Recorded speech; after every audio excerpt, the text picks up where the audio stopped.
Good afternoon, good morning, or good evening, wherever it is on the Blue Marble you may be, and welcome to a second day of coverage from the Landing Casino here in Jeju from the Triton Super High Roller Series. Ali Najad alongside our rookie, Kevin Rabichow, who broke the seal yesterday. Now, granted, you broke the Jeju seal last year as a player, first day in the books from the desk, and I know we do want to get to the poker, but I personally, indulge me if you will, want to know how day one went with the headset on, my friend. Were you green with envy that you're not out there rumbling?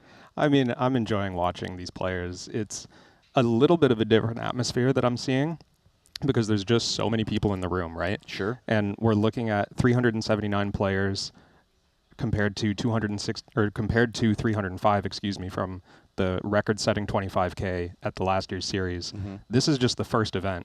So there are more people in this room than I've ever seen in Jeju. Yep.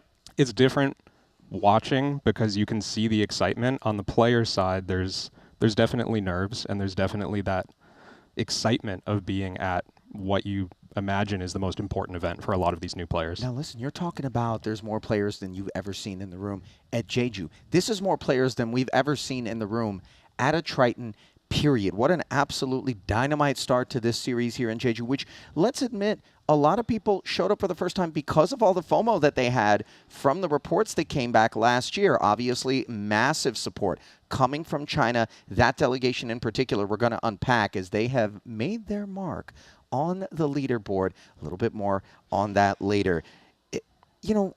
Let's talk a little bit, if you will, Kevin, about what this means just for the future of Triton. You touched on the numbers, right? 379 entries, 267 uniques. We smashed that 305, which it took until the 25K, as you pointed out, before we got there last time around. Does this mean that come 25K, we're gonna break 400? I mean, you have to imagine so, right? The event is structured in a way where not everyone, you have to think that most people are trying to make it here for the opening event, but a lot of people are coming here with their eyes set on those bigger numbers. They're not necessarily jumping in right away. What we saw last time when I was playing was that excitement kind of grew until that premier 25K in the kind of middle of the first week of the series. And you're also just going to see people who are a little more eager to keep firing, right? But are you surprised in terms of, not to cut you off, but the economics, right? Just 15K is significantly less than 25K, relatively speaking. Now, for our regular super high rollers, these are maybe events that some of them are even skipping and haven't even showed up yet. But when you want to break a record, obviously that 25K, that extra 10 may have some people on the outside. Yeah. So you would bet that the 25K is going to break the 379 entry record? I really do think so, and because nobody's going home this early, right? I mean, sure. The only concern that I would have, and maybe I'll ask you this, is like, what can we handle here? Because we saw that there were alternates already in the first event, and not that anyone's going to be disappointed waiting for their seat in such an important tournament, but what do you think Triton can handle? I mean, there's going to be players wanting to play. We did add 4 tables, producer James has just let me know, physically to the room to help support and alleviate that overflow. Because one of the things I think that delineates Triton from just about any other stop, and why those who come and get a taste of it never leave, and always, provided that they're able to kind of keep their heads above water, will want to ply their trade here, is the service culture. The staff-to-player ratio, the lack of lines, the perpetual innovation from, Andy Wong, our CEO, and the team over at Sharehands to ensure that each and every festival they're debuting some sort of new technology, some sort of new policy, and of course, Tournament Director of the Year, Luca Vivaldi, trying to make sure that this is as player-focused and friendly a place that you could ever hope to play if you're a professional or if you're a recreational player. And let's face it, the interests are a little bit different. But for me, I feel like there is a tipping point. Unless we expand our staff, unless we look for facilities that can accommodate, larger fields that we're not accustomed to, if this is the beginning of a hockey stick moment in terms of growth for the Triton Tour, obviously, I'm tremendously excited, but I do want to make sure and emphasize, and I not too often that I get a chance to have a conversation with our boss, Paul Pua, but after he busted out of the event, he came into the VIP area, and I just stumbled into him, and we were having a conversation, and it was very heartfelt because he was not particularly pleased about the fact that, and you might be used to this in a lot of places, right? The alternates, having to sit out. The fact that anybody at all was forced to wait to get out there, right? And it just shows Yeah. how much we care. It's normal, it's standard, but for us, we hold ourselves to kind of a higher, standard of experience here, and I think that experience is what we need to make sure we maintain as we grow. Yeah, of course. And the players notice it, right? I mean, everyone speaks so highly of this series. You never want that to change as the operator, I understand. Yeah. Like Triton's brand is that the players are going to have an incredible experience. Everyone comes out here, even if they lose a bunch of money. Yeah. They come back talking about how great the experience was, how well it was run. Yeah. So I totally understand that point. No doubt about that. Now, with all of that said, let us turn our attention then to where we left things off after day one of this 15K last night. I wasn't in the booth. You, however, were, Kevin. So walk us through the particulars. What are things shaping up to as we get back to it here at the top of day two? Yeah, as we were getting towards the final few hours of the night, we were seeing players start to recognize how close we were getting to the money bubble. So right now we're sitting at 71 players remaining. Okay. 63 are going to get paid with a min cash of $24,000. All right. Everyone is at the start of today thinking about that $24,000, but of course on the horizon is $1.1 million for first. This is an enormous prize for a $15,000 event. Kevin, I know that you're, more of a relaxed, perhaps less emotionally volatile character than myself, but as you delivered that figure of 1.1 million, I found that the sort of monotone, calm way in which you took it in stride really defied how insane it is, because normally we got to wait until a 50K before we break the seven-figure payouts. Event number one, a 15K, and boom, 1.1 right up top. And that stuff is exciting. Whether, somebody overtly recognizes it or not, you're in that field, you're still there amongst the last 71, you're salivating. You're thinking to myself, I want to play every one of these bad boys if this is what it's going to be like. Simply astounding. And on the topic of astounding, the man with 5.3 million up top only ever saw this dude in a short deck event last year. This is his second ever event, first that he's played in Hold'em. None other than perhaps predictably a man under the Chinese banner. They rolled deep to this stop. Hongjun Zhao sitting 5.285. But how did he get there, Kevin? Yeah, this hand we didn't have on coverage, but I was checking out the leaderboards as we got towards the end of the night. We were talking about some impressive 2 million or 2.5 million chip stacks, and then Zhao appears with 5 million. I'm looking at the Triton Poker Plus app, and this started with Zhao trapping with pocket kings, flatting against an open from Isam Fayyad. He flats in the cutoff, he flats in the hijack with 2 million chips to start the hand. And with players behind, Stoyan Mandazev and David Peters, they just end up falling into it, waking up with ace-jack suited in the small blind. Stoyan moves all in for 30 big blinds. And now David Peters, with over 2 million in chips himself, he was the chip leader before this hand, has jacks, calls in the big blind. And now when it gets back to Zhao, he's looking at a dream situation with pocket kings. He's got a three-better and a flatter behind. Three-better and a flatter. He back jams, and David Peters forced to call off for a huge pot. Jacks cannot improve, and Kings holds for a 5 million chip pot. It's simply, staggering, obviously, to see the gap between he and the man in second. More on that person later, as I want to get back to this Chinese delegation. Yuzhu Wang, third in chips, 2.36 million in front of him. Only complete newcomer in the top 10. A little bit surprising, if I'm being honest. Not so surprising, of course, perhaps the veteran Steve O'Dwyer on the opposite side of the coin, a guy who's been on the Triton Tour since 2016. He's right there in second, 2.8 million. And, of course, Danny Tang in the top 5 there, reigning Ivan Liao, Player of the Year champion, 5th in chips. So we're going to come back. It's going to be 40,000 in the big blind. Only 6 players with 10 big blinds or less. And as I scroll all the way down to the bottom of the app, that's not to say that they don't have company in the form of several stacks sitting at 11 and even 12 big blinds. So things going to get grindy, I assume? Yeah, you're going to see, I mean, this is a situation in the tournament where these players really want to make it in. This entire section of the leaderboard you're looking at has one thing on their mind, and that's a min cash. And this takes up a pretty big chunk of the room. 23 players in that situation who are all trying to sneak their way in. That's going to be, it's almost half the field, honestly, once we get down to the money. 23 players in total with 20 big blinds or less, as we're 8 away from the money in just about 20 seconds from the resumption of play. We'll get through the rest of the room as per usual, and then, of course, a couple of feature tables that have some exciting storylines brewing. If you are burning the midnight oil in some of those time zones, get ready, because another day of Triton Super High Roller Series coverage comes your way right about now. So glad to have you with us, and let's kick it off, shall we? Let's go. Are we there? What do you think, Producer James? There it is. Dissolve.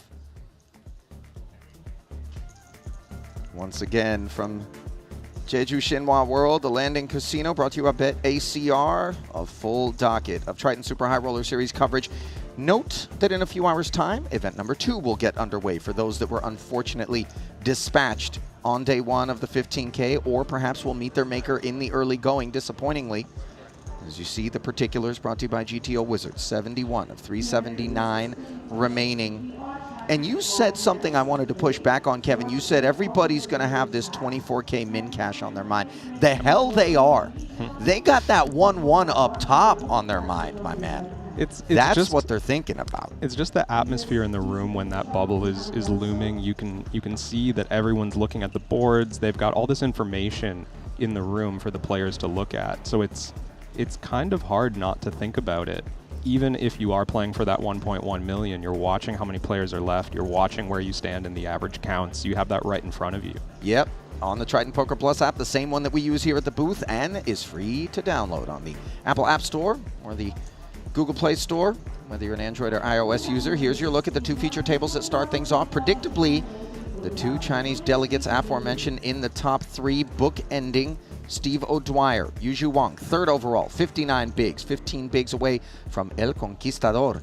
Adrian Mateos voted at the GPI Awards as toughest opponent, and I don't think that's an honor that anybody would argue that he earned. And of course, the chip leader right there in the 4-hole, none other than Hongjun Zhao. Can I get service, please? Thank you. He's going to have to deal with Danny Tang at his table. Not to mention Where's your beer? Daniel Nielsen, who's 6th in chips here, overall and to the direct left. You just asked for service, right? Now, allegedly, Nielsen laid over in Shanghai along with producer James en route to Jeju and was indulging in perhaps some of the libations available in the lounge. Oh, is that right? I mean, he had brought it to the table the other day. He was sweating it all in and kicking back, looking like he's enjoying his vacation. Some turn to water for hydration. The Aussies, perhaps beer and liquor more suitable for such pursuits, as Danny gets after the Aussie.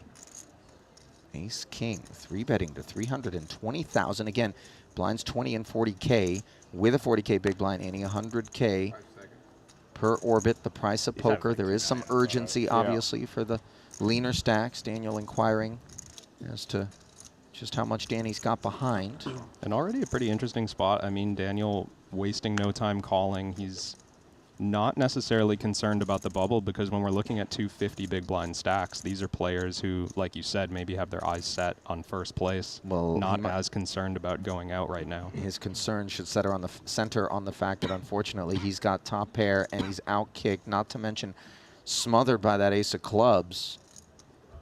On this monotone board, though, he's going to proceed with some caution. There's suited combos that Danny would be doing this with. You need to respect, and you are on blocking clubs, so he does knuckle along with the flow of play. Just taking it back one decision point, is it straightforward for the king-queen offsuit to call the 3-bet to 320? I think it's a fine call. I think it's marginal. I mean, you're facing a small blind 3-bet that wasn't huge. I think Danny went to 8 big blinds.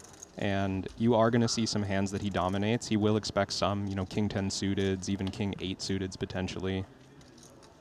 So a follow-through of 155K, predictably flatted by Nielsen. Pot grows to 7 figures already here.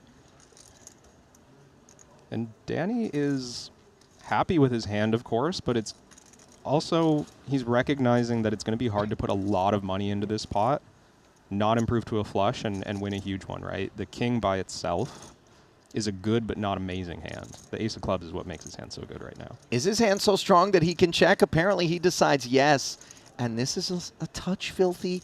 Nielsen could play pot control and check back, given we are on the run up to the bubble, and this pot is already fairly large. One couldn't fault him for not taking bait here. And I wouldn't even mind, he might be thinking about pot controlling by betting small. Like, choosing to B10? bet small in position would be another way of kind of controlling the pot, unless you assume that Danny will pounce with a check raise. And he did end up checking back.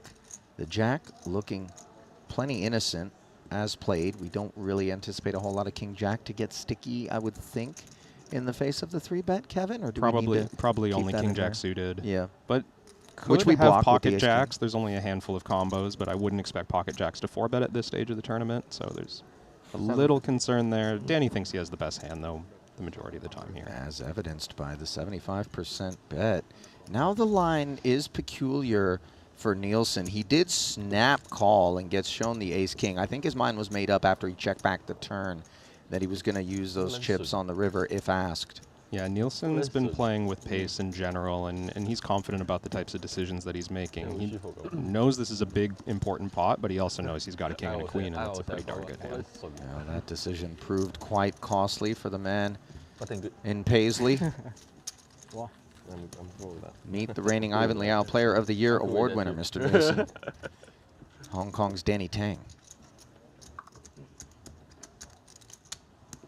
In that seat right there lies $18.5 million in career Triton earnings.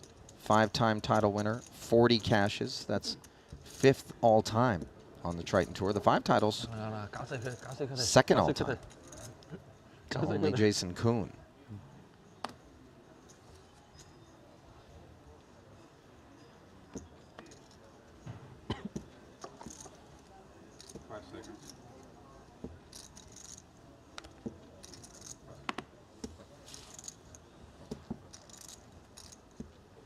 Kiat Lee paid a visit to the Triton merch shop.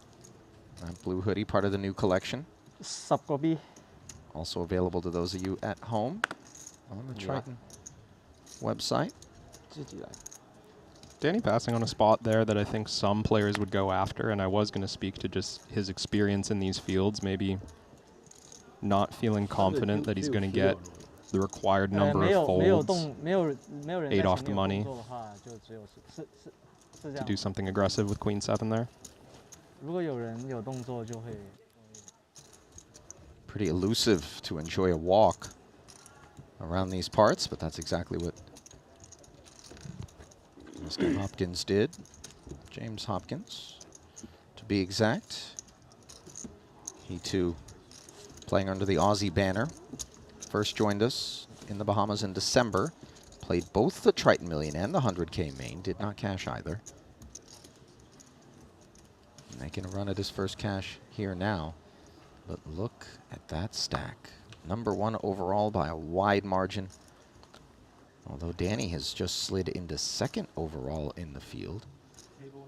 And the Displacing O'Dwyer.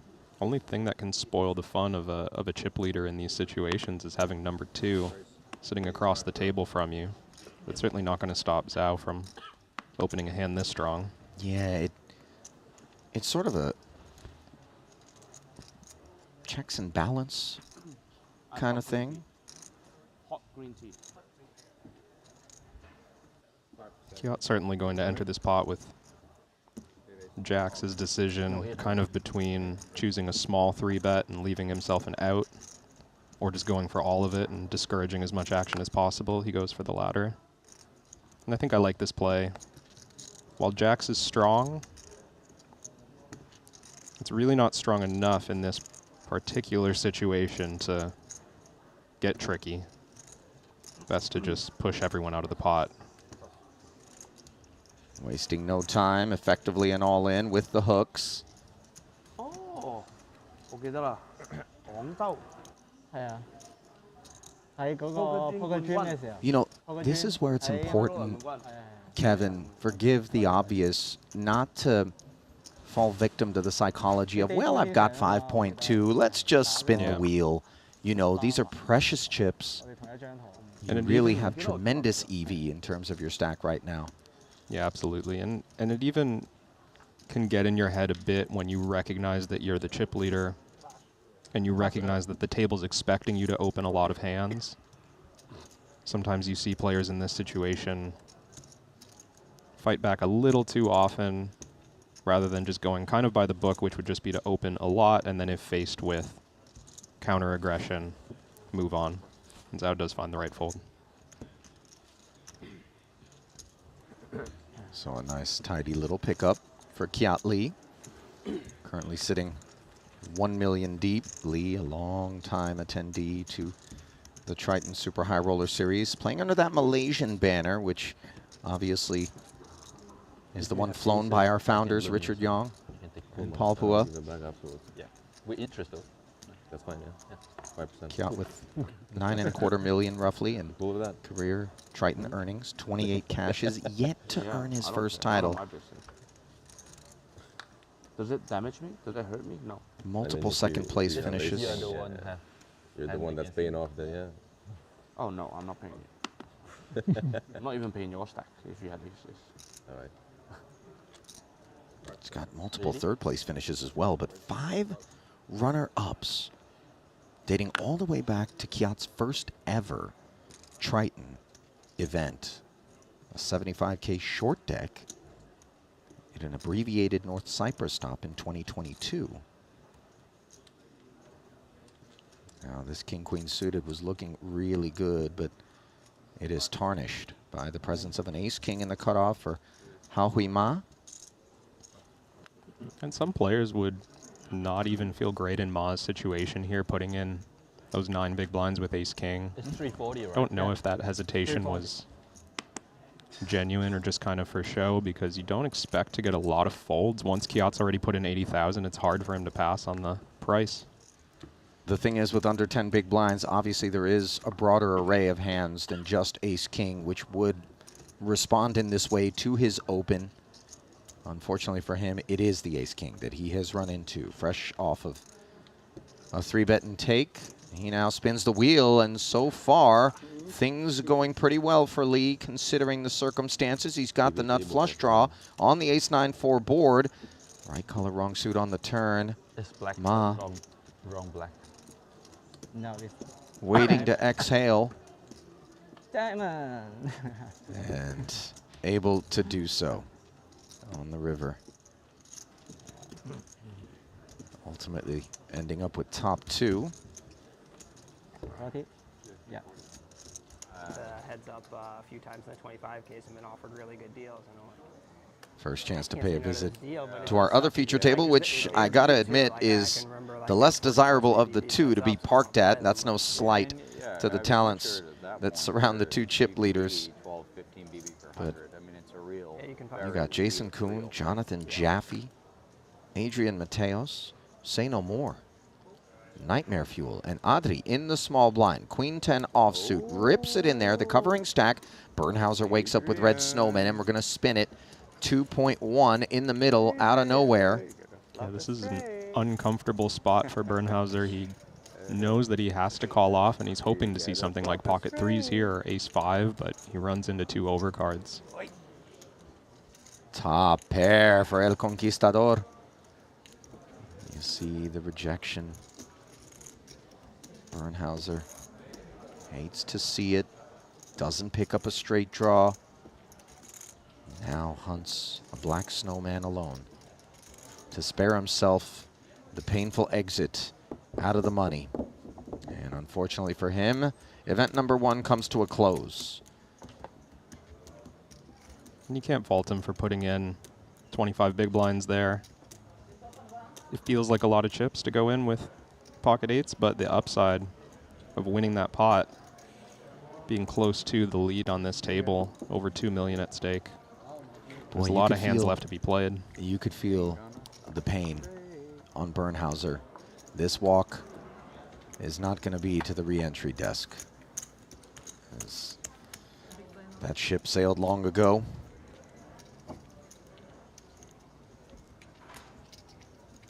What do you do, Kevin, when you're feeling particularly dejected by a session or, About when the final you know, a table, situation? like, Do you have a a go-to Like, in for terms me, of. It's silly, but it strips away a lot of the pride of victory. For like, I won a turbo one of these, and like, I was thrilled, but I wasn't proud. Trying to It took, like, 7 process hours, the pain. It was fun. If I was in his situation, I'd probably be walking straight to Dunkin' Donuts. Oh, you like to eat your feelings, do you, Yeah. Kevin? Get a Now, see, little, The 110 indulge in a little self-soothing and like 30 head back to the desk for the 3 o'clock start of the next event. How self-soothing are we talking? Are you going to do That's like a fun. dozen Yeah, it gives crawlers? you that warrior Are you mentality, like, just going to yeah. grab one Feel differently maple about it. bar or something? Well, first off, what's your donut of choice, Kevin? I'm a fan of the. Do they do like sour cream glaze? Is that a Dunkin' Donuts thing? You know, the old-fashioned kind of style of cake donut. Well, let's just unpack this briefly as Jason Kuhn deliberates on the ace jack. Sour cream belongs nowhere on a donut. Let's just put that out there initially. Second off, if you're asking the question, I do have to question the validity of this proclamation that Dunkin' is your go-to therapeutic option of choice, because you would know the answer It's fair. if you actually did that. It's fair. It Are you hailing toying with us? from, hailing from Canada now, I at home would be more of a Tim Hortons person, Okay. but here in Jeju, Dunkin' Donuts is By the way, there is a Dunkin' here. the option. Yeah, Yeah. this was trying to be venue specific with my answer. Playing to the locale. I applaud it. But you're doing one donut or like Just one. I think it might literally be. And a black coffee. one donut and a Balance black it out. coffee? That's called I Tuesday can't see you morning. behind the mask, but Kevin. I can tell you're a nice person. I can kind of see your face smile up in your mask when you smile. If I see lucky car, I'll call for the law. You could call me. After you take less than 5 seconds, I'm in good shape. Lucky car is I cannot call because you Jason cool. Call, baby. Call for that reason. No. Get my ass out of here. He knows who he's up against. I'm surprised you understood that. Yeah. Gentleman in question, by the way, is the deep stacked Mr. Wang, who was third in chips, coming in overall, and does, admittedly, look like a guy who's ready for an Antifa protest. It's just that's or like a Banksy Molotov, toss. Jaffe with a couple of fives, assuming the same posture that Kuhn did moments ago with the ace jack. We'll see whether or not he gets through. Five's another close one. Uh-oh. Yeah, we're not excited to put this in from under the gun, but Jaffe's recognizing we're not 1 or 2 off the money here. We're That's a guy who 6 can eat a players off lot. the money. Well, it looks like Buddha has been summoned. And unfortunately for Jaffe, 9s have him in a way, and 1-5 is already in the bin. Don't meet him if you just Quad up. fives, baby.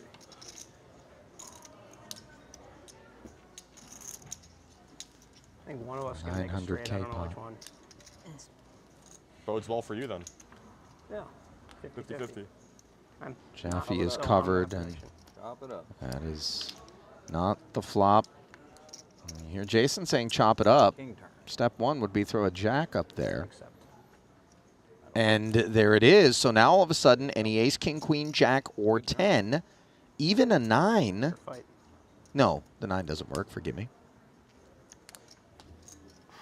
And there is the king, and that is a dirty way Reverse the order. to chop it up. Chop it up. It's allowed. Gotta believe.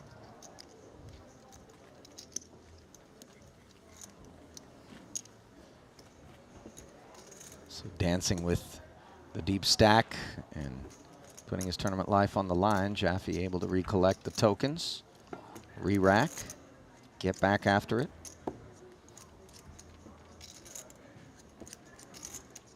Mateos, by the way, has broken into the top 5 after that pot, where he showered Bernhauser. When you had kings last night, did you put the Buddha in the pot? Yeah, that would have terrified me.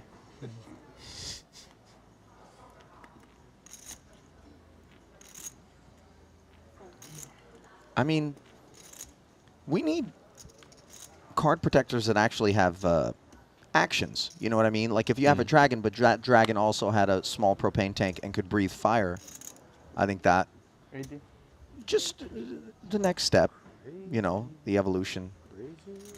These layouts, these felts, they're not flammable, are they? I mean, we might find a scorch mark, but you know, I'm just telling you right now, and I don't think I need to say it, but if there was a fire-breathing dragon card protector, I would be first in line to order that bad boy. Didn't Elon Musk sell flamethrowers at one point? What do you think So, is you stronger, know, the Buddha or the capybara? You got a padded Oh my capybara goodness. with a The frog. Buddha's stronger, the capybara's cuter. Turtle backpack. Rampage gave it to me. I know I told you that. Oh, so cute. I know. I mean, you're talking about like a philosopher that has influenced a lot of the world, Right, versus compared to an a animal that semi-aquatic lets rodent. any fucking animal ride on its back. That's not strong, but it's adorable. It's strong the in a different capybara, context. Yeah, a compassionate way. Yeah. All right. You don't I mean, the need- Buddha's the pretty largest compassionate. rodent true. on Earth, There's found no in wars South being America. started over capybaras, I'll tell you that. That's Or fair. Buddhism, probably. No, I mean, Knock on every wood. religion. Take a look at Burma. I think there may even Right, be a right now? Oh, yeah. Oh, There's okay. been I don't- very, Capybara very Cafe. I'm gonna not embarrass myself on Yeah. the stream here. Yeah, no.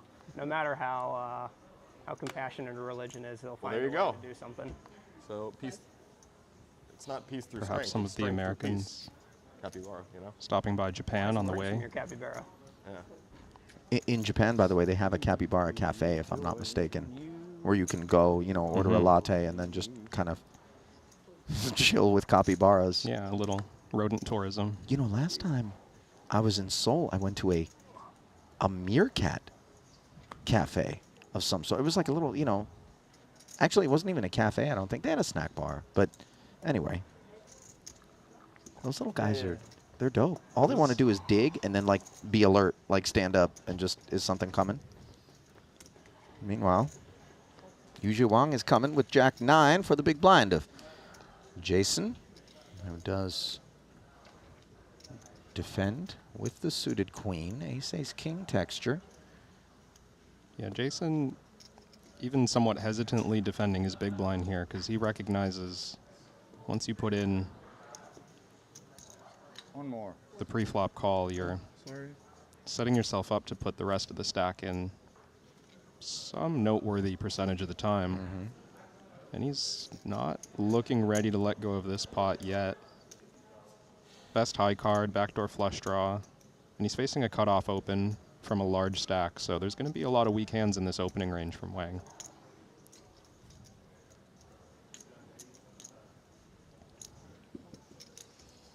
Four. Bluff. No. Four. 40K min C bet. You have Get it 10 done and add high. that to your poker resume. Yes, 10 high. You turn high? You have 10 high. No. I cannot bluff you. Don't lie to me on a stream. I get to see. And you might think I at the see. poker, you're a legend. I thank- respect for you. I cannot bluff you. Yeah, that sounds like a guy just bluffed me, doesn't it? Rolling up. Jason yesterday, I thought he was sizing up another small for raise fast, there on the though. paired board. Called out VBV's almost exact holding in a 3-bet pot. To have a stroll. Well, I believe ace I'm not 9 so- of so spades. brave. And there he almost called out Is that Wang's a exact two holding, flop? 10 high versus jack high.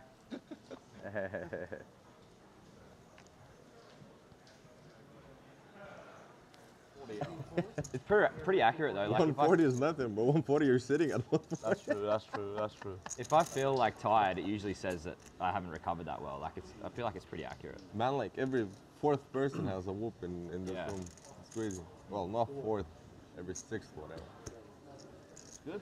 I mean, there's actually a supposedly Triton whoop community. Oh really? Yeah. Didn't know. Yeah, we could add you in. But then there's like some players who's just like monitoring each other's sleeps and shit, you know? Oh really? Maybe they are. It's funny because you can look up everyone's recovery, That's what I mean. and then you go down and you know exactly what they were doing yesterday. Yeah, yeah. That's kind of bad, isn't it? Yeah. Not great, I guess. So you don't want to be in a community, right? I don't Sounds know. like he does. then he can spy on the others.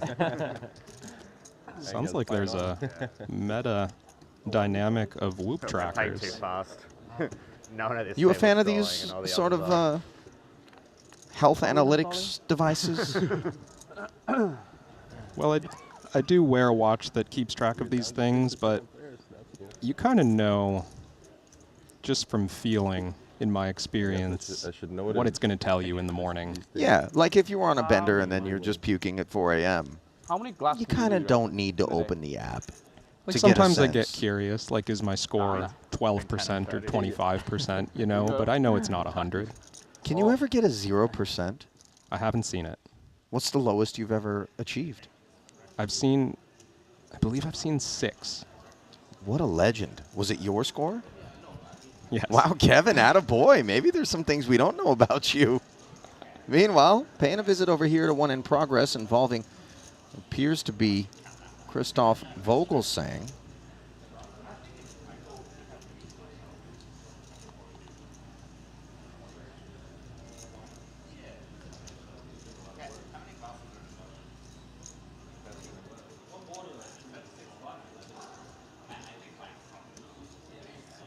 Having a tough time making out the board. I see one paint card.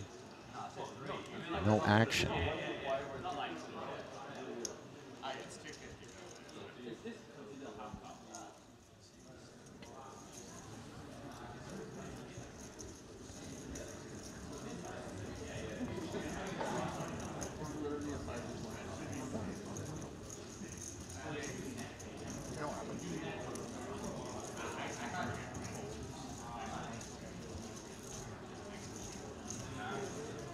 You know, in terms of constructive criticism, openly, for production, if we're going to pay a visit to the outer table, and I know we can't predict these sorts of things, maybe we just kind of, at least for the time being, it seems like this hand here wasn't one for the mantle.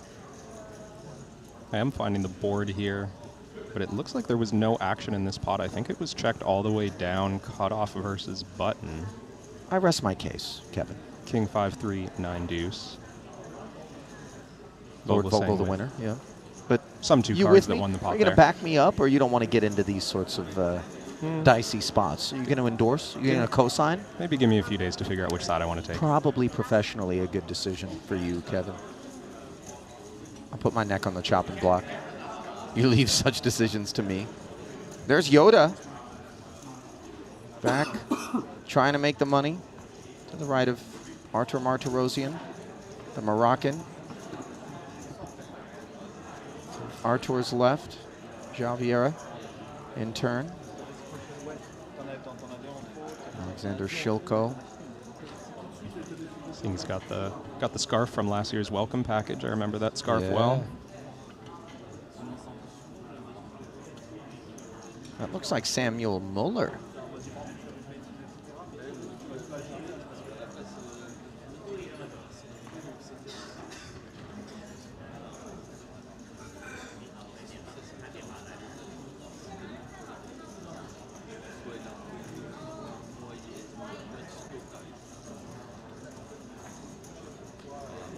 This is table 9 for those in the Triton Poker Plus app. Looking to keep tabs.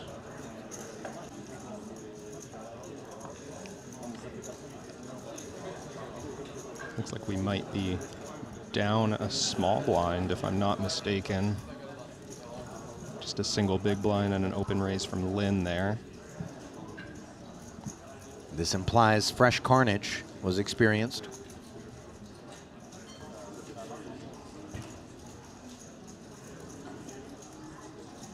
Action on Petrushevsky, Russian newcomer.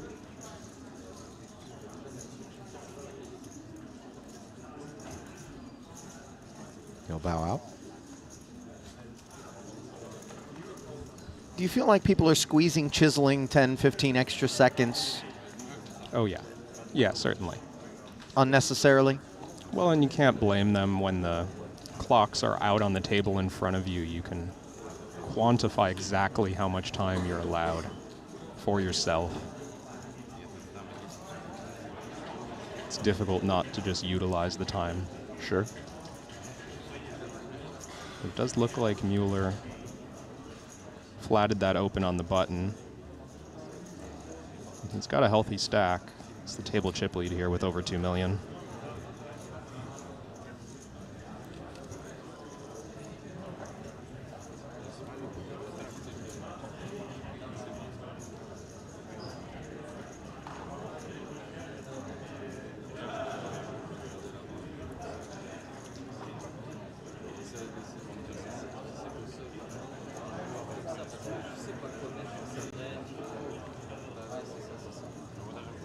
Now, part of the process here in the hand-for-hand streets is trying to bring you coverage of tables that actually have cards and pots in progress. Obviously, you can't predict how riveting any given situation is going to be, and these outer tables do not have the luxury of RFID, but you do see the young lady standing behind the dealer. She is the one logging every single action, every single bet size. It gets loaded in real time into the Triton Poker Plus app. Yeah, and this is part of that elaborate production that you were referencing in the pregame that makes Triton so special. I mean, every table in the room needs someone, in addition to the dealer, tracking every action, every bet size. 2 employees per table.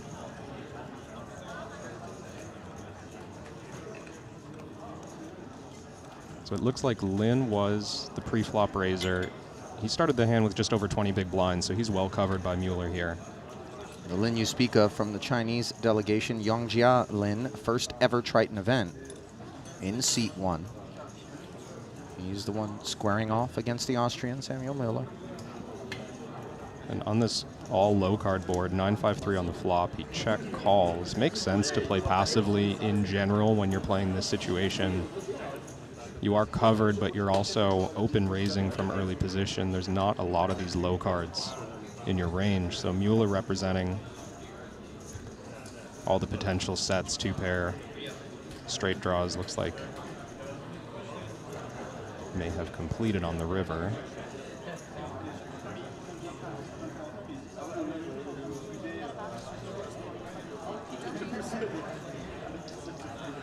But Lin didn't waste much time check calling the pretty large turn bet on a jack. I wouldn't be surprised if we're looking at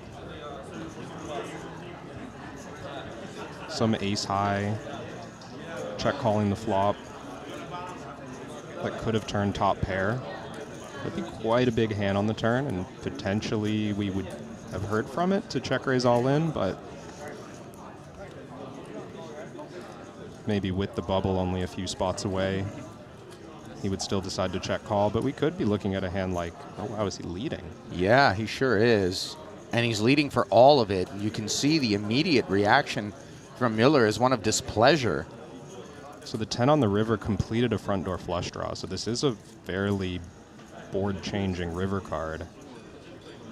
By the way, note the arrival of Aramoganyan, by the way, who's showing symptoms of boredom over at his table, which is currently paused waiting on this particular collision to come to a close. He's decided courtside seats, standing room only.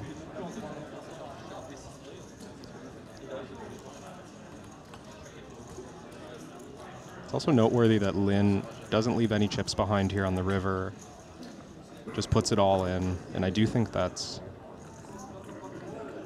reasonable.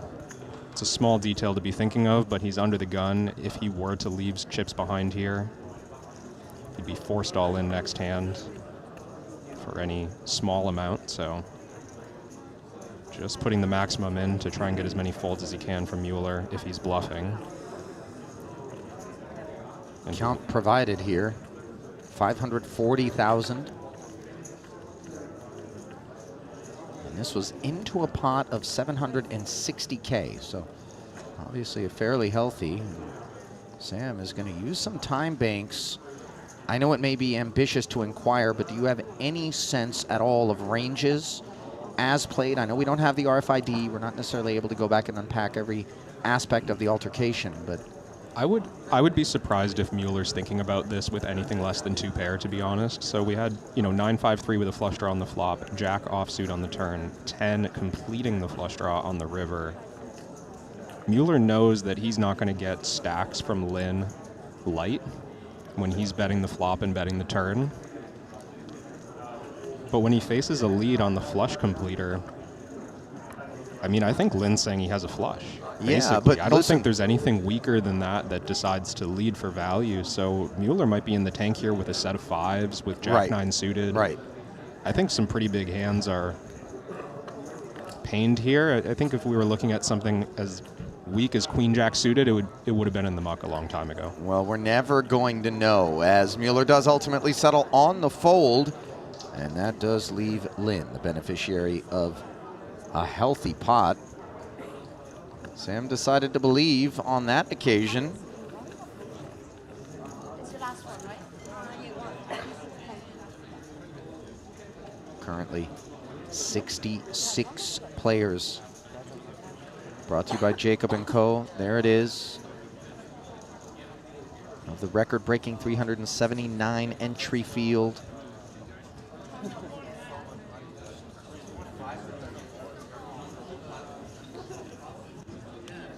$63 players will make the money, so just 3 away now.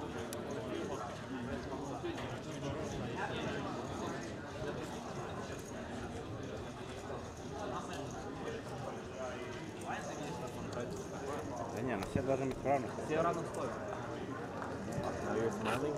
I don't feel flush at all. And speaking to the large number of staff needed to handle these tournaments, these bubble situations in particular require a lot of attention to run it in a way that the players are happy with. There's a lot of moving parts that could impact fairness of play. I think Triton does an excellent job in general of keeping track not only of the order in which people are eliminated, but also making sure that all the tables in the room are playing a fair number of hands, which is hard to do without slowing down play significantly.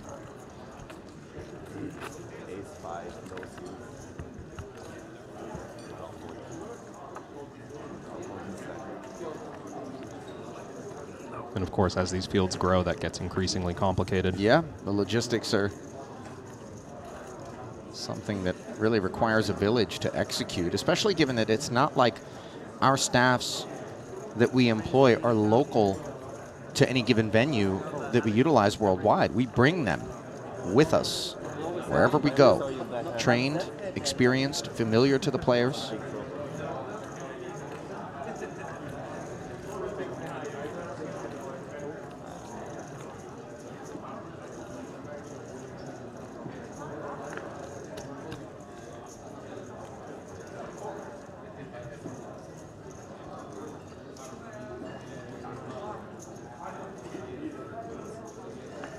Keeping it here, Lynn bowing out. Ko Chung there, the other table chip lead. Slightly ahead of Mueller now. Nobody wanting to mess with his big blind. Sure.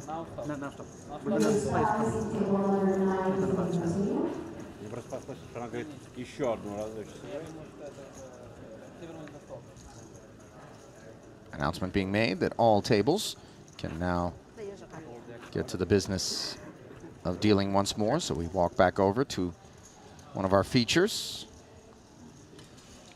So I suspect what was happening there was that table 9 that we watched was behind pace of the rest of the room. Okay.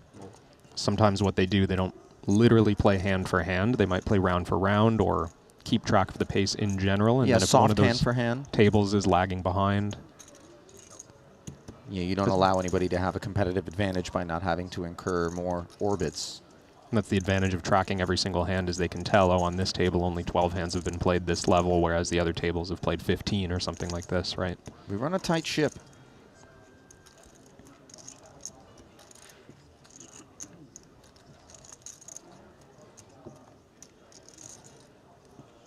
Did they not get the memo at this particular table? Somewhat contemptuous posture here from the dealer. Who's like, fine, I won't deal. Unclear what's going on. Although this track here, which I'm not sure you're yet familiar with, Kevin, this one is from the EDM vault. Oh yeah, there it is. See, this is the primal sort of drum and bass, right? pan flute, maybe. Something you would maybe hear as you enter a spa for a massage, but then you drop the bass and you realize, yes, that's right. That one gets me fired up. Was I going into ASMR, Ali, right there? Was that like a weird... Anyways, poker once more comes our way.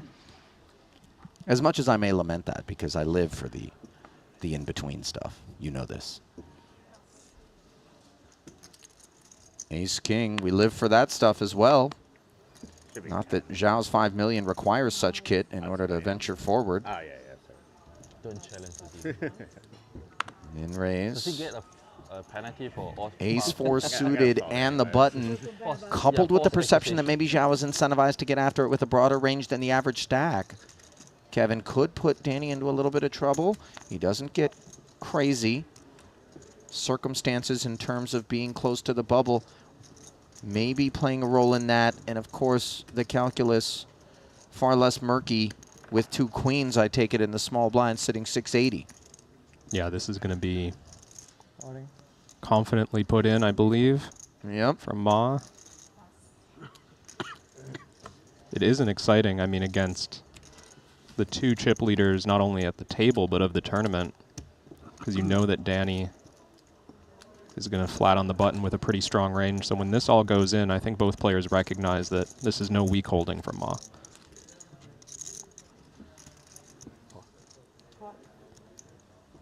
Nod of affirmation. He says call. Danny exits promptly, and the classic is revealed.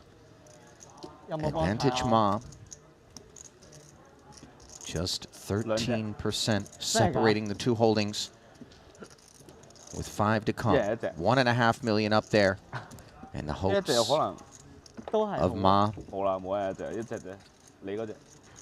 As a cannibalistic collision takes shape. Oh no. The dreaded king in the window. Not the view that you want from the 1 seat. Maybe Lady Luck will pay a visit. Not on the turn, and the demiking process commences as just 2 outs remain between Ma and a painful exit in 66th. 再见.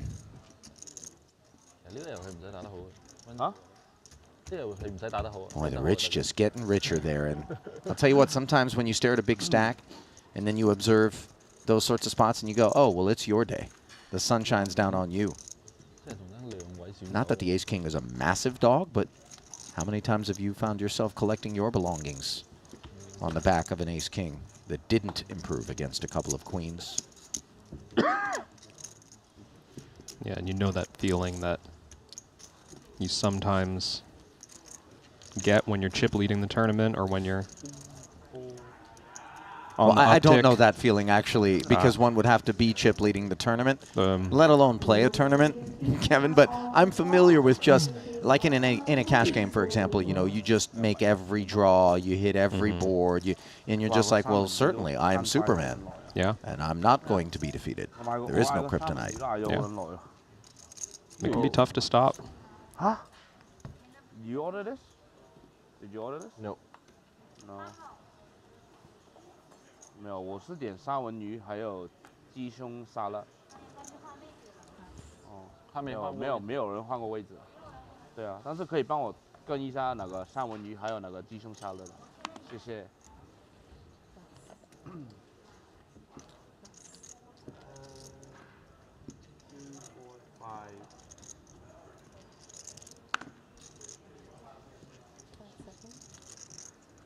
80. Danny getting after it with Queen 8. No. From the button.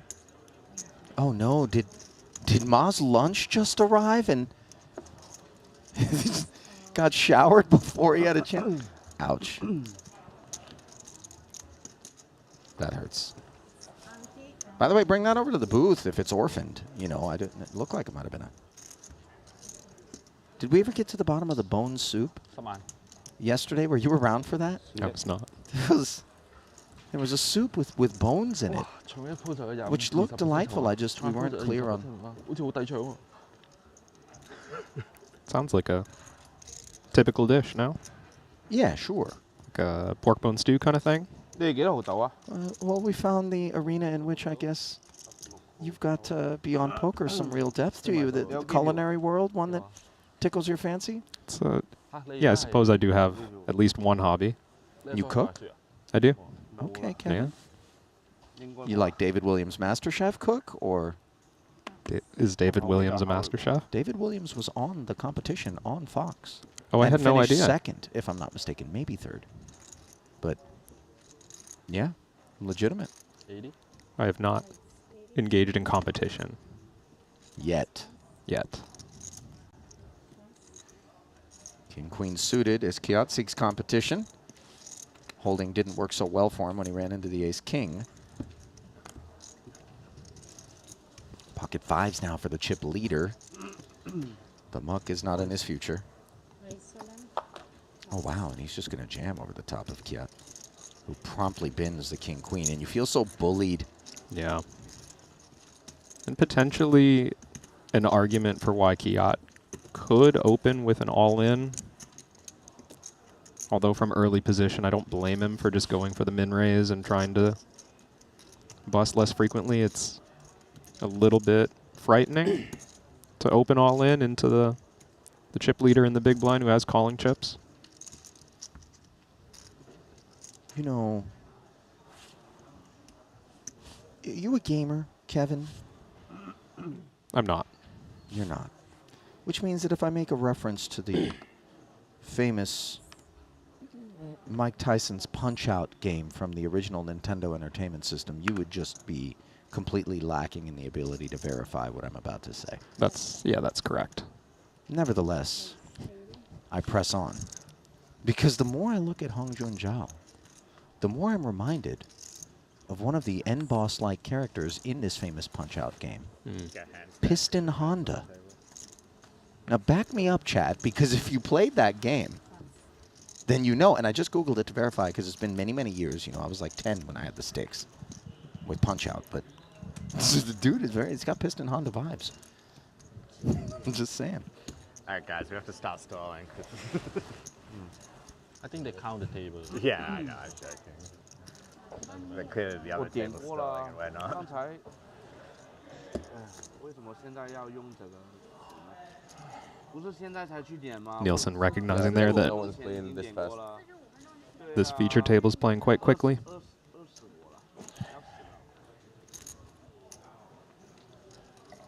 It is a little bit disruptive when you aren't able to just get into the flow and get hands in and kind of a steady clip. You're gonna wait for How many? How many hands? Don't know. Depends how long They are playing with pace, though. Okay. Appreciated, no doubt. Okay. okay. Okay. Shout out, as always, to those of you that are streaming this. Event number 1, day 2 from this Jeju festival. One of 2 that we'll be enjoying this year on the Triton Super High Roller Series. Live on the stream as we pay a visit back to table number 5. If you're enjoying what you're seeing, click like, click subscribe, especially in those YouTube streets, and help us to continue to deliver the finest in streaming poker entertainment. Free of charge.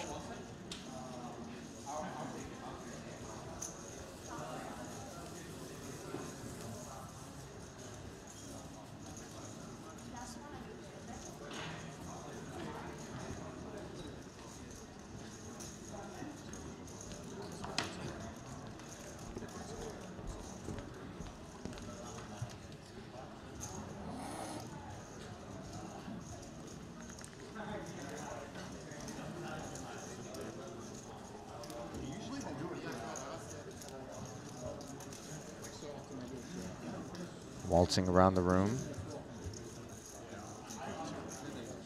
Who's grinding the app? Is that Instagram getting grinded? What is that? The Chive? Twitter? By the way, I'm never calling it X. Why would you ever have done that?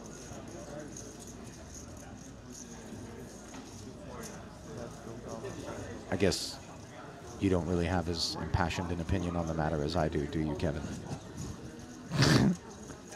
I can't say I do, although in practice, I've never once said it.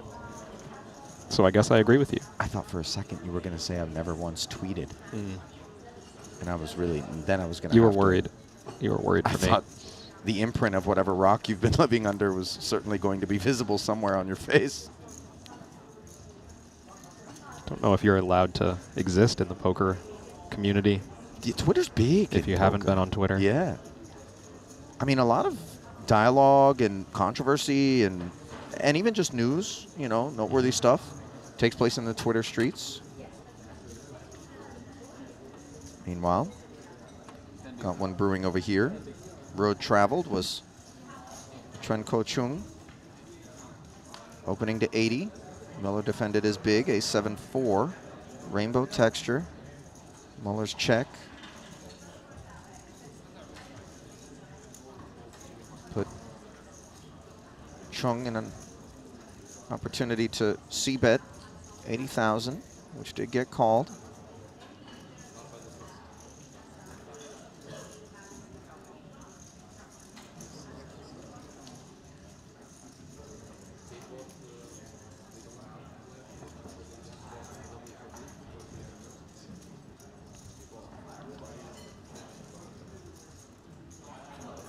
Second check from Mueller, and now he's facing a 100K barrel.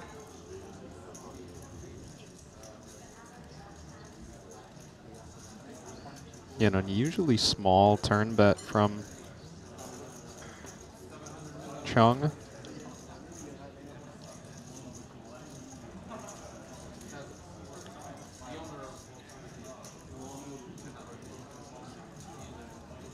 I do get some indication that it might be a thin value bet, although with how deep they're playing and knowing the bubble is here, might just not be trying to create too big of a pot. Well, it was a king of clubs on the turn, putting the backdoor flush draw out there. Board pairing 4 on the river. We did get to the showdown after a couple of checks, and it does look like Chung is snacking on some Mueller bucks. Wow, he showed down a pretty big hand there. That small turn bet was aces and what was sevens. The holding? Aces and sevens. Yeah, wow. Pretty big hand on the turn.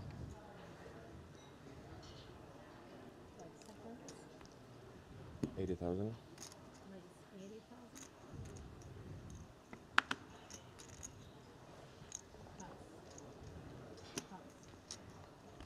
Starting this hand with just 15 big blinds.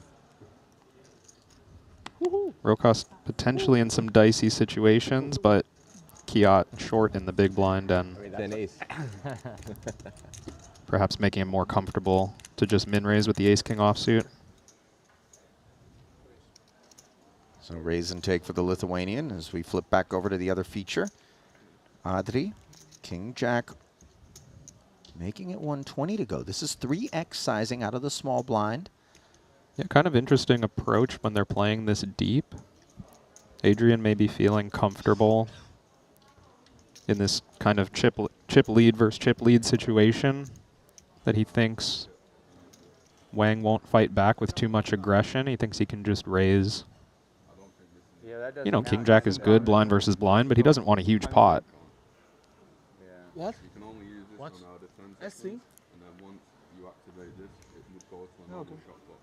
Yeah. Looks like there was some confusion around which time bank card to use. Yeah, the red time banks in this fast action system whereby 10 seconds is provided to unopened pre-flop decisions. Those are the ones to use if you need to take a little bit more time, specifically in those situations, of course.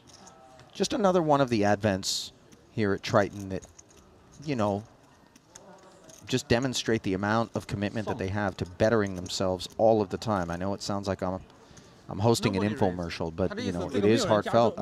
There's so much pride that you have when you're part of an operation that cares, like they do, about the players. By the way, felt like we just cut away there to see that Danny has opened 9-7 offsuit under the gun and gets a round of folds. He certainly changed his game now that we're just 2 off the money. Well, listen, it's a fluid environment out there. This environment, of course, which includes a Jeju Wong Ace Queen. This is an additional one, okay, sir?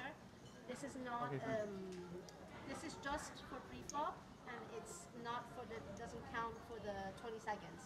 It's only for the 10 seconds. Okay, so the 2 seconds? and you only have 2 seconds. So it's gone down. Yeah, It's gone to 0. it gone down when you called me, or? Yeah, it went down. Certainly not a situation Wang wants to be in right now. He intends to play this hand. Passed it, so your hand will be folded to this. You can't have additional time. Oh, no. It's a bummer. This was like the first time that nobody came This over is and the first explained it. time. I feel like he He should didn't have 2 know seconds. about They it. always explain the red time banks to people once.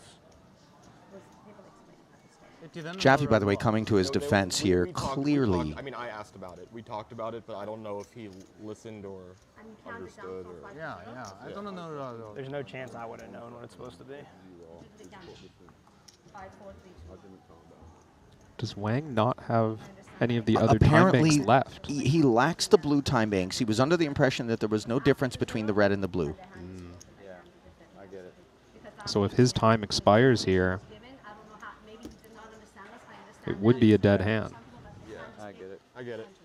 I'm sorry, sir, but in this case, the hand, because the time had elapsed, the hand is now marked. But I'm going to explain it to you thoroughly, okay? I'm sorry about this. I can handle it differently because then he said the time had passed. What? You can, Hand's it's a dead. folded hand. Just before? Yeah. Just before? I'm sorry about that. 我靠， That hand's not that good anyway, man. You know. 这么大。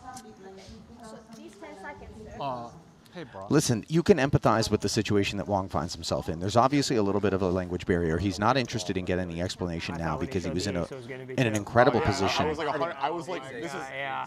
I thought it was To definitely take Queen's plus from this reaction. a better hand up Every against time, like, Mateos. they've always come to new players and like a floor has explained them first. That I think. Yeah, that sucks. Yeah, it's a frustrating situation because, of course, Wang's not trying to delay. The reason these time banks are here is to avoid unnecessary delays, to keep the pace of play quick. Right. But he just had a real decision there. He has no interest with a large stack of slowing down play. Only when nobody opens. Quickly, I can understand. No one has raised. Can you speak slowly? I can That's the most important part. If no one has raised, you can use that. If someone has raised, that doesn't count. Okay. So only if you're the first person to play pre-flop. It helps prevent stalling, but it's not an actual time bank. So you are still on 20 seconds. And it is a complicated system, to be fair, if it's If there is no call, then you can use those, but those are only a structure that he hasn't played before. Once you get the hang of it, it's pretty straightforward. But It's okay, understandably, he had kings. It's okay.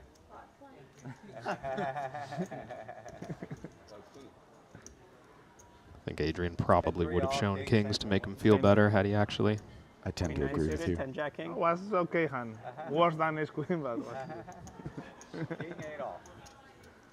King it off. The one thing better. that I would say, Kevin, is I'm keeping a keen eye on was Zhang fun. because his frustration palpable and I understandable. just did you a big favor. But if he's really, people can get tilted in a spot like that, and all of a sudden, you let the anger get the better of you. I don't know. I have no baseline with respect to his procedures.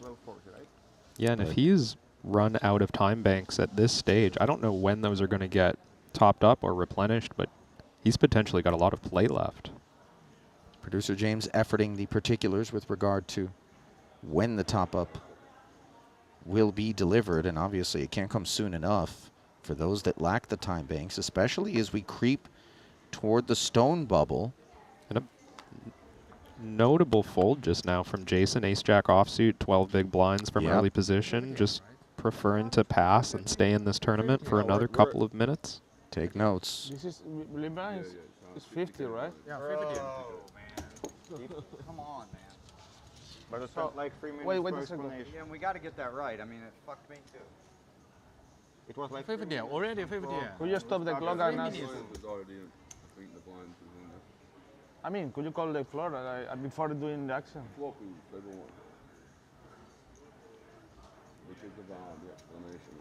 Looks like some additional confusion about how much time They is put allowed 40, on the first 40, decision. People fall, and now we realize it's wrong. But before we spent like 3 minutes for explanation what the time bank means. I understand, but anyway, we have substantial action, so we play the set at the So it's 40, right?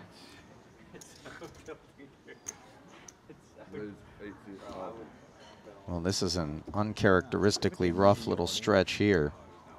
Sounded like that actually might have been about the blind increase. Yeah.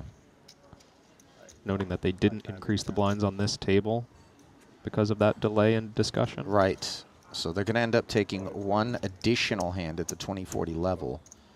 Shaping up to be an uneventful one. Given Yohani Siarish Chanka. And speaking to that potential of Wang being tilted, he just passed on a hand that absolutely could have played in the small blind, King 7 suited. Looks like he's approaching the next few minutes with discipline. 25K. If it's 50K, you raise? 50K, I'm all in, yeah. Well, that's good for me, I guess. Yeah, good for you.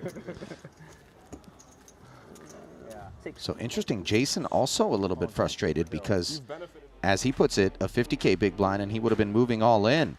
Well, let's hope the sailing gets a little smoother as we swap dealers, but we don't swap our advice that you head over to WPT Global. Why? Because it's where you can qualify online for the next WPT Global Slam. Win passport dollars and use them to buy into future Triton events only on WPT Global. Download now with code Jeju for a 100% deposit match up to $1,500. What are you waiting for? Head over to WPT Global today. Not my wheelhouse.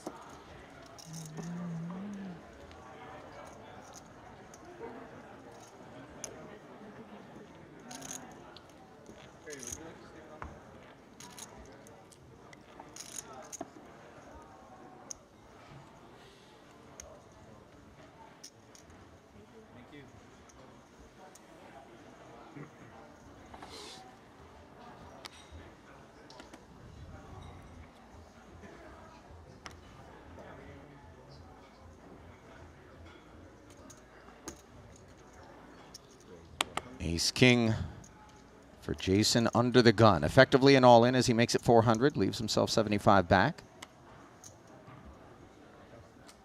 It looked like there was even some deliberation there over exactly how much to leave back, noting that if he did lose this hand, he'd be in the big blind next hand. But he still just wants to make it as large as possible to discourage unnecessary 3 years ago even, continues. 7 people under 7 big blinds at this stage. No fucking chance. Yeah. We would have We laughed. all would have just fucked it Hit off. the final table already. Looks like Jason covers both of the blinds anyways, though. Poker was everyone being a pure pussy. I would have been like that. That wasn't on the Yohani here radar. only with 2.5 blinds. He's really hoping The reason I'm laughing that the so bubble hard is bursts on this I orbit. think I've heard Alex. Look at Jaffe Ponikoff getting away use from an that exact ace-6. phrasing. Yeah. Like, he's pure pussy. I had this really funny moment in the Bahamas a couple years ago. This guy stacked me in a spot where I wasn't pleased to be stacked. And Oh, I wanted to hear the finish to that one. The setup was great. Table 7, where we park ourselves now for the first occasion on the day. Action can be followed along in the Triton Poker Plus app. What's going on out here? Looks like João Vieira is engaged in an ascent from the button.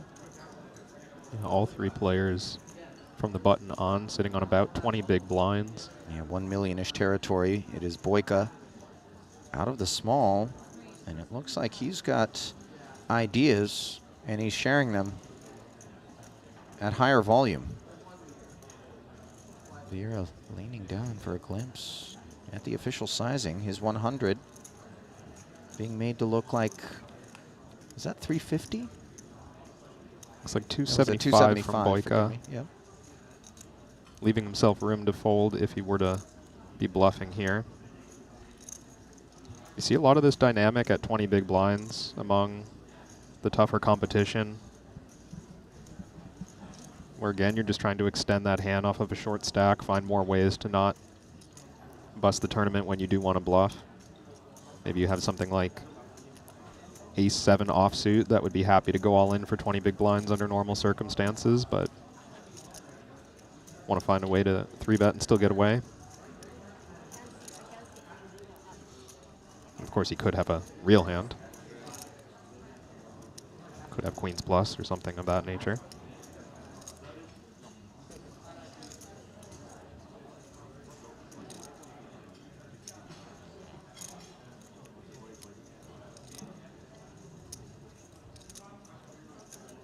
Here it looks like he's giving it serious consideration. Vieira looks like Russell Crowe's John Nash character in Beautiful Mind right now. I mean, there's a lot of data being processed based on the darting of the eyes back and forth, but ultimately he does find the fold, and of course we have no idea what the holdings were. Boyka snacking on Portugal's finest.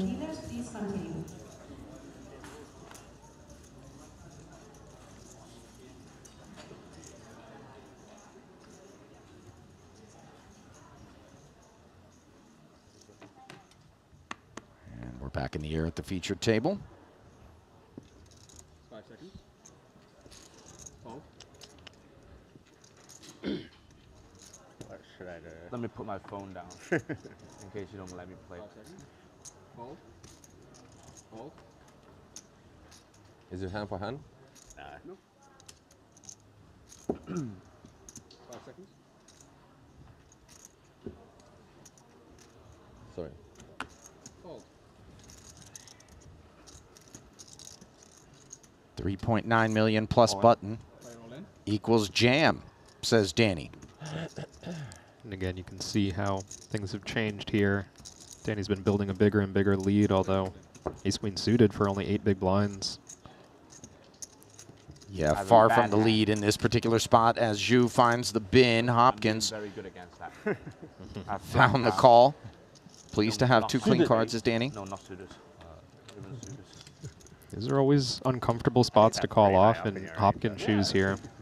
Because you know that Danny can have such a wide variety of hands. You'd really love to be paired, but a suited ace-queen, certainly reasonable to risk everything on. Well, let's step away from that collision as Yuzhu Wang apparently has taken up a similar position with a queen-8 suited, considerably better than the jack-7 offsuit. He's run into an ace-king. We flip back over to Danny and James. I saw a 3-side spade. So I guess we're going to wrap this one up first. I hope it's a 7. Thanks, bro. Note that the players do keep their hands concealed until all other hands in the room that are not all in and call situations come to a close so that nobody gains a competitive advantage based on the outcomes. Yeah, these are in larger tournaments when do something weird, the staff is not enforcing fair play as well as they do here. You see a lot of kind of gawking and rubbernecking, if you will, from other tables, trying to catch a glimpse of, you know, in the middle of a hand, if you've got a real decision and you notice that there's a few all-ins at the other table, especially if the all-in player has low equity. All right. It could heavily change your decision. So 8, 9. Oh, it's a 3-side spade, so it's 8, 9, 3, 2 spades. Is that okay for you? yeah, okay, sure. Yeah? Did they already catch a glimpse of the window card? I'm not okay with that. No, they're just negotiating a sporting flop. Really? It's very close. If it's like open-ender, I'm flush draw, I'm pair draw by the river. Yeah. Wait, you said 2 spades though, right? No, I mean two deuce of spade on the turn. Then it's like very close. No, I'm not okay. 7. Just put the 7 out. 7 not enough. 7 of spades.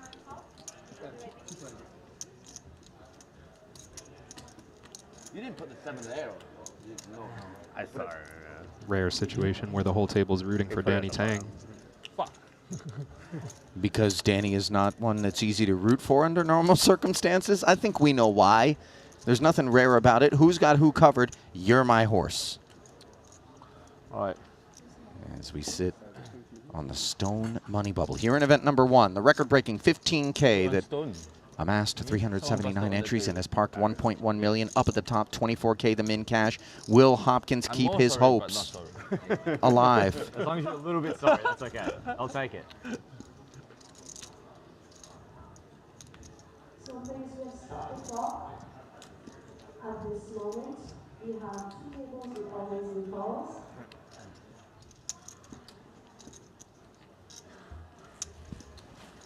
And we have just lost 1 player on the table, so we are down to 64 players at this point. Will you change that? Would that change your decision? We're going to play 1 table at a time. Good luck. Would you afford it? Knowing you'll be button as well?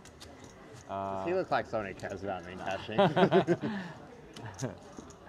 Then I'm less sorry. 我 on 咗，我 on 咗，我係即刻。唔係，我睇佢有冇 all in 啊？哦，我幫你嗌啫。 Loon over. 我哋嗌緊7，已經出咗，見到佢身 For an update. 邊三邊黑土。係咩？佢頭先我拉出嚟嘅時候。890嚟嘅。 I mean, with that information, 見到三邊黑土咗。 someone's all in. 睇到㗎，已經睇到。唔係因為佢想拉出嚟之後，佢叫佢 pause。我哋見到第一隻890係冇兩隻7嘅冇。哦，即刻係嘅。嚇？啊，即刻係嘅。唔係我。我知，我整咗佢啫。睇下有咩反應啫。 Someone else saw it as well. And it's 64. 得啦，咁阿嘅橄欖魚啊，都即刻。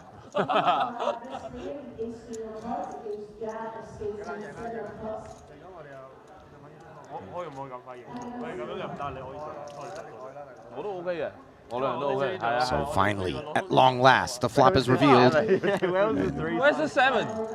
Fortunately for James Hopkins, it is Jack and 7 free, but there are a couple of spades lurking. Take that off the board and now fade the 6-outer as you see Hopkins licking his lips. One of the better cards.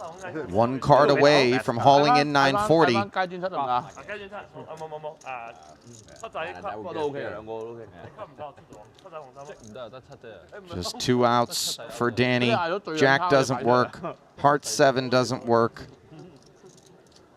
Huge turn for James. You can be less This would be a sorry to me gut now. punch.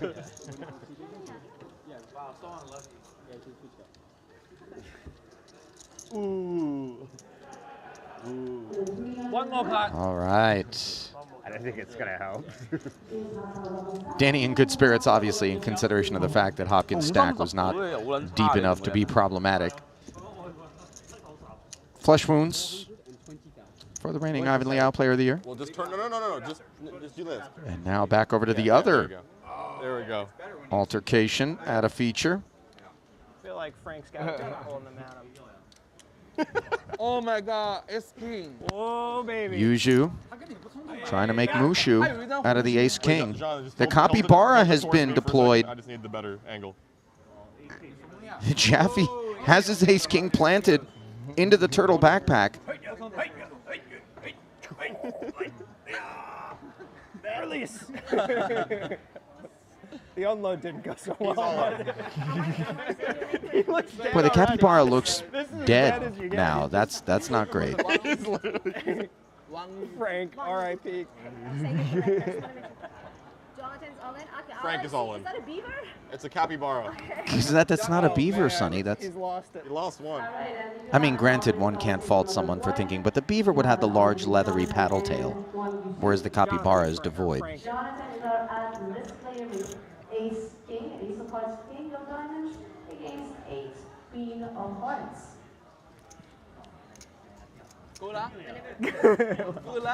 Thank you. Well, beavers and capybaras aside, this is a no-joke situation on the stone bubble for Jaffe in the quest for 1.1. Step 1. Oh shit. Oh my goodness. One more, huh? It doesn't get more threatening to ace-king. Many on hand here. Give him an 8. 10. He's got a big personality underneath that mask. Flush draw for Wang. Yeah, was not expecting. Oh my God. Doesn't come in. 600 in the middle. Listing toward Jaffe 82% of the time. The capybara gets fed. But 18% of the time, the dream comes to an end. What says the river? The queen doesn't cut it, and you see a disappointed band of merry men left less merry by that outcome. Yeah. Yeah, I never think about Jeffy that. staving off elimination. 所以我问你，他有没有红心呢？ Thank you. 结果还真就发出这个面了。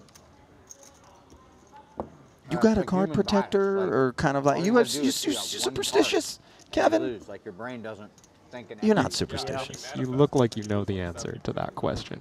I'm so disheartened by that. It's a resounding no. You don't believe in the dark arts. Just listen, unprotected cards. I'm going to introduce you to Steve O'Dwyer. You just have like a 10-minute conversation with Steve, the shaman, as we call him here at Triton. And he can make a convert out of the best of us. There's magic in the air. Okay. You just got to reach out and grab it. Flesh wound. I don't know that stuffed capybaras are the iteration of choice, but I'm just saying there's, it's a free roll. Maybe there's no such thing, but just in case there is.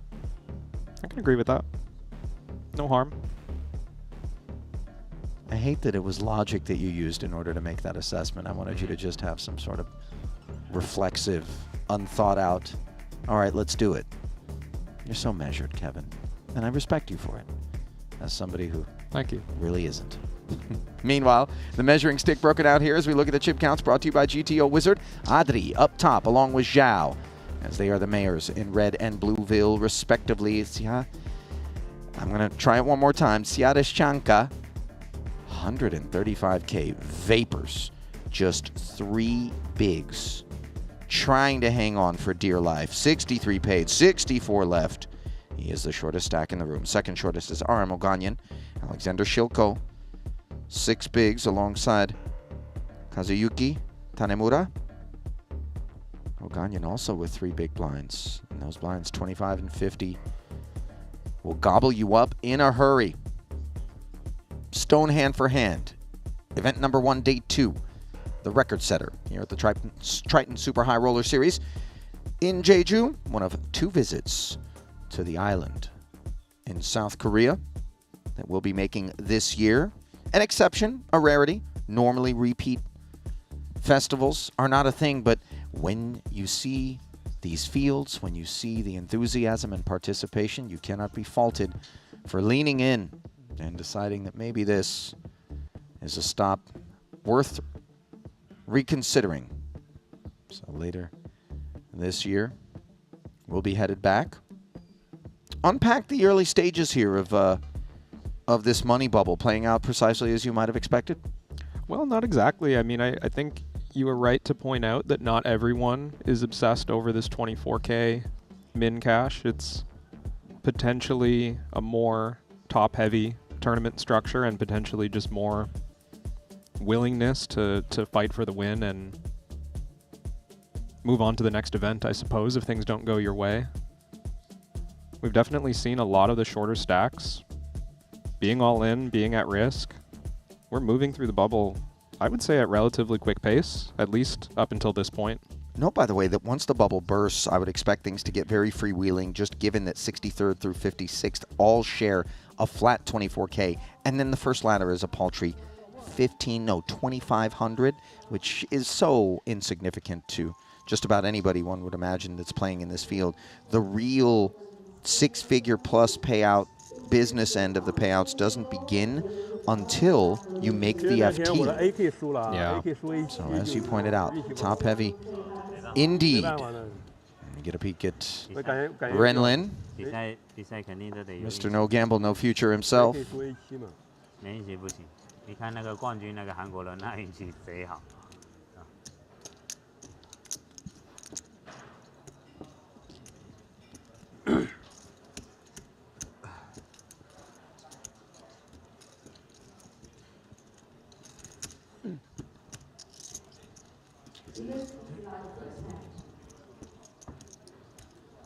My friend, don't gamble too much. I won't. Fold to money first. Yeah, I was just all in. Then fold to final table. Okay. Okay, I'll fold to money now. He never fold. Him? Fold. Fold. Fold. Oh, well. A little suited connector. Yeah, Danny's going to be looking to his left to figure out how many chips he's risking. Certainly a spot where if everyone was short, he might just be moving in with a wide range, but Renlin's arrived with 30 big blinds. And sitting in the big blind is still our tournament chip leader, so no large opens from Danny in this situation.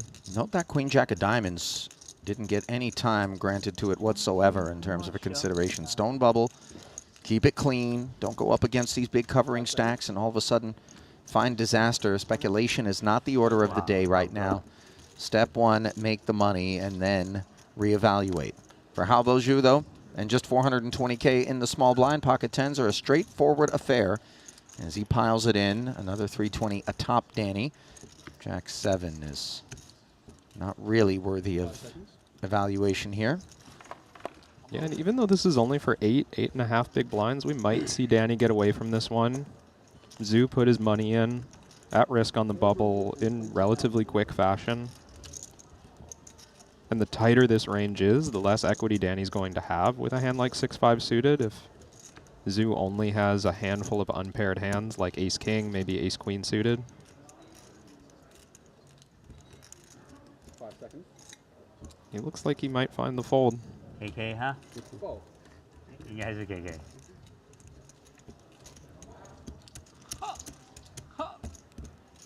Uncontested. 圈圈，你 Zhu 要 will 下 take 一 it. 波 AA 秒扣 KK 这个时间刚刚好，是不是？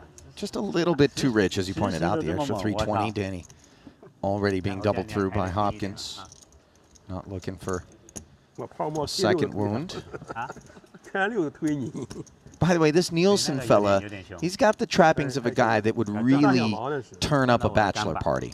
Or stag party, as they like to call it. You with me? You have that read?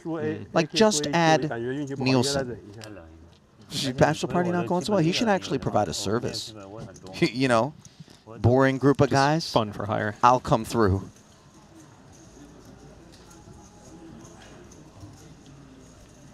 Table 5 once more, where we focus our attention for the time being.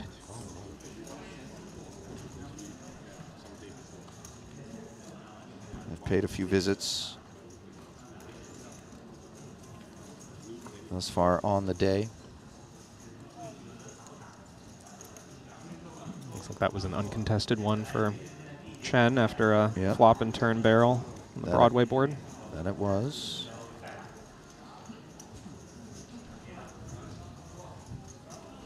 Drew Amato in the foreground there, getting caught by the shutter.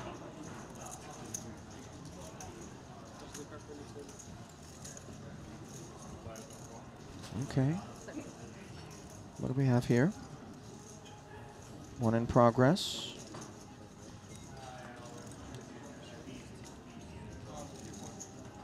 Looks like we're seeing a post-flop situation between Mueller and Fast. Yeah, this is table number 9, by the way. 7-9 queen was the flop. Board pairing 9 has arrived on the turn. Apologies, didn't have the action to this point, which is moot. Samuel collects things. Such a talented young player is Mueller. Runs with some of the foremost minds in poker. That stable of the Austro-German contingent, where there's some overlap, including Eibinger and, of course, the unretired Fedor Holtz. Just on the bleeding edge of things in terms of poker. Thomas Mühlacker playing under the banner, as well as so many others. 我早就搭完了，没钱了。我当然不该了。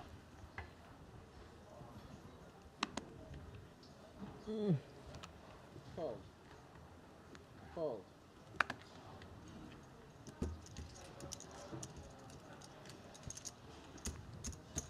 Danny's still interested in playing almost every hand as we go through the bubble, even with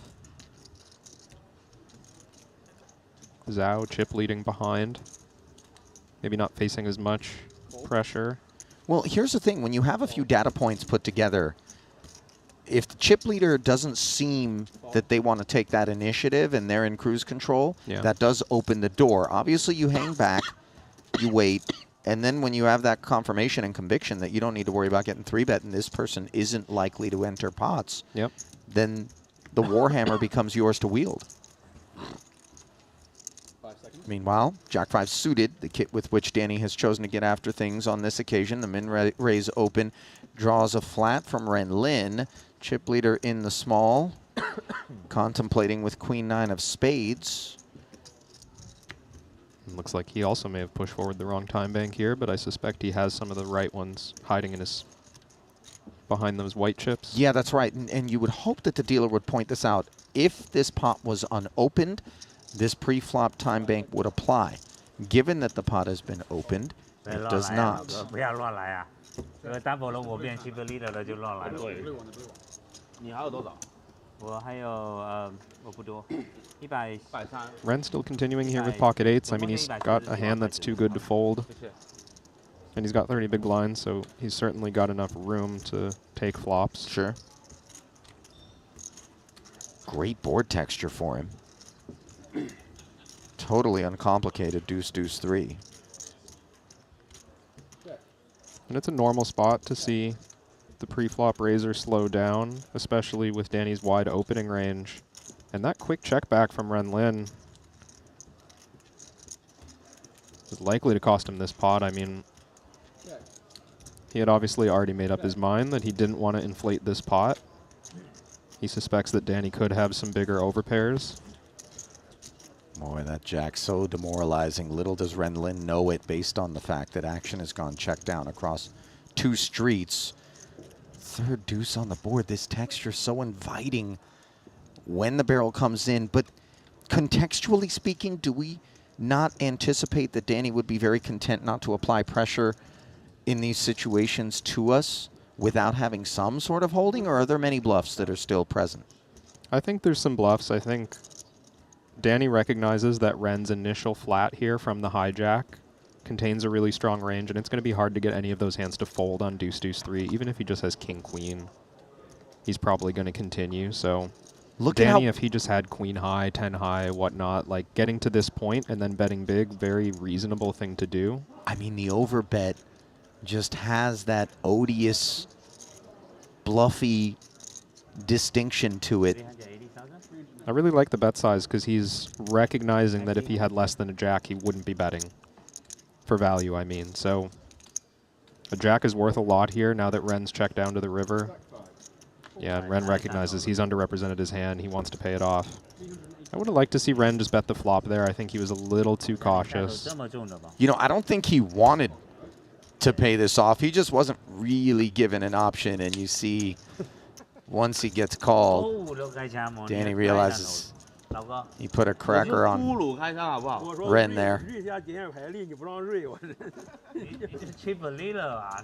think it's common with the pressure of the bubble looming here. You have this idea that your whole goal in the hand is to not get stacked, to not go out in 64th place, right? And you end up trying to do everything to avoid that. But had we bet the flop there, we're not committing ourselves to losing our stack. I think it would have been the right move. Well, it looks like Armaganian, who seems to always be wearing a smile, really takes it all in stride, has that all-in button in front of him, fumes in terms of stack depth. There is Ding Biao. Looks like we're on the river here. Revelations, an ace deuce. Complete board is 4-5, 4 ace 9. This was a raise from Cale Burns. Aram flatted. Ding Biao came along, rounded checks on the flop and turn, and then it was an all-in from Ding Biao, and the call from Oganyan, whose ace was good. Relief as he exhales and leaves the rest of the room disappointed, as they are left to continue to try to burst the bubble.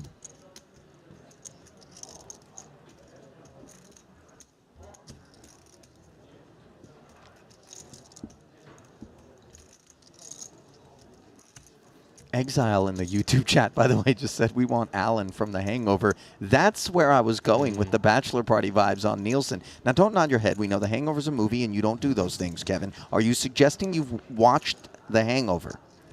I think I've seen the movie poster, like, in the airport in Las Vegas, maybe.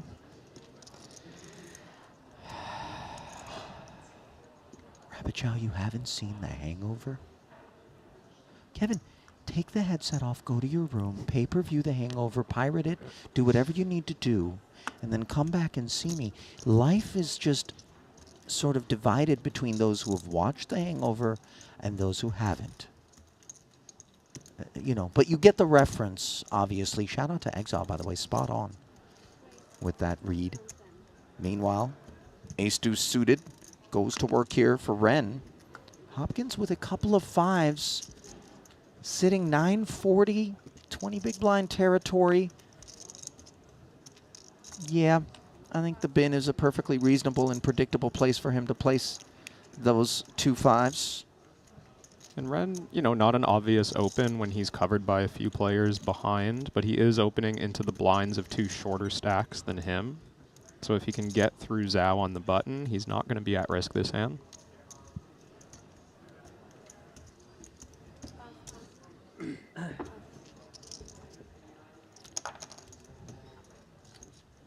Good use of just an ace from any position.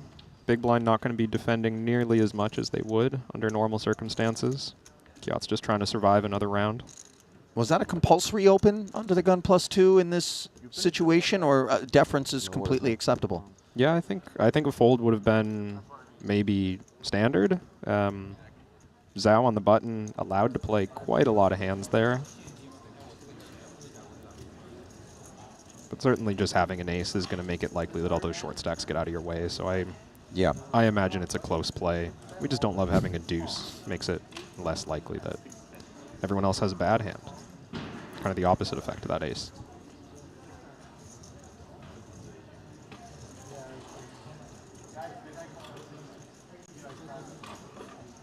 Looks like Boyka is mulling one over here. Road traveled to this point was an open to 100,000 from Boyka. Issam Fayyad flatted. Direct left, pictured here. Ace-5, deuce, 2-spade flop. Boyka checked, faced a 75K flop bet from the flatter behind pre. He did call.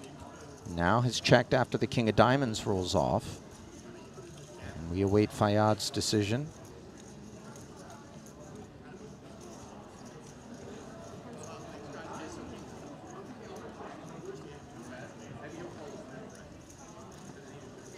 Looks like he settles on a check back. The river is delivered, a board pairing ace.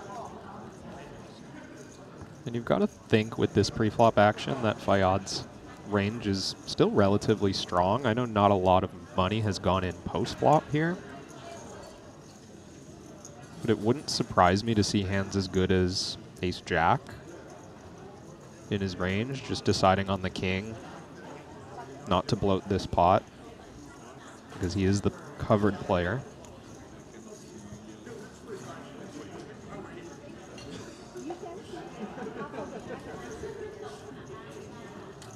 Things get so surgical in a stone bubble spot such as this. Tremendous amounts of precision required to make sure that you don't misstep or folly.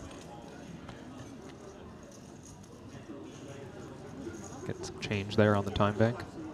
By the way, white hoodie in what looks like a very sauced up dish there for Vieira. He could risk a misstep. Hope that tie pen is close. Meanwhile, barrel of 210,000 deployed by Boyka. Yeah, Boyka claiming here that he's got 3 of a kind by the look of it. It would be hard to find bluffs, but potentially if he check called any pair weaker than a king, he might think about turning it into a bluff in that kind of situation. You might get some pretty big folds given the circumstances. I mean, obviously Fayyad's flat before the flop could contain combinations devoid of the ace quite clearly based on the fold on the river, but then once Boyka checks on that board, obviously you look to represent some of the combos that maybe would have been 3-bet worthy under other circumstances, but he's going to take a little bit more cautious approach in this direct bubble. And so with what he thought was an open door, he took a step through it for 75K. Test result came back positive, and then he shut it down. Onwards we march.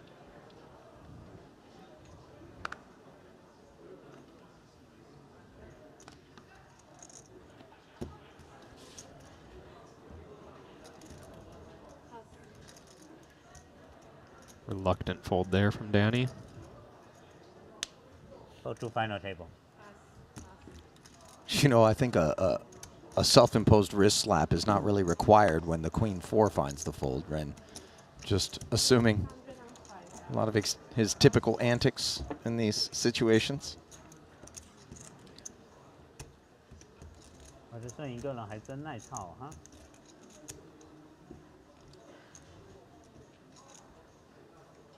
都食過撚多支。 Chip leaders, K9 unit. Getting leaned back on here. You know, it's funny because Zhao hasn't been abusive. You know, he's been really selective about the situations in which he's opened pots. So it's not as though people are detecting aberrant frequency and deciding, okay, let me just take a shot. But then he does pop his head up out of the sand and runs into it. As the Lithuanian piles in 550. Don't need to explain why. Bit too rich, I would imagine, for another 4.5 to get invested. Yeah, we saw Zhao get away from the ace-jack suited a little bit earlier at the 20-40 level, but that was for, I want to say more like 20 big blinds here for just 11. He does seem tempted by the good price. I mean, these are temptations that we're well served to avoid, though, correct? Oh, yeah. I think for Rokas to move all in, especially from the big blind, when he had the option to just flat, we're expecting pretty much nothing but premium hands. Maybe in theory, we're supposed to see some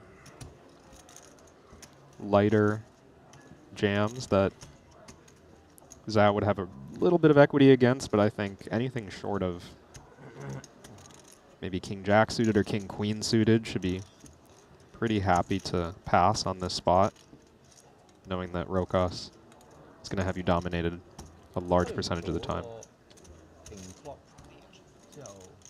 The interesting thing about this is that given we're stone hand for hand, there's really no point to posturing here. Unclear whether or not Zhao realizes that, not to allege that he doesn't, but you would hate to burn through any time banks that would come in handy. Yeah, that's in a more what leads meaningful me to spot. That's what leads me to believe that he was making a real decision there. I haven't seen him waste time. 没等到时候，我提了2次，2次都被推回来了。你没看我一直没起。够了，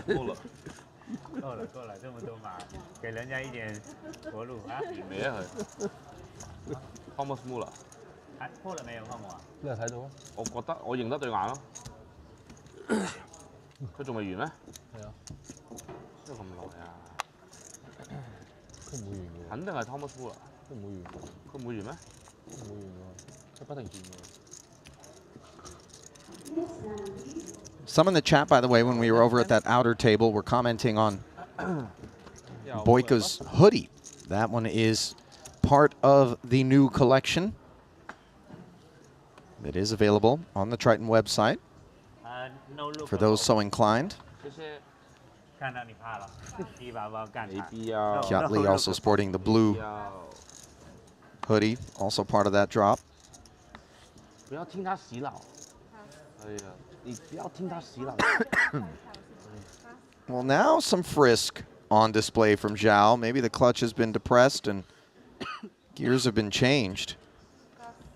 Not something that we observed during the early orbits of this feature, where we were still 6 away from the money, I think, to start the day. 8 away, rather. Yeah, and it's surprising into Danny Tang's big blind. Probably the only player at the table who can do real damage to his stack, but we maybe also just haven't seen Zhao get dealt these middling hands, giving him the opportunity to play a bigger pot. Oh boy. Smothered clubs have formed a draw for the pre-flop opener on an ace-queen 4 board that he's keen to represent. Danny with the wide world of draws, though, the Broadway plus the dominant clubs.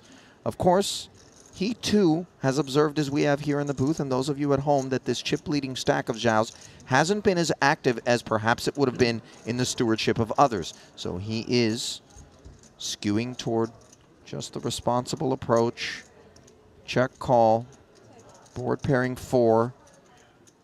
Yeah, and Danny has a hand that beats bluffs. He has a hand that doesn't need to raise. And now, of course, he has a hand that's worth quite a lot. They're playing 3.7 effective. There's 435 in the middle.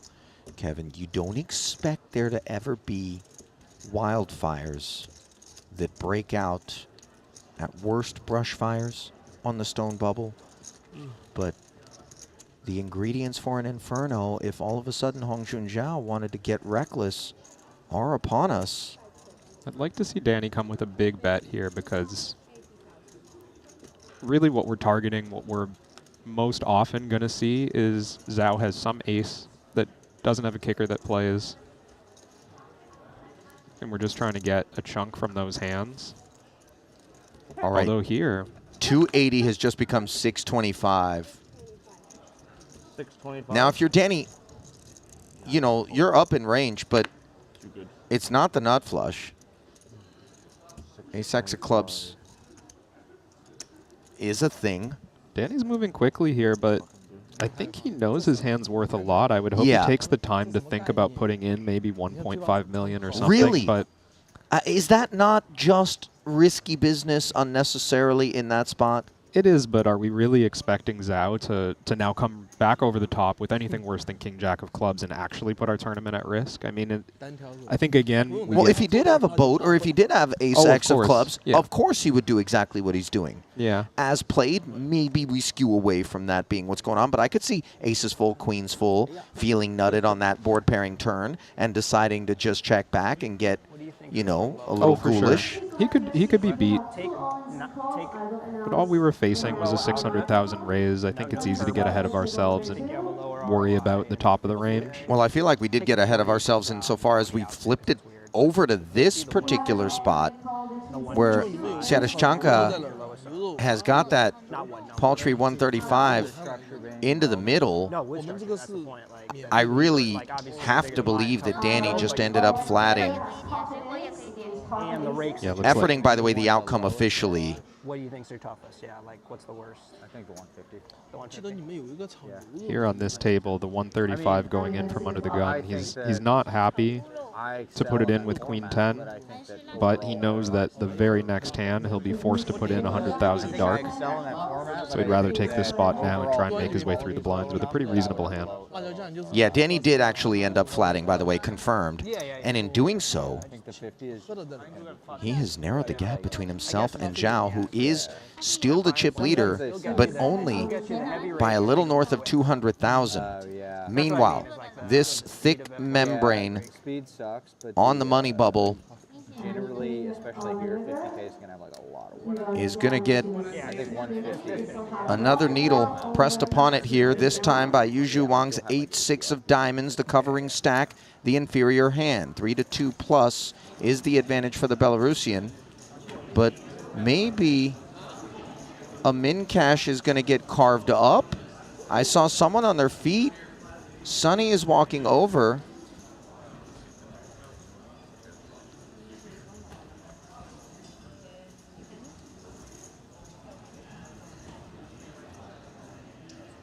I have to imagine. Let's listen. Okay. That's the other feature. That's the other thing with the 50s. You get a lot bigger field sizes. Yeah, 150 is like 80 people sometimes. Uh-oh.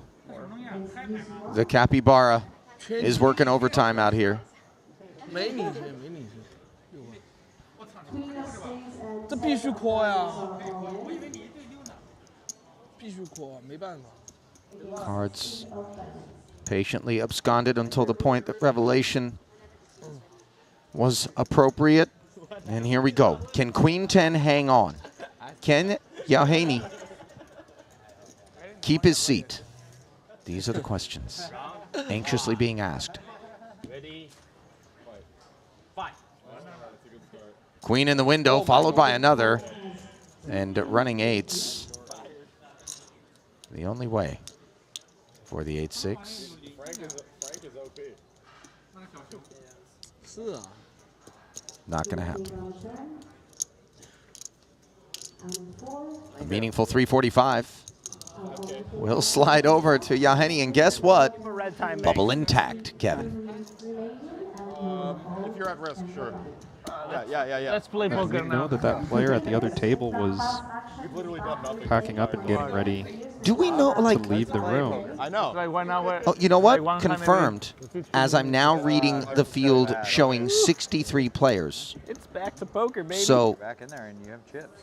you hear Jaffe and company talking about it's back to poker, baby. And the unfortunate man who was on the outside looking in is China's Ziwei Shu. Looking at the hand, it was pocket eights, which he took up against Samuel Zhu, who had pocket aces, and he got showered. The money got in pre. Never able to improve were the eights. So everybody rejoicing in that the pain of a protracted bubble, stone bubble, given the run up to it, was rather brisk, will now give way to some greased wheels, especially as you look down the leaderboard and realize that there are several rather, 10 big blind and fewer stacks. In fact, 47th all the way through 63rd have 10 or fewer big blinds. And if you include the 11 and 12 big blind stacks, you're looking at 42nd all the way down. Are we still using this? Yeah, I was looking at the same thing. All the way, like over half of the field is under 20 big blinds right now. And this is a stage of the tournament where the amount of attention you have to pay to ICM, your risk premium starts to get very low again.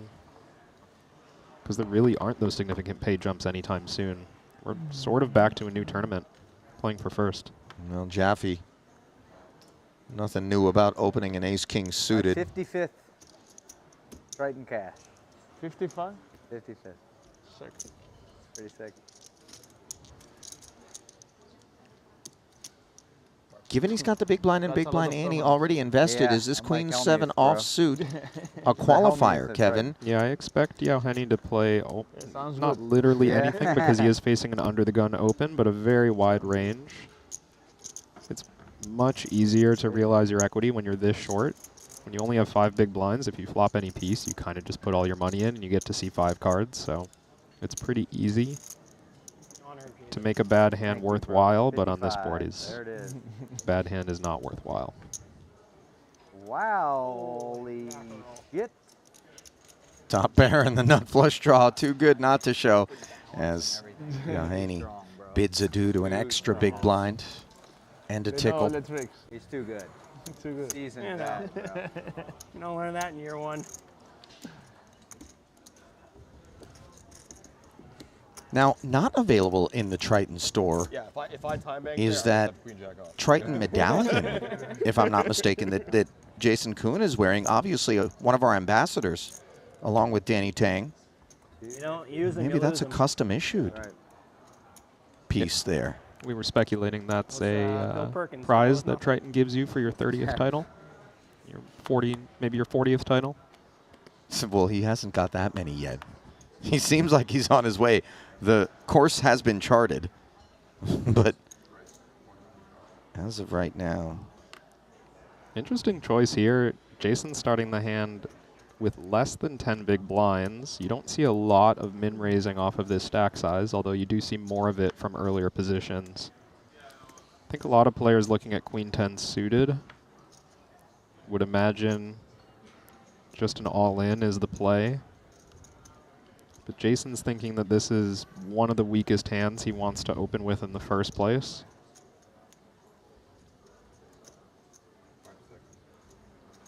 So he's happy to choose to raise, and he would have folded if he faced a jam, but well, he is performing well against Jaffe, who, of course, defends the 8-9 of hearts. Smothered. And doesn't find any trouble on a 10-5-4 board. A great one for Jason. 275 in the middle, 375 back. yeah, a great board for his hand, not necessarily a great board for his range. I suspect with this type of hand, Yeah, he does still just play it aggressively, but you were going to say you suspected a check back just with some with hands, range, right? Like if he had ace jack suited, ace queen offsuit, ace king offsuit, right? Like these hands are not loving that board. Actual nuts. So certainly he would have checked some of the time, but makes sense with queen 10 to just try and put the money in. Sure.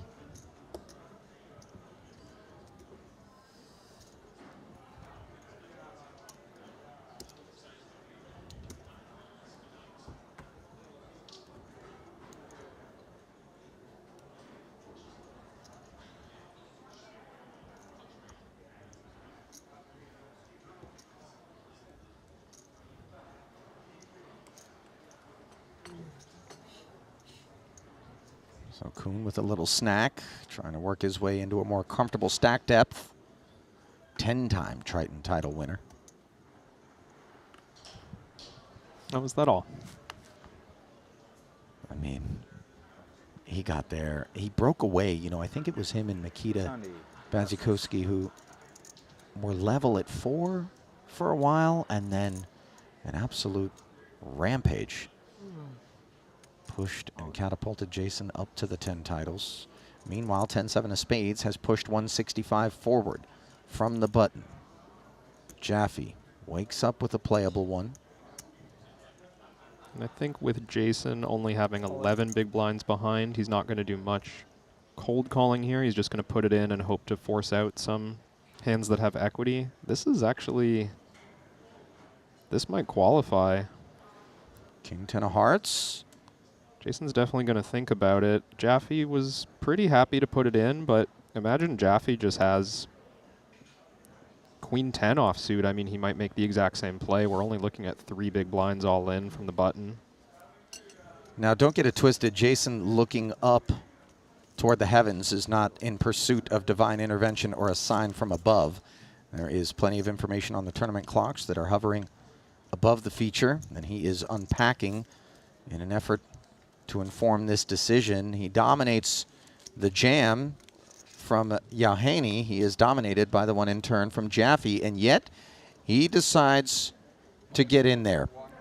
Yeah. And a double knockout possibly here for Jaffe. Yeah, I do think Jason had to put this one in. There's a lot of automatic shoves from the small blind in Jaffe's shoes that he's going to be ahead of, or at least have, you know, to be clear, a near flip against. For bubbles. Yeah, no. They've got that overlay of Henny's 165 on the button, which is really light in the first place. It's like my hand looks so dead, but I still feel like I'm going to win somehow. I really do. It's like the 10 is dead. You got the queen of hearts. Like, how am I finding my way out of this? I don't even know how. Yeah. Oh, there it is. Well, that's a start. Top pair and a flush draw for Jason, who vaults into the lead so improbably. Jaffe threatens with the gutter. Queen would do the trick as well. For that matter, Yahaney could find a 7 or an 8 for 2 pair or the straight. Sopping wet board, and there is the 8. But Jason continues to hold the lead in the side pot, which is the larger of the two. 870 in it versus the 545 in the middle. Jaffe performing terribly and unable on the river to improve against Jason, who ends up hauling in 870. I really thought you were drawing, Dad. Forgot about you, kind of, to be honest. And Yahaney, that's what I got. That's what I get for forgetting. hauls in the 545, not to be overshadowed. The fact that Jaffe 35 got 2 big bites taken out of him there, Kevin, and now he sits on crumbs. Sneaky. Jaffe probably still feeling like he's playing with house money here. He was all in at risk on the stone bubble. He's secure to cash regardless. Yeah, but did he have the best hand when he was all in and at risk? 15-time bank. Because you gotta take the worst of it to feel like you're, you know, burning through your 9 lives. No, it's still, you're all in for 5 bigs on the bubble. The whole room is rooting against you. You kind of feel that relief, even if you were ahead. 30 seconds with only 1 hand to play. So easy. Maybe not house money, but he's got to feel pretty happy. Chips. Well, he does have a generally pleasant affect at the table. To be fair, I think most of our Triton regulars toe the line in that respect, where they're looking to ensure that the environment is welcoming and comfortable for all those that should choose to make the investment at the stakes that we play here. Pros and regs alike. Recs, rather.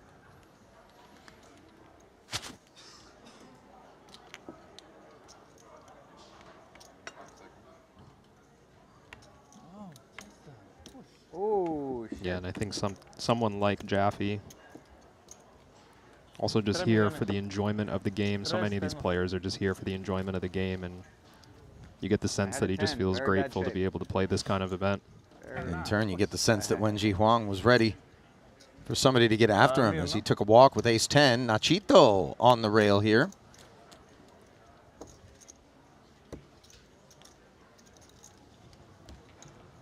¿Dormiste bien?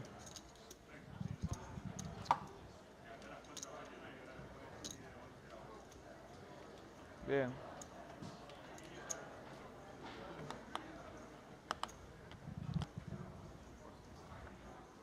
Poker, poker, it's all skill.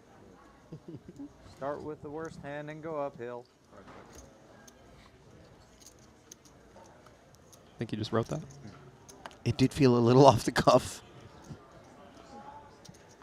And even though it was just kind of a playful quip from Jason, it's nice to see that in spite of all of the effort and intensity and all of the academia that's involved for these guys, they do acknowledge that there's just times where it matters not at all. It's all the skill in the world isn't going to beat run good. Or run bad, for that matter. Meanwhile, Jaffe with the ducks. Oh, sorry. Ripped it. He was like, Got called by Joseph's Queen Jack. Anybody want Queen Jack for $100? I'll take. I have enough invested. Yeah, you're already in there. Sounds like he's not confident. Jason having just folded Queen 10 on the button, trying to take some bets and get a little side EV. He's got intel. Oh, he would have been on the wrong side of things, as is Jaffe. And an ace-queen 7 board that leaves him on the duck hunt. There you go. 6 of clubs.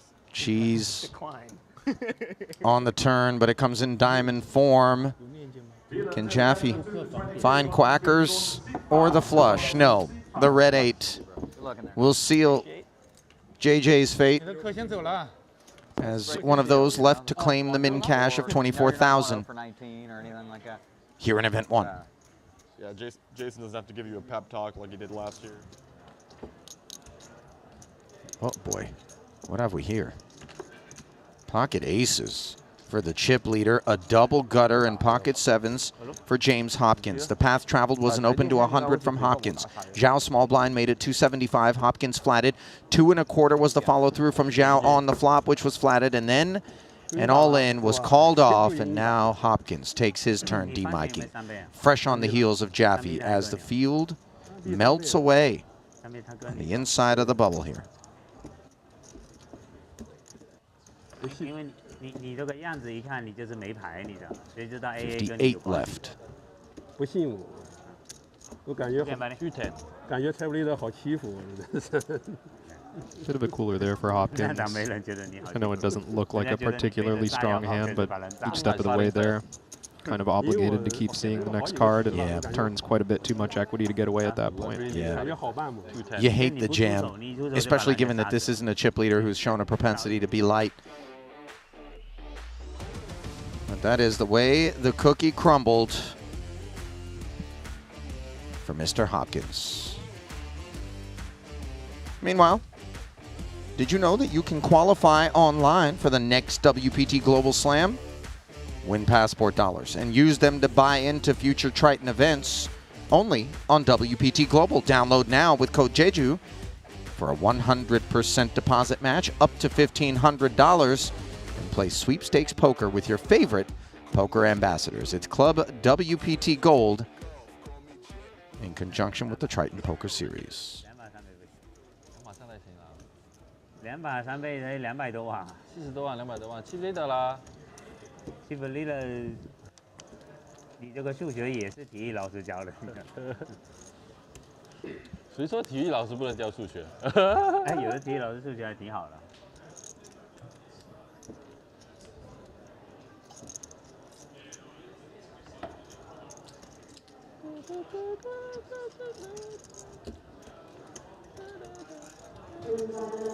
哦，这个对面有个篮球场、网球场、足球场，他们都在那边打。那有篮球场？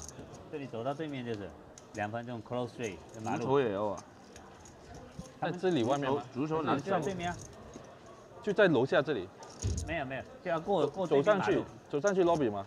对，lobby 对面。过对面马路嘛，对面马路。篮球场是赌场的吗？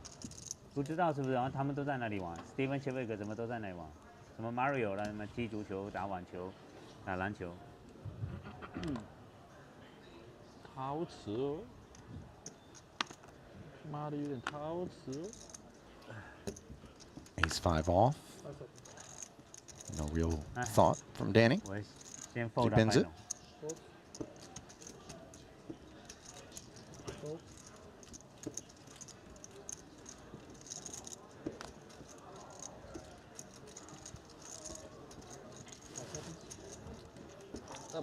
Kind of tricky spot for Zhao on the button, wanting to open wide, but noticing that the stacks behind are pretty short.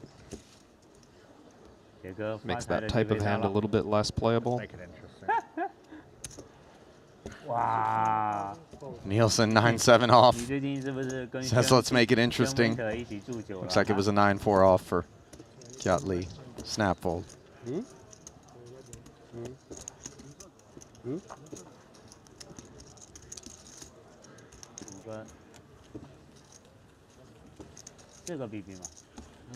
I would love to run Nielsen one of those raccoons skin hats, you know what I'm talking about, like famous old trapper type of garb, the furry, just to complete the look.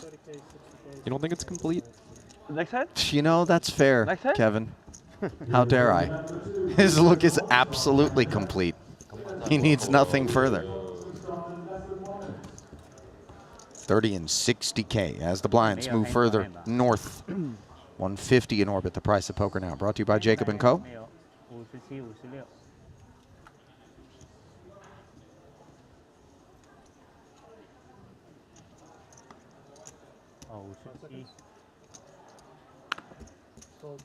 Two big blinds.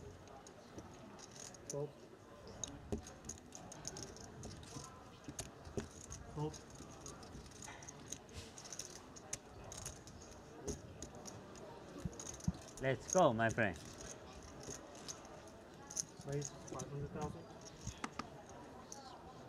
$500,000, says Nielsen here. Too far. King 6 off suit on the button. Kiat Lee can wait no longer, he decides, with the 9-7 suited. He calls off from the small blind. Are you surprised that given he was going to have multiple free hands in his future, that he would bother to take a stand here and now, Kevin, with 9-7 suited? No, I like the call here. At this stage, like you were pointing out before, the pay jumps are so many eliminations away that there's not really that same future game advantage, right, of surviving 4 or 5 hands. You kind of just take every spot you get dealt, and I'd say this spot's good enough.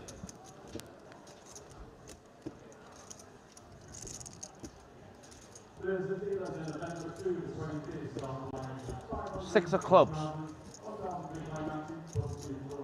Deuce 3-5 board wasn't helpful. The ace does provide another club. Backdoor flush draw. Heaps of outs now, even to a chop. Actually, no, given the 6 dangler, forgive me, and that board pairing ace. A case of too many outs for Kiat Lee. Showered.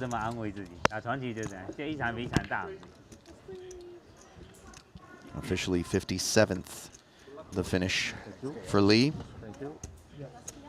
Oh, one more. Mateos has his chips in the middle. And it looks like Jiming Shu with a suited connector Digs in from the big, blind versus blind altercation. 7-figure pot. Yeah, now blinds up to 30 and 60,000. Only 8 big blinds with the 9-8 suited. I'd say it's a pretty mandatory call. Shu agrees and flops himself a flush draw. Rays of Hope versus the King High.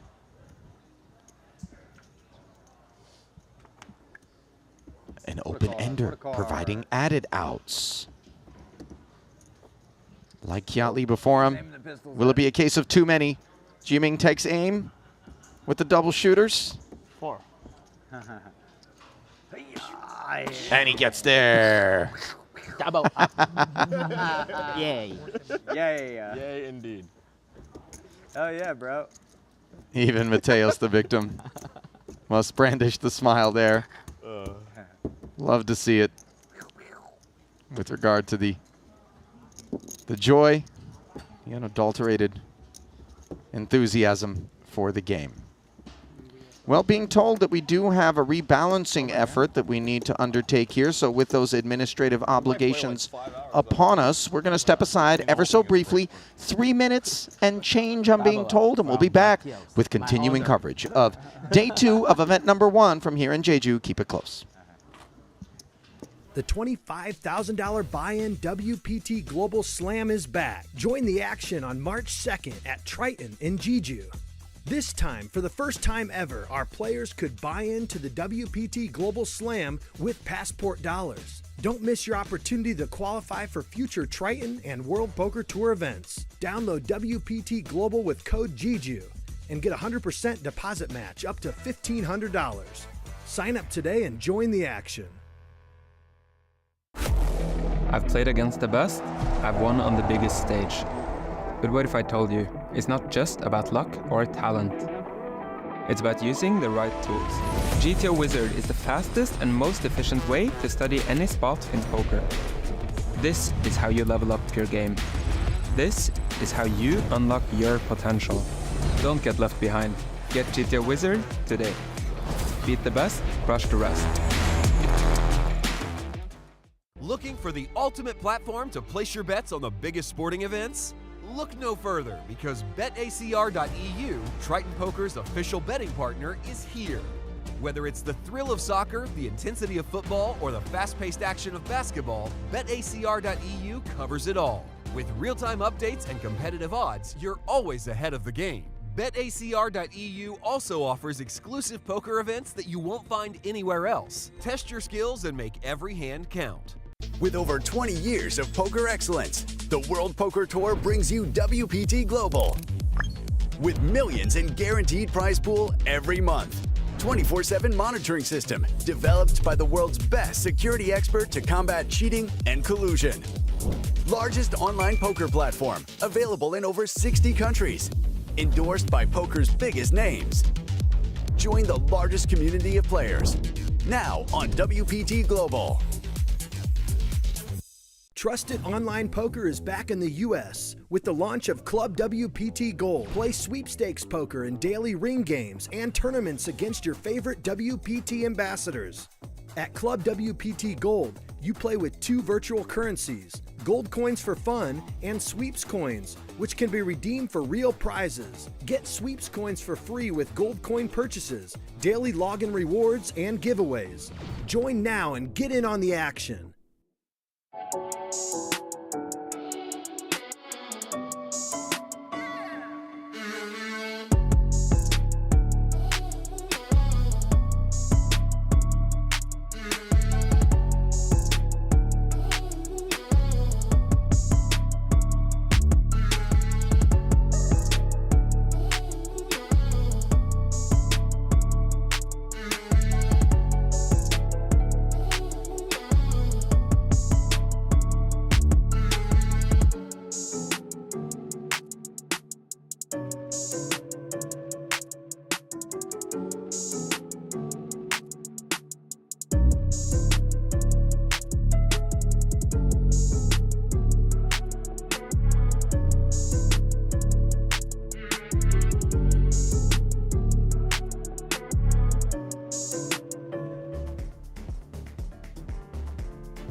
welcome back with a glimpse at the chip counts here.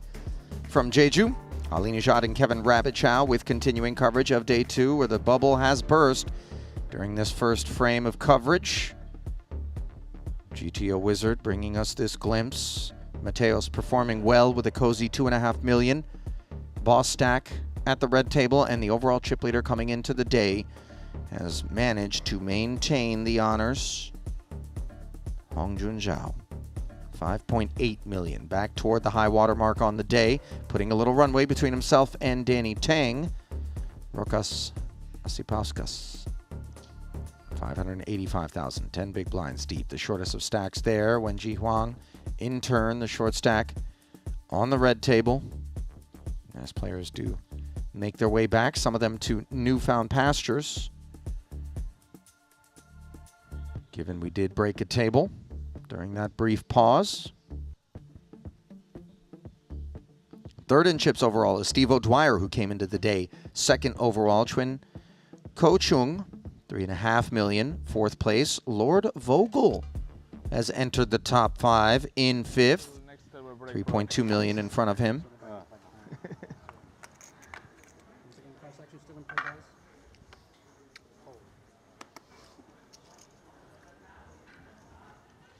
Nikita Kuznetsov, a new arrival.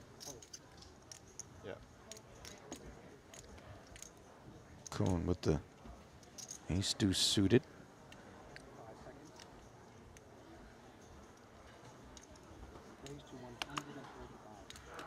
Makes it 130 to go.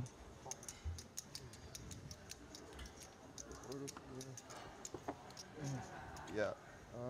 King Queen suited now for Shu. Do I write it? I write? Yeah. Okay. First, write your full name here. Okay. Yeah. Certainly going to continue this hand. I'd like to see him do it aggressively, I think, with only 15 big blinds.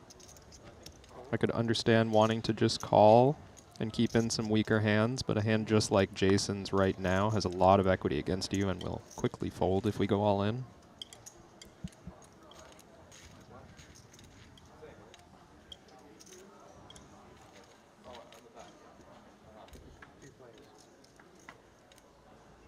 .380 in the middle.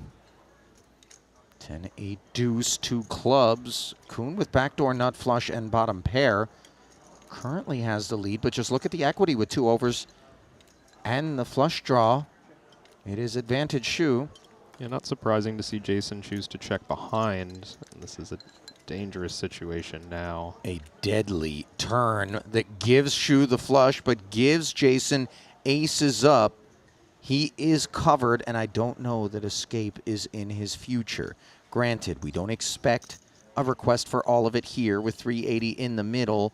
Shu comes with 1 1/4. Now for Jason, what do we do? It might be a little alarming just to see a bet at all on the ace. I think most of Zoo's holdings are going to be cautious around this card. They're supposed to be, yeah. The only reason Jason might give action here is because the size was pretty small. So maybe he's going to read into this as a cheap bluff or a marginal ace. Well, when you say give action, you mean raise it up. Yeah. Certainly Jason's not folding, but he has to decide if he's protecting his hand and putting it in, which is looks like what he goes with. And he's run into the nuts. But I got outs, as he realizes immediately he's not drawing dead, an ace or a deuce to fill up and stay alive is that which is required for the 55-time casher on the Triton Super High Roller Series, who wants to stay in the hunt for title number 11. Will the deck allow it? Or will Shu enjoy another helping of chips? My goodness, the ace of spades. You gotta say I got outs, I guess. Jason, cool. Holy shit, that's how you do it, baby. World champ. Back-to-back world champ. Holy shit. Triton ace. Satan ace. That does feel pretty Satan, bro. I'm sorry. This is the stand play. Shu is. Yeah, you got to put the bag on. Stand play. Yeah, standing play. Holy shit, that's nasty, man. Oh yeah, hold up. Sick. Gross. Rude. 9% or something? All right. Ouch. You know, for somebody like Shu here at his first ever Triton, so many of these guys well aware of Jason's accolades, and what a story it would be to say, I claimed that pelt. Yeah. I knocked him out. And instead, I got a swift kick in the nether regions by that river is ultimately the experience. Man, just savagery. And you can see Jason feeling compassionate for the player on the other side of that hand, but at the same time, he's got to get back to business. He's trying to gather himself and think, oh, you're actually in a good spot right now. Back up to probably average stack. Maybe above.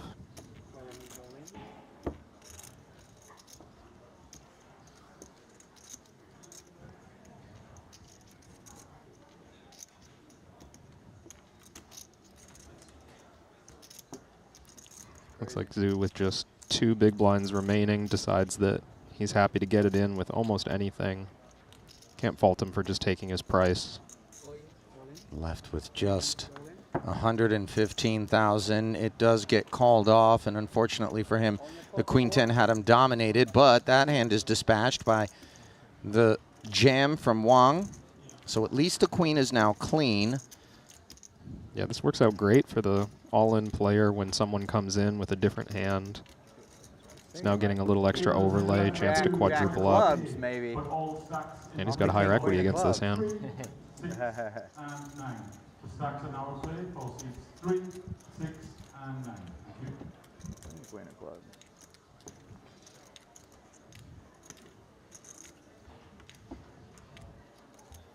$465K pot. Jason wishing his man good luck, uninvolved in this one, but obviously the compassion continuing to be shown. Ace 10-9 with a couple of clubs is not the one. Wang, top pair. Can Shu draw live? It's going to take an 8. A Jack, 3 instead. It's a deuce of clubs and no path to escape as he does draw dead. And it unraveled in a big hurry for Jimeng Shu. You thought he had straight? Oh, gloves. Yeah. I see. Meanwhile, back over at the other feature, Dietrich Fast joined things. King 4 decided it wanted to get in against Haobo Zhu pre-flop. The ace 4 dominating, and then all of a sudden this 10-8-6 all hearts leaves Fast with a whole lot of paths to victory, all of which are maintained. Opportunity with that 9 of diamonds as well, and the 3 of hearts will be the one that undoes ace 4 as the Chinese delegation suffers back-to-back blows. A little knuckle bump and a little nudge out of event number 1. I win these? For Shu and then for Zhu. 在全部牌里面给他挑一手他最喜欢这手的一手牌了，是吧？ At least it comes with a payout. 这手最喜欢的了哈，这次面对是最喜欢的一手牌。 But it is on the paltry side of those available. 26-5, the ladder. 是黑头 K， 黑头 K 才最喜欢。那也是，这他有 A 头 A 的那个 A 头。对啊。我操，你看 Pro 就 Pro 啊，这么细都看得清楚啊，看到没有？细节就可以看出来了，是吧？ Walking through the eliminations thus far, Li Yuan was the first one in 63rd. Alexander Shilko, Danilo Volosevic. Of course, we saw Jaffe and Hopkins. Vyacheslav Buldigin, BVB, was knocked out in 58th. We saw Kiat Lee. 我们是靠小比赛刷分，他赢一场比赛，我的一年都没有他赢的。 Frank Cucciata also met the end. Off stream, Joe Chuen, Yoda Lin, Martirosian. And of course the back-to-back eliminations of Shu and Zhu. Danny Ting, ace 5, 1 1/4. Ren Lin, ace 3. A diamond steps aside. Yeah, disciplined fold there. Could have gone for an all-in, perhaps, but maybe doesn't expect Danny to be opening too loose into Zhao's big blind as well.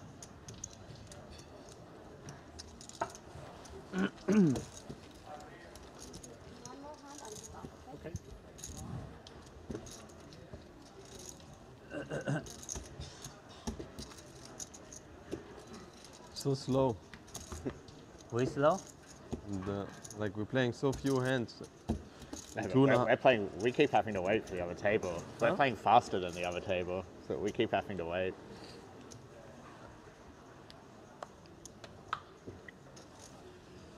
But just the general pace.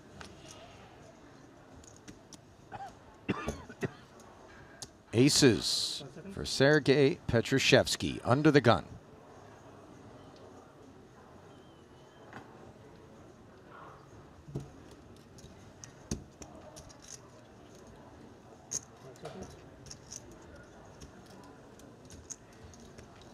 Taking some time to collect his thoughts.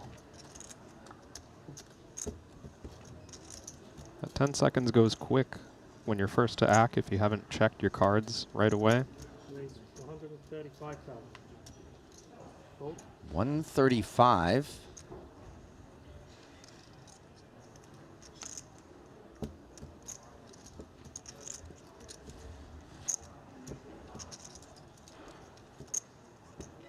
I think Danny might have the ace of hearts under there. I don't, but you know, just statistically speaking, it's improbable. And now officially, I'm really certain he doesn't. I think I'm with you. Yeah. Ace of spades alone. Guessing something 6 through 9-ish was the side card. No matter.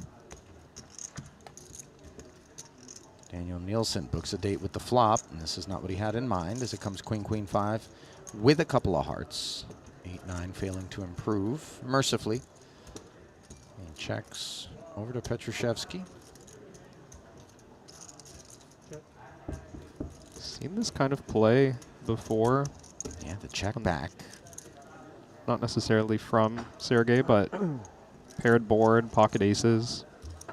Thinking that you're kind of in that way ahead, way behind situation. Why not give your opponent a chance to make the worst hand? Improve to the worst hand? Well, Nielsen could improve to the best hand if a 10 were to roll off on the river, although I don't think it would be a free of charge proposition, as Petrushevsky is looking down at his stack and hunting value. Yeah, Nielsen didn't even give thought to bluffing this turn. Well, he might give pause to think about check raise bluffing now. He recognized that Sergei checking behind on that flop probably means he had something. 85K, can't find a patron.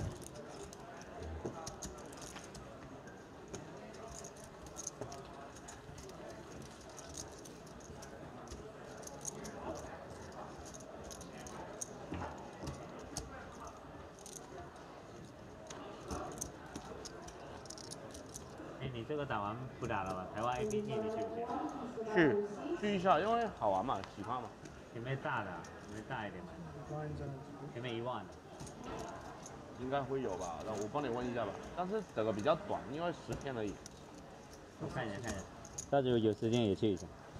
好玩嘛，要好吃，要好吃又好玩。对，台湾只要好吃好玩。对，都是一个好地方。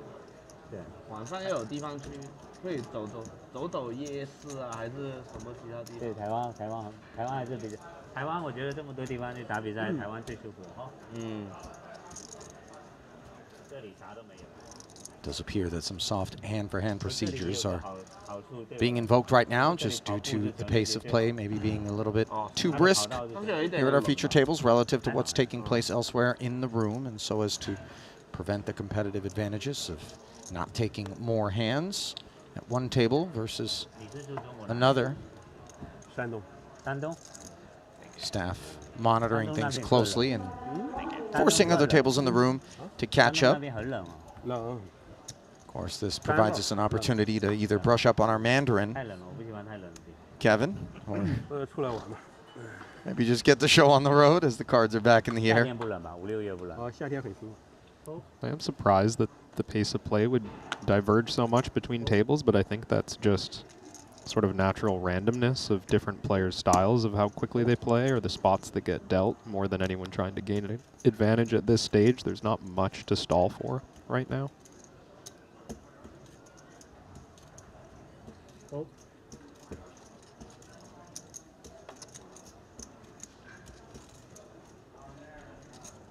Nielsen with a bit of a decision, it looks like. He could go with a limp, but he wants to just make things easy and put it in, and this is not an easy spot for Sergey. 14 big blinds. Queen 10 suited's a lot of hand. Don't know that I would have gotten away from that one myself. I'd probably put the money in. Nielsen with that King 6 suited, which did happen to be the best hand. Takes it down, and that looks like a heavy pour of the red that he just, you know, got his beak wet with there. You a wine drinker, Kevin?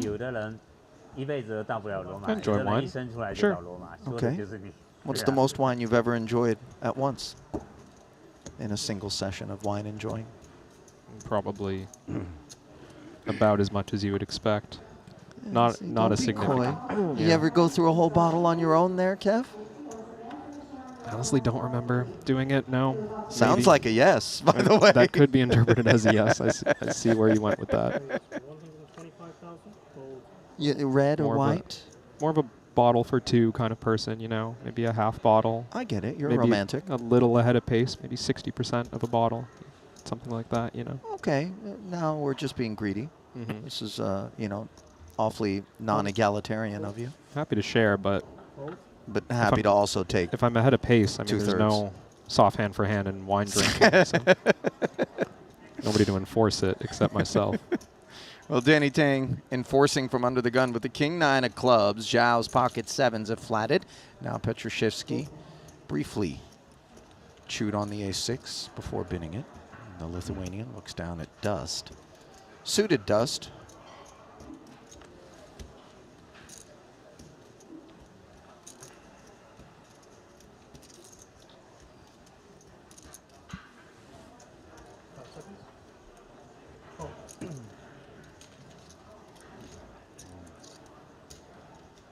Gonna hop in there, by the way. Likes the price. Just 65K more for a whack at 465. It comes 10-10 Jack, and get a load of who's got the best hand. Granted, not the lion's share of the equity, though. By a 3% margin, that belongs to Danny, who's got the gut shot straight flush draw here. Pre-flop aggressor does not follow through. Yeah, we've seen Danny playing these out of position pre-flop razor spots with a check most of the time. Ace on the turn is so troublesome for this Jack Deuce as played. Might be mistaken, but as I got a glimpse of that flop on the table, it looks like the Jack of Spades and not the Jack of Clubs. You know, I think you're right, as I am seeing conflicting information on the screen versus what I'm being told is actually out there on the board. So it is a gut shot with backdoor clubs for Danny and not the gut shot straight flush draw. Unclear whether or not the percentages are reflecting things accurately. Now the 9 on the river gives Danny a piece after a second round of checks. And I'm a little surprised Danny didn't take action on the turn with a relatively weak draw. The ace seems like an opportunity to bluff at this pot. But now that he's made a 9, certainly he's going to be happy with the showdown value of his hand. I don't expect to see him bet.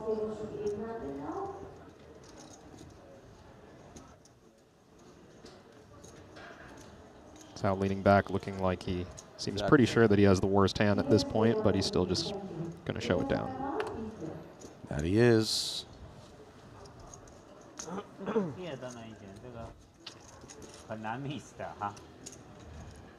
So Jack Deuce allowed to get the showdown free of charge. And that decision to hop in there and take the price proves fruitful for Rokas.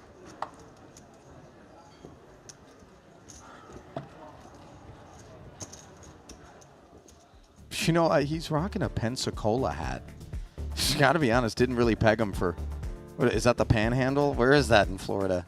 I'm not. Are you up on your Florida geography? This is Kevin. No. You up on anything other than the poker, which you're great at? The wine a little bit. I'm looking desperately. Where is the other lane? Culinary. We touched on that. Yeah. Star Wars I can't touch. Movies and films, of course, off limits. No, clueless. Video games also not something that you indulged in. Also clueless. Sports, Kevin. Never mind. A touch. What's a touch? Lacrosse, college. what's a touch? Rhythmic gymnastics. You got a finger on the pulse. What's the deal? What's your sport of choice? I keep track of the Cubs. Baseball fan when I was younger. Chicago roots? Chicago, yeah. Okay. Were you there when they won the World Series in Chicago? I was not there for the World Series. I was there a week prior. I saw them play the Dodgers in the. You went to a game? In the NLCS, I did, yeah. But not the series. No. I had friends that flew to Chicago specifically to be a part of what they anticipated to be raucous celebratory festivities, and confirmed. For the parade after. When they won, like that night, they just wanted to be in Chicago. Yeah. Meanwhile, Renlin wants to be in this pot. Face 4 of diamonds. He hops in. Backpackery kind of vibe there. Like nice cafes, a lot of like nice breakfast spots and stuff like that. As does Danny with Queen 10 off suit. Appears Espen Yorstad is joined. The boys. Ace 9-9 board. All Ren. Quick slip from Danny. What's on your mind? Yeah, interesting choice to check behind. South America. You do see it sometimes on paired boards when the pair is not a card that the opener could have very often. So 9x, not really common for Renlin opening onto the gun. I love Melbourne. So it makes sense to do some checking behind. You do wonder, though, if he would check behind with a whole lot of misses and see it the same way, or if he just sees it because he's got that ace that makes sense. Danny's wondering exactly this as he check calls a bluff catcher on the turn. Yeah, that 10 costing him 125. Credit to Ren for not finding that barrel on the flop. On the river, things dampen a touch, and Ren content to check back. Yeah, the jack connecting a little bit there. I think Ren could have tried to squeeze out some more value from this hand, but he's probably aware of the same thing I'm pointing out. It doesn't exactly look like a bluff once he goes down this route. Yep. So he's not expecting to get action. And if it feels a lot like that one pair ace-x type of stuff, imagine the blender that Danny could stick you in with some sort of check raise in that spot. Delayed nines full, maybe a cheeky straight. Yeah, king queen could have gotten there. Getting better, no? Doesn't get it better now?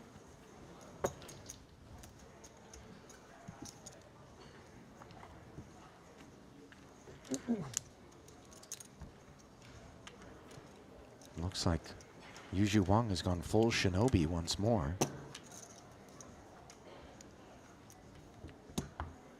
Are you looking at me in search of what shinobi is in reference to? I was actually going through like the back of my mind. I was like, I recognize that. I think this might be a famous Sega game. It was, right? That was my first gaming system. I was like 7 or something, but I think I had that game. That was a classic ninja-based combat. Yeah. Which is what Wang is ready for with the face covering. Kun declines. King 6, not enough. Wenji Huang, cut off ace 9. Close one here, I would say, between min raise and all in.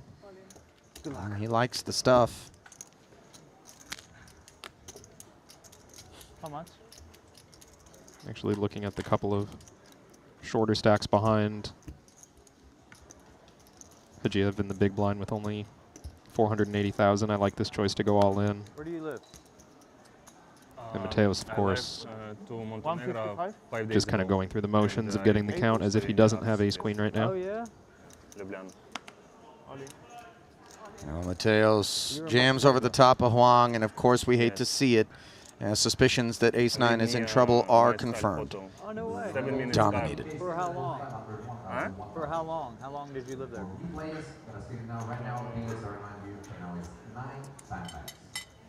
More 2 years. Wow.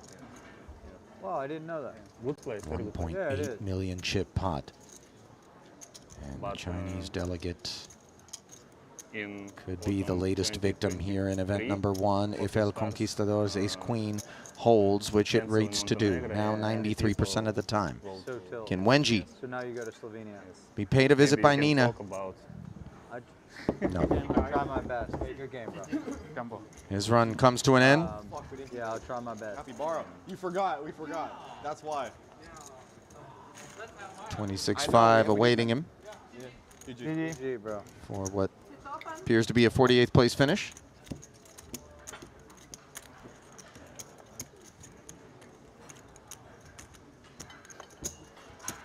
Что, нельзя играть больше в Монтенегро, Старза не играть, не работает больше? С 23-го года, с сентября, да. It's not very important for me, but poker stars, it's poker stars. Yeah. It's the best. Trying. Mateos, by the way, has been Trying quietly to- surging. Last year I played one tournament in Monte Carlo. Oh, 5th overall as it stands. O'Dwyer in 4th, Danny Tang 3rd overall. Chuan Ko-chung ascending to 2nd. Just shy of 5 million in front of him, but chip leader coming in has yet to relinquish the honors. It is, of course, Hong Junzhao.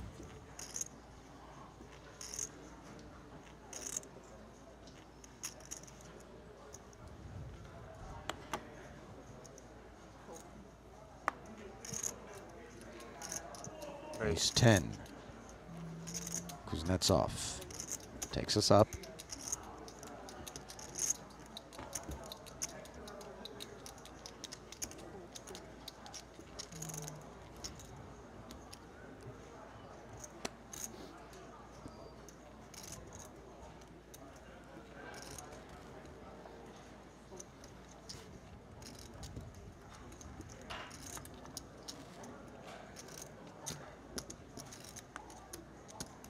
Wang here definitely has the option to be aggressive if he wants to. They're both playing about 40 big blinds. Is a6 offsuit a candidate to get aggressive, though? I think from the big blind, facing an early position open, you've got a pretty good hand to try and bluff at this pot, but certainly calling is profitable as well. It's just the type of hand that would rather not have to deal with multiple streets of play. Well, Kuznetsov would rather not have to deal with the inferior ace making the best hand unbeknownst to him. Second pair for Wang has the lead. Improbably. And we'll see, now that he's been checked to, if Kuznetsov wants to play this board aggressively. 2 low cards, just the 1 queen in his favor. It's a common spot to just check behind.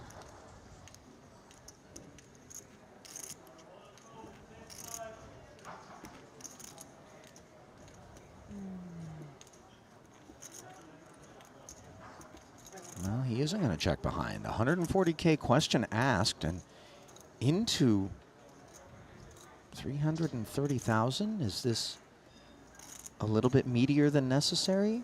I like the choice. Going 40% might just be his default when a board looks like this. Again, if he's not playing every hand as a bet, he's not necessarily gonna get himself in trouble with something too marginal. But he also wants to deny equity. I mean, right now Wang has a pair of 6s, but often he's gonna have King Jack with a backdoor, even something like 7-8 with a backdoor. These are hands that maybe get priced out if you go large enough. Board pairing 3, of course, not Kuznetsov's card to represent. Conversely, a big blind defense could contain some 3x combos. Sometimes you'll see the lead from a6 on this card with the assumption that there's no world in which you need to fear a raise from virtually anything. Yeah, it's sometimes in fashion, depending on who's playing, to lead these kinds of cards. I think the 3 is a little bit less believable because the big blind's not going to call a whole lot of 3s against a +1 open. But some board pairs in general, or some of these low connected cards in general, certainly reasonable. Jack's a little tricky. I think while Wang was probably quite confident on the turn that his hand was best, now it's harder for that to be the case. Any big card kind of in favor of the opener. So I like the choice to check, and Kuznetsov has a real decision. I mean, he could turn it into a bluff. Obviously, ace-10 does feel like it may have some showdown under normal circumstances, but the check call, you're really hoping it's a busted straight interacting with that 6-3 that you're up against. Yeah, it's honestly just quite likely he's up against a 6 with this combination of events. He does reluctantly give up, but...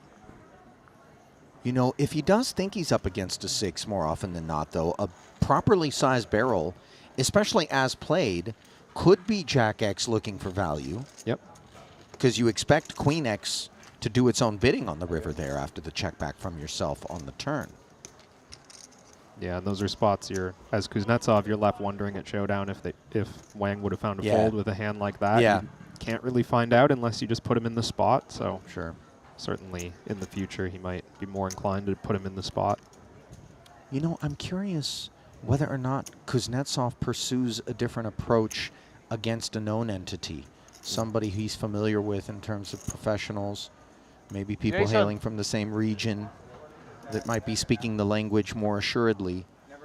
I actually wonder if in that particular spot if it's the opposite, where he just kind of fell back on, oh, I don't want to get too carried away with bluffing. I don't want to bluff this spot every time because I don't know what's coming. I don't know what response I'll be up against. Yeah. Whereas against a more familiar opponent, he knows what he's up against, right? And he's like that, he's gone. That's maybe very just fair. Gonna play the way that he feels confident in playing against those players. You know, and oddly enough, I feel as though the performance of the Chinese delegation on aggregate, within which so many of the unknown commodities lie, is aided by that competitive advantage. You don't know me.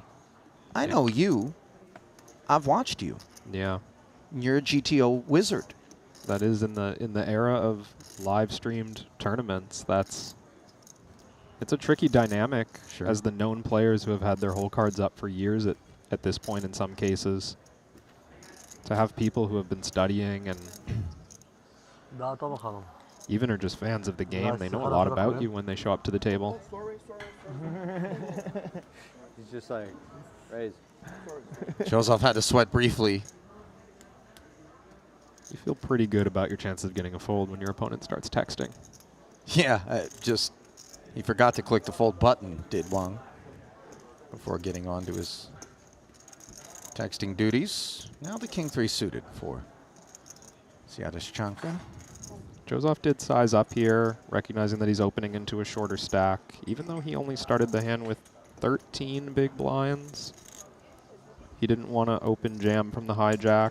I think it's a good choice. Well, deuce, deuce 4, and a couple of spades. This one's interesting. I mean, half pot behind. I suspect Joseph is going to be comfortable bluffing with this hand, just kind of putting it in, but yeah, Henny has a hand with no real draw at this point, but King High is just kind of a lot of hand on a 4-deuce-deuce board for half pot. Sure. I understand the fold. He probably would have led all in if he wanted to continue. Once he checks, he's just going to get out.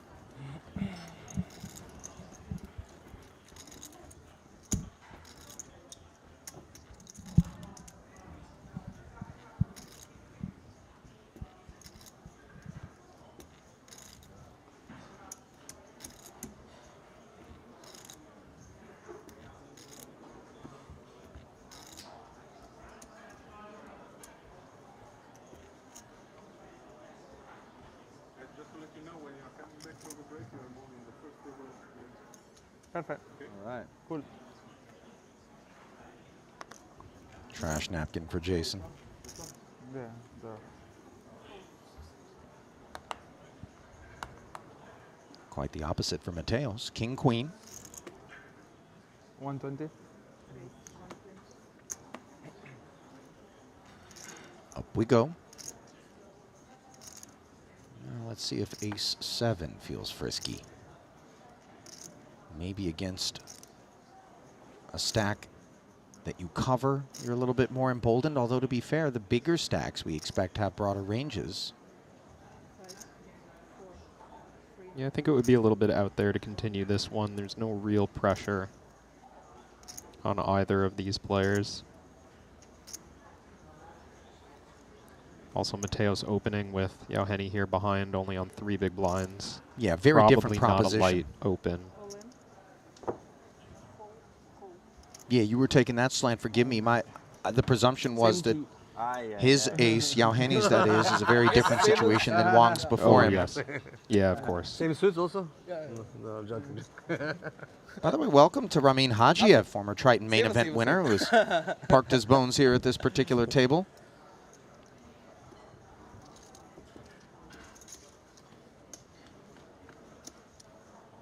$510 in the middle, but no ace or 7 to be found, which would create added comfort for Yoheni. He is holding on in front of the king-queen, which has 2 overs and a gut shot. Got to fade the artwork. And is unable to do so. King of spades, the devastator, on the river. That was a resilient short stack. Oh my God, Mateo. But ultimately one that was vanquished. As the most recent helping of $26,500 worth of prize pool will be distributed That's how it's to done, the Belarusian. Matthew Quinton, 8-8. Gotta be. First hand. First hand, you Quinton. Quinton? 8-8. Oh yeah. Yeah, I lose. You all in, you show. He called it 9-8. So. Quinton offsuit. Oh. That'll be.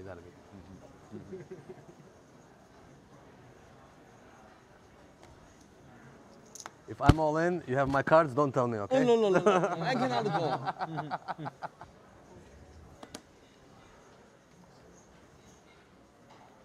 Joking.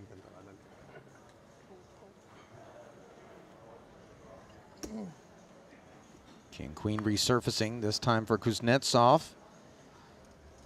Hoping for a similar outcome. 210. Makes it 210 to go from the small. We upsize. Oh, I'm sorry. This level ended. We move there. 10-5, no contest. This level ended. They move there. Yeah.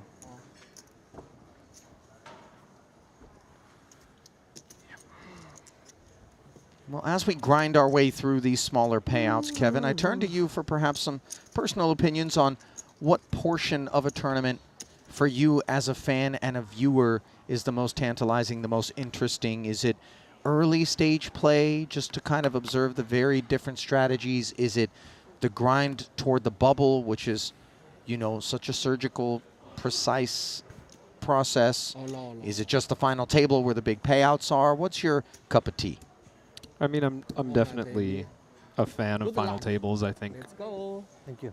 the most impactful decisions are happening, the most pressure is on the players, and I think you get to see really top shelf stuff when you're watching final tables. But I'm also fond of deep stack play, and I think those very early levels are, it's nice to see them highlighted. Well, pressure application coming courtesy of Queen Jack suited. Hajiev, the owner. Hard 8 for Kuhn. Being mulled out of the small. Close one here. He's got his eyes behind on how much he's risking if Joseph was to enter the pot as well. Looks like about 14 big blinds behind him. Would it be straightforward if there was no big blind behind and he would snap? Yeah, I think so. Or even if it was just equal, like everyone had, whatever this is, 7.5 blinds.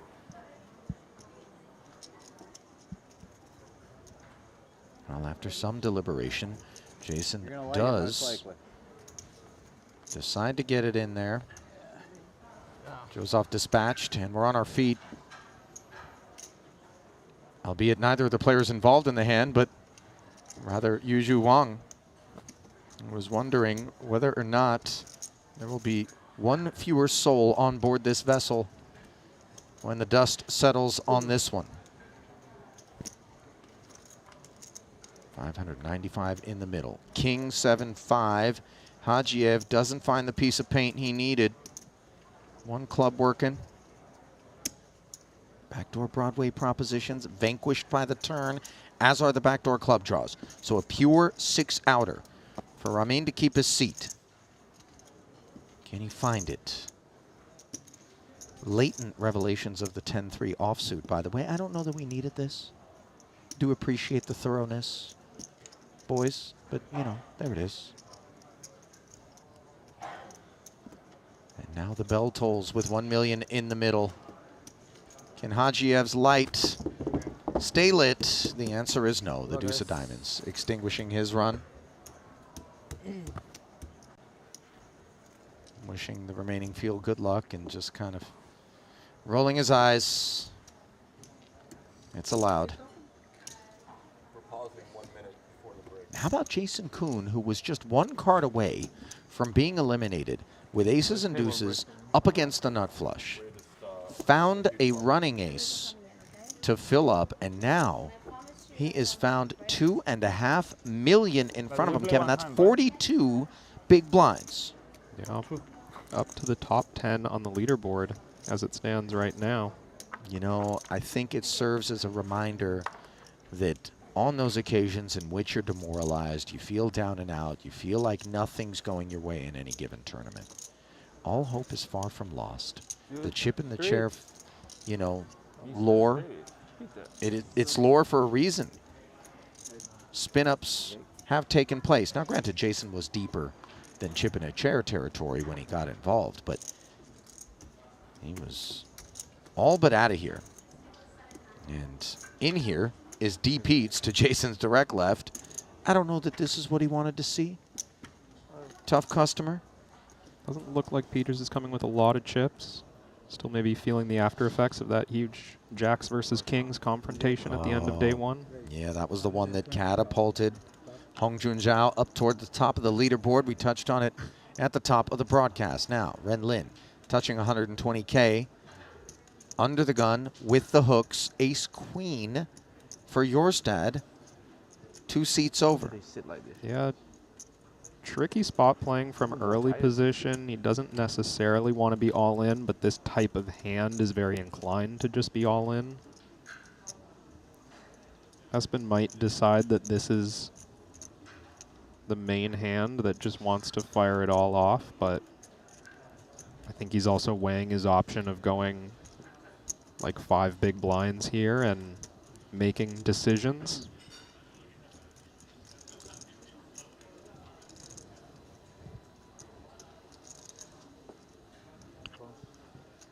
It looks like he found a third option that I didn't even mention, which is just calling. Same as you, pretty much. And I can understand that as well, not really knowing how to respond to a 4-bet all-in from Ren, choosing the safer route.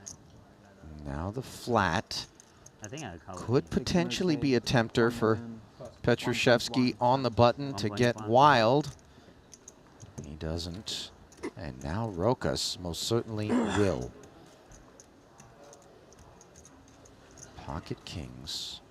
Small blind, 625 back.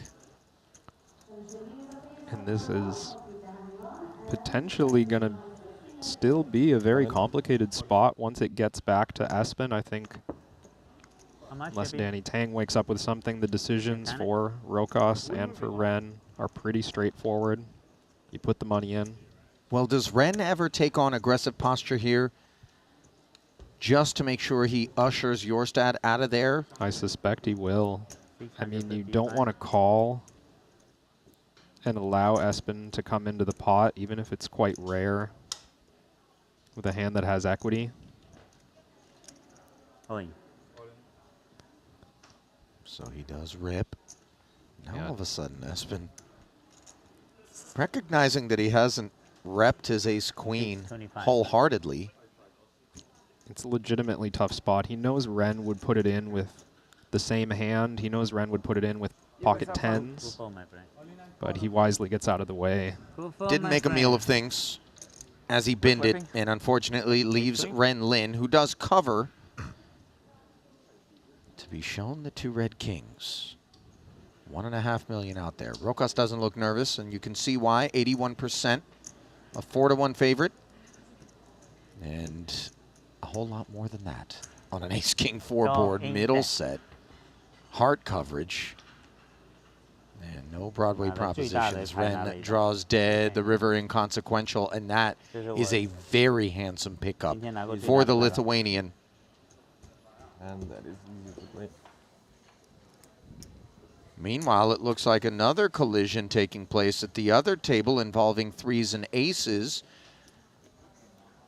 Nothing pulled up in the crab pot as Trent Ko-chung announcing welcome gift. Yeah, fortunate spot there for Joseph. Might have been an open and a 3-bet all-in. Felt like he couldn't fold for the last 12 big blinds or so.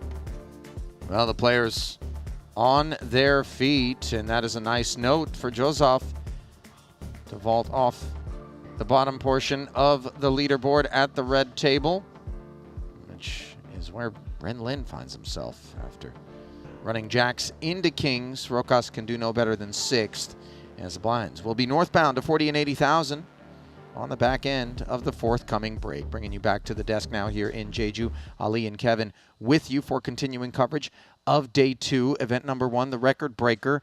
We burst the bubble. We got down to the stone money bubble in a hurry. And then obviously the wheel greasing effects with no big ladders, flat payouts, working our way all the way up. Currently 39 players remaining, 1.1 million up top. Kev, notable things from that frame? Yeah, I mean, we're seeing the field consolidate, and this top 10 is starting to look like a familiar leaderboard of Triton players, right? We're seeing Danny Tang and Jason Kuhn up on the leaderboard, and I'm just noticing that Christoph Vogelsang has moved up into the top 5, Adrian Mateos. So as we get to these later stages, as you expect, the cream is rising, and we're going to have an exciting finish, I imagine, to this big tournament, now that players are feeling a little bit looser and a little more willing to go for the top prize. I do feel compelled to point out the red banner with the yellow adornments of China, firmly representing 4 of the top 7 slots. Again, a lot of participation from the delegation here in Jeju. Short flight over from mainland, and they are performing quite well. We are going to perform a little abracadabra and step away for about 10 minutes time. When we come back, though, continuing coverage of this 15K kickoff event from an 18-day Jeju festival will come your way. Stay close. The $25,000 buy-in WPT Global Slam is back. Join the action on March 2nd at Triton in Jeju. This time, for the first time ever, our players could buy into the WPT Global Slam with passport dollars. Don't miss your opportunity to qualify for future Triton and World Poker Tour events. Download WPT Global with code Jeju and get a 100% deposit match up to $1,500. Sign up today and join the action.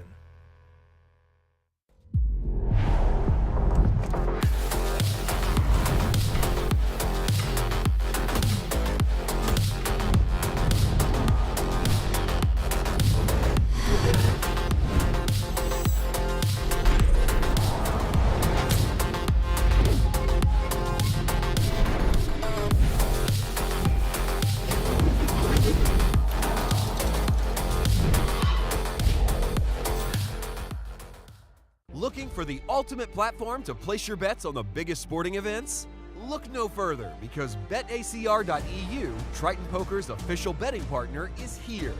Whether it's the thrill of soccer, the intensity of football, or the fast-paced action of basketball, BetACR.eu covers it all. With real-time updates and competitive odds, you're always ahead of the game. BetACR.eu also offers exclusive poker events that you won't find anywhere else. Test your skills and make every hand count. With over 20 years of poker excellence, the World Poker Tour brings you WPT Global. With millions in guaranteed prize pool every month. 24/7 monitoring system developed by the world's best security expert to combat cheating and collusion. Largest online poker platform available in over 60 countries. Endorsed by poker's biggest names. Join the largest community of players. Now on WPT Global. Trusted online poker is back in the U.S. with the launch of Club WPT Gold. Play sweepstakes poker in daily ring games and tournaments against your favorite WPT ambassadors. At Club WPT Gold, you play with 2 virtual currencies, gold coins for fun and sweeps coins, which can be redeemed for real prizes. Get sweeps coins for free with gold coin purchases, daily login rewards, and giveaways. Join now and get in on the action.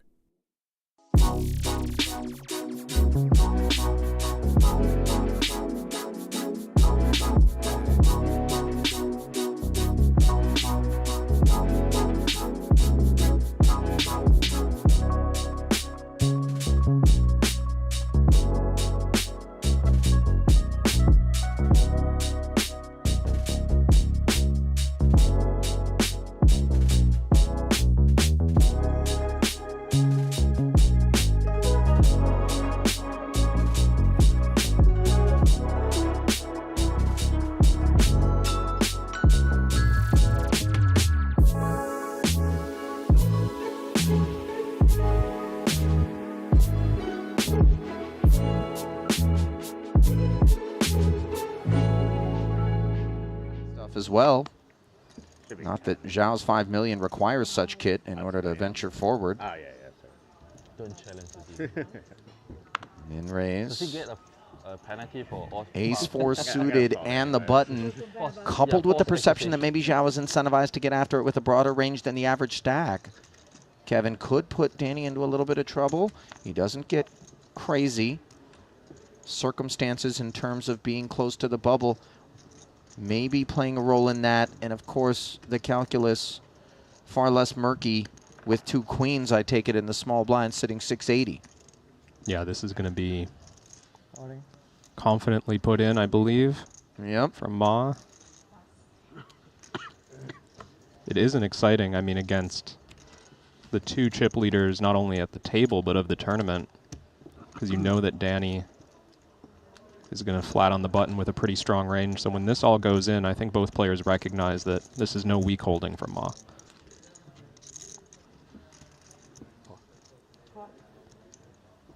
Nod of affirmation. He says call. Danny exits promptly, and the classic is revealed.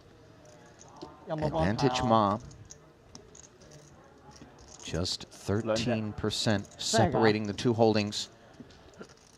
With 5 to come. 1.5 million up there. And the hopes of Ma. As a cannibalistic collision takes shape. Oh no. The dreaded king in the window. Not the view that you want from the 1 seat. Maybe Lady Luck will pay a visit. Not on the turn, and the demiking process commences as just 2 outs remain between Ma and a painful exit in 66th. 再见.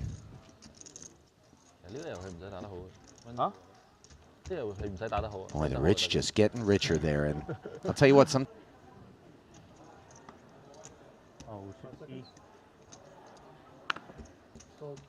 Too big fun.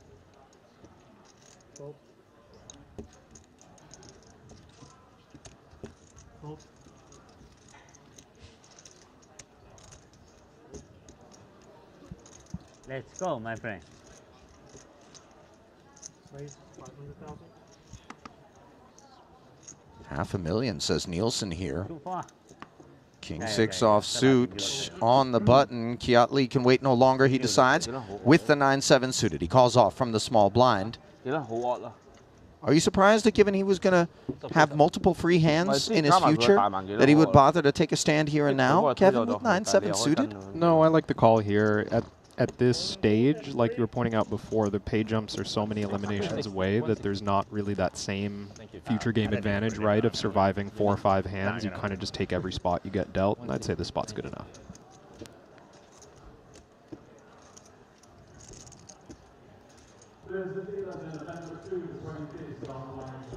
Six of clubs. Deuce 3-5 board wasn't helpful. The ace does provide another club. Backdoor flush draw. Heaps of outs now, even to a chop. Actually, no, given the six dangler, forgive me, and that board pairing ace.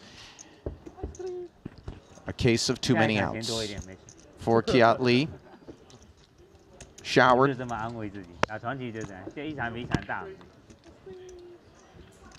Officially 57th, the finish, ultimately the experience. Man, just savagery. And you can see Jason feeling compassionate for the player on the other side of that hand, but at the same time, he's got to get back to business. He's trying to gather himself and think, oh, you're actually in a good spot right now. Back up to probably average stack, maybe above.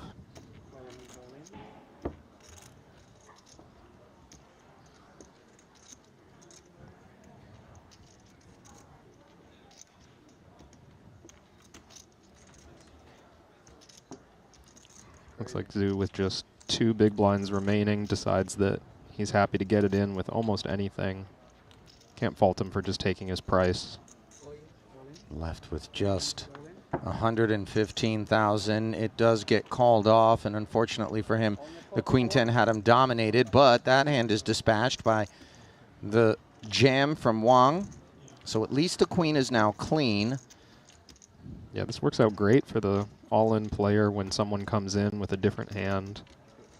He's now getting a little extra overlay, chance to quadruple up. Maybe. And he's got higher equity against this hand. And 9. The stacks are now played for seats 3, 6, and 9. Thank you. Queen of clubs.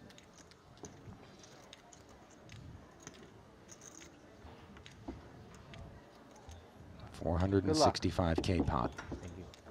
Jason wishing his man good luck, uninvolved in this one, but obviously the compassion continuing to be shown. Ace 10-9 with a couple of clubs is not the one. Long top pair. Can Shu draw live? It's going to take an 8. A jack 3 instead. It's a deuce of clubs and no path to escape as he does draw dead. And it unraveled in a big hurry for Jimeng Shu. You thought he had straight. All clubs. I see. Meanwhile, back over at the other feature, Dietrich Fast joined things. King 4 decided it wanted to get in against Haobo Zhu pre-flop. The ace 4 dominating, and then all of a sudden this 10-8-6 all hearts leaves Fast with a whole lot of paths to victory, all of which are maintained. Opportunity with that 9 of diamonds as well, and the 3 of hearts will be the one that undoes ace 4 as the Chinese delegation suffers back-to-back blows. A little knuckle bump and a little nudge out of event number 1. I win this? For Shu and then for Zhu.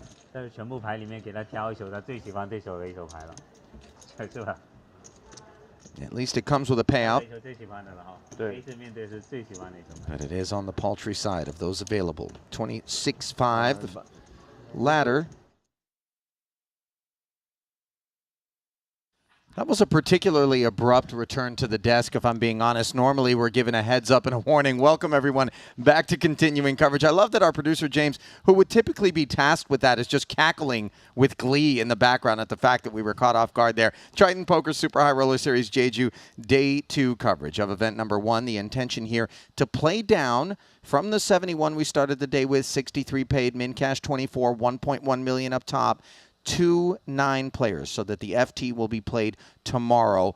Kevin and I think, are going to be able to stick this one out between the 39 that remain right now to 24 players. That's when there's going to be a redraw, and presumably we will be handing things off. One thing that hasn't been handed off, the chip lead. The man that held it coming into the day, China's Hongjun Zhao, 6.4 million in front of him right now, has not relinquished on one occasion. Hong Kong's Chen Ko-chung briefly joined one of the feature tables, 5 million plus in front of him in second. And then, as you pointed out, Kevin, Christoph Vogel saying a pro a reg, and a German. It all comes together for a third-place presence on the leaderboard right now. So then, a couple of new featured tables are being prepped and being delivered. Just a few moments away from covering that, but you know, I mean, I'm not so sure what to expect. For me, Kevin, as we take another look back at these stacks, the deeper side of the leaderboard, there are still so many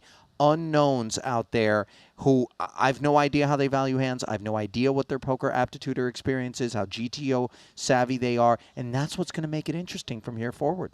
Yeah. I think what you run into when you get thrown into these fields is that you're having a certain idea of how to play the tournament, and you have this idea that, you know, maybe you can value your survival a certain way, or you can navigate a certain way to make your way through the field, but you have to just at some point be willing to risk it all. And I think the mistake a lot of players make is they come in hoping for that predictable outcome where they can hang on to their chips, or they can play a certain way, and that leads them to survival longer. There's 39 players left. There's a long way to the final table. Yeah. I think we're going to see players needing to take bigger risks and being willing to go home in order to find success. But there's a couple of different personality types that reveal themselves at this phase of a tournament. Those who are maybe cobblers, those who are maybe, you know, and albeit this particular structure, even a cobbler can recognize that there's not much sense to trying to chisel, right? But 30,500, the current payout, it's going to be that way from 39th all the way up to 32nd. The mentality of the go for broke guy or gal who says, I'm trophy hunting. I want the FT or better, and therefore I'm going to VPIP high. I know I got to play pots if I'm going to accumulate chips, and I know that now is the time to do that, to set myself up, not just to eke into a final table, but rather to get to that FT with a healthy stack and a good shot at the hardware. Yeah, and I think it's the right idea with the structure that we have here. I mean, like you said, when the pay jumps are small and they're stretched across the field, it really just doesn't even make that much sense to try and cobble. It's too early at this stage. A look at what are now outer tables, formerly known as feature tables. Mateos with heaps.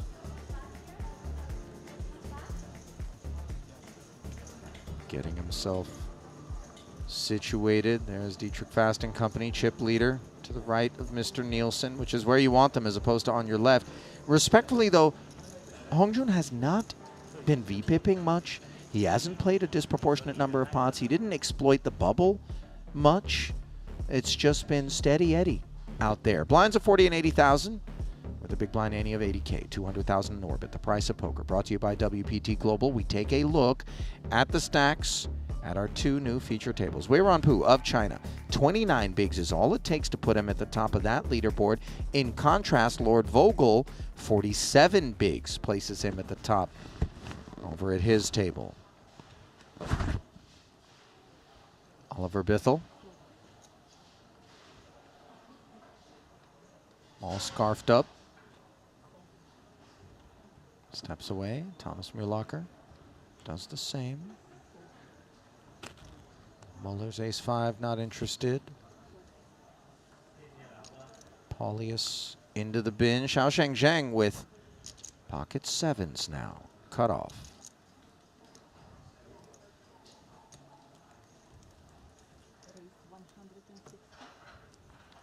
$160.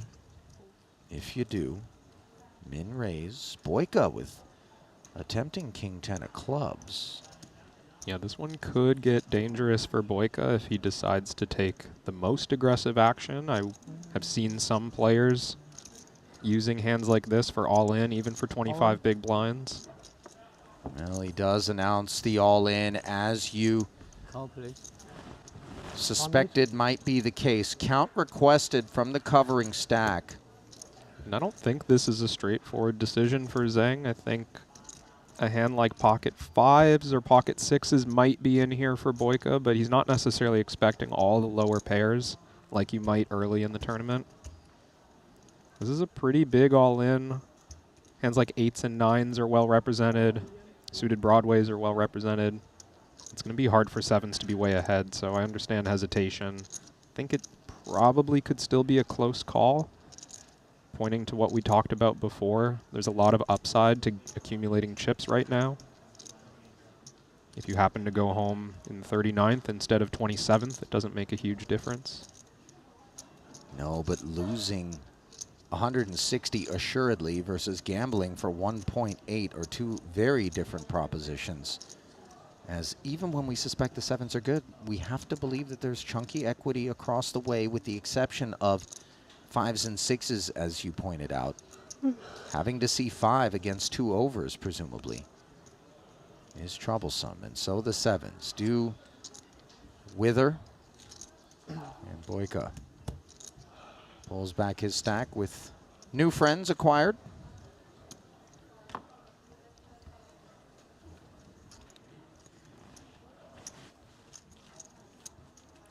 Alex Boyka, by the way, we're talking about a solid operator here. He too playing under that Belarusian banner. Just efforting his career Triton earnings, 425,000. His most recent Triton festival, he finished with a bang, 24th in the 40K mystery bounty. In terms of finding a cash, which he hadn't been able to do to that point. Paying a visit over to the other feature table, one in progress here involving Arm Oganyan and Damir Jugralin. Oganyan's pocket tens, unpleasantly confronted with the ace and king on board. He was the pre-flop aggressor to 160. Jugralin defended his big. Check called 80 on the flop on the strength of backdoor diamonds and a 9. 2 streets of shutdown after the deuce and 6 roll off, and Oganyan happy to collect that one with tens. Yeah, and quite a good outcome for his particular hand on that board. I think he played the whole situation quite well, navigating a short stack as if it's a deep stack. If I don't have any reds, does it go straight into this, or do I make my hand dead? You'll have your 10 seconds, and then you just go straight into 30 seconds. Alright. Wait, And what? would be pretty unfair. I don't know, it could be. You need blues? You need blues? Yeah.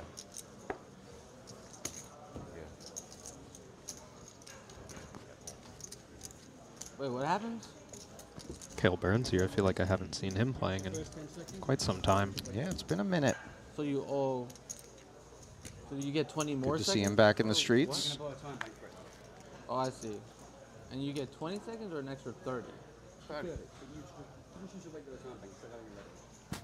Okay, so it just counts as a regular time. Okay.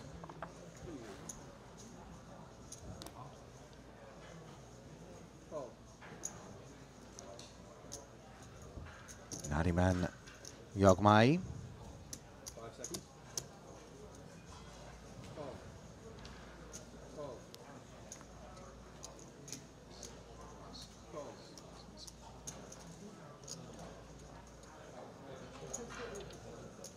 Yogmai was a chip leader on day 1 at one point in the event. Currently sitting with just 10 big blinds, so that trend did not continue.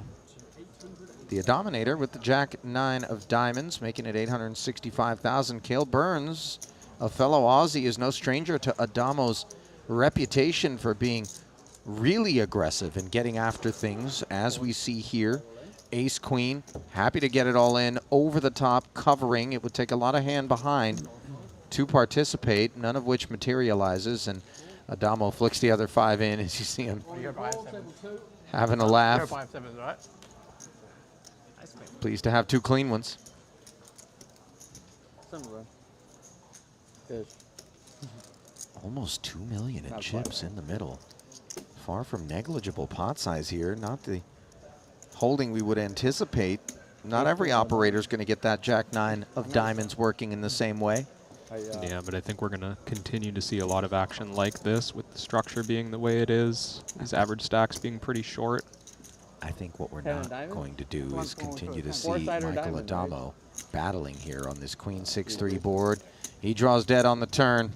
The river will be of no consequence, and the consequences of opening with an effective jam for Adamo are departure. The most recent casualty here in the 15K.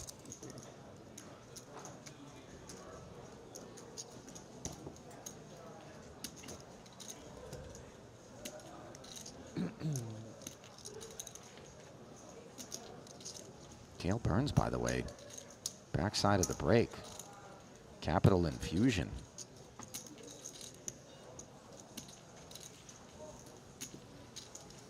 take it. Not showing any signs of rust after a hiatus from the Triton Super High Roller Series. Last time we observed Kale with us was all the way back in Vietnam in 2023, March of 23. That one was a tough festival for him where he played 8 events and managed no cashes. The only money he did earn was a 30K bounty.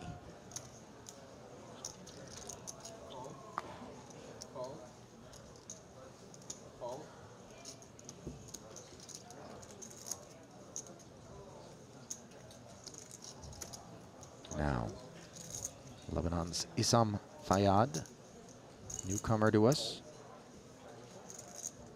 limping in with the 7-3, suited here. Yeah, At this playing depth about allowed?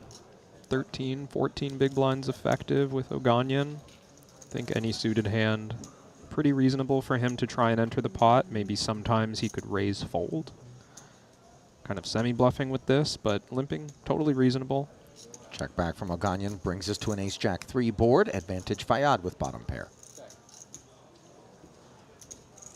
And he does check on the ace-jack 3, which I think tracks pretty well for this hand strength. But if I'm in Oganyan's seat here, I'm a little worried about someone not taking the lead on the ace-high board. Small blind, only player in this hand who can really have an ace.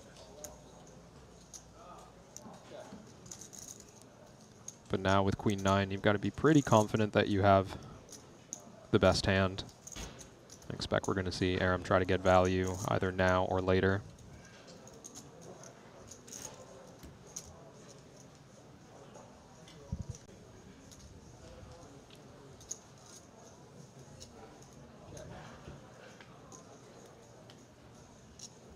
So it does get checked across flop and turn. Despite Oganyan improving to the queen, which was second pair. Third and final check in front of Aram. Let's see whether or not value pursuits are on his mind. The king is a second overcard, 4 to Broadway out there. No point, deems Aram. Yeah, I would have liked to see him bet the turn. I think it was a bit conservative to let another card come off. Yes, there's a chance that you're beat, but usually you see the small blind activate there on a board with all the Broadway cards, if anything reasonable. Might have been able to get one bet there on the turn. Well, I don't think he's going to be beating himself up about perceived meat left on the bone there, as it was going to be lean cuts, if any. And he was going to slice off of Fayyad's 7-3.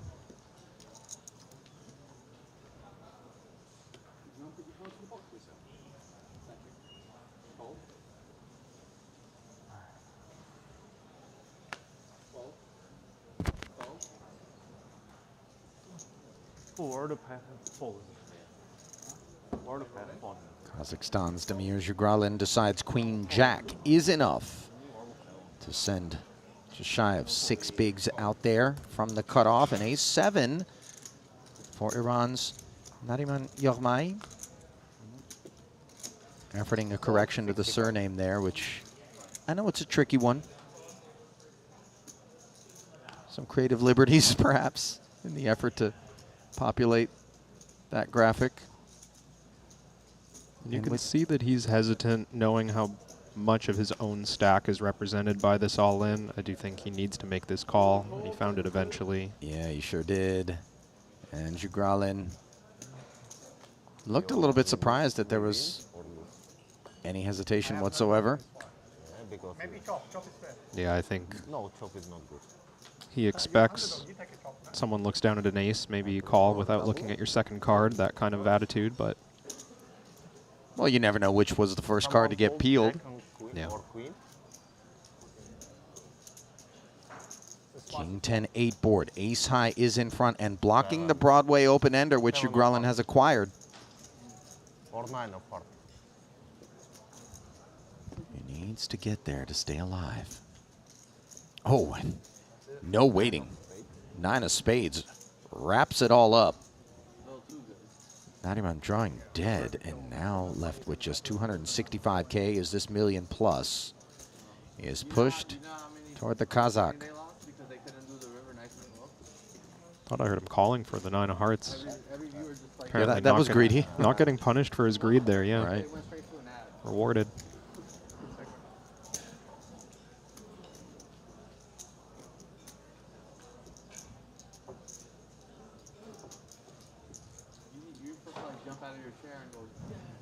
Do you think you'd be able to pick up Ding Biao's cards off the reflection in those glasses? I've always wondered that. You know, I've played with people that have reflective eyewear, and granted, I'm not making an effort to look at their whole cards, you know, just innately. It's not something that I want. But you'd be worried about it. You can't it. unsee what you do see, Yeah. but I've never in my life seen someone's whole cards. Most people aren't peeling them in a way that even if they're wearing reflective glasses would allow you to get the proper angle on what they're looking at. That's what I'm thinking too. I mean, I just would never want to risk it, so I think we can opt for plenty of other glasses. That said, Ding Biao brings a fashion-forward approach to each and every Triton festival. Big fan of Louis Vuitton. And you got to have a real bankroll if you want to be a big fan of Louis Vuitton, by the way, unless you're in the real, you know, secondary streets, which are a thing. But I don't think it's a thing that Ding Biao's doing, that's all. Brand new kit that he brings. As Hassan brings a Queen Jack that does not get any action. Order a drink, please. Order a drink. Thank you.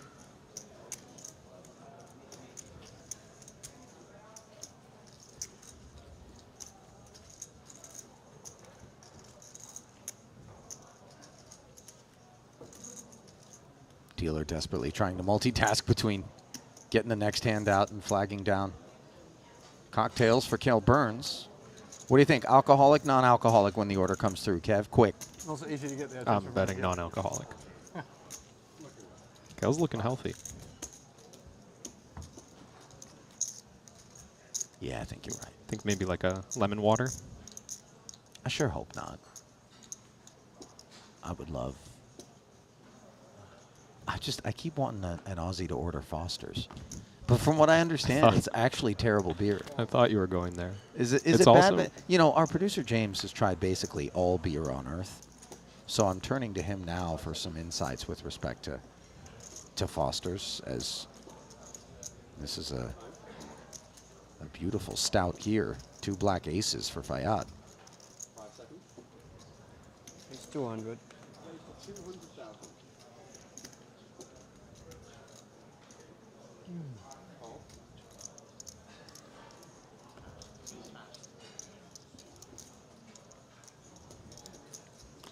Nariman here on just 3 big blinds.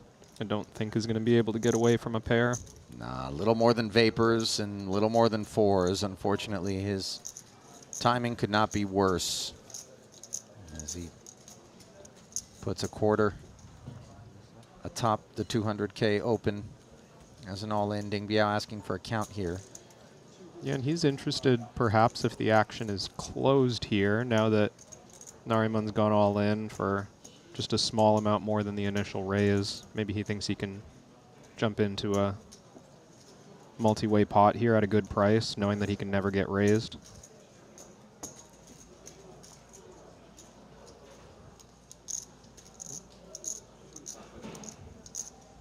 Hops in there as a flat. Now, Fayyad can do nothing other than call.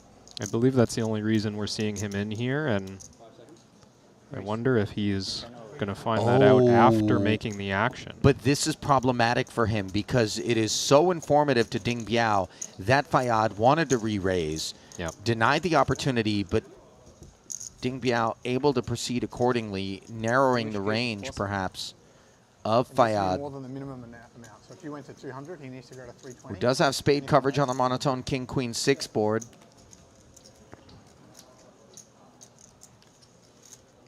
Yeah, and it's always good to be in the habit of you know, there's nothing wrong with asking the dealer when it comes back to you, although perhaps even doing that though. Well, if you do it, you can reverse it. You can do this with a weak hand. You can do this with, you know, Sure, just making sure. Oh, is it capped? Okay. It's yeah, as capped. long as you're balanced. Yeah. About your procedures. 你看看你什么牌了？15。 That's a good idea. Thank you. Still with the weak flush draw, not enough to keep Ding Biao interested in the pot. Listen, it's even worse for Yak Mai. As Biao's concession I'm surprised we haven't played leaves so many tournaments together. I've been Yak Mai to hunt one out in the deck, 4 diamonds alone. Yeah, you haven't. Like once I started transitioning, you kind of stopped. Yeah. We played GG a lot. Playing some cash, I guess. Understandably on his feet, collecting his belongings as both the turn and the river failed to produce that which he needed, and an unceremonious departure for the one-time chip leader on day 1 from Iran. He plays a good bit in North Cyprus. Obviously, a lot closer than Korea. And for Fayyad, a very handsome pickup. That's it. Maybe would have liked to get down the streets a little bit further after that flop with Ding Biao, but unfortunately that was a one-sided ideology. Meanwhile, if you're looking for new ideologies, those that'll help you perform like the great Espen Jorstad, former World Series of Poker main event winner, why would you do anything other than head over to GT Wizard to assist you in making optimal decisions in high-pressure spots? Their AI has got you covered. Study any situation, using any bet size, using the ultimate tool to prepare yourself for those critical moments at the table. Check them out today at gtowizard.com, the #1 learning app for poker players.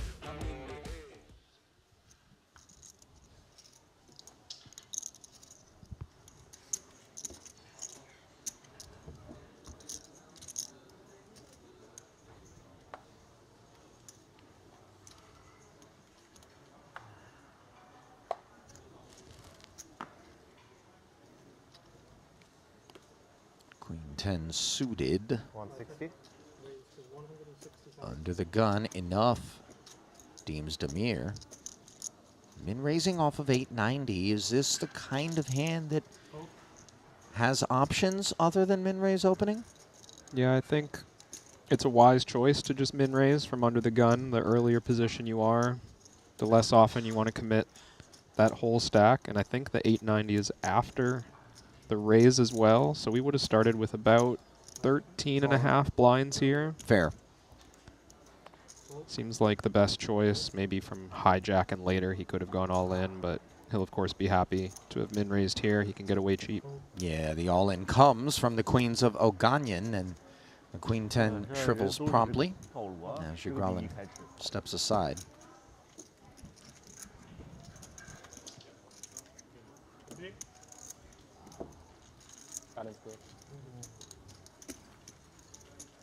Change, please. Yeah. Taking a look at Oganyan's Triton resume. He played Jeju last year, went 2 for 4 with a 39th and then a 3rd place finish in the 20K and the 25K respectively. That 25K was the previous high water mark at Triton of 305 players before the 379 we assembled here in this 15K. That cash was just shy of $1 million for Aram. He came back for more in Montenegro. First event, the 25K there. Finished 23rd for 42,900, and then he was shut out the rest of the way in 5 subsequent events. So here he is back in the saddle, trending in the right direction, sitting on ace-8 in the hijack.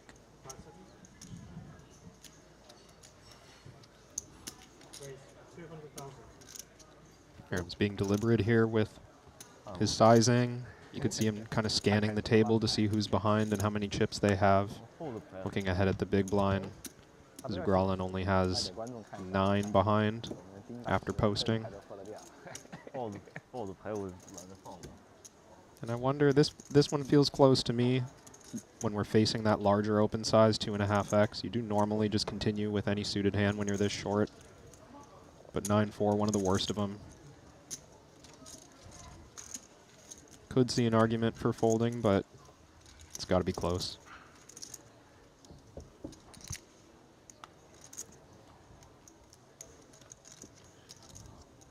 Eight trade deuce here as Jugralin's defense yields the flush draw and a board texture that is more his to represent as the big blind defender than it is Aram's. Although that ace of hearts works in conjunction with top pair, you see the immediate implications of this texture though for Jugralin. He decides to lead out for 600K. The extra 10 immediately summoned by Oganyan. And we are off to the races. Jugralin cannot lock it up with a heart on the turn, as that would leave Oganyan on the draw. Yeah, I like this play on 8-3 deuce. Honestly, if he had hit any pair on this board, I think he's likely to lead all in. It's the kind of spot where you want that protection. You're expecting the hijack to check behind if you check. Clean turn as Oganyan holds his breath. This is a big pot on both sides of the coin, but bigger for Jugralin, whose fate hangs in the balance, and he finds the 8 of hearts. The flush for Demir, who leaves Oganyan to navigate 760 moving forward.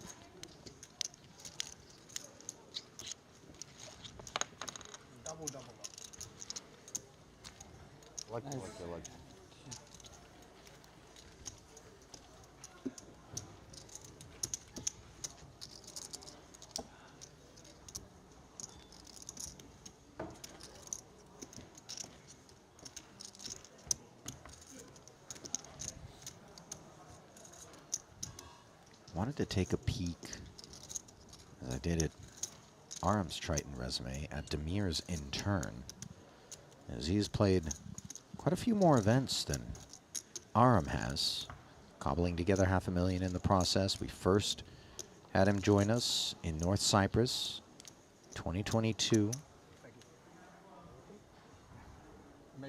Most recently, showed up in Montenegro in 2024, where he played a 4-event slate on the European continent. Obviously, proximity to Kazakhstan, making travel a little bit easier on him. Speaking of travel, there was some pretty epically brutal roads traveled to get down here to Jeju. A lot of people missing connections and being rerouted. And I think it was our own Griffin who took 36 hours to get here after missing his connection in Toronto.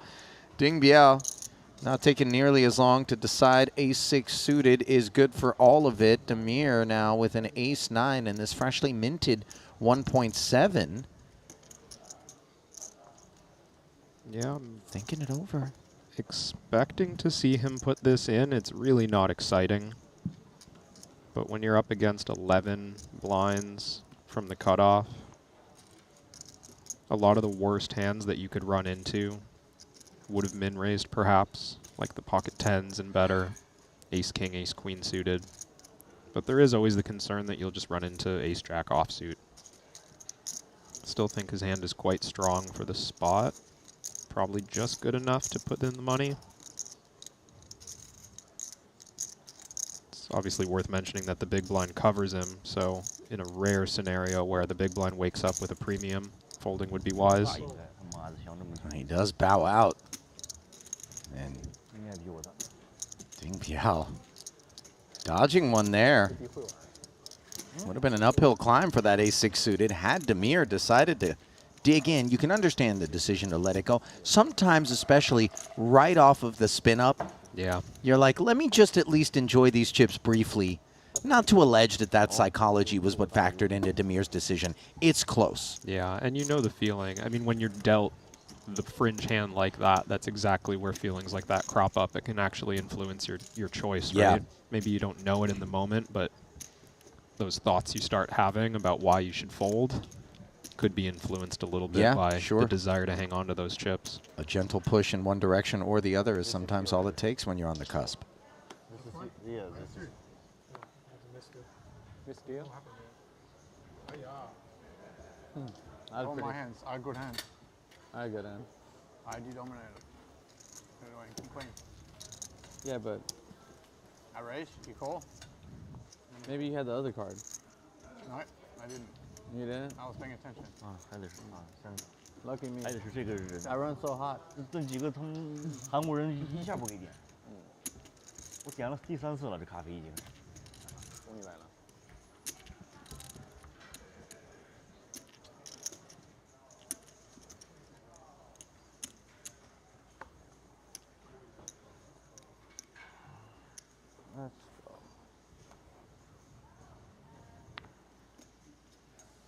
Pocket tens for Rayron Poo. Yet to see his involvement. Currently has the deepest stack at the table with 2.1. Yeah, we were watching Wei-Ron yesterday tangle with Leon Sturm at one of our later features. Seems like he's got a similar stack to what he had around the end of the day.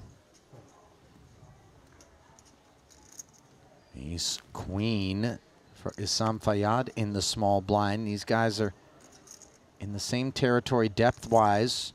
Pooh, the covering stack. Yeah, this will be an interesting one. I kind of like being all in this situation. Once it's folded all the way to the small blind, you don't have a lot of players remaining. Well, Fayyad breaks with your preference there. Walk us through why you like the all-in as opposed to the flat. Well, I think kind of just in simple terms, the hand is good enough to play for all of it, but you don't necessarily want to do it in a way where you raise to 6 or say 7 big blinds and give a strong range the chance to see a flop in position. So there's a lot of hands that you'd like to deny equity to, but you could also just get it in good. I think he would have been called here by Wei-Ron and they would have been flipping for all of it, which is a fine spot to find yourself in. 2 jacks, 2 spades, and a 4 with $500,000 in the middle. So, pardon me, so far Fayyad is going to be all right with his decision, given that he has not improved here. Yeah, I think now that he's chosen to flat, he needs to play this hand for its inherent kind of value, right? Try and be sticky and give himself a chance to see showdown. He doesn't have the best hand right now, but there's a lot of scenarios where he would have the best hand. Well, he does peel. Wei-Ron doesn't mind this board texture, by the way, for the time being, all that much. And he likes this even more, as the 3rd jack minimizes the probability he's up against another jack in Fayyad's hand, which may have been a concern briefly after the check call. Although the manner in which Fayyad, not to make a meal of it, check called, it didn't feel so much like Jack X. It felt like just a hand that wanted to get to the turn. Yeah, like not necessarily deliberation around raising. Yeah. Just kind of I have a straightforward call type of motion. Right. And against a hand that has a straightforward call type of vibe, these 2 tens are performing phenomenally well. Yeah, I think Wei-Ron will recognize that his hand is worth a lot here. He's betting pretty small, not necessarily trying to go after stacks, but just trying to keep around a hand just like this. Even weaker, I would expect. Maybe Fayyad could have a ace-high flush draw, pocket 3s, these kind of hands. Now, curiously, you see Fayyad fold, but 2 1/4 to hunt a potential ace on the end, which we have to feel like would be good more often than not. And the queen could be good with decent frequency as well. Is the mathing for him to peel one off? And who knows, maybe even get a check back from an inferior ace-high that was getting stubborn with 2 barrels? I don't know. I would have been inclined to call in that situation. I think he ended up making a good read that Wei-Ron was not bluffing in that way, and it didn't feel like a bluff to me either. You choose the smaller size. Maybe if he had queen 10 suited or king queen, he would have gone with a bigger bet. But the point being that there are hands that are not bluffs, that we can still feel comfortable making the call with a hand like ace-queen on that board. Yeah, I would agree. Even have that sneaky jack out. Sure. To make 4 of a kind. Oh, yeah. I always overlook that one. That one's filthy. Meanwhile, Cale Burns going to try an ace-queen on for size, hoping to perform better than Fayyad before him.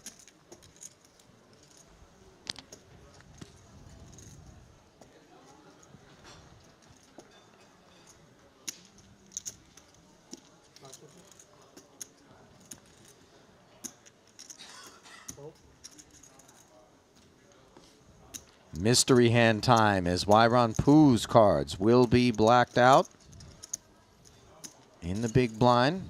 We have to assume a continue is forthcoming. There it is. Opportunity for chat to shine as they speculate with respect to what Wyron Poo has as this pot develops. King, king, queen on the flop. Poo checks it over to Burns. Great texture for him. Yeah, Burns has a decision right away if he wants to just kind of bet small with his whole range, or at least a big chunk of it, or if he wants to develop some checks. Hands like ace-queen are pretty well protected. There's no serious downside to checking behind, but you do just have a hand worth some value. Yeah. So a min bet from Burns. And I expect Weiron to continue with a lot of check raises when he does continue. He's going to be in this spot with a number of, let's say, jack-high backdoor flush draw, ace-high backdoor flush draw, even just ace-9 or something like that with no backdoor. These hands want to do something. 350? 350. And 350 is big. A lot of players use a small size in these spots, but Weiron pretty much right away is saying he has decent trips or better for a value raise. Don't think he would ever take this with something like Queen 10. But oftentimes, we ask ourselves, if King X lurked, why would it try to shed our holding? So, Kale, obviously, making the call. Deuce of spades on the turn, backdoor flush draw arrival. Yeah, when the turn bricks, when the turn bricks this much, I expect Weiron to slow down with some bluffs. We do see him slow down here. It's not attractive to take every 10-9, every ace-10, every jack-10 and just keep bluffing on these totally blank cards. Maybe if it was more connected, we would see him keep bluffing a lot, but... Are you skewing Weiron's hand toward that sort of composition? Now that he's checked, yes. It would be a well-played hand, I think, if he had, let's say, King 5 suited. Check raise the flop to get some value from exactly a hand like this, and then decide to slow down because he recognizes, oh, well, I would slow down sometimes with my bluffs on this blank. But he would maybe be getting sneaky with a King X is what Kale decides, among other things. So a check back from him, and now a third king on the river. Less concerned is Kale, not unlike that 3-jack board that quads are afoot. And this is, I mean, this is an interesting spot. So tracking from the flop, if Weiron's saying he either has a king or a bluff, that remains true here on the river. So if he is to bet here, I think he should just be all in. Does the check raise check line hold water for you in terms of being credible for King X to have assumed? I do think it is. But it takes some nuance with your strategy for sure. To see the blank deuce of spades on the turn and decide to check, it's uncommon. It's an uncommon play for even the best players, I would say. Well, parlay that against the uncommonness of check raising with such a big hand like trips on the flop, as opposed to ensuring that your opponent has a chance to maybe make something if they had air. So now that he's come with 780, I mean, you could assign this thought process to 4 of a kind or to a bluff, right? We've gone cheaper probably than we should. And maybe that's a bluff trying to save some money, hoping not to run into it. And you heard Kale, who just said, my hand is very strong. It seems impossible to fold. And he flipped in the call. Indeed, it was the king. It's good. That was a nice river. Well, is Burns suggesting when he makes that comment in the postmortem there that absent that third king, maybe the fold is more available to him? Yeah, definitely. I mean, the combination of what you mentioned, the check on the turn being an unlikely route for a king, but also the third king falling makes half of Weiron's potential King X just disappear combinatorically, right? So that's a very difficult spot to fold as Kale, although I'm sure he recognized in the moment. It just doesn't feel like a bluff.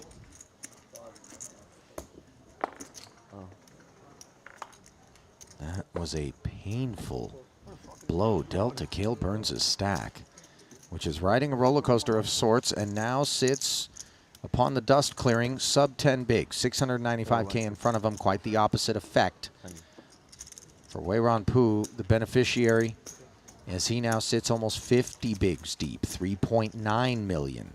Okay, back to the drawing board.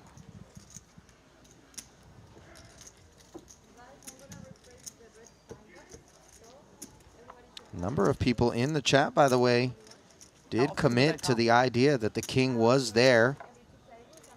And indeed, Weiran paying off those bets.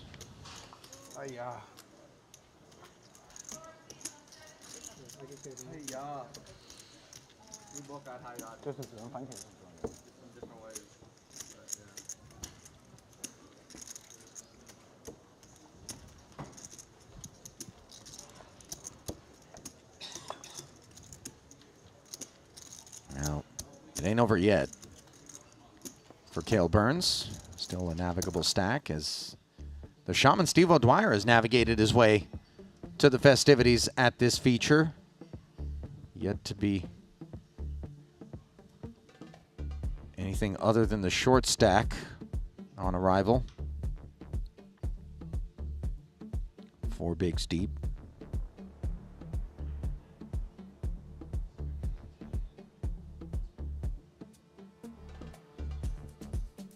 Well, producer James has just stepped into our ears to advise Kevin that this is going to be a 2.5 minute chip count graphic while we move some things around in the room. Now, the look on your face suggests deep concern over what I might be able to do in terms of, you know, guiding us into hazardous areas of topical discourse with 2.5 minutes. Kevin, a lot of which I'm burning right now just with the tease. You're relieved by that. But maybe I defer to you. What do you want to talk about, Kev? What's on your mind today? It's very kind of you, Ollie. You know? Well, I was looking at the leaderboard. Okay. Any interesting developments there? Well, it caught my attention mostly because the man who's been at the top of the leaderboard all day is approaching a very big number. I thought you were going to say is no longer there when you first went that route, so nice misdirection. How big is the number he's approaching? He's approaching 8 figures. We've got our current chip leader with 9.88 million. My goodness. After another elimination. It's just kind of cruising to the top. Was there one big pot that seemed like it throttled him forward, or has he just been chiseling? It's, I mean, you would call it chiseling on the scale of how many chips he has right now, but he did knock somebody out for a good chunk. 1.6 million ace queen against pocket eights. You play like 1 million? I don't know. Jugralin's king queen picks up Ding Biao's 10-9 suited. Min raise open in defense, bring us to 440 in the middle. Jack 10 deuce is spicy. Second pair versus 2 overs, an open ender and backdoor diamonds.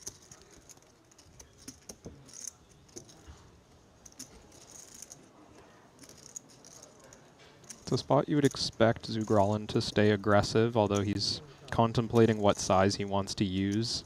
Recognizing that with king-queen, he's got way too much of a hand to bet and fold to a raise.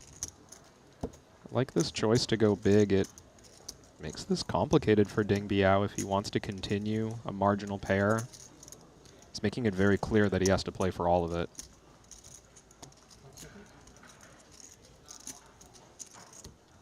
It's a hard spot. I mean, Ding Biao does have the option to just peel, see what comes on the turn. I know it's uncomfortable to put a third of your stack in when the board can change so easily, but sometimes that is what you need to do just to make sure that that cleaner run out comes.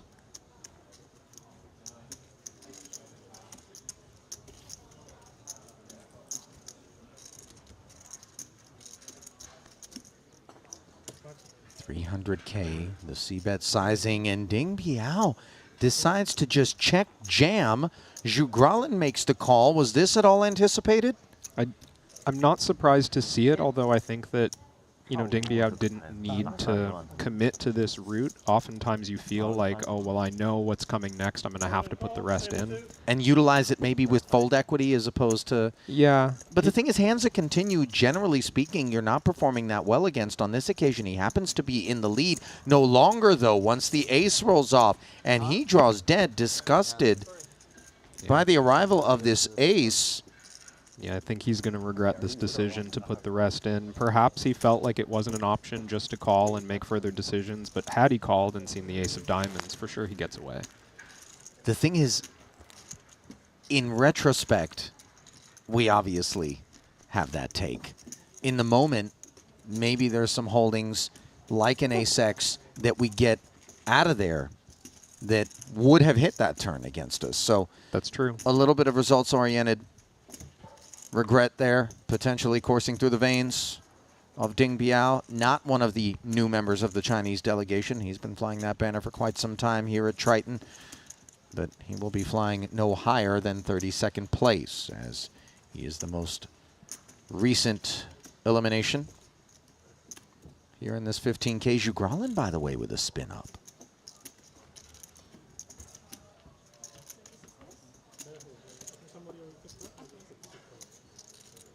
Chen Dong right there. I don't need to explain. The pictures tell the story. He's one of the big stacks in the room at present. Third biggest overall. 5.1 million in front of him.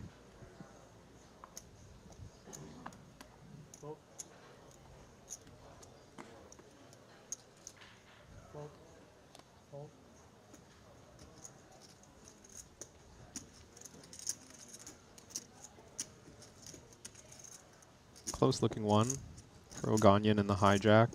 Ace tray. Any ace for 7 big blinds has to be considering it. Looks like he might be sizing up some amount of chips to leave behind, or he might even pass. I don't think it's worth a ton. Yeah. I wasn't thinking about. I had 2 cards. Those 4 blinds of Shaman O'Dwyer did not take long to be put forth. Out of the cutoff, he announces all in 290K. Weiron Poo with an ace on the button. Steve O'Dwyer's short stack behind might have even discouraged Oganyan from entering that pot, knowing that it would just get called off and he'd have to win an all-in fairly often. He would have cleared out King 6, but well, the good still news, a valid concern. Pardon me, the good news, if there is any for O'Dwyer, is 1 ace is in the bin already. But he's going to need help.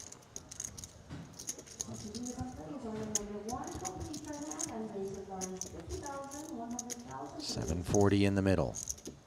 And he finds a 6. Taking the lead handsomely. Looking to fade the ace. Only 2 of which in actuality remain in the deck. Jack of spades is not problematic. In fact, ace of spade removal. And the deuce pairs the board and solidifies the double up for the man who is donning a "I'm a big fat bluffer" t-shirt. Is that what that says? That's what it looks like. You think it's a custom design? I can't imagine what boutique one visits to pick up that particular shirt, but I'm into it. And into 740,000 goes O'Dwyer.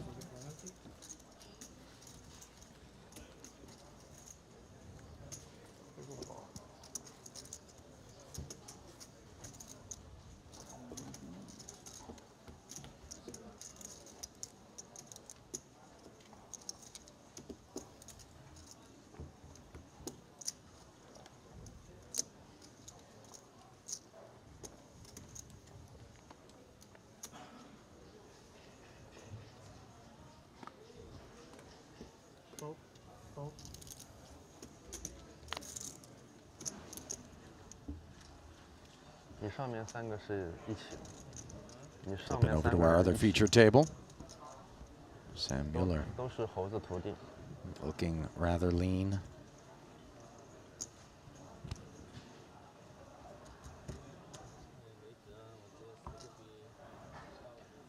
The crew grinding the Triton Poker Plus app without question.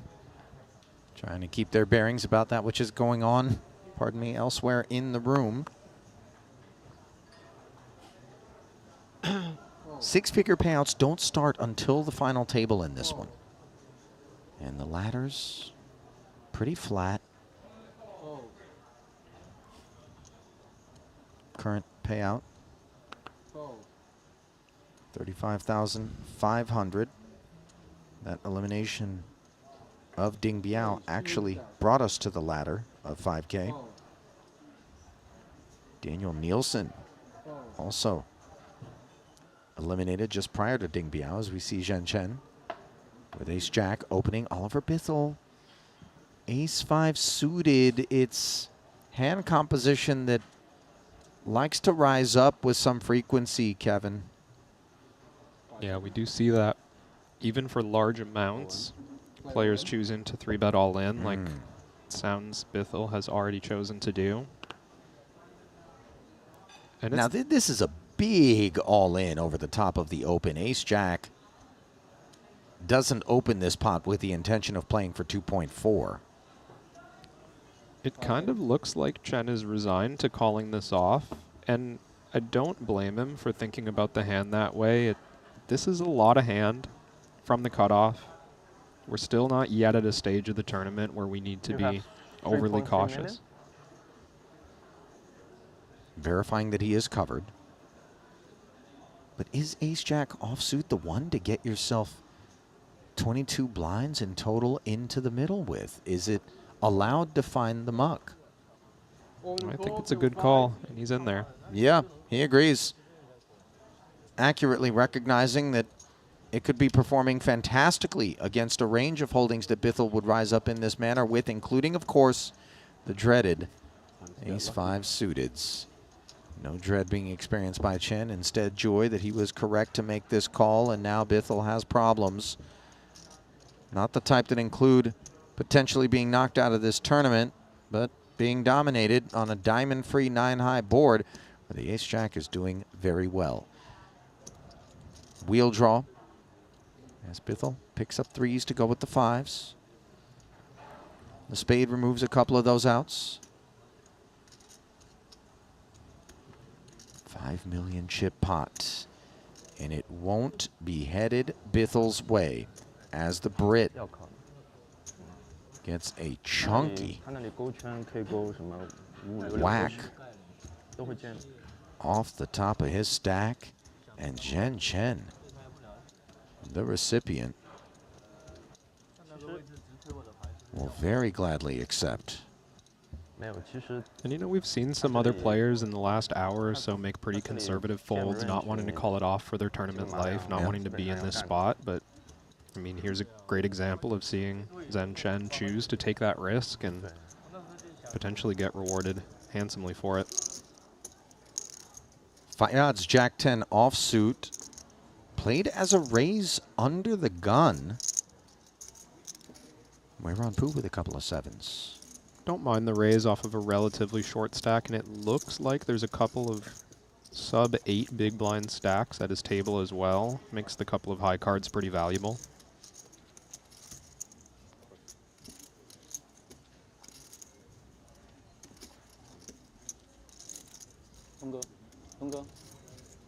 Hey, sorry.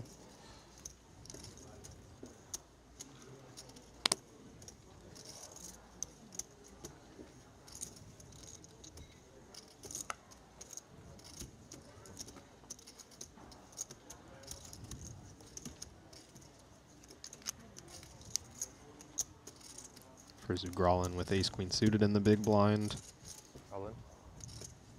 Don't think he has much of a choice here. Maybe if Fayad was opening off of more, he would choose just to call, worried that he doesn't get called by worse, but for 17 blinds, he could certainly get called by worse. So the ace-queen suited comfortably piles from the big blind, and uncomfortably Fayad lets it go. About what? about revenge dealer. Oh, it's like for when. The old dealer Gucci, this one might be no good. I think this one will be better for me. Because I put it 1K by blue or 100 by blue, it's like, give me please just one time blue, white, normal chip.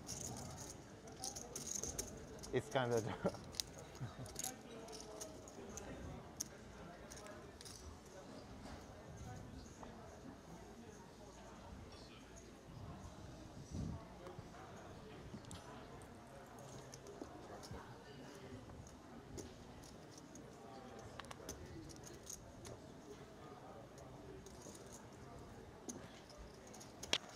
Round of mucks, including Weiron's ace-4. And the first opportunity to observe navigations of Chen Dong of China. Jack-9 offsuit, going to work.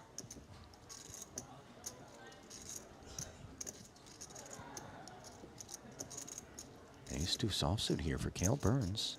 He sits 745. Only 7.5 blinds, but once Chen Dong has already opened, he certainly doesn't expect to get a lot of folds if he was to 3-bet all in.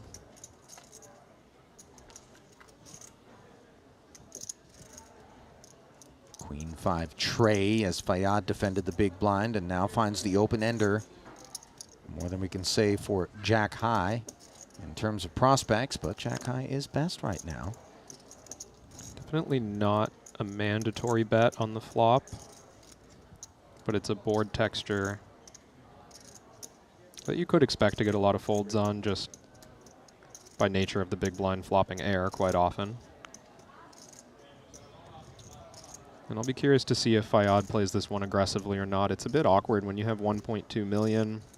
If he was to raise, let's say, to 400,000 or something around there, he's got quite a bit of equity. It'd be hard to get away at that point. Sometimes players choose just to check call for that reason.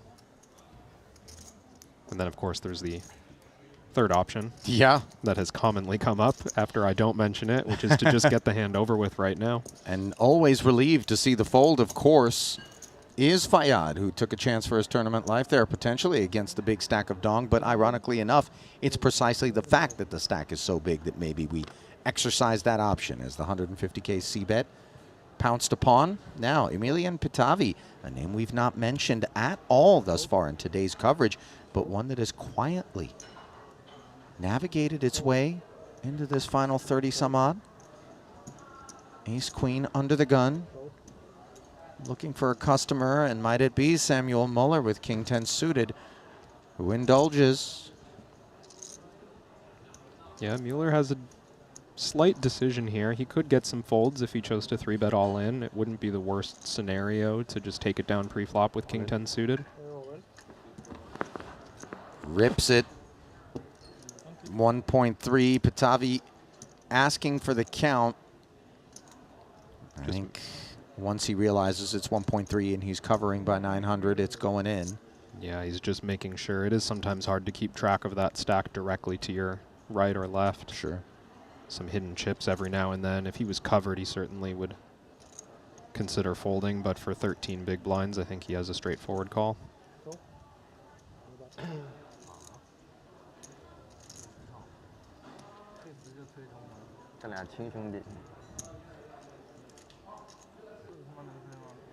$2.75 million chip pot.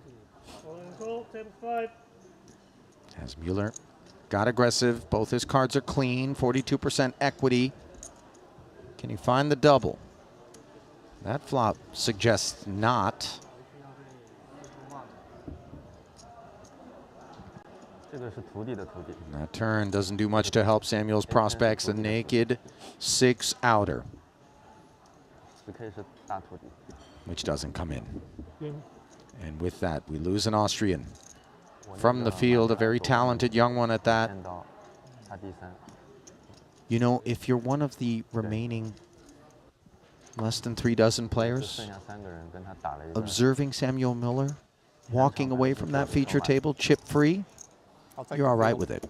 I know, but Granted, anybody leaving the field at this point, but in particular the pros who have a lot of experience, those are the ones that you don't mind seeing dispatched. Meanwhile, Chen Dong rates to dispatch not one but two players here in quick-fire succession as a cooler for both O'Gagnon and O'Dwyer, who have ace-queen and ace-jack against ace-king, who showers them both without any sweat on the turn.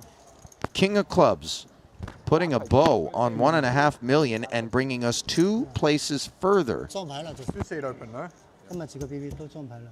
in the march toward 1.1. We lost 2. Speaking of watching, a couple of strong players walking away from the feature table. Yeah. Right about that. 但今天又接着打成1000万，怎么打？对，是一直撞牌。关键又有牌，他也是一直有牌。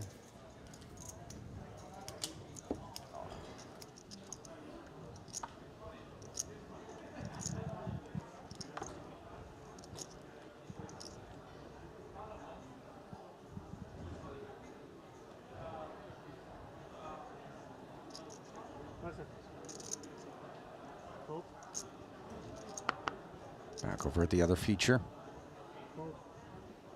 Perhaps unaware of the carnage that took place just a stone's throw away moments ago. A battle on. Alex Boyka, ace-9. All-in. Seems like a close one between a min-raise and an all-in. Depends a little bit on who's behind. Also not sure that we're on a full table here. Might only be 7-handed. It's a little more likely to go all in if we're just 7-handed here.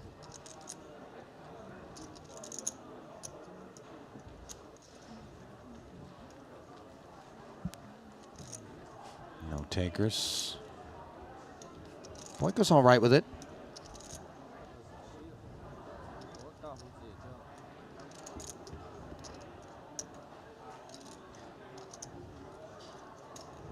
You know, I confess, when I first looked at all the new merch when I got here to Jeju, I thought to myself, I don't know if that's the hoodie. Because there's a couple of black ones to choose between. But the more I see Boyka rocking it, the more I think maybe it is. It's pretty nice. Did you get your beak wet over there at the merch desk? I've had my eye on Kev? you know the blue one Kiat was wearing? Yeah? Yeah, I've had my eye on that one. Is blue your color, Kevin? Could be. Does it bring out your eyes? Who knows? You don't even have blue eyes, do you? I just always feel like people do. Anyway, Bithell. Sub 1 million. And a whole lot more than that not that long ago. Ace-7 for Batavi, who's got a lot more than he did not that long ago. 3.6 million in front of him.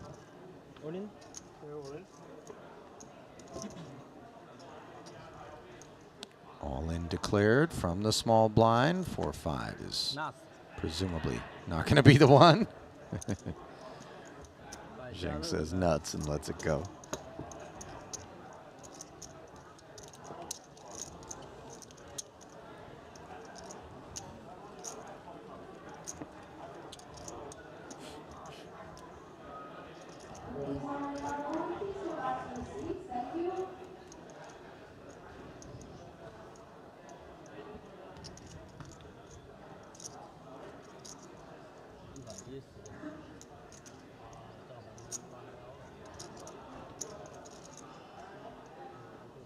We are really marching on.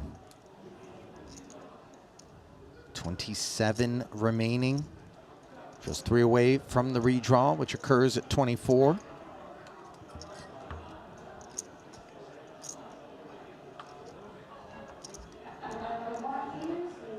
Got to say I'm enjoying using on the tablet view now that we're down to 4 tables.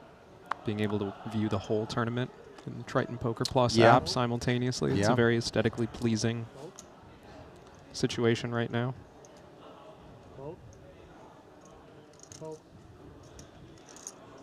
It really is unbelievably robust in terms of the data that it provides in real time. Ace 8, Patavi getting after it this time from the button, and this time just 200. Queen 4 not going to be a tempter for Zheng.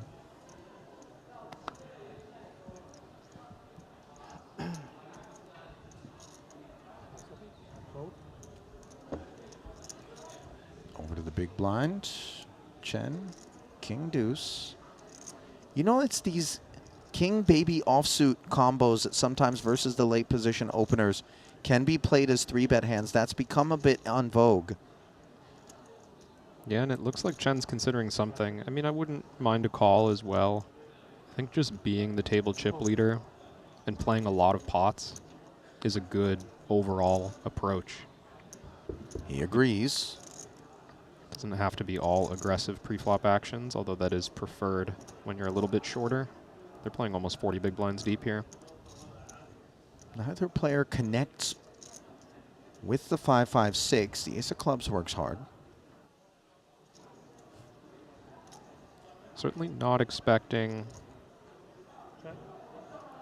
the in-position player to blindly bet a board like this. Chen, the one who can make trip 5s quite easily. A little harder for Patavi.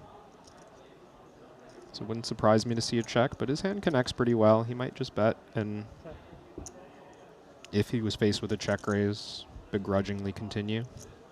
So it does go check, check, and how about that for a dynamite turn? If you're Patavi, it gives you the nut flush draw along with the gutter just in case ace high is no good. So we can see it is quite good, but this is board texture which could embolden the deep stack Chen to get busy telling a story. His specific combination, however, doesn't have any blocker effects whatsoever. In fact, it has unblocking effects. Yeah, it seems, you know, of all the hands to choose to start bluffing now, it's pretty low down there. So if we see Chen go with this one, he's basically saying, I'm going to come after this board with anything. I don't think you have enough strong hands, and I have all of them.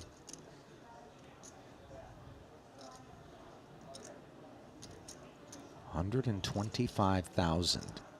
And now it gets interesting if Patavi wants to go with a delayed raise or if he just wants to call. He could beat bluffs, but if he thinks Chen has something like a pair of 6s, maybe raising is the way to win this pot.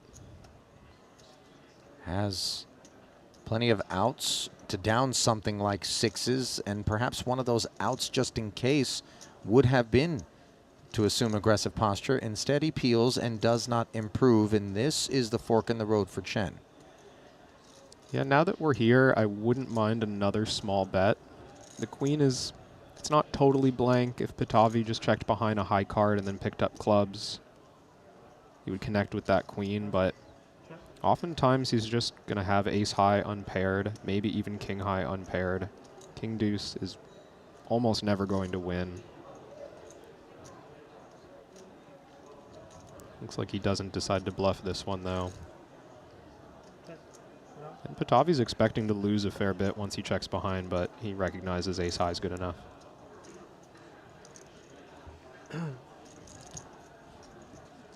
So Chen waves the white flag. Could have put that ace high in a blender. Not a given, of course, depending on sizing, that Emilian would be made a believer. It does feel like the fold is definitely something that could be in his future in the face of a wide variety of Chen sizings there. Instead, further ascent in his present, 43 bigs and change. That which he presides over. Still shy of Chen, who's got 4.6 roughly.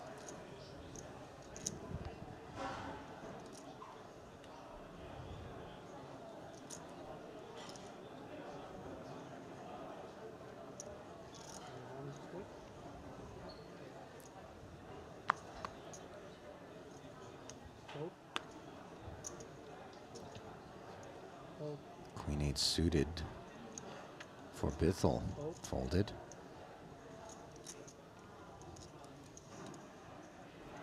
Nine 8 off also in the bin.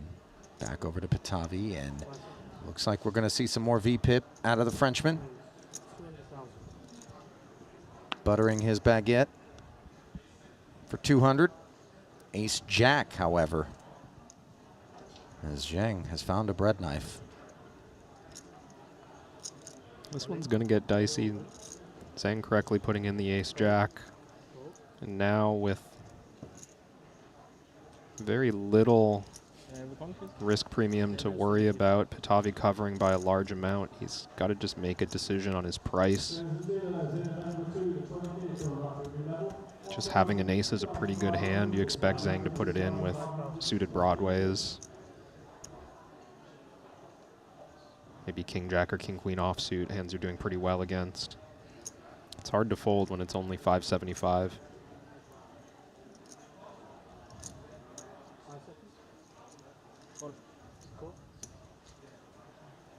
So the jam to 775. Not so rich that Patavi is going to find an exit with ace-4. All of a sudden, 1.8 in the middle. Zhang performing oh so well for the time being. But pre-flop performances do not post-flop givens make.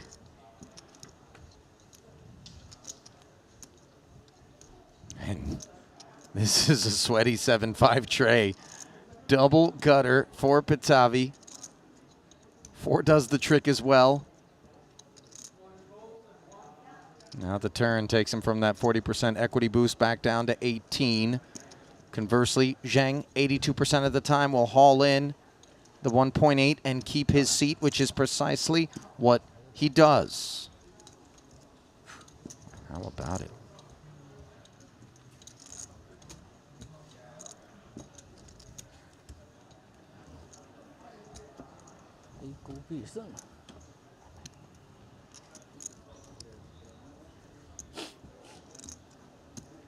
Looks like on the outer tables, another threat has exited the tournament. Former main event champ, Espen Jorstad, fell in 27th. So 2 away from the final 3-table redraw after Jorstad's departure. Was it an uneventful one by the chance, or did you get a glimpse at the particulars? I did see the hand. Looked like an open jam for about 12 blinds. Pocket sixes in the cutoff. It was called by Leon Sturm. And what did Sturm produce? It's a great question that I certainly know the answer to. Ace Queen. Quite happy with Looks that. like the small pair unable to hold. Ace Queen and in pretty dirty fashion. Jack 9-3 flop. 9 on the turn. Jack on the river. Oh, the counterfeiter. The counterfeit. You hate that.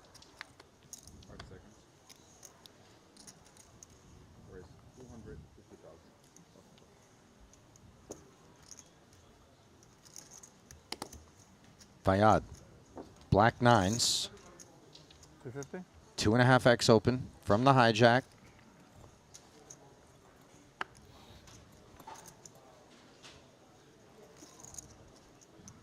Not quite that micro stack that you might normally raise bigger into, but still a pretty unthreatening 12 big blinds from Cale Burns. Definitely 10-8 suited, good enough to take a flop. And that flop gives him a heart draw. Could be a whole lot worse. 650 in the middle. The stack is covered. Sorry, depending on how they play this, Fayad, if he bets the flop, it's going to be hard to get away. It's a good chance we see the money go in.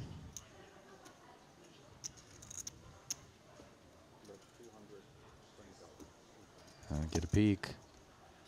220K. And let's see, given that this is north of 20% of Cale's remaining stack, how he wants to approach things. Do we take the remainder and utilize it as a jam for some fold equity? Do we just peel and recognize how precious the continued opportunity to pursue a chance at 1.1 million is?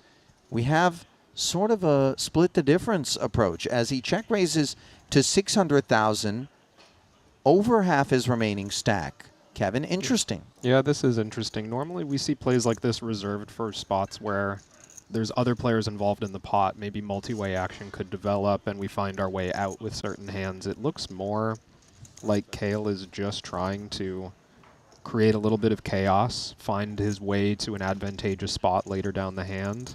Maybe he just gets flatted here.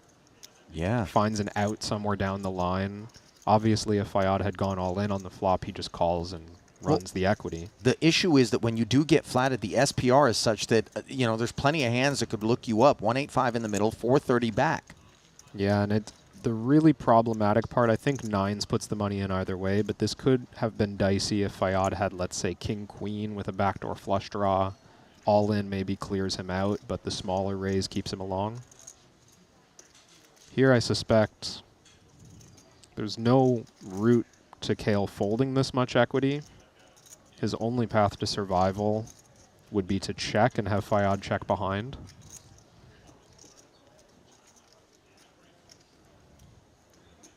And I would imagine that Fayad might be quite content to play pot control with a check back. If the other 430 finds its way into the middle at some point, so be it.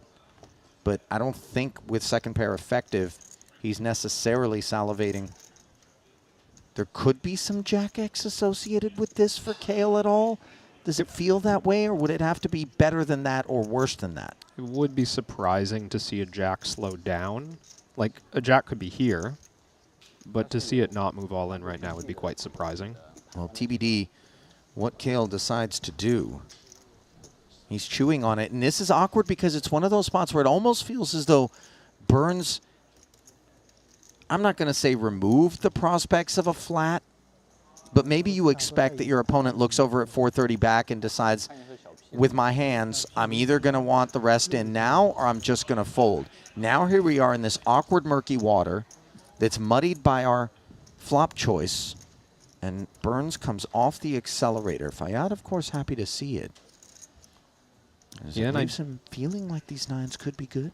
I am wondering, too, if maybe Kale has his eyes on a pay jump, and this was his way of extending the length of this hand. Because now that the money's gone in, it's quite clear he knew where he stood. Well, no, it looks like the pay jump doesn't occur until after that redraw, so there wasn't that advantage. I think he was just trying to pull something off strategically, find a way to survival if he missed. So Fayad asks for the remaining 430. Of course, Burns forced to comply and finds no heart on the river. Although we can't say that about the way in which he got after that particular pot. Springs to his feet and springs right back into the Triton streets after having been MIA since March of 2023, where he joined us in Vietnam. Good to see him back. $41,000 payout for him.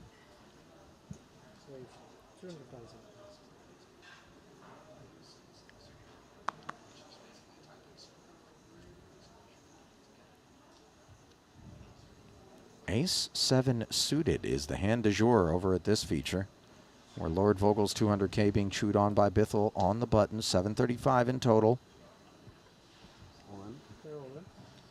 Yeah, it looks like kind of a bottom of range hand. He knows he's not getting a fold here for 7.5 blinds, but he also knows that from the cutoff, Vogelsang's going to open plenty of hands that Ace-7 is ahead of.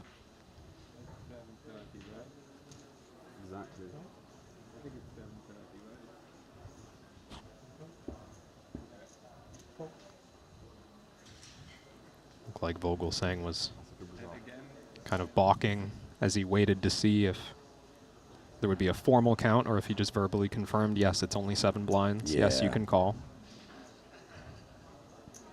So, all in and call declared as Bithell's fate now hangs in the balance.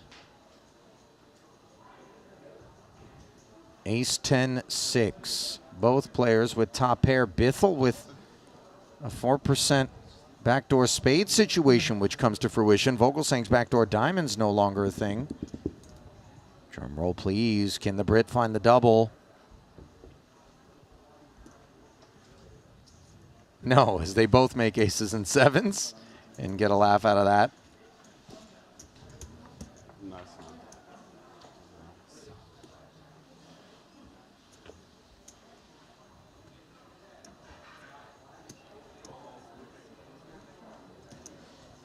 Note, by the way, that remaining players tick down to 24, which means the redraw should be upon us.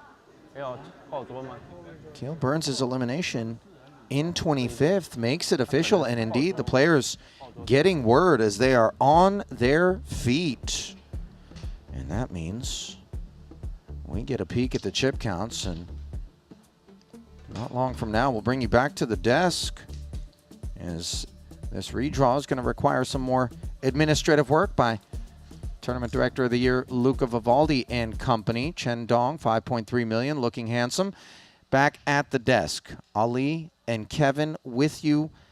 I got to tell you, there have been some themes that have emerged, but this Chinese delegation has parked its bones in 3 of the top 4 slots at present. Sheer law of numbers.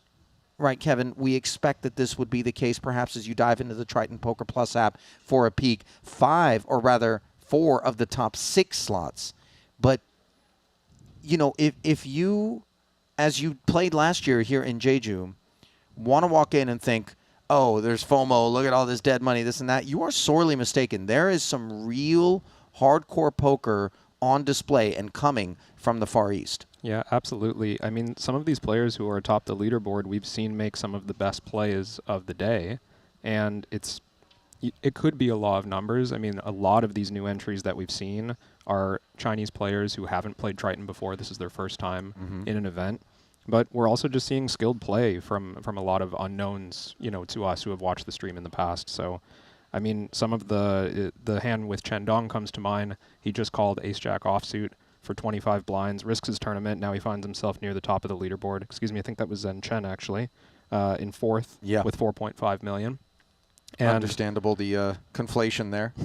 And yeah, not to mention right next to each other on the leaderboard. But and Hong Jun Zhao continued to play solid, continues to not take huge risks, but is just consistently at the top of the leaderboard. I got to tell you, the last time we called his name, you were teasing the 8-figure threshold. He's already broken it and then extended to 11.25 million plus. Just look at the gap between he and second in chips. It's a better than 2-to-1 lead with 24 left. This is really a setup where you could see the unrelenting chip leader, who has never relinquished, just plow his way through to a final table.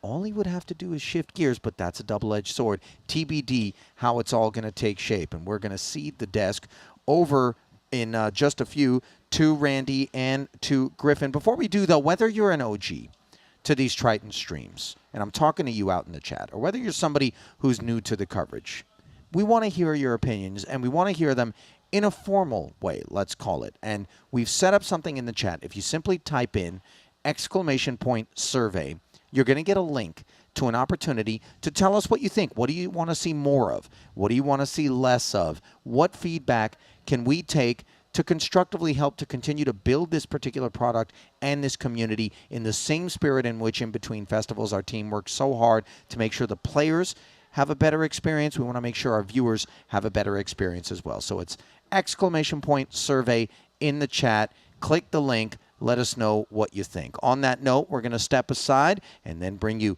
to Randy and Griffin, who are going to shepherd you down to the final table for the rest of the run here in Jeju. Stay close. The $25,000 buy-in WPT Global Slam is back. Join the action on March 2nd at Triton in Jeju. This time, for the first time ever, our players could buy into the WPT Global Slam with passport dollars. Don't miss your opportunity to qualify for future Triton and World Poker Tour events. Download WPT Global with code JEJU and get a 100% deposit match up to $1,500. Sign up today and join the action. Ready to dominate the tables? With GTO Wizard, the world's #1 AI-powered poker solver, you can instantly study any spot in cash games, MTTs, and spin and goes. Build custom solutions for your games, accounting for factors like rake, annies, or tournament payout structures. time. Plus, you can upload and analyze your hand histories with just one click. Beat the best, crush the rest at GTOWizard.com. Looking for the ultimate platform to place your bets on the biggest sporting events? Look no further because BetACR.eu, Triton Poker's official betting partner, is here. Whether it's the thrill of soccer, the intensity of football, or the fast-paced action of basketball, BetACR.eu covers it all. With real-time updates and competitive odds, you're always ahead of the game. BetACR.eu also offers exclusive poker events that you won't find anywhere else. Test your skills and make every hand count. With over 20 years of poker excellence, the World Poker Tour brings you WPT Global. With millions in guaranteed prize pool every month. 24/7 monitoring system developed by the world's best security expert to combat cheating and collusion. Largest online poker platform available in over 60 countries. Endorsed by poker's biggest names. Join the largest community of players. Now on WPT Global. Trusted online poker is back in the U.S. with the launch of Club WPT Gold. Play sweepstakes poker and daily ring games and tournaments against your favorite WPT ambassadors. At Club WPT Gold, you play with 2 virtual currencies, gold coins for fun and sweeps coins, which can be redeemed for real prizes. Get sweeps coins for free with gold coin purchases, daily login rewards, and giveaways. Join now and get in on the action.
Hello, everyone, and welcome back to Triton Jeju for this opening 15K event. I'm Griffin Bender. He's Randy Luke. Randy, back together since Montenegro. Very excited for that to happen. Down to the last 24, both the nitty and the gritty. Very exciting day so far, and everyone, here to play for that $1.1 million up top, Randy.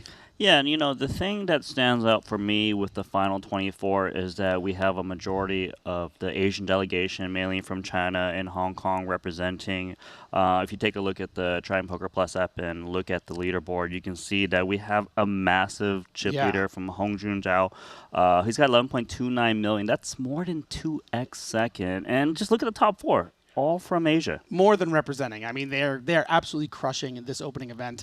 And, part of what makes this Triton Jeju event so special is that Chinese delegation that comes out here, really inflating these fields and really showing, how talented they are and how they can really, battle with the best of them. And you look at the rest of the leaderboard, you see guys like Adrian Mateos down there, Nikita Kuznetsov, Christoph Vogelsang. So they're going to be really in the hunt as we get down to the final table here. Yeah, and normally when we talk about guys like Adrian Mateos, Christoph Vogelsang, Nikita Kuznetsov, we know these are very well-experienced players. They know how to really navigate ship tournaments. Mateos especially, he's got a lot of Triton titles under his belt. The thing is, I believe they don't have many data points on these Chinese players, so I kind of feel like the Chinese players have a little bit of advantage. The unknown right entity is very, very important. And but this is the most important stage of the tournament, and this is where those guys are at their best. The Adrian Mateoses, the Christoph Vogelsangs, with that experience playing for millions of dollars. So it's going to be some pretty interesting dynamics as we play down to that final table of 8. As we see the 2 tables here, both the red and the blue, we can see Chen Dong with the chip lead over there on red with 5.375 million. On the blue, we have Zhao with 64 big blinds. And a lot of players we're familiar with. Leon Sturm, we got Thomas Mulacher there, Wushu, as the online streets know him as. Demir, we've seen a lot of at Triton stops. As we kick the action off at the 50K, 100K level. Very, very easy at this level to figure out how many blinds people have. Yeah, so you know, not a lot of hard math. 8.6. 8.6. King Jack going to be good enough here at the hijack for Oliver Bithell. Yeah, Muellacher would have had opportunity to jam if had it gotten fold to him, but once there's a jam in front of him, of course he has to fold ace queen. Oh yeah, that's going in.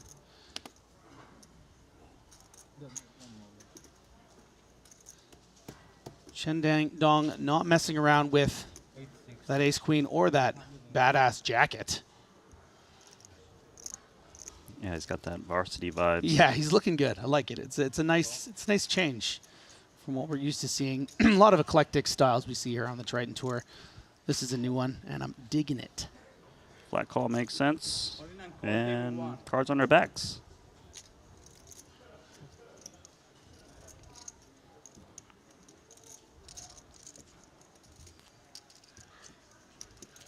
Pretty fair fight, all things considered. When Oliver sees that call, he knows it's never going to be by a worse king or a worse jack. So, you know, you'd prefer to be up against something like 10s, but ace queen you'll take with that 38% equity. But that's not the flop, Randy.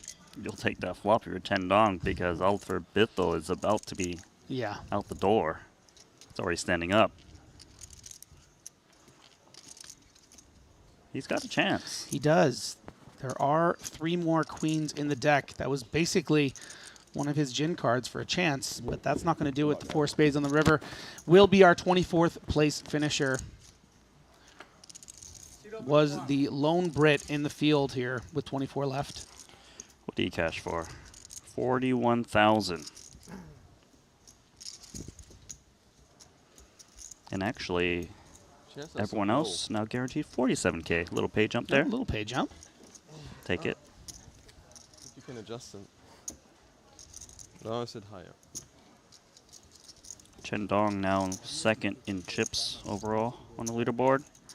Oh, that's on purpose. He actually showed up to just one other event at Triton, which was also in Jeju back in 2024. So it seems like we've mentioned players from China willing to come out to Jeju. Other places a bit harder to get to, visa free, things like this, and Chen Dong being one of those players. Now you're getting crazy. Sorry. No problem.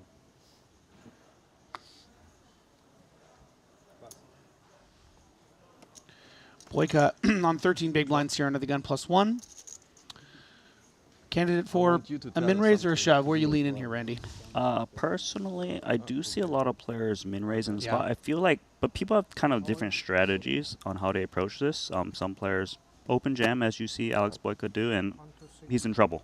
Yeah, big time, as Michael Joseph, the American, sitting there with the ace-king. Yeah, and the thing is, if you min raise, sometimes like there's heavy action behind you, you can get away. Obviously, there's benefits to jamming too. You can kind of fold out hands that might play back at you, but obviously ace king was always going to get it in.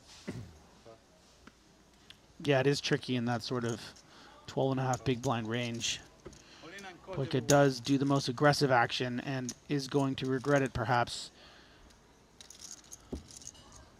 Still 23% to win this hand. I had a queen. Someone said he had a queen? Okay, cool. Cool story. Very relevant information. All right, Belarus needs some help. I've seen worse flops for ace-jack, ace of hearts here. Some backdoor straight and flush possibilities. Some opportunities. Sometimes there's that straight card. Any 10 now, Boyka will double up to 2.5 million plus. It's crazy. 10 or a jack. All right, okay. King is the river. And 2 hands, 2 eliminations. 2 hands, 2 eliminations. I mean, we can be out of here in 20 hands. Final table's going to be quick, huh? Queen 7. Why didn't you call? I felt you have a good hand.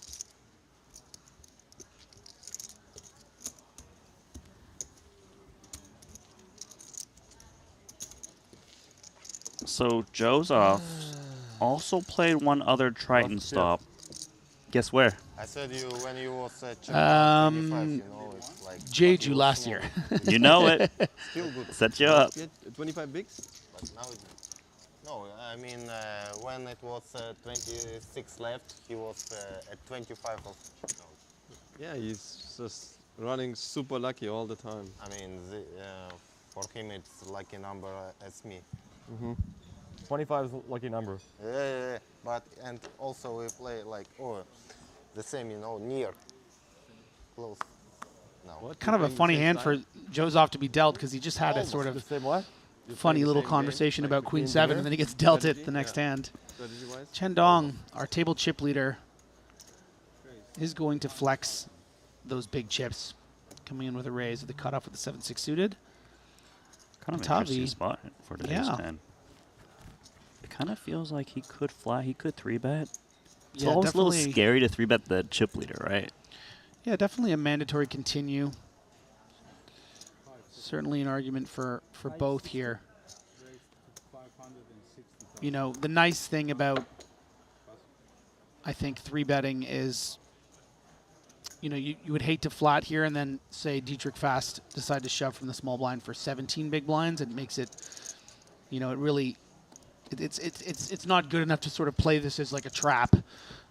Yeah, I understand. Yeah, and on those stack sizes, and it's just it plays nice and clean to 3-bet. And if Chen Dong does want to make it 1.2 million there, hey, nice hand, dude.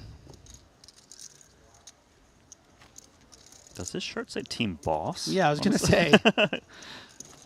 All right, I love it. So much swag here. The Triton Poker Super High Roller Series.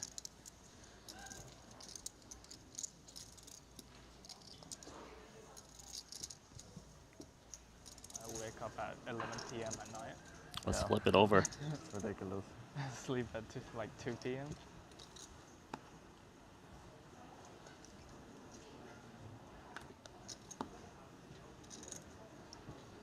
Queen 9 suited for Xiao Sheng. Of course, not going to play it off of that stack. Leon Storm looking like he's about to go skiing or something. I feel like traveling for live. Yeah, I love his glasses. Such a vibe. Yeah, it gives you Is that code in there? Is it beanie worthy? Social energy, but it's also exhausting. And I don't think so, but hey, listen. Very one-sided, and you sit 10 hours a day. Sometimes you just feel like beaning it out, That's fun. I'm Canadian, I get it. We call them toques, though. Toques? Toques. T-O-Q-U-E. Flying sucks as well. It probably takes a long time for you to get here. Yeah, it's same as to Vegas, kind of. But I was in the Philippines before, and that took forever to get here, like 14 hours. Fayad with the king 3 suited on the button here, playing about 21 big blinds. Okay. He's going to get defend from Zhen Chen. That makes it more enjoyable. And advantage Isam big time. His name was Diddy, right? Yeah, I imagine this hand is going to be over very quickly. With like friends of him. Oh, okay.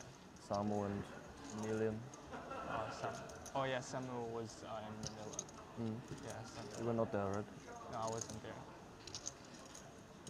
You liked Cambodia? Yeah, I was in Cambodia, yeah. You liked it? You can get up to a lot of naughty things if you... But you usually don't?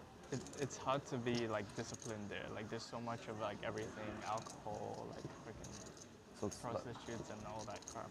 Okay. Well, this place is much better like for poker. Like yeah, you don't have distractions. There's nothing to do. It's cold. Yeah. Just grind and just go back to sleep. Have you been to Cambodia? No. Philippines was my first time in Southeast Asia. Oh wow. Do you go for vacation there as well? Or just poker? No, I wouldn't go there for vacation. Why? There's nothing there really. I mean, maybe not Cambodia, but like Southeast Asia in general, like Thailand. Yeah, like Thailand is beautiful. As we go back out to an outer table here. Only 3 tables left. There's Adrian Mateos. Looks like we got heavy action going on. Yeah. Snappy. What's the cards? Can you make it out? an ace queen, and an ace king. Ace king aside.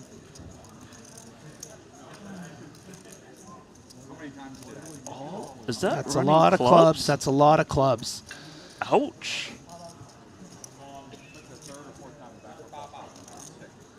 It's all about looking defeated and doubling up. There are other events to play, Randy. Maybe he was already, mentally checked out of this one. That was a huge pot. So yeah. It went raise from Raywin Poo, call from Paulius. Sergey squeezed on the button with 750K with the ace king. And Paulius had back raised all in. 30 big ace blinds. Suited for 30 bigs, Yeah, and back doors, the nut flush. The nuts, well, I guess got the board was paired, but. 6.2 million now. Yeah, quite significant. I mean, we were looking at some of the biggest stacks in the room on the feature tables, and that was around the 6 million mark. So just a huge equity spot for Paulius. Vaults himself Look to like the top he's of the jumping leaderboard. for joy, but he's definitely doing backflips inside, right? Yeah, that's going to put him third in chips.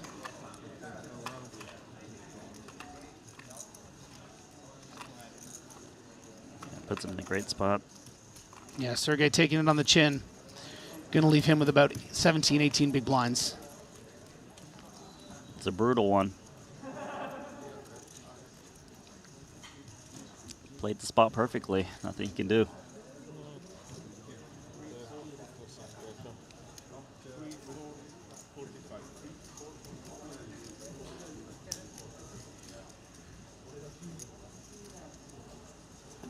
Paulius is going to be, what, second or third in chips? Like yeah, should put him right around where Chen Dong is at the last update. Again, massive chip lead up top for Hung Jun at near 12 million. I can't believe it. You never backdoor clubs. That was the text that was happening from. Oh, he's smashing away. Yeah, like, he was this guy smashing just, away with that sweet sucked out sweet on green me. green case.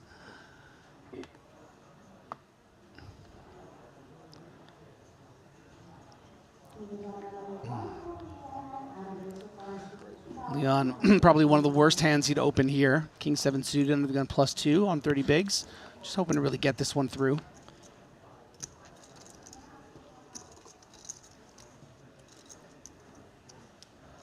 Consideration, small, yeah. Not interested. Big blind would have defended. This is going to definitely get involved. It feels like this goes into the calling range. The later the opener is, the more likely you reshove these suited aces.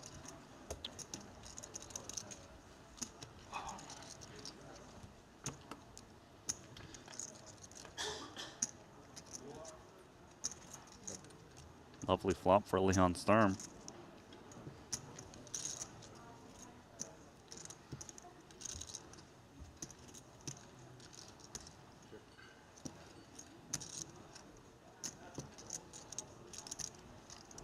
Storm can just bet blindly. Yeah, pretty much.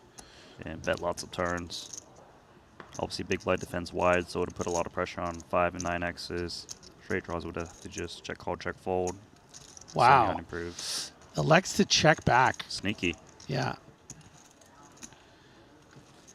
I'm going to guess the reason he checked back, too, was he's playing a 1.5 million chip stack. An unknown player, maybe his opponent, check jams a bit more. He doesn't want to commit the chips. Maybe he wants to play a little bit of deception as well. Yeah, a bit of the unknown sort of thing we were talking about at the top of the level here. Yeah, I'm curious to see if he bets now.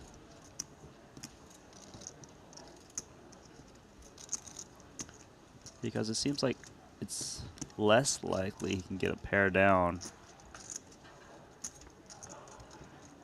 Now is very interesting because, of course, feels a bit disastrous to lose at showdown to ace high. We might just be witnessing the worst result of this particular line from Leon Sturm. The times his opponent does have ace high, because he's probably going to be checking this king high back on the river, He thinking it's going to be the best hand enough of the time. and we'll be disappointed to see that, you know, just even a min bet on the flop would have won him this 550,000. Yeah, it kind of feels like King High. If you got this far, it's worthy of a showdown. But I don't know. I mean, you would feel disastrous to lose to King 8, to King 10. Okay, Yeah, well, so it does find the bet so that those ace highs, because it good doesn't find. really make sense as a bluff so much to sort of check all the way down here. This could be something like a pocket eights, trying to get a value from a 3x. You know, or maybe even very, very thin with something like an ace king high, ace jack high sometimes. You know, the more I think about it, him betting now makes a bit more sense because the unpaired hands that he beats are usually straight draws, and when they see a flop check through, they often will stab on the turn. Yeah. So the fact that Xiao Shang didn't bet the turn, it's more likely he's got a high card, whether it be a better king or an ace high. Yeah, I mean, that was a really nuanced, intricate hand. I really loved that. I mean, we saw, you know, one street of betting only for 2 big blinds on the river, but if you really start breaking it down, it's really, I think, an indication of, you know, how brilliant some of these young minds are when it comes to tournament poker. I mean, Leon Sturm kind of going against at least our grain of what we expected from that hand on 2 streets, and then finding that great bet to make sure he doesn't lose his showdown. Nice hand. Yeah, it seems like a very subtle. It's like a very subtle move he did there. You know, that opting to bet the river rather than check back what seemed more like a natural check back. Yeah. But it just makes so much more sense when you think very deeply into the hand. Just goes to show why a lot of players, at least in the internet streets, say that Leon Sturm is one of the very best MTT players. I think it's a tournament poker player's nerd dream hand. Like, it's just like, really, you know what I mean? It's so small, but it's just like, it's just a little subtle thing, like you said. All right. As we do see some action, Danny Tang has thrown his cards out, maybe getting some information about some blockers or cards that haven't been folded for him. I mean, he's celebrating. Is he just live? Because he's up against an ace-8. He's got two fours, I think, right? Yeah, pocket fours, I believe. So a classic No, race. it's a Oh, it's 6-4. the 6-4. Oh, He's no. gone. Danny. Oh, no, Danny. Appears to be a blind-on-blind situation. That's it.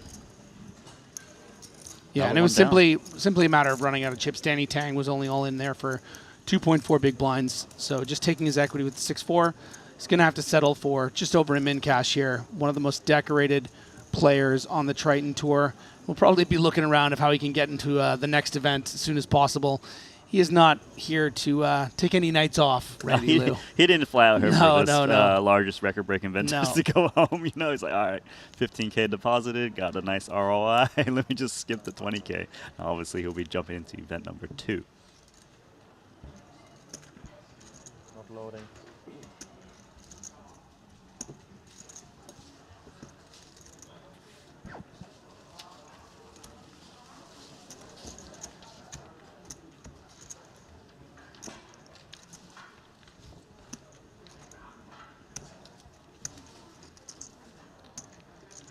Internet. No internet. You agree? No? Okay. I can't read it.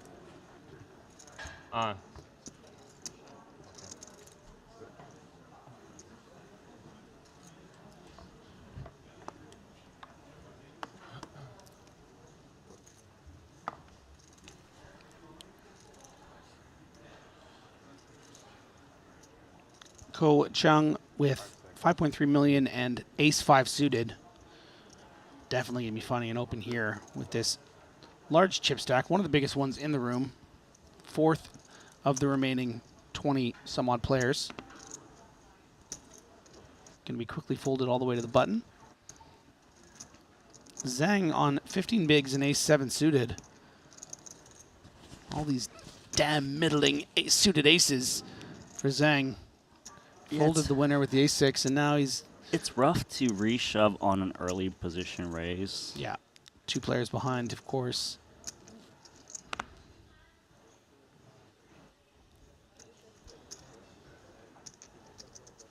Little Jack 7 offsuit. I haven't seen this. Is a new Triton. Is this? Oh, is this from last year? This is before your time. Yeah, Oh, man. This one's cool. I like this one. I have this. This is really cool.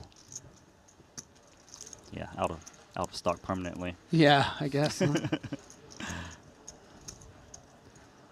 Always impressed by the clothing that comes out at these Triton stops. Always swoop in and get as much as I can.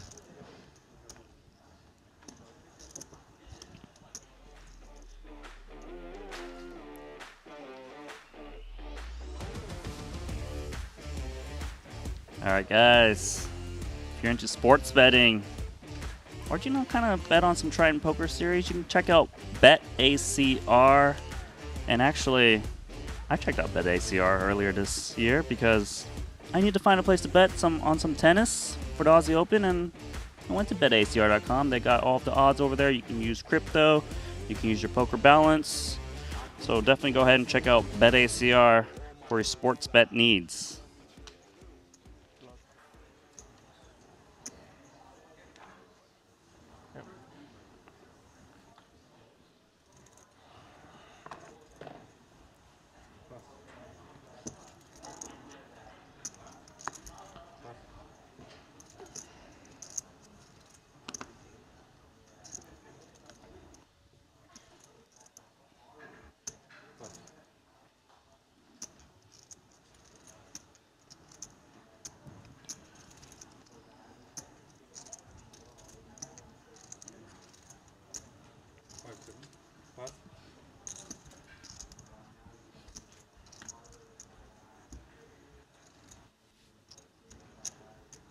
Fold it all the way around to the button here. And a rare blind-on-blind clash between seems like a mandatory open jam. Jie Lin here with the 21, not even 21, now that the blinds have gone up to 125K, is going to have sub 20 big blinds, so it does play as a nice clean shove. And the quick fold from the 4-deuce. Yeah, it's just one of those close your eyes and jam, take the raw equity to the hand. Obviously, like, trying to take it post-flop is so hard to play if you don't flop a set. Yeah, I mean, I think there's also an argument to, you know, that's probably the shortest stack you would consider maybe limp shoving a hand like that as well, just to get those weekends to maybe ISO from the big. But maybe you wanted to be doing that on a bit more chips, more in that closer to 25 big blinds than than 17. Right? I guess the idea is you don't want to limp jam with a stack that's a bit too shallow because they're less likely to raise when you limp. Right. I guess, right? Yeah. And also it feels disastrous to limp and then have your opponent just shove ace 6. True, and then you have to like call, now you have to call it off. I mean, you might even just fold it. Yeah. Yeah. Okay. Yeah, I see where you're coming from.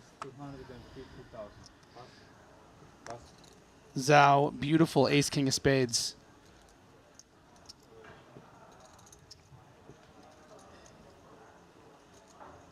It does get interesting though, a hand like that, like in practice. At what sort of amount of blinds do we start considering limp shoving a hand like that, as opposed to open shoving?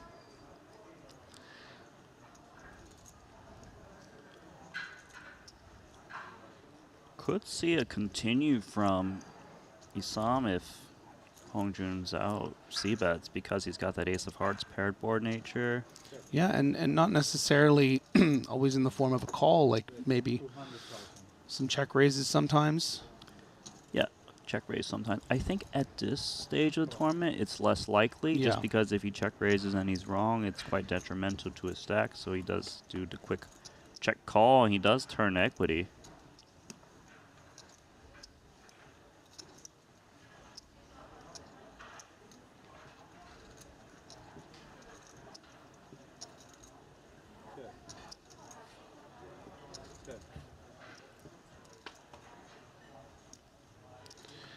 Yeah, kind of a a brutal run out here for Fayad. Of course, the turn was nice, right, Randy? But now when the river comes a 6, all those straight draws have missed. You feel like maybe ace high is too strong to turn into a bluff and try to fold out a better ace high or anything like that. So just going to have to hope this ace high is good, but of course it isn't. Yeah, it's obviously disappointing. Yeah. but I do like him just still showing that one down, especially against the later position opens, which contains more raggedy stuff that's just, Yeah. you know, c-bet giving up.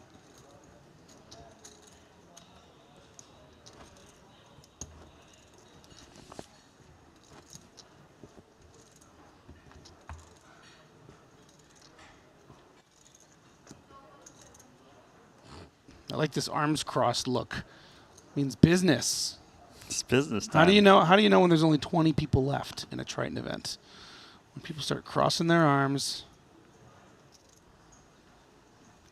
So you're telling me Kuznetsov is not business time yet? No, He's on his phone? No, he's on his phone.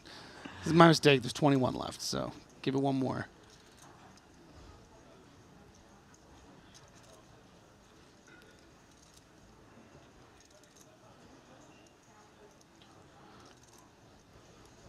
He's like, I keep getting these Yeah, aces. Do I ever reshove? Nope. Stop giving me these middle and aces, man. Come on, I'm trying to. Like, come upgrade me a bit more. I'm trying to win a Triton over here.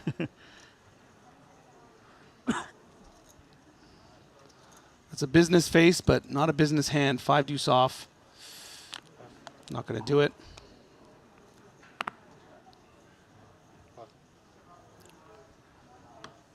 Ooh. Is this what I think it is? Might be a mystery hand, man. Oh, yeah. Confirmed. He just folds. They're relatively deep.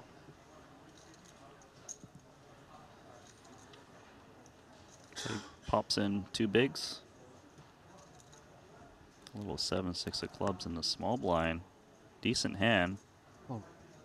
Stack's a little bit troublesome, but he's going to come along.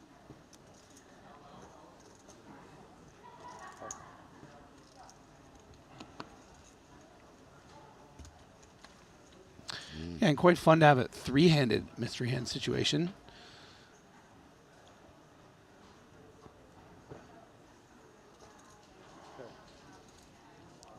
Well, based on these 3 hands, I'm taking the mystery hand at the moment.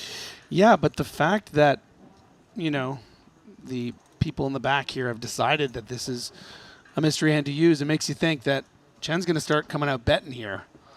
And this particular board texture is going to, you know, technically Zhen Chen has the, you know, range advantage, right, Randy?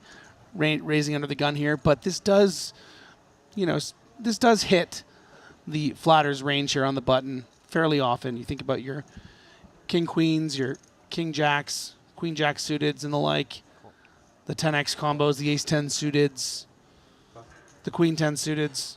So Chen was really hoping that, you know, Ko Chung had the part of his range, I think like 7s or whatever that might fold. Now this is interesting. This is part of why we even saw this c-bet, right, Randy? Were this the ace 9 of hearts, maybe we wouldn't have seen it, but this is part of the utility of betting. Yeah, it's actually very tempting to double barrel in this spot because 10x's will have a lot of trouble calling as they've got reduced outs with the board pairing 3. Plus, a lot of the king x's have a lot of incentive to 3-bet pre, so, you know, ace king, even some king queens from time to time. So I do like multi-barreling here, and even if your opponent has like an ace queen, ace jack, they can't really call a double barrel too often if you size enough. And I'm very curious about the sizing, as to whether it's Chen's intention to, we're just. It's small. Yeah, it is. It is a small bet. I'm just sort of speaking to intentions of, I guess, river designs, right? By betting this 515, if we do get a call here, the pot will be inflated up to 2.5. No, it'll be 2.5 million with 3.6 back. Not really in that shove territory. Now, had we seen maybe a bet of 800-900K, we would be getting to that stage. But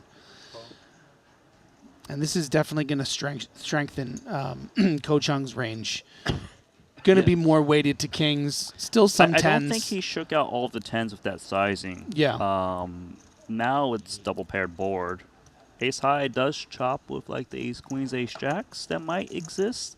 Although usually the ace queen, ace jacks that call again are the ones coupled with spades. Obviously he blocks that holding ace of spades himself. And Chen can't really credibly represent a 10 here, and that is why he is just going to check. The only hand Chen beating now, really the queen jack of spades combo.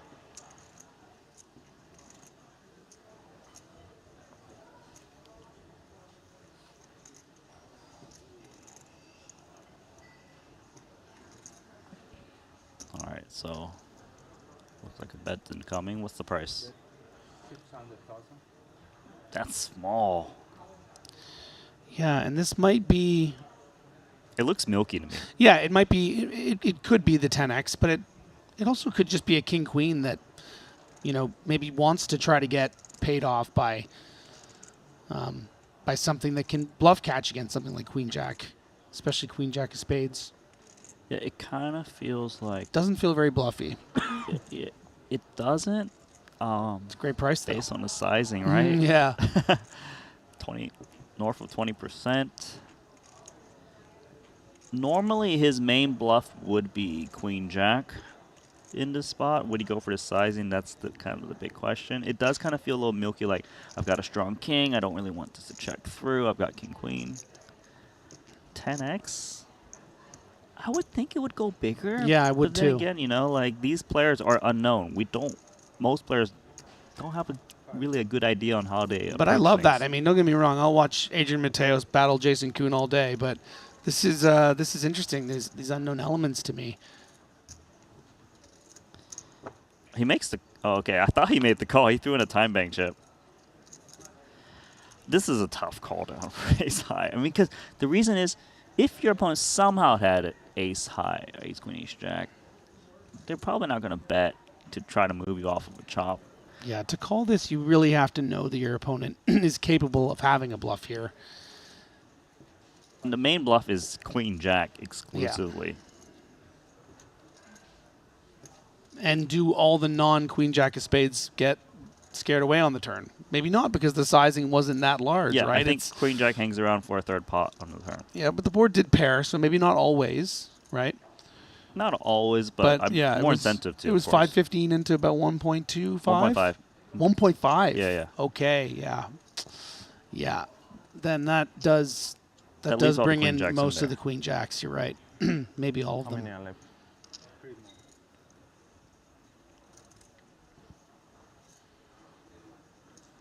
And that does really open up Ko Chung's range to maybe all of his 10s as well, right? Calling I on the agree. turn. Yeah. So that makes it difficult. And then now, you know, I think part of what is happening to Chen right now is counting all the combos of the 10s and all the combos of the queen jacks. Yeah, very interesting hand. Great mystery hand selection.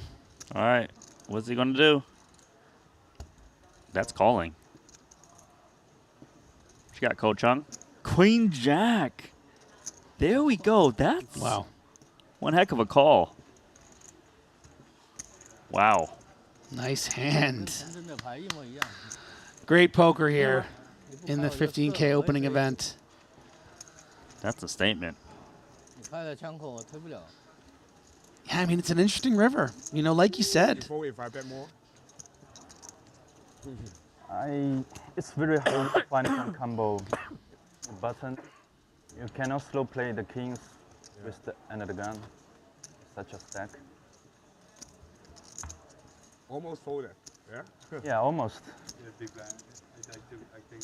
I think if you're king queen, maybe check showdown.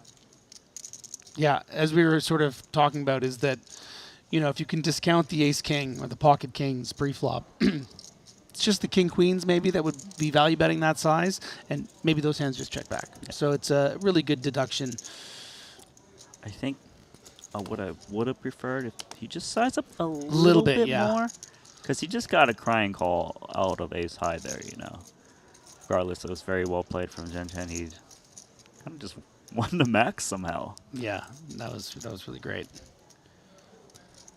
We got Damir Zurlin from Kazakhstan, pocket fives, and Chen Dong. Look at this. This standard protocol? This is OOL, Randy Liu. This is Chinese GTO. This is out of line, out of pocket, and I love it. Get donged. Oh, but what if? What if we just say, I mean, there's no way this guy has it. I'm all in with I mean, two look, fives. it is out of line, but it's the kind of candidate that we do see. The kind of combos we do see from the big blind, these like one high, one low combos. And you need to protect your opens when you open 27 big blinds from the cutoff with 5s. If you think someone's gonna be messing with you from the big blind, let's go. And sometimes you get snapped by ace king and you win a flip too. I mean, this is part of the utility of opening a hand like this is you can 4-bet shove them at this stack depth. And I would love for Demir to find it. Yeah, and you might be wondering why he's opting to use like this raggedy offsuit hand. The thing is, at this stage of the tournament, at these stack depths, players rarely call to 3-bet, so you can use these dusty hands. Nice. And that is an amazing play from Sugarlin. Genius. I think you have to show. No? T-trick fast. What a troll. You're trying to pull a fast one on him. Yeah. Always ready for some shenanigans, that T-trick. But I guess it was a good hand, right? Mine? Yeah. Well, all 50-50. Was not like aces, of course. You're not wasting 2 timings. I like that. He says 50-50 when it was 5-5. That was nice. Subtle. A lot of subtle stuff going on at this level. My hand, I will give you $250, $100. Ace, queen, offsuit. That's such a bad guess if he's offering money. Yeah. I know, but Good deduction. I have seen from the American. all the stuff already in my life, so. Not even close. Not even close. Yeah, it's not ace king, ace queen. That one's not just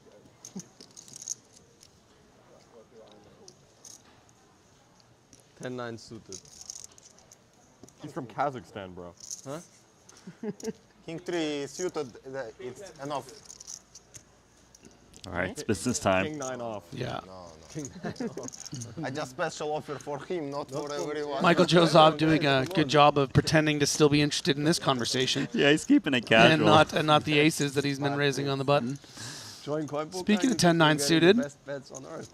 Patavi going to be very happy Christoph, you play to on peel coin? this off. What if You can sign Patavi up just think with, Joseph my is promo just code. so casual? He's just I was making going to a move. say I'm there, gonna like reshove it's this. not. Yeah, it's not out of the realm of possibility. I Poker, mean, okay? It's like GG. he's thinking about it. GG. Yep. Oh, Oof, here man. we go. There's only 2 moves here, either call or shove, and he picked the wrong one. Happens to have one of the best hands to crack the pocket But how aces. You'd- smooth was that? Yeah. Casual chatting Yeah. still to keep that conversation Great work going. from Joseph. That was great. Good luck. All right, 6 million chip pot, Good luck for just shy. Good luck for my point. Yeah, we are team Obviously, Coin favorite Poker. is aces. GG poker. All right. Oh, you see that, don't you? No, I've seen worse flops with 10-9 of hearts than 10-4-6, 1 heart. Give us a sweaty I want a coin turn. poker turn. Yeah, 8 of hearts. Are you going to bet? Brutal turn card for Patavi. One of the worst It hurts in the even deck. more now. 10 and only a 10. He's going home. I think you actually cover. And by home, I mean 2-8, his 2-9. hotel room at Marriott, probably. I win. Look, if I'm Patavi, I'm just mad that conversation happened Bit over because 2-9. I kind of feel like it itched him to make a On play a this side. little bit more than average. Yeah, well, just in case that's.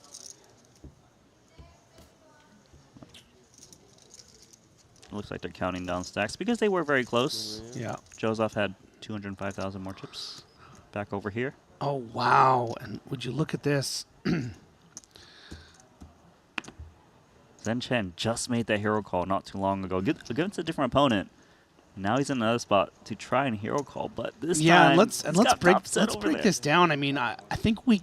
Is it fair to assume? Okay, well, you know what? We actually do have the information here about what happened, but yeah, this is an incredible turn card to happen here.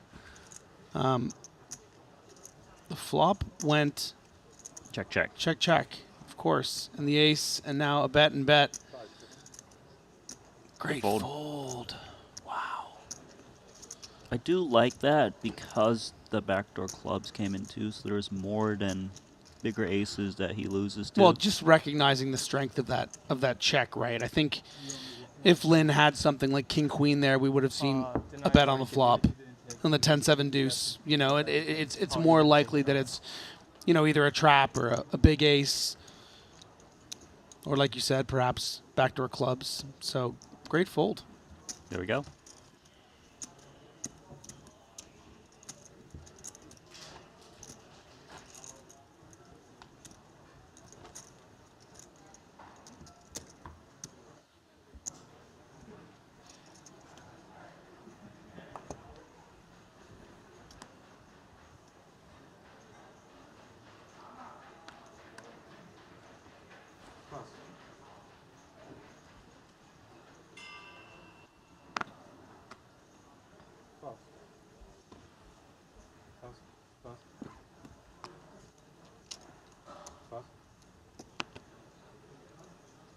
Oh, that's nice.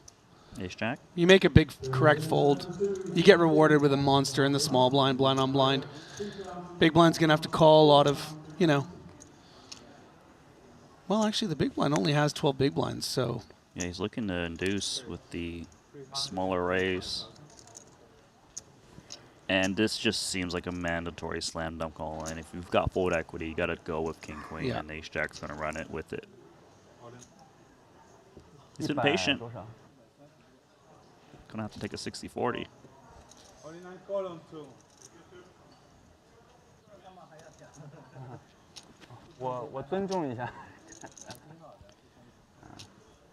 This is China versus China. 2.775 million chip pot.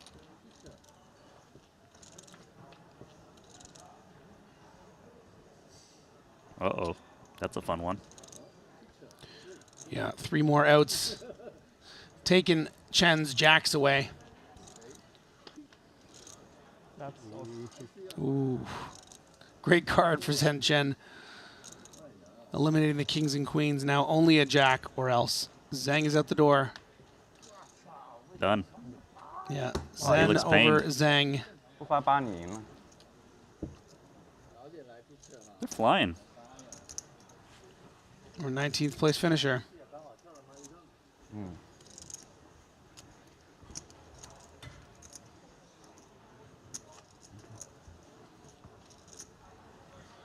Making correct folds, winning nice 12 big blind flips. Zen Chen is on the rise, 7.5 million chips here in this 15K opening Triton event. Oh. Little snap of the fingers and a zip of the sweater. GG. He'll be WeChatting to his friends.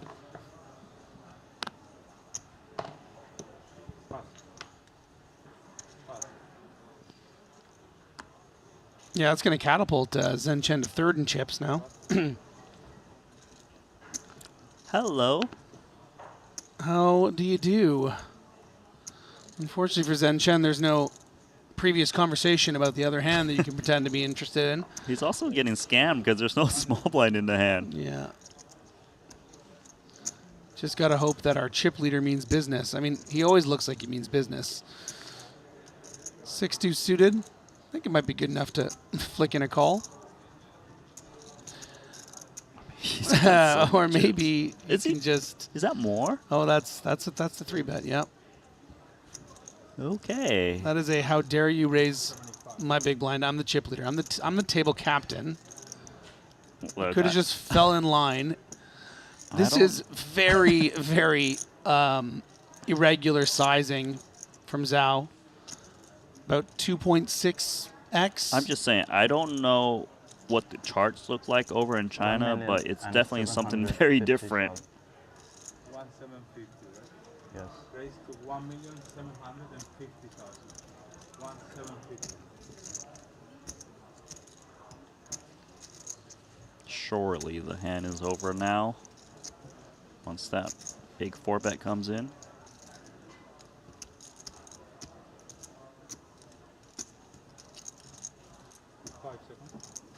All right, no need. Time bank deposited. Yeah, I mean, could be posturing. Most likely, just sort of going through the motions of what he might do with an actual decision. But also might not be a believer. But not a lot of room to do anything. He doesn't believe. Yeah, I mean, if he wanted to click him, he'd have to make it 2.9 or something of his 7.5. It's not impossible. Chan's over here like, please, please, just jam. Yeah, Just jam. I mean, you got queens, just jam on me. yeah, I mean, he could make it 3.2 million and you know, He's got and 6 fold. I mean, suited. I know this is great stuff. You know, we're covering all these super mega sharks that would never think about doing this with 6-2 suited. All right, he's done. Look, the play has been pretty wild. Yeah, so yeah, far. yeah, yeah. It's not just one player doing it. It's like across the table. Yeah. A lot of fun to watch.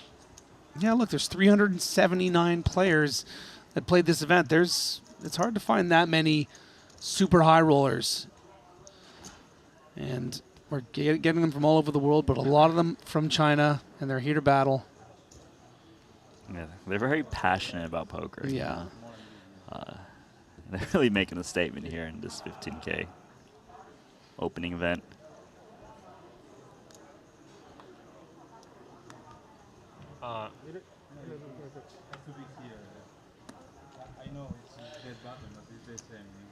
Yeah, and they're not floating around the bottom of the leaderboards either. I mean, as we've talked about, Randy, these guys got chips. I mean, Hung Jun with 11 million, Zhen Chen with 8.3, Chen Dong with 5.5, Yuzu Wang with 4.2. I mean, they're all in the top. You know, there's 6 of them in the top 10, I think.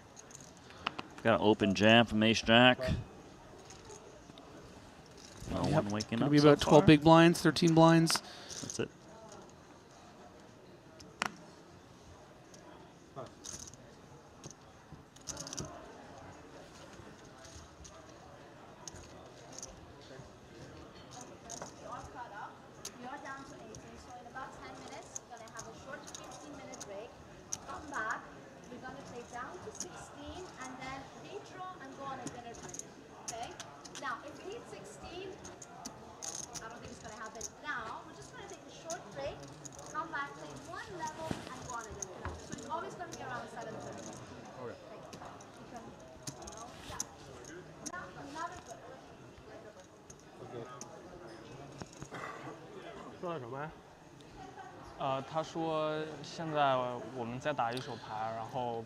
Bit of housekeeping there, sort of figuring out when the dinner break will happen. I kind of don't want them to go on a dinner break because they're all playing so crazy and then they might cool down, you know, Yeah. with that break. Like, this is just pure fireworks. And it's just not cool after cooler. It's just them going for it. Oh. With the dynamic of these two gentlemen. This guy just 3-bet 6-2 suited. Now he's Yeah. got kings.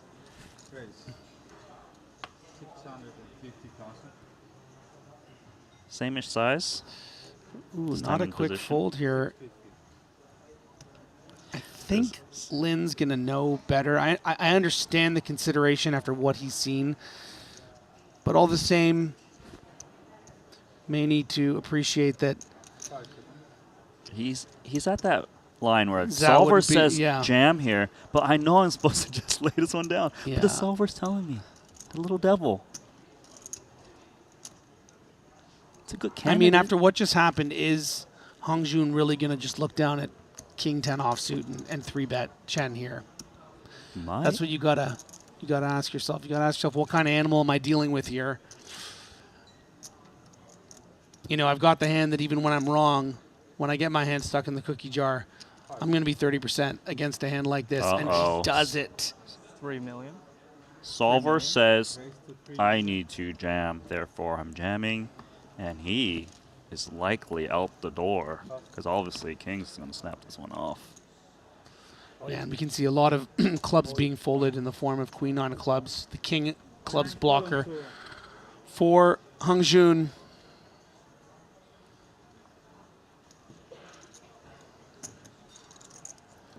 Look at those percentages. I mean, 33%. It's something. It's something, man. I'm telling you. I don't love it, but... Telling you. All right, 6.3 million chip pot.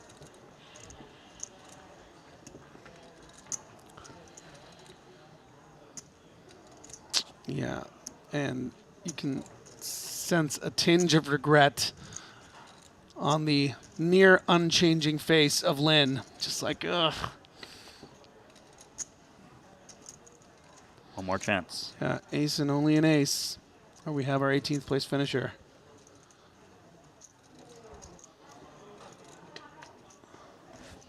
That's going to do it. Hong Very smart. Jun I see Zhao. yesterday you play the same. Call button. Kings, jacks, all in, all in, all in. He didn't call this time. Pretty sure our tournament Yesterday he director played says the it's same, yeah. unlikely we're going to Raise, get to 16 button soon. fold, small blind all in, big blind Seems all like in. we're likely. Yeah, the same. Yeah, yeah. Yeah, an unfortunate finish for Lin, but I mean, you know, we can all put ourselves in his shoes right now. You played 2 days of poker, play really well, have all these interesting spots, and then you take the spot that doesn't work out, and it's tough. But it's a long 2 weeks here in Jeju, and he's going to get plenty of opportunities to make it back. Yeah, that was an interesting one. It's mainly because he just saw Hong Ju Zhao 3-bet fold literally the last hand. Maybe he thought he was just kind of going for it again. In theory, deep stack versus deep stack, his value range should be narrow, so maybe he thought he has a little bit more 3-bet folds. But in the end, I don't know. I wouldn't be slam dunk jamming it in, I would say. 250,000.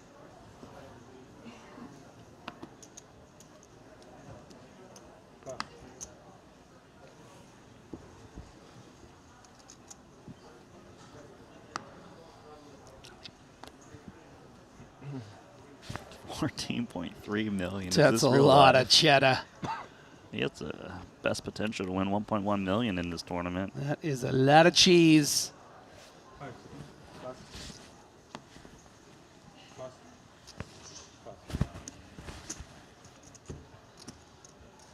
Nice to get the under the gun raise through with ace-8, of course, only playing 5-handed, so it's really just the hijack.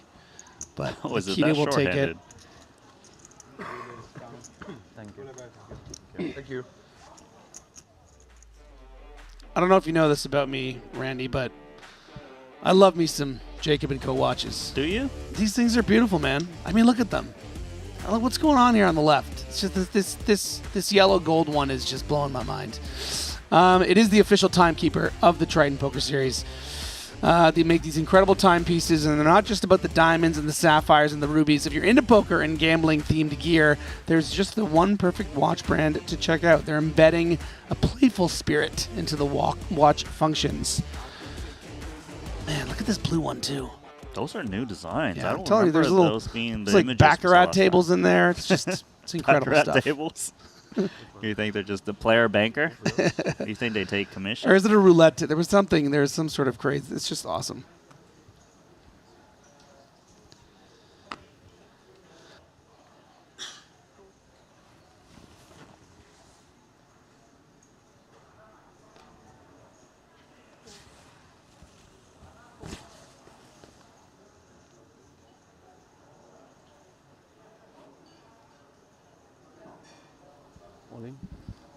All in from the small blind.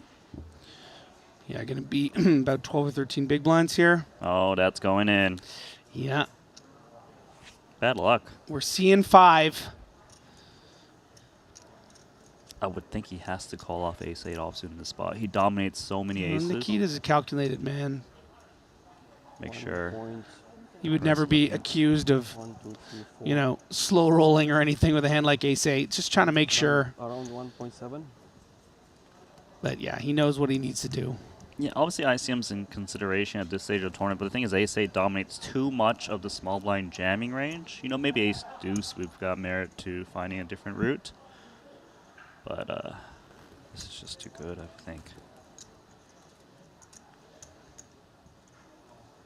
Yeah, and if I was Isam, might even be a little surprised to see this ace-8 turned up if and when Nikita Kuznetsov calls. He seems very pained about this. Is Yeah, it that close? I think, you know, is probably ICM wanting really that to. important Yeah, right I mean, really wanting to protect his stack. This seems like an insane fold if he was to make it. And if he calls and loses, he still has 10 bigs, which is still I think that playable stack. I don't know. I don't see it, right? I think he knows what he needs to do. He just, you know, we've all been there. Yeah. Let's see it.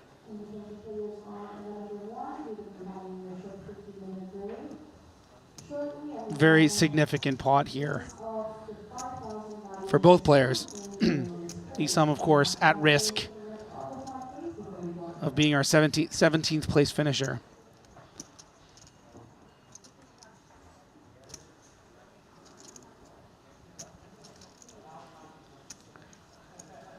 Three bricks. Just a king or four needed to stay alive for Isam.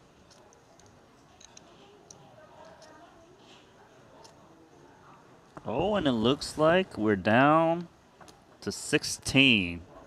2 tables remaining, Griffin.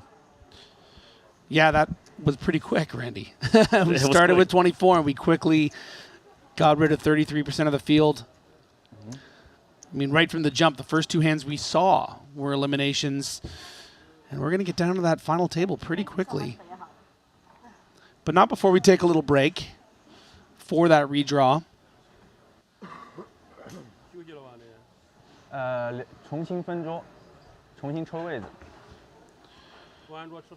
we take a look at those feature tables and what's left of them. Just 4 players on that blue table left. Hongjun Zhao, I mean, look at that. 114 big blinds, a significant chip lead over the entire field. Zhen Chen, second in chips on the overall leaderboard and second in chips at that blue table. We look over at Michael Jozov, really nice result with those aces against that big shove with the 10-9 suited. And yeah, nitty gritty, 16 left and no one, south of 14 big blinds. The chip stacks are starting to get a little, as people keep on getting knocked out. I mean, Jason Kuhn is our last in chips right now with 14 big blinds. So there's a lot of heavy hitters left and a lot of chips in play. Yeah, and continue, as we see, is the top 2 chip counts are from China. They've been dominating. They've been playing wild. Normally at the end of this stage of tournament, final 2 tables, 3 tables, where players are supposed to play a little bit slower, try to get to the final table. But here, it's just been nonstop action. Yeah, and we're going to see, we're going to have 2 tables. Basically, it's like 2 feature tables coming up. So we're going to be able to bounce between them and see all the action. And Adrian Mateo's still in there, 12th in chips. We got Leon Sturm. So we have 2 sort of interesting, emerging storylines with all those Chinese players crushing. And then sort of the sharks in the weeds, just, in those coral reefs ready to just strike if things start going their way. So, yeah, a little 15-minute break. Everyone get reset, and we'll be back here in Triton Poker. The $25,000 buy-in WPT Global Slam is back. Join the action on March 2nd at Triton in Jeju. This time, for the first time ever, our players could buy into the WPT Global Slam with Passport dollars. Don't miss your opportunity to qualify for future Triton and World Poker Tour events. Download WPT Global with code Jeju and get a 100% deposit match up to $1,500. Sign up today and join the action.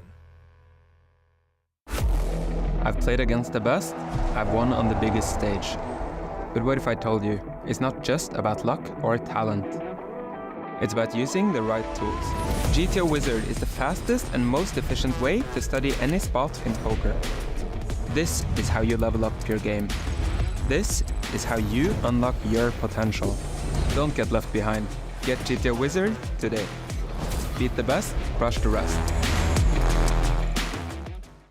With over 20 years of poker excellence, the World Poker Tour brings you WPT Global. With millions in guaranteed prize pool every month.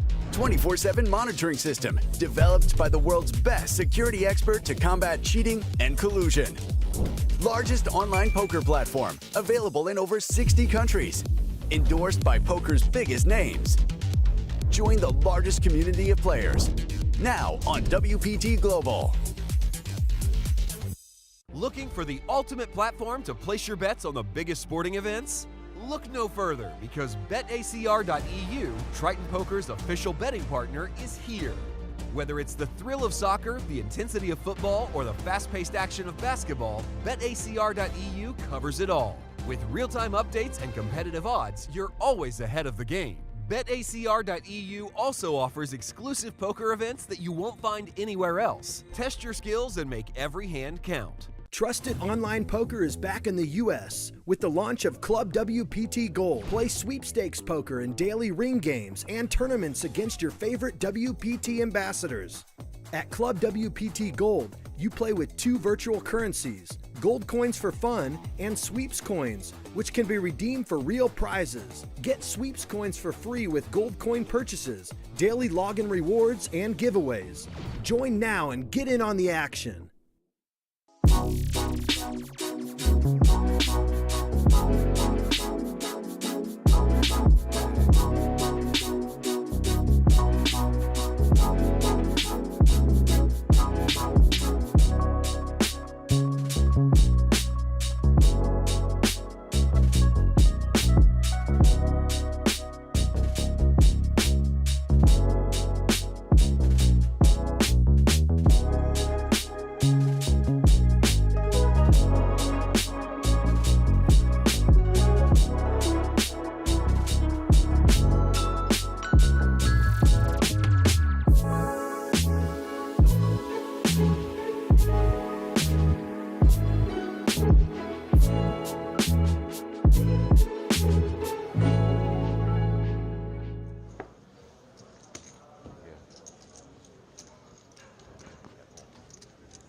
Wait, what happens? Cale Burns here. I feel like I haven't seen him playing in quite some time. Yeah, it's been a minute. So you owe. So you get 20 more Good to seconds? see him back in the streets. Oh, I see. And you get 20 seconds or an extra 30? 30. Okay, so it just counts as a regular time. Okay.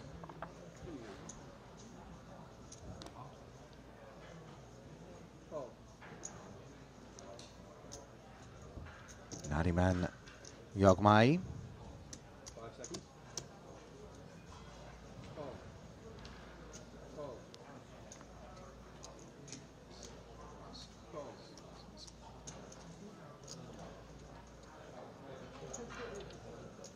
Yogmai was a chip leader on day 1 at one point in the event. Currently sitting with just 10 big blinds, so that trend did not continue. The Dominator with the Jack-9 of diamonds, making it 865,000. Cale Burns, a fellow Aussie, is no stranger to Adamo's reputation for being really aggressive and getting after things, as we see here. Ace-Queen, happy to get it all in, over the top, covering. It would take a lot of hand behind to participate, none of which materializes, and Adamo flicks the other 5 in as you see him having a laugh. 5-7, right? Pleased to have 2 clean ones. Good. Almost 2 million in chips in the middle. Far from negligible pot size here. Not the holding we would anticipate. Not every operator is going to get that Jack-9 of diamonds working in the same way. Yeah, but I think we're going to continue to see a lot of action like this with the structure being the way it is. These average stacks being pretty short. I think what we're not going to do is continue to see Michael Adamo battling here on this Queen 6-3 board. He draws dead on the turn. The river will be of no consequence, and the consequences of opening with an effective jam for Adamo are departure. The most recent casualty here in the 15K. I would love. I keep wanting an Aussie to order Foster's. But from what I understand, it's actually terrible beer. I thought you were going there. Is it bad? You know, our producer James has tried basically all beer on Earth. So I'm turning to him now for some insights with respect to Foster's, as this is a beautiful stout here. 2 black aces for Fayyad. 5 seconds. It's 200. 200,000. Call.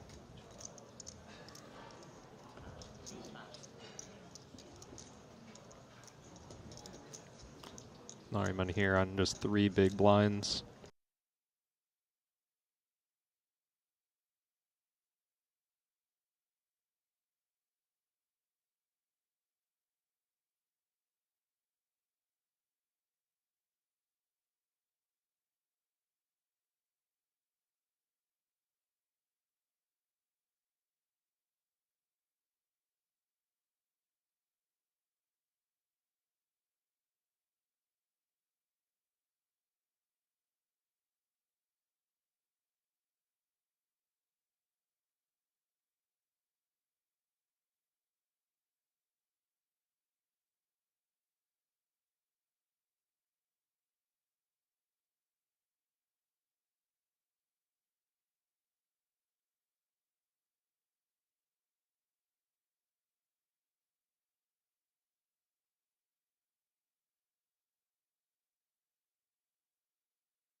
选择 check。他也可能可以免费看到河牌。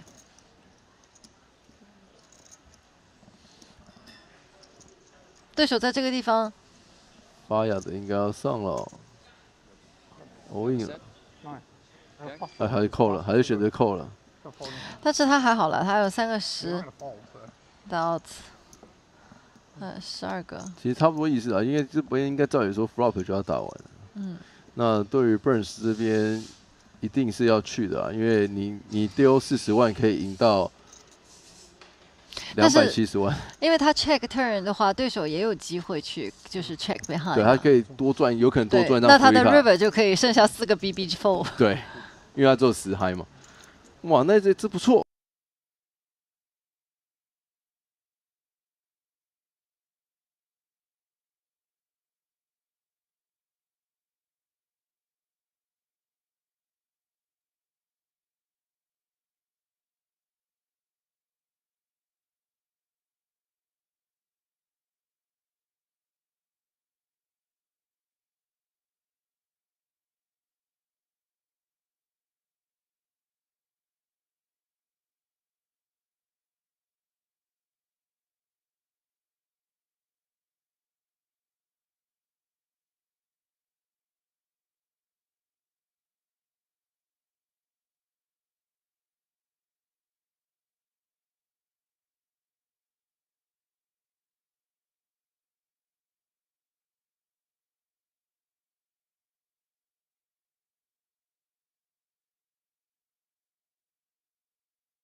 To have 2 clean ones.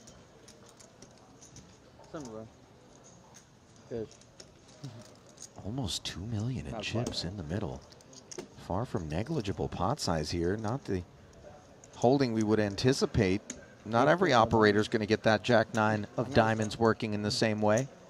Yeah, but I think we're going to continue to see a lot of action like this with the structure being the way it is. These average stacks being pretty short.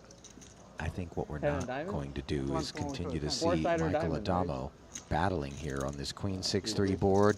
He draws dead on the turn.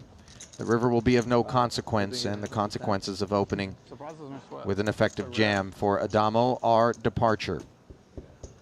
The most recent casualty here in the 15K.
Welcome back to the Triton Poker Super High Roller Series.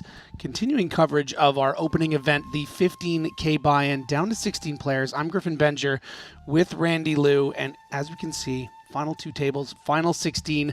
A lot of familiar faces, guys like Adrian Mateos, Christoph Vogelsong, of course Jason Kuhn, Leon Sturm, and then some not so familiar faces with a lot of chips, Randy. Yeah, and it's actually 3 of the most splashy players, all hailing from China. Over on the blue table, big chip leader is going to be Hongjun Zhao with 14.3 million.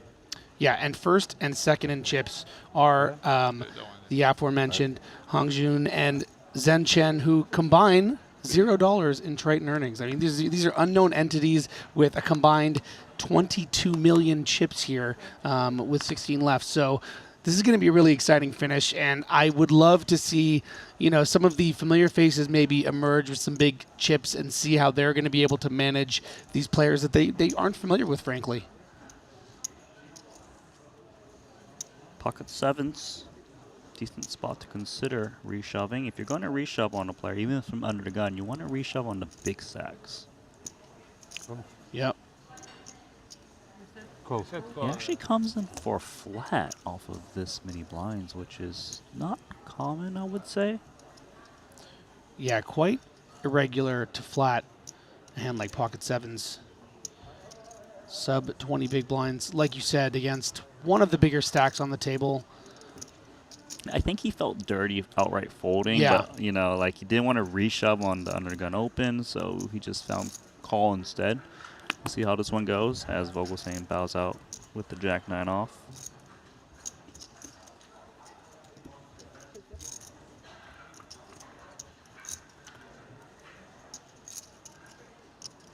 Well, advantage Chen Dong doesn't get much better than ace, queen 5, 2 spades when you're holding this suited ace 8. See if Chen goes with a bet or feels like he's just too loaded here. Yeah, it's very sneaky, and obviously he has so much hand, and he can afford to let his opponent take a stab with very little equity. And even if his opponent has some gut shots or some kind of like king-queen type hands, some of those outs, of course, are tainted.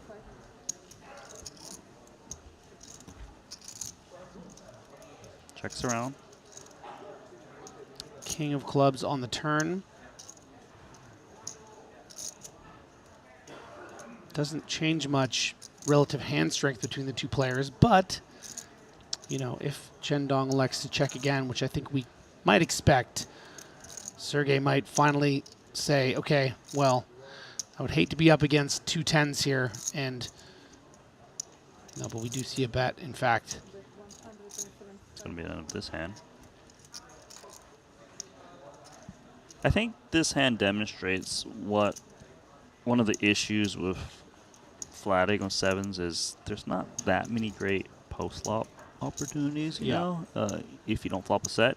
Plus, had he reshoved pre, he likely would have just took it down against ace-8 suited for that many blinds.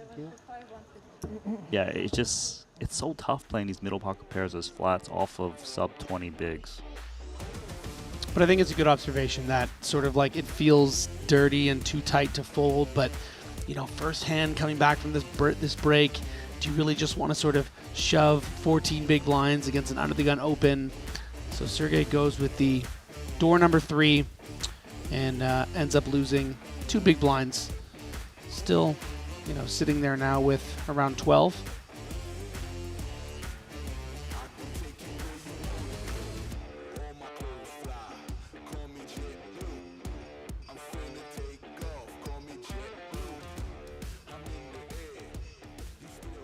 As we get cards in the air.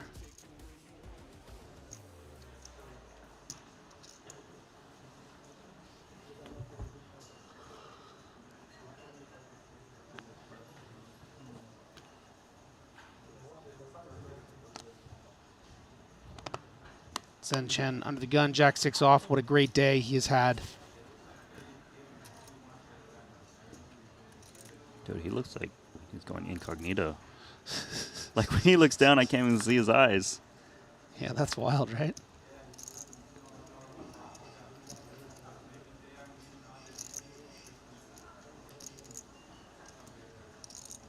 Sergey, 10-9 offsuit. Not really the stack to play with. And just the best player in the world on your direct left.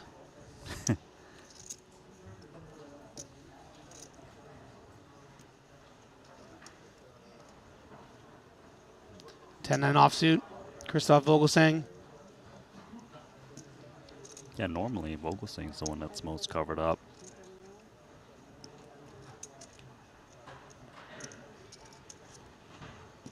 Expect to see him coming with flat or limp.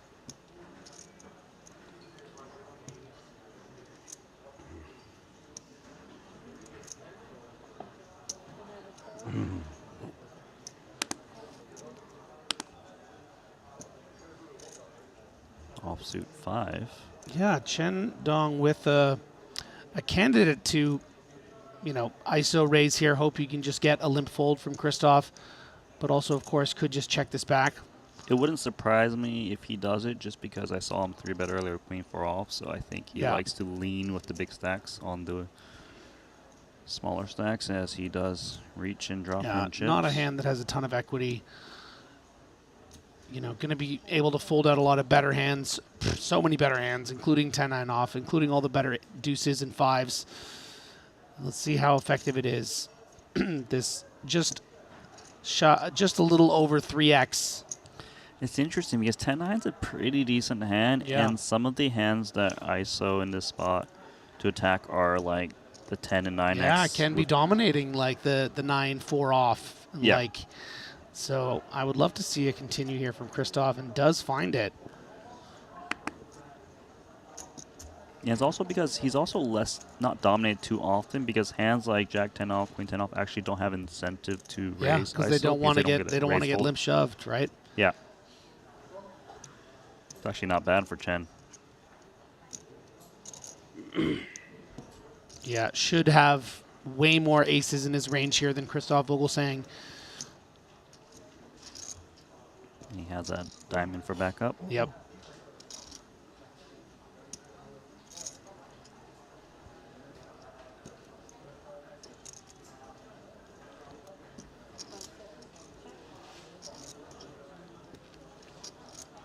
Should be a very high frequency bet here with 5 deuce off, especially with the ace on board, because Vogelsang has a lot of limp jams in his range containing that ace.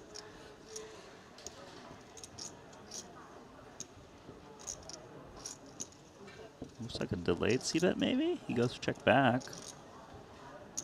Oh, there's the flush. Lucky boy. 5 diamonds for Chen Dong.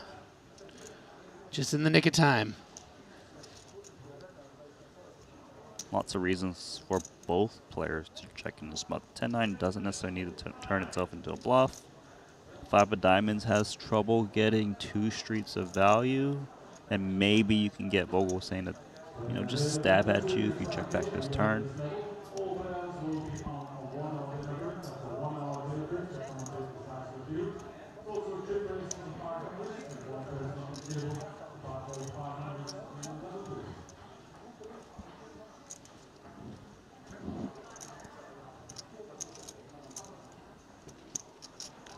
Oh, he's actually going to reach for chips. This is interesting for me. Does go for the turn bet. I wonder if he goes for another street if he gets called. Huh. It's very interesting. Or maybe he's like price setting himself. Yeah, and where does this leave Christoph Vogelsang, Randy? The problem for the 9 is that sometimes his opponent, if they're bluffing, they actually still have outs against you. Like, they've got an overcard to a 9. I'd be more inclined to call here with like an ace, so they don't have outs if they're just bluffing so much. I'm not in love with it. Also don't really expect Chen Dong, though, to bet a lot of turns with a diamond. So if Vogelsang does find a call, he would expect a lot Yeah. of check throughs on the I river. mean, look, if Chen Dong has 5 deuce with the 5 of diamonds in this spot, he also has 5 deuce with the 5 of spades, and would make sense as a sort of bet on the turn here.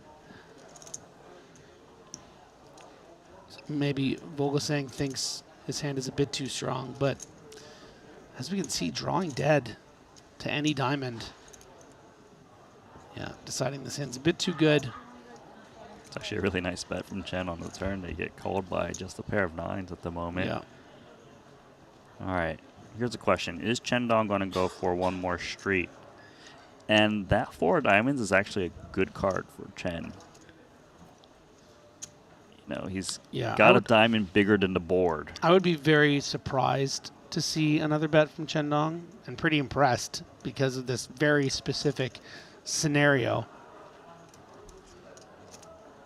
What if Vogel just thinks, maybe my opponent was bluffing, and now I can move him off of a chop with a lead?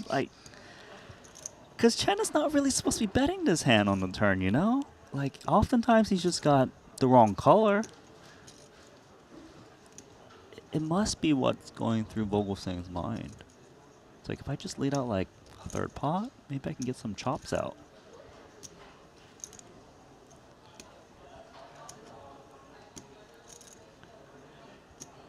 I will say it is one of my favorite experiences covering the Triton Poker Tour, when you sort of think a certain hand is going to go away that it does, and then, Yeah, so one of these superstars does something that you don't expect, like that Leon Sturm river bet.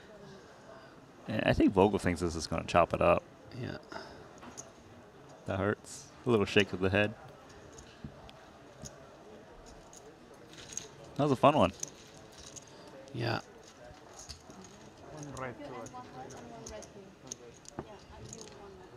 Chen Dong getting creative with the 5 deuce. Not just with the pre-flop ISO, but the turn bet, getting a little value.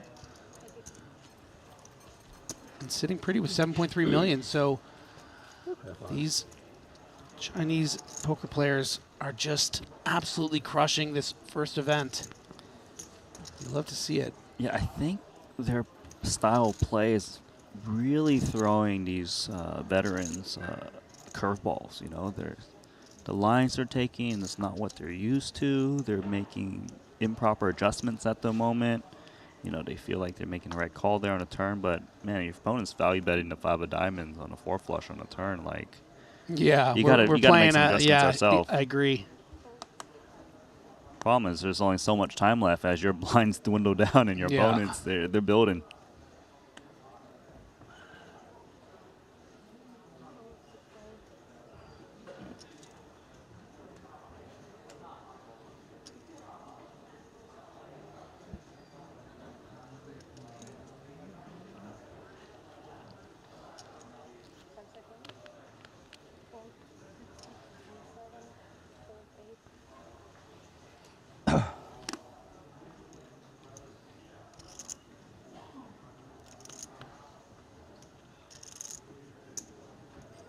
Gonna be the 2 bigger stacks out there. Chen Dong versus Zhen Chen. Not looking to inflate.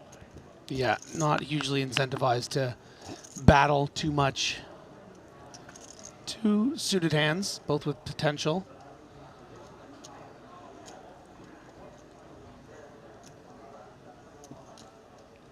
King high currently best.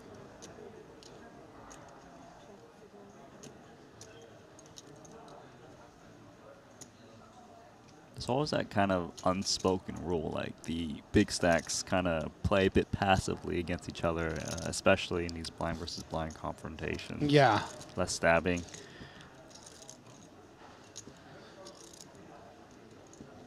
King 6 recognizes it's the best hand. Looking to fold out random equity. Yeah. It's actually quite a win to just shed out 23%. Yeah, I mean, you check this through because you think your king high might be good, and the turn's a 7, and maybe Chen Dong bets pot. Suddenly you're folding the best hand. So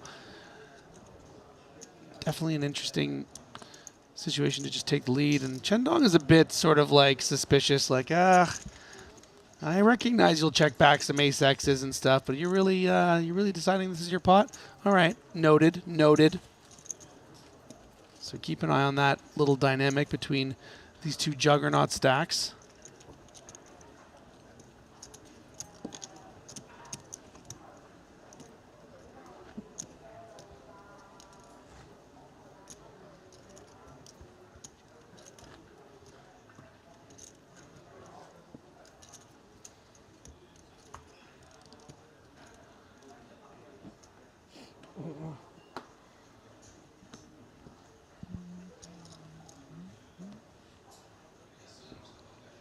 A record 379 entries in this opening event here, the 15K buy-in.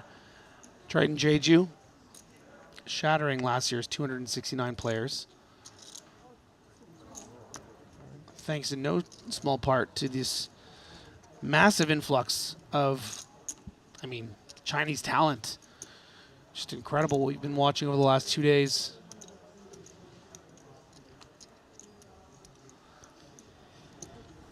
Paulius pocket tens, quite the hand. Remember earlier he actually doubled off Sergey with ace queen versus ace king, so that's why he's got 7.3 million in chips.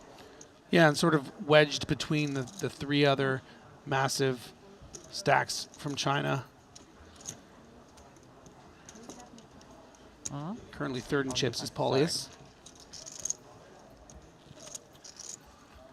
Got very lucky. I believe it was last level or maybe the level before that ace-queen suited against, I believe it was Sergey who was on his direct left there with the ace-king backdooring that flush. So very fortunate to not only have 7.5 million chips, but to be third in chips, to be even in this tournament. That's the nature of tournament poker.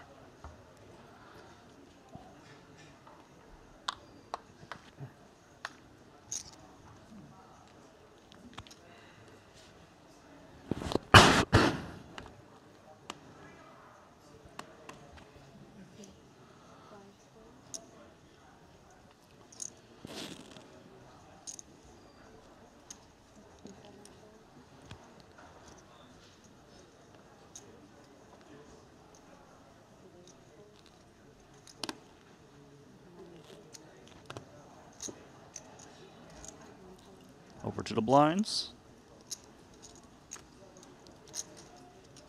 Oof. It's just nice. It's like seeing an old friend, king queen suited. King you queen know? suited's your friend. You know, just seeing someone you haven't seen for a while, maybe across the bar or something. Kevin. Did you say Kevin? Yeah, yeah, it's an example of Grab a chow? Kevin. Yeah, exactly. Queen 6 out.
Mateos activating. First hand we've seen since we've jumped on the broadcast here. Randy for Adrian. Yeah, playing sub 20 bigs. Chendong 9-7 suited. If somehow you are unfamiliar with Adrian Mateos, who was recently voted most dangerous assassin of a poker player at the GPL Rewards, something like that. Well, he's up GPI against Awards? Chendong, who's 3-betting Yeah. him 9-7 Oh, suited. man. Chen's active. This is so hot, you know, like just This is great. This is great stuff.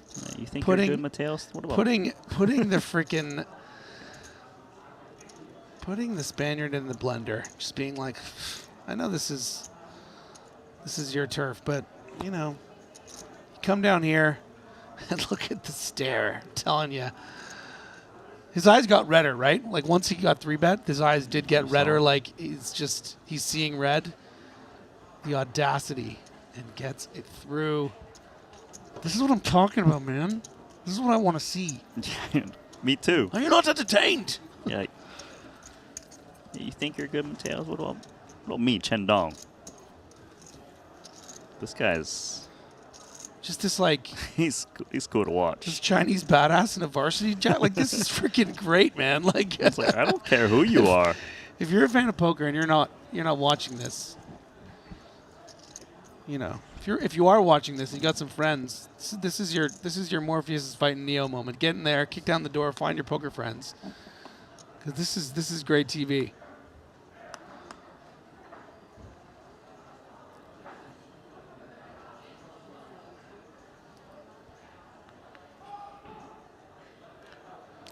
All right, Vogel's got King Jack off. He's gonna come in for a raise, I would imagine, and Chen Dong's gonna just come out with another one of the best players in the world that just got clipped by one of these. It was by Chen. Chinese stars. Yeah, it was same one.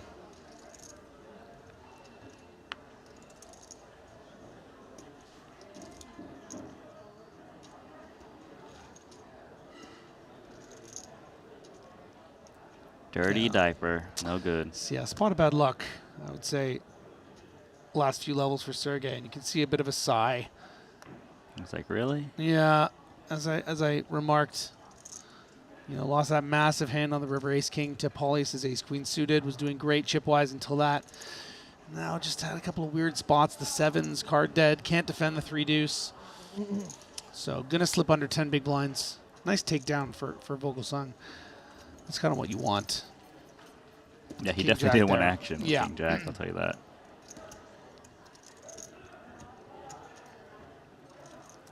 But it's pros just trying to survive with these 20 bigs or so. It's very difficult.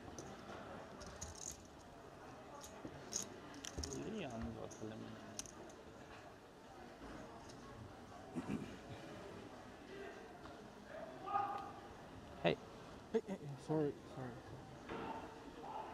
Leon Sturm standing and C out of the tournament? No. I mean, he has to be because cards are being dealt. He just took a big gulp of water. Sturm out in 16th. Yeah. Got in Queen 10 suited against Ace 10 of Wei Wen Pu. Couldn't get there. Information, of course, courtesy of the Triton Poker Plus app, which I assume everyone has downloaded. Onto this hand. Yuju Wong, pocket sevens. He's pushing out a lot of white chips, and it's a 3-bet. 700K. Very, very irregular to be 3-betting. It's interesting. 2.2x as opposed to shoving on these 22 big blinds, or perhaps mixing in some calls at the cutoff. I guess call would be a bit weird, and fold is too tight. So this is interesting. I mean, Zhen Chen with the ace 10. It's a hard one to play out of position. Because if your opponent's got the goods, obviously you're cooked with ace 10 off, and he's just going to lay down. It's going to work. Look, if you can just 3-bet to 700K and get folds, like he's getting a great price on bluffs. I would have personally preferred if he'd made it 77K. Oh, you want to telegraph your hand? Yeah, it's just it's just more. Let me guess, pocket sixes is 66. It's more like Machiavellian, you know, to just be like, like the way that Demir was trying to give a hint to Dietrich Fast about his hand. Do you remember that? And he's like, it was 50-50, and he had fives. You're a real tell box over there, aren't you?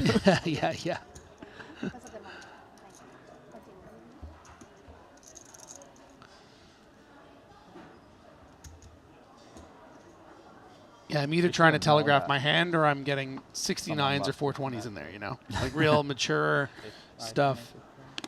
Yeah, you got very wide ranges, I see.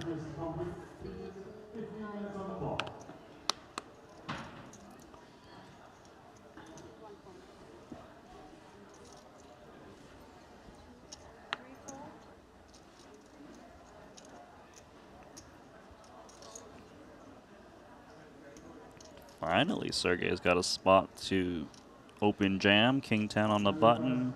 9 bigs. Come on, Sergey. This is the moment you've been waiting for. Jam and pray. 1 quick fold, and what about 2? Indeed. A little bit of life.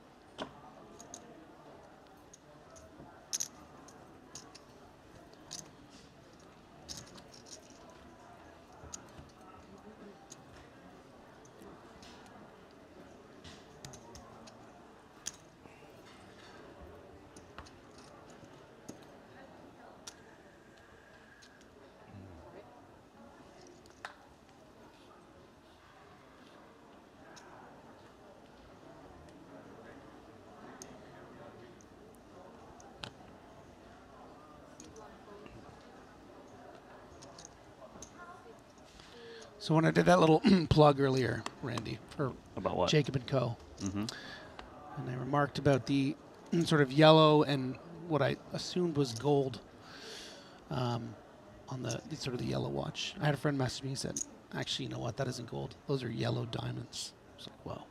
Oh. That's a serious watch. Canary. Yeah. Yeah, that's it's not cheap, is it?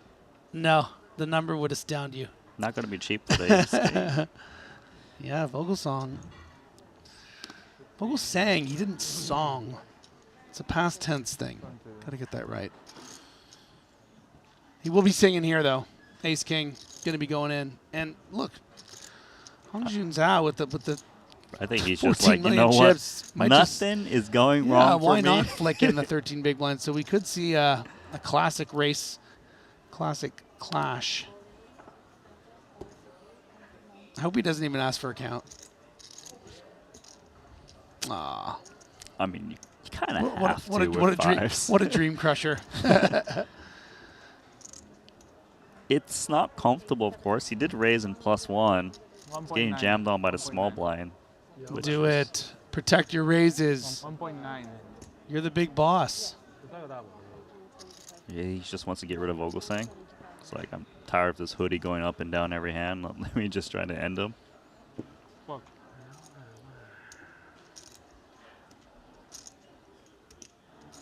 Tough spot, though. He shouldn't expect smaller Certainly, pairs yeah, to be rejamming. certainly close. You also but shouldn't even expect like the can- baby suited aces to reshove small blind versus +1 for this Yeah. stack. I think it is the worst pair you would call with, right? I think sevens you just sort of sigh, call it off. Sevens is in there because you dominate the ace-5 suiteds. Mhm. Sixes as well. Fives is you kind of blocking some of that reshoving stuff a little bit. point. But if you're running great, stars Yeah, are you aligned. do hate to call here, just see 2 9s and then double up. One of the best players in the world, right? No, let's just get rid of Vogelsang. Let's go. call. And Slight Vogelsang favorite. probably was hoping for a call from something like an ace-10 suited or an ace-jack off. Sees the fives, probably doesn't like it. 45% of the time will find a double. The rest of the timelines, he's going out of this tournament area, probably into the next one. 4.25 in the middle. Key pot for Vogelsang.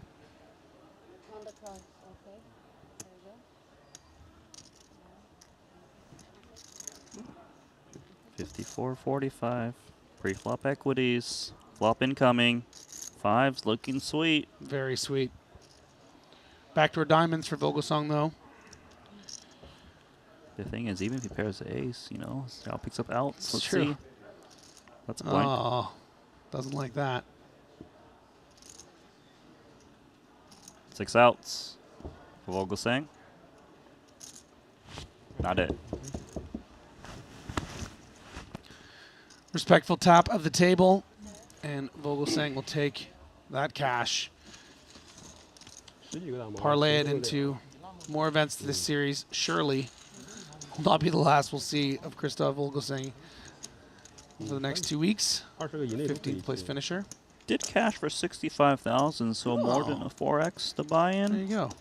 Something. Another big proto is down. 14 remaining. Once again, Chinese delegation. They're just crushing. They're fearless. They don't know what variance means. Yeah, I mean, not a lot of chip representation from the heavy hitters we're used to seeing deep in these events. You know, we do see a couple of, obviously, you know, some badasses in here. We see the Adrian Mateoses, the Jason Kuhn, the Nikita Kuznetsov, but, you know, none of them really have more than 30 big blinds. Yeah. It's all coming up China right now. Yeah, I see them, but they're at the bottom of the leaderboard, you know? I mean, or they're in the payout area. Yeah, in the top 6, we have 4 players from China. I mean, this is remarkable. 4 in the top 6, 5 in the top 9. This is one of those names not from China in the top 4. Big Slick. What gave it away? We did get there with Ace Queen against Ace King, as we mentioned earlier. Looking to do some damage. 2 big stacks remaining in the blinds.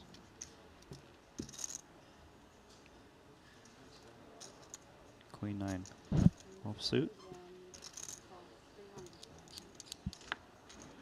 300K.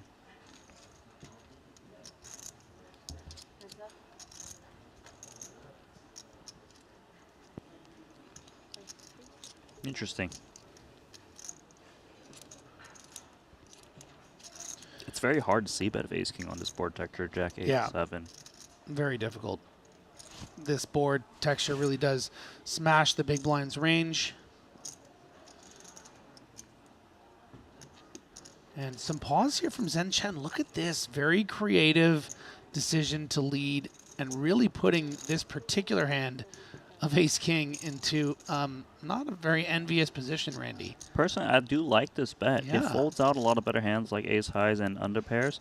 Plus, with that very connected kind of board where there's already like a nutted hand like 10-9 out there, it's very rare for a deep stack to raise you on the flop, Yeah. even if they're holding like pocket aces in this spot, because they don't want to build a huge pot. Absolutely. And you are going to fold out, you know, the odd ace, 5 of hearts, something like that. Ace King probably a bit too strong. You know, Paulie is going to be wise to the fact that these leads are going to be some 9x, 10x sort of bluffs, and not just sort of a pair of 8s or 7s or jack. So once he got called on the flop, usually the player in position has a pair, or if they're unpaired, it's like ace 9 or ace 10, and he's stabbing once more. Yeah, this is strong. It looks strong. Yeah. Surely the queen 9 just wins now, right? Yeah, notice the sizing from Zhen Chen. I think this is really, really cool. You know, recognizing that you're not really going to be folding out the top of Paulius's range. You know, hands like pocket 10s or an ace jack, what have you. So when you are up against the kind of range like the ace king, you don't really need to make it $1 million plus here, right? Yeah, his intention with this bet sizing is to fold out hands like this. The unpaired hands, ace 10, ace 9, that just has a gut shot. Maybe like a ace 7, ace 8. Oh, that is an amazing call of ace king high. He is onto something. Yeah, just really nice work. Nice, I think, too, to be, I guess, unblocking clubs in a way. Like, if clubs were picked up by Zhen Chen, would fire again. Man, if Chen can fire a 10-5 again. of clubs or something, right? Can he really fire again? He got called twice. Normally, Paulius is paired, at least at this point. Yeah, I mean, the problem with betting again here is Zhen Chen's got to be concerned that He's he just might burning. expect to see some fold outs of the ace queens and the ace king types. And look at that. So this is a nice little fight back from, you know. Well played, Ace King. Yeah, really, really, really well You played. saw Sergey look over at Paulius like, you did it. Yeah, and actually a nice little nod from the chip leader, if you just notice that in the left corner of your screen as well. It's like, all right, yeah, they're fighting back. That was good.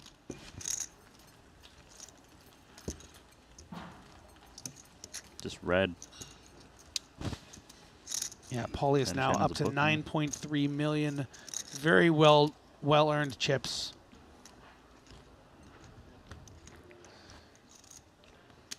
Yeah, And he some must credit, have- some he must credit have from not have Sergey. I given- like that. The guy like a fallen soldier you'd taken out earlier in that ace king clash. He's like, you got him.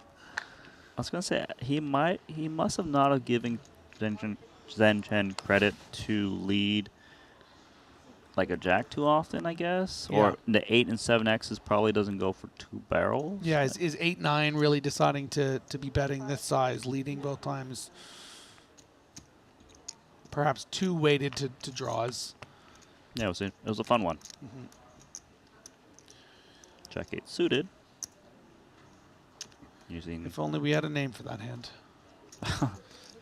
it's the Jack Frost, right? Jack Frost, baby. Jack Frost of diamonds.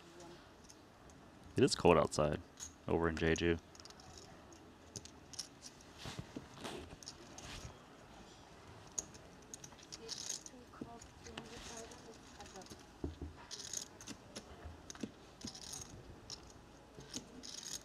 Ooh. Frosty? Oh, that's frosty.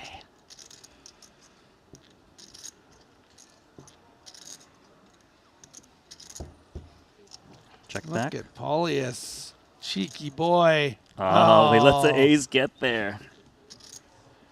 Man, that's like one of the few cards you don't want to see. Especially the non-diamond version.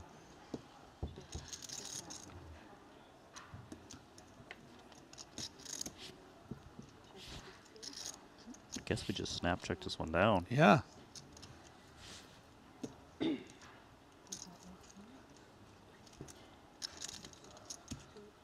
And you might be wondering why didn't he see bet the flop. It's mainly due to the fact that he's playing very deep stacks against Yeah. a player who covers him, Yeah, who he's is a not- bit unpredictable, and he doesn't want to play like check raise pots, just play very confused situations. It's when you're down to final 2 tables, a lot of the strategy now with ICM being very a big consideration is to take more passive lines when players cover you with deep stacks. Yeah, and I don't think he's going to be results oriented there. He's not going to look at that situation and be like, oh, why didn't I just bet? He would have folded. It's like so unlikely he loses that hand. Just happened to come black ace on the turn. Yeah, and obviously that's one of the advantages of having, the chip lead of the tournament is that players are going to let you realize your equity more, giving you free turn cards more often than not, just because you have that threatening stack. Yeah, and let's not understate that chip lead right now, by the way. Up to 17 million is Zhao Hongjun. I mean, that's quite significant. Paulie is second in chips with 9 million. So, doing well here in his first ever Triton cash. Looking for a big payday. Mateos, he's been kind of grinding in the wrong direction. Gonna try his shot with ace-9 off. Yeah, really hoping to just get this through. Probably thrilled to see the chip leader fold in the small blind. And Yusu Wang should be getting out of there with the jack 3.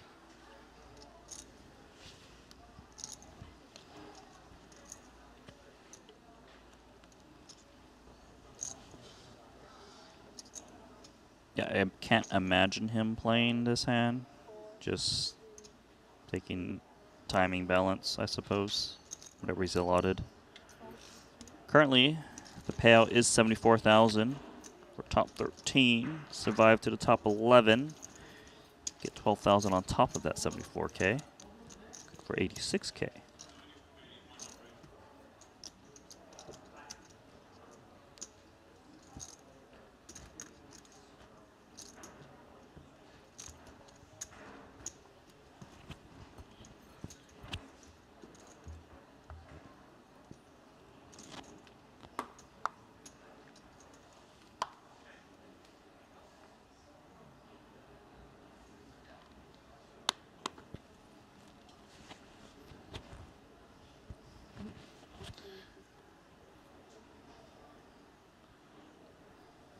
Patient Putrashevsky.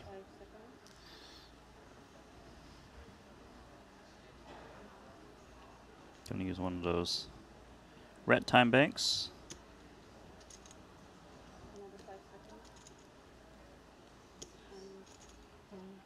Not gonna go with that one.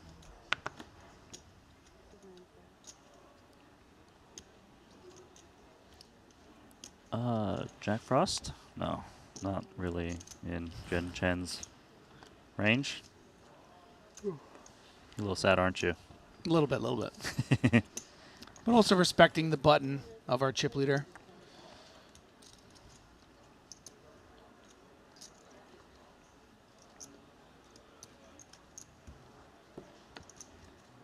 Paulius, fresh off that brilliant call down with Ace King. With the Dolly Parton. The Dolly Paulius. Don't do it, man. Get out of there.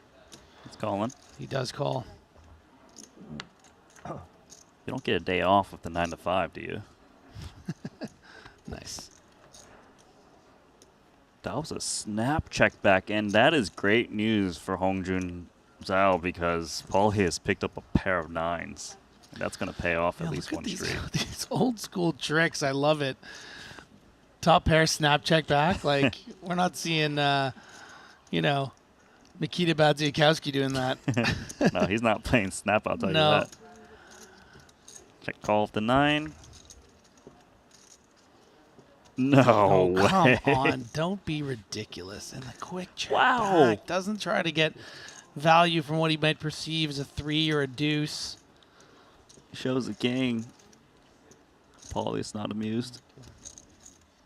Unlucky. Oh, that was cute. Did you hear that? Said it That softly. was kind of soft. And it was nice. I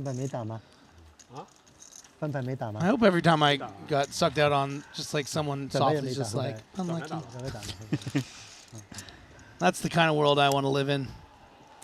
That was dirty. That 9 to 5 worker overtime. Yeah.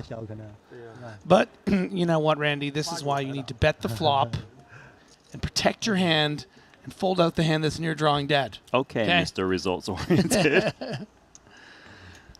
No. Played the hand just fine. Yeah, it's he did. amazing he didn't lose chips on the river because the King Jack still looks very good in that spot. Yeah.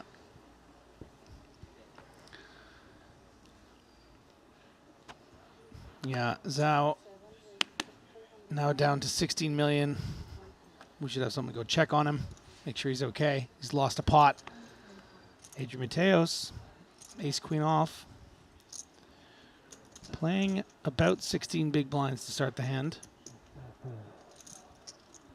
What you got, Sergey?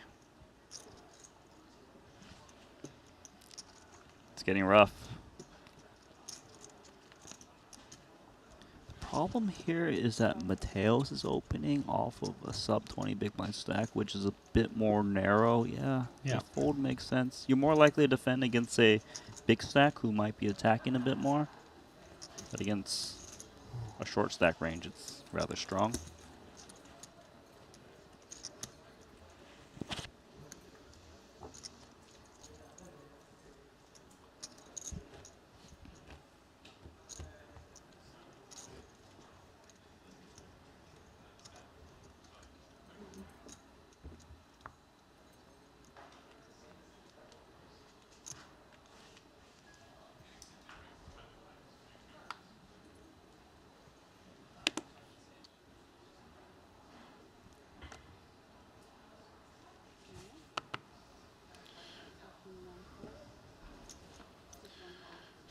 Chendong was thinking about maybe getting a little out of line with Jack 10.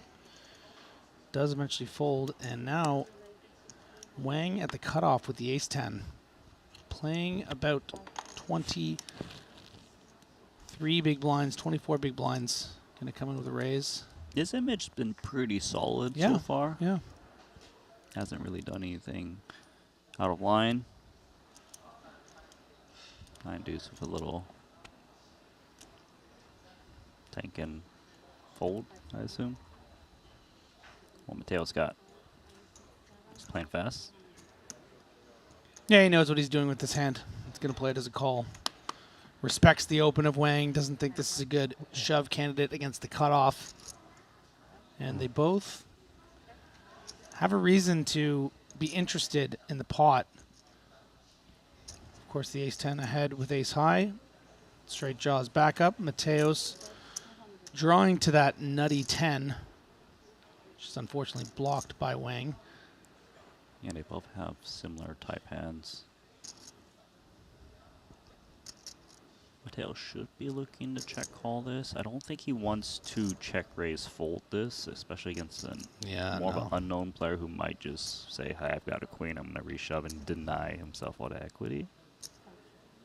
625. Wow, he's still gonna check raise this one. My That's goodness. It's a bold play. This might work. Yeah.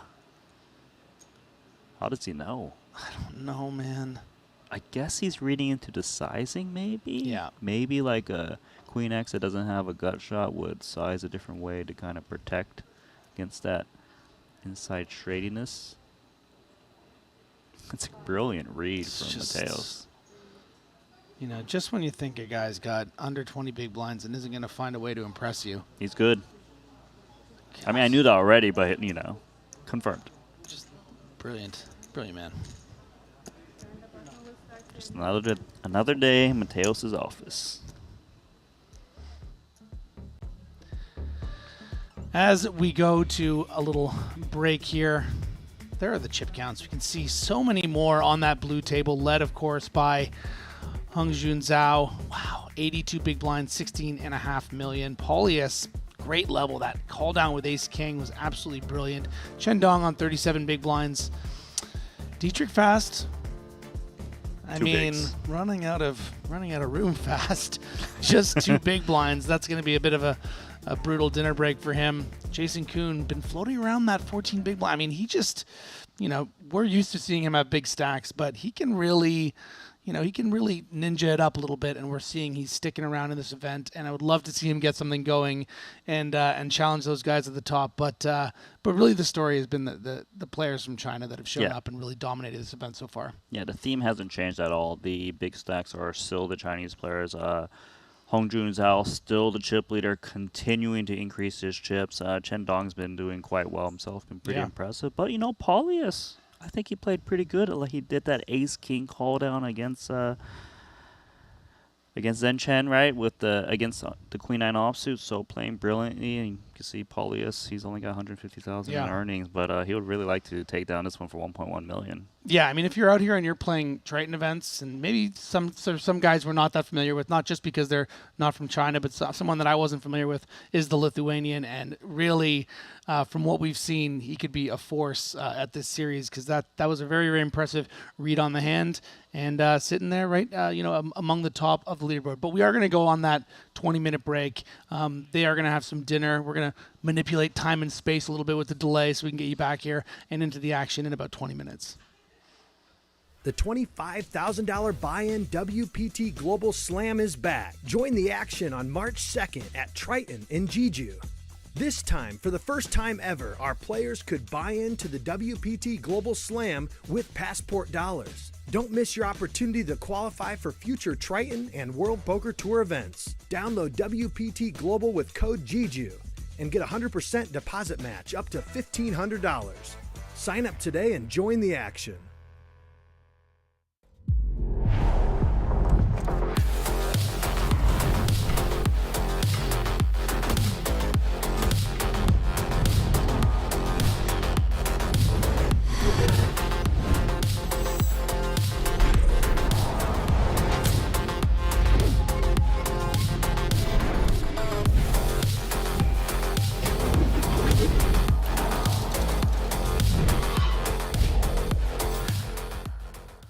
Looking for the ultimate platform to place your bets on the biggest sporting events? Look no further, because BetACR.eu, Triton Poker's official betting partner, is here. Whether it's the thrill of soccer, the intensity of football, or the fast-paced action of basketball, BetACR.eu covers it all. With real-time updates and competitive odds, you're always ahead of the game. BetACR.eu also offers exclusive poker events that you won't find anywhere else. Test your skills and make every hand count. With over 20 years of poker excellence, the World Poker Tour brings you WPT Global. With millions in guaranteed prize pool every month. 24/7 monitoring system developed by the world's best security expert to combat cheating and collusion. Largest online poker platform available in over 60 countries.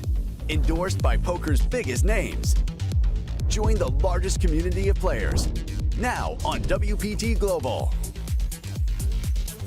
Trusted online poker is back in the U.S. with the launch of Club WPT Gold. Play sweepstakes poker in daily ring games and tournaments against your favorite WPT ambassadors. At Club WPT Gold, you play with 2 virtual currencies, gold coins for fun and sweeps coins, which can be redeemed for real prizes. Get sweeps coins for free with gold coin purchases, daily login rewards, and giveaways. Join now and get in on the action.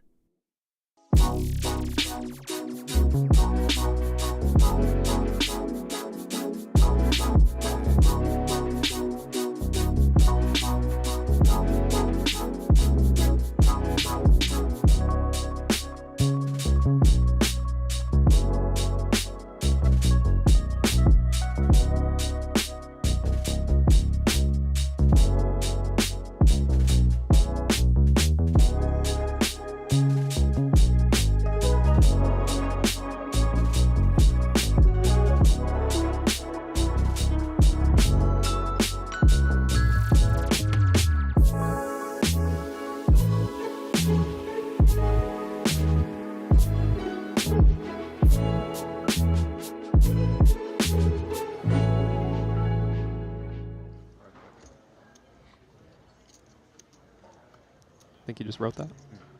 It did feel a little off the cuff. And even though it was just kind of a playful quip from Jason, it's nice to see that in spite of all of the effort and intensity and all of the academia that's involved for these guys, they do acknowledge that there's just times where it matters not at all. It's all the skill in the world isn't going to beat run good. Or run bad, for that matter.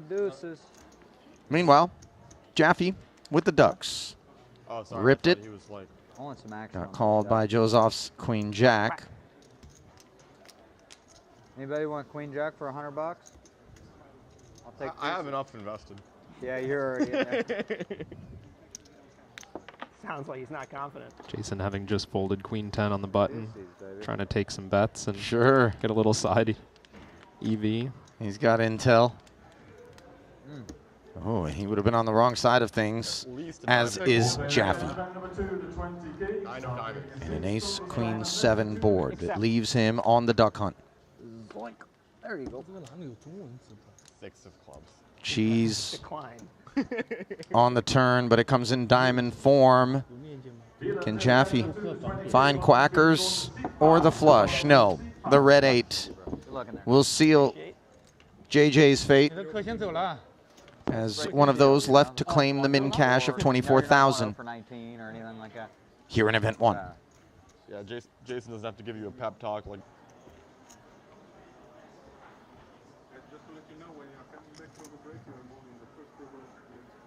Perfect.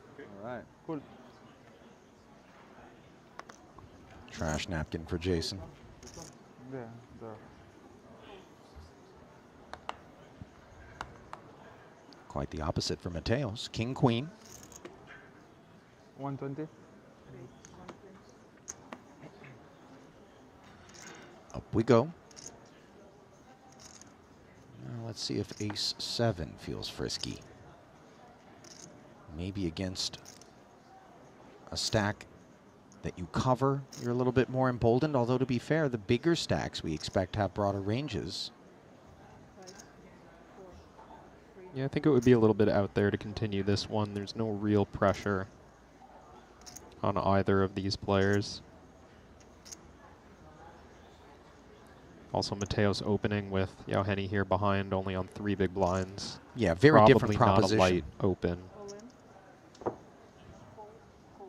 Yeah, you were taking that slant. Forgive me. The presumption was that His ace, Yao Henny's that is a very different situation than Wang's before him. Yes. Yeah, of course. Same suits also? No, I'm joking. By the way, welcome to Ramin Hajiev, former Triton main event winner, who's parked his bones here at this particular table.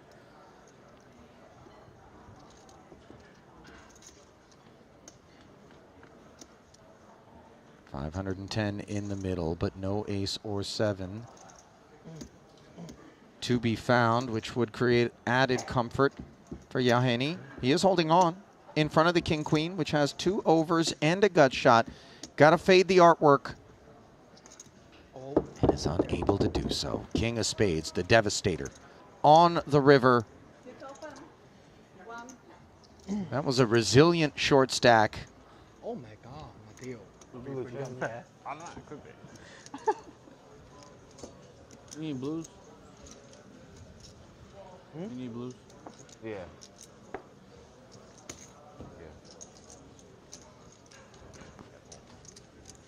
Wait, what happens? Cale Burns here. I feel like I haven't seen him playing in quite some time. Yeah, it's been a minute. So you owe. So you get 20 more Good to seconds? see him back in the streets. Oh, I see. And you get 20 seconds or an extra 30? 30. Okay, so it just counts as a regular time. Okay.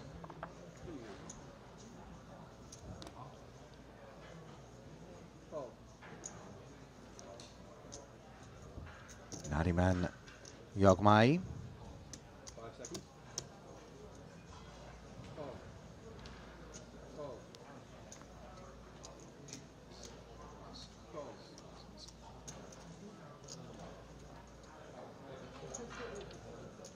Yogmai was a chip leader on day 1 at one point in the event.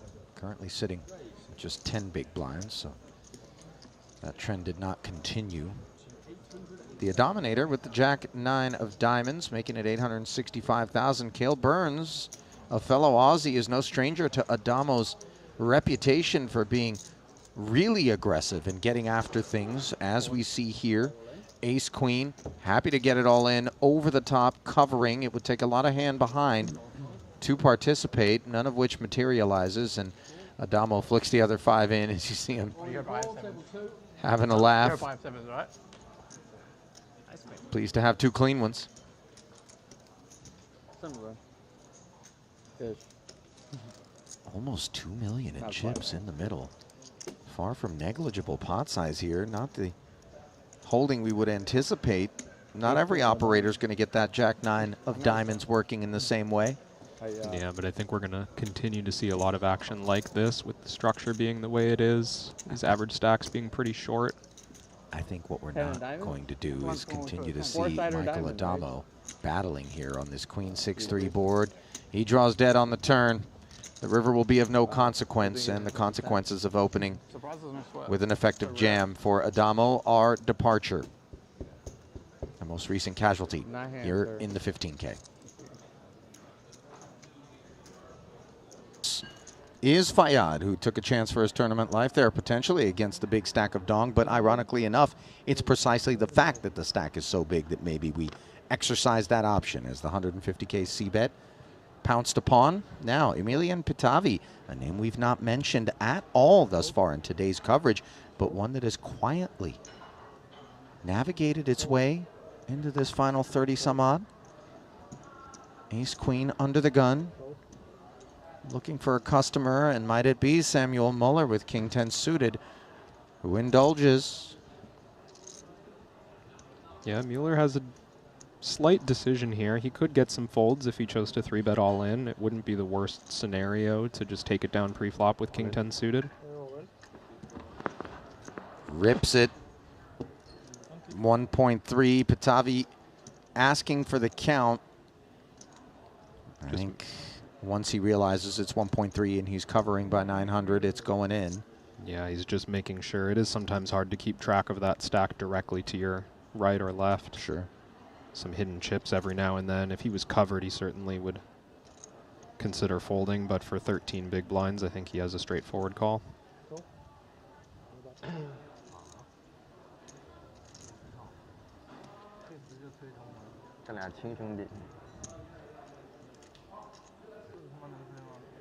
2.75 million chip pot.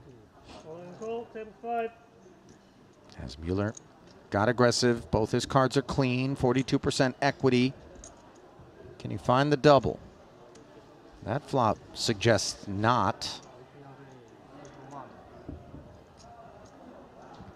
And that turn doesn't do much to help Samuel's prospects. A naked 6-outer,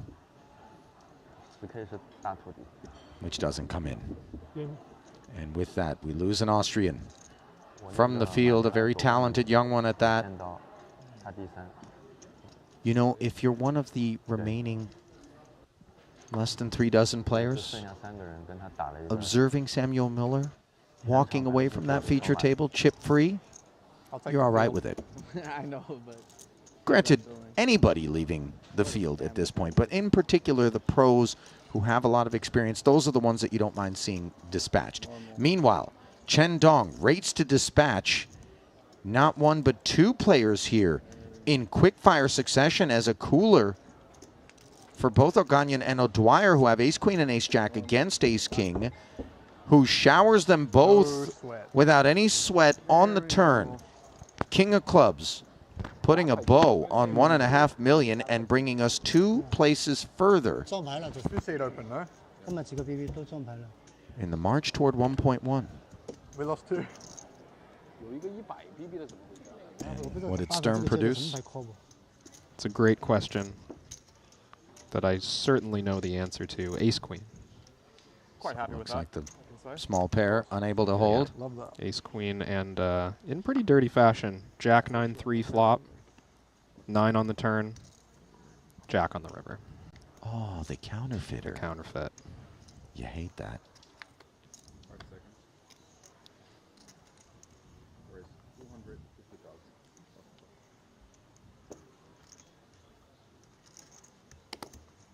Fayad, black 9s. 250. 2.5x open from the hijack.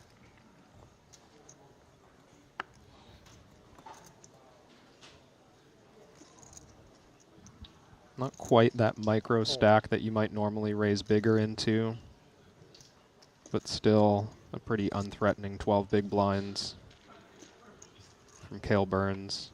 Definitely 10-8 suited, good enough to take a flop. And that flop gives him a heart draw. Could be a whole lot worse. 650 in the middle. The stack is covered. Sorry, depending on how they play this, Fayad, if he bets the flop, it's going to be hard to get away. It's a good chance we see the money go in.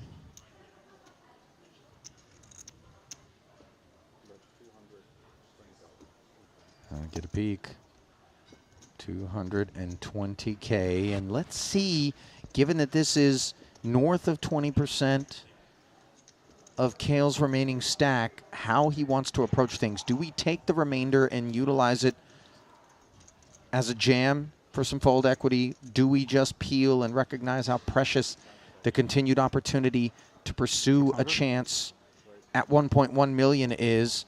We have sort of a split the difference approach as he check raises to 600,000, over half his remaining stack. Kevin, interesting. Yeah, this is interesting. Normally we see plays like this reserved for spots where there's other players involved in the pot. Maybe multi-way action could develop and we find our way out with certain hands. It looks more like Cale is just trying to create a little bit of chaos, find his way to an advantageous spot later down the hand.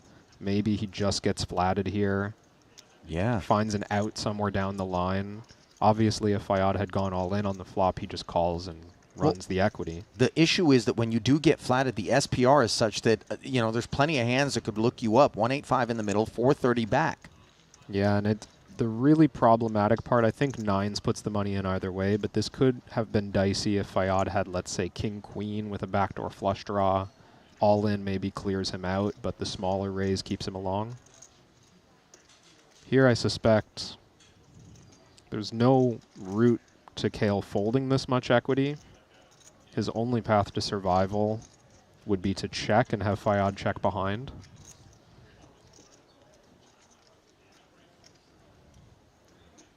And I would imagine that Fayyad might be quite content to play pot control with a check back.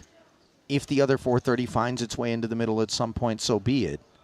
But I don't think with second pair effective, he's necessarily salivating. There could be some Jack X associated with this for Kale at all. Does it feel that way, or would it have to be better than that or worse than that? It would be surprising to see a Jack slow down. Like, a Jack could be here, but to see it not move all in right now would be quite surprising. Well, TBD, what Kale decides to do.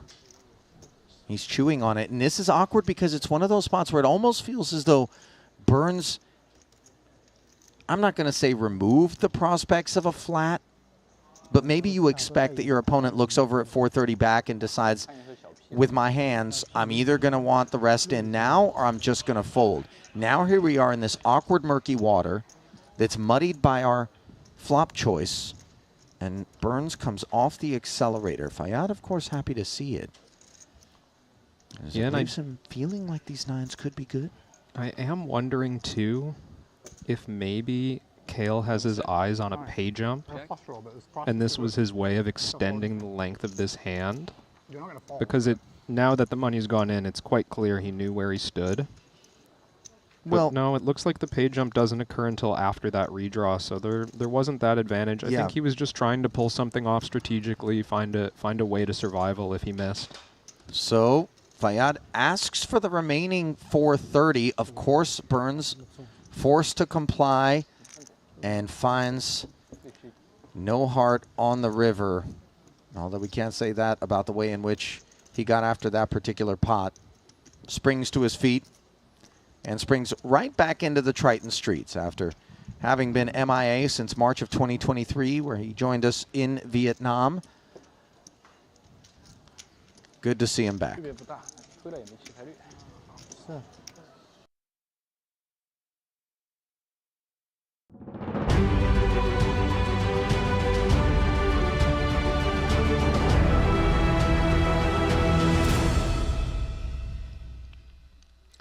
Welcome back to Jeju for the Triton Super High Roller Series. I'm Griffin Benger. He's Randy Liu.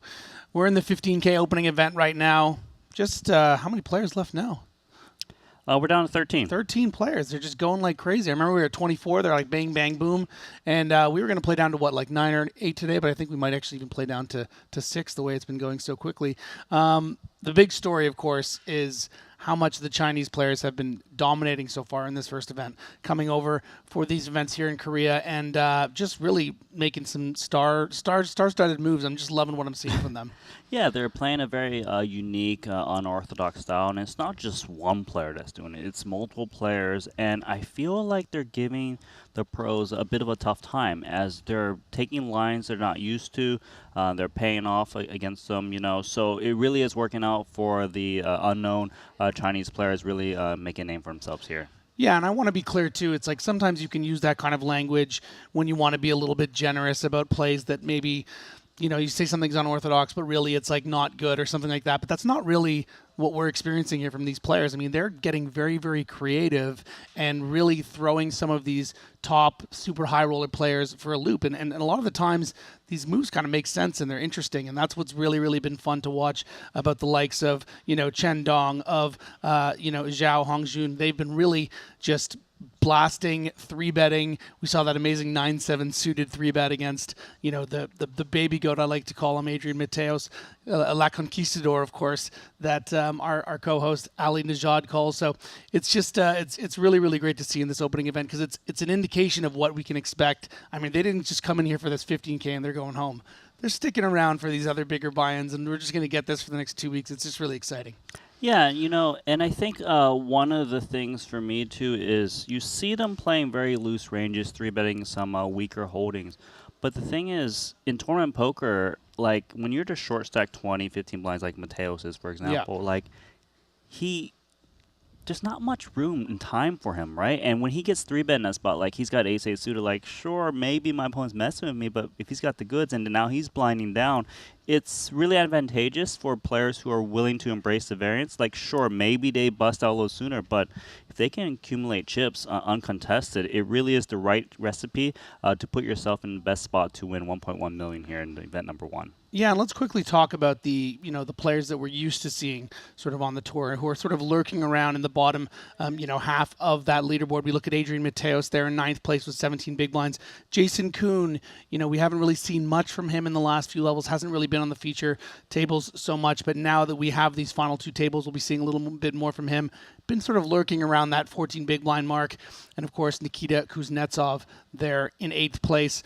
I would love to see, 1 or 2 of those 3 really make a run towards this final table, really get the kind of chips where they can battle with these, juggernaut Chinese players. But there's also these other unknowns that aren't just the Chinese. I mean, Paulius, that incredible hand with Ace King, he's up on the leaderboard, 2nd in chips with nearly 10 million. So just a lot of emerging storylines here in this first event. And of course it is. 379 players play this event, so many things happening. It's just great. Right, and Paulius is one of those names that he's only come out to one other stop, and it was actually Jeju in 2024. Yeah. Only has 151K under his belt, but obviously as due for a big score here in event number 1. Yeah, and again, Zhao Hongjun, 16.5 million chips, $0 in Triton earnings. Chen Dong, $0 in Triton earnings. So they are going to definitely increase that amount. We'll see if they can compete for that 1.1 million. I mean, it's crazy. 7 figures up to 15K buy-in over $1 million opening event. I mean, it's just really exciting as we get out to the room here.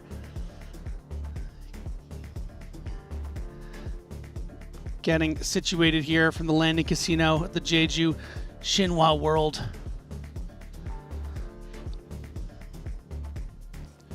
As we said, 13 remain here, all vying for that 1.1 million up top. There are the 2 tables. Michael Josov is going to be the chip leader with just 36 big blinds over on the red table. So a lot more chips on the blue table. Dietrich Fast, poor guy, just bleeding out over there, taking that dinner break with 2 big blinds. Never a fun thing, but you never know what can happen. Chip in a chair. You think he's thinking strategy on dinner break? Like, all right, so how am I going to maneuver these 2 big blinds? I got to be honest with you. I actually bumped into him about an hour ago, and I was just like, I like how you doing or something like that. And he's just like, I have 2 big blinds. And I was like, oh, I forgot you're in the future. I don't want to know that. So poor guy, but maybe he can run it up. Zhen Chen, 31 big blinds on the blue table there. Sergei Petrushevsky got very unlucky in that massive clash. Ace-King against the Ace-Queen suited of Paulius. And just hasn't really been able to find spots to accumulate chips. Bit of a controversial flat call with those pocket 7s on the button. And now he's the 7th player on the blue table with 7 big blinds. Yeah. It's all connected. I do think that Joseph has got a very fortunate table redraw in the spot where he's got the chip lead.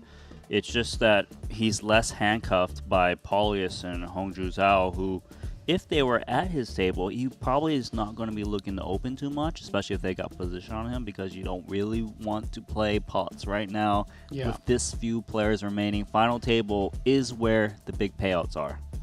Yeah, the table captaincy can really sort of shift around on that red table, right? Like Wei Ran Pugh can maybe knock out Jason Kuhn. Suddenly he has, near 50 bigs, and then he's the big dog on the table. So there's going to be a lot of changes on the red table. The blue table, on the other hand, I think it's going to be what we can expect. The way that Hongjun Zhao has been playing, the way he's been finding 3-bets. Chen Dong, of course, has been making quite an impression with the amount of 3-betting he's been doing. We talked about some of the nice plays he's been making. So yeah, a lot of great Chinese talent showing what they're capable of here in this first event. Well, chat, who do you think is going to take it down? Just let us know. I'm just going to go with the guy with the most chips personally, but I love the survey energy at this stop. Just like we had that survey thing earlier. I actually took a taxi here. It wasn't even really a taxi. It was just a car that took me to the Somerset down the road. And I was having a nice chat with the gentleman there, David, and then he said, do you mind filling out a survey? And I was like, sure. I'm not even kidding. So I filled out a comment thing and said, David was great. Okay, so 5 stars. Yeah, 5 or stars. Or is it 4.5 thing? Normally it's just Uber. You click the thing, 5 stars, maybe a little tip. Here they give you out a pad and pen. Old school. I like it. Did you fill out the Triton survey too? Like, I love Griffin Benger. No, that was your survey, buddy. It's going to go over to Mateos. Going to try his luck with 10-5 offsuit. Adrian never folded an open small blind in my life. Mateos. It's his screen name, actually. Oh, I yeah, it was his screen name on Ultimate Poker. How did that go? Queen 4 suited. It's working out at the moment. Yeah. Too good a hand to ISO.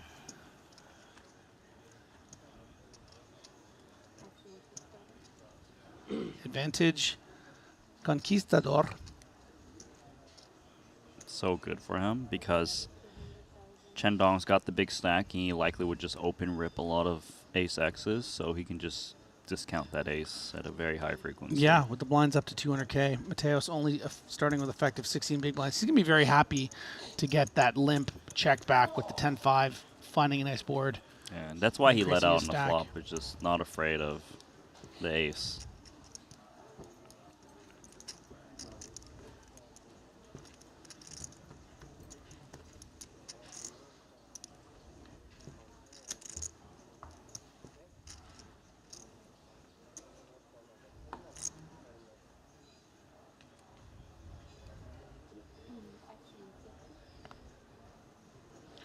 Action on our Big Daddy chip leader. 9-3 off is not the ticket. Jack Frost, too cold. Into the muck. Paulius,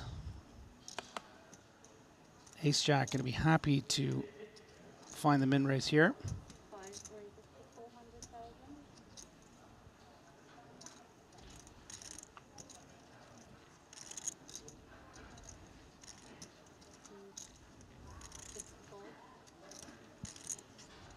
Tails, he's got that look.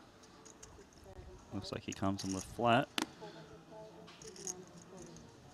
Yeah, one of those interesting spots, right, Randy, where it feels too tight to fold. It's not good enough to shove. Feels like a waste to 3-bet fold, especially on like a 17 big blind stack. And I think it's relevant that Paulius is second in chips, right? And at the hijack, you know, maybe someone raising in this spot off 15 to 25 big blinds, you make some big fold sometimes with a king jack against a hijack open, but in this spot, thinking that king jack is good enough, but completely dominated pre and not getting a good board in the ace king 6, will probably end up losing one street in this situation, maybe more. Yeah, it's actually quite bad news for Mateos. Better than jack high. Better than jack high, true. But it's going to be at least 325,000 more gone. Drawing to the king.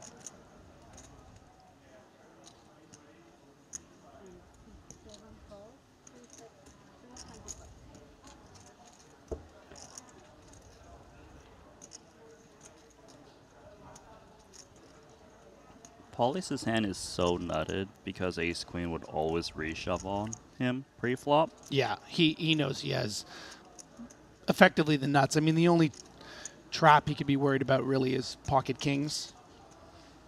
Yeah, his main target that he's up against is usually king X. A lot of ace X's are looking to re-raise pre. Yeah. And I like that he's going small, recognizing that he's usually not up against an ace, and it's usually a king, so he needs to size in a way to get that hand to pay off. Yeah, I mean, I think Mateos could have an ace-10 off, maybe an ace-9 suited, be playing that. This is a flat as well, so there are some aces in there that you're going to get action from. I think that's probably the, would you agree, maybe the extent of the aces That's we would pretty see? much it, yeah. I think ace-jack plus always going in pre. Yeah. Baby suited aces, probably 3-betting.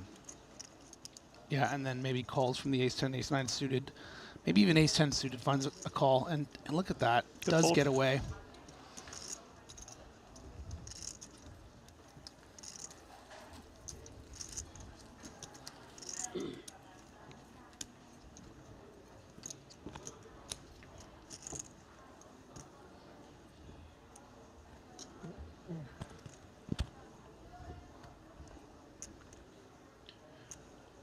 Oh, Dietrich Fast alert. Up to 4 big blinds. Let's go. From 2 to 4.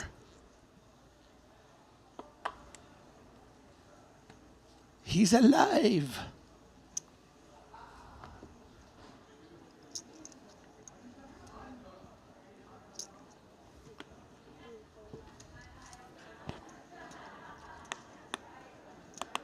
Randy would have been excited, but he was cleaning his desk.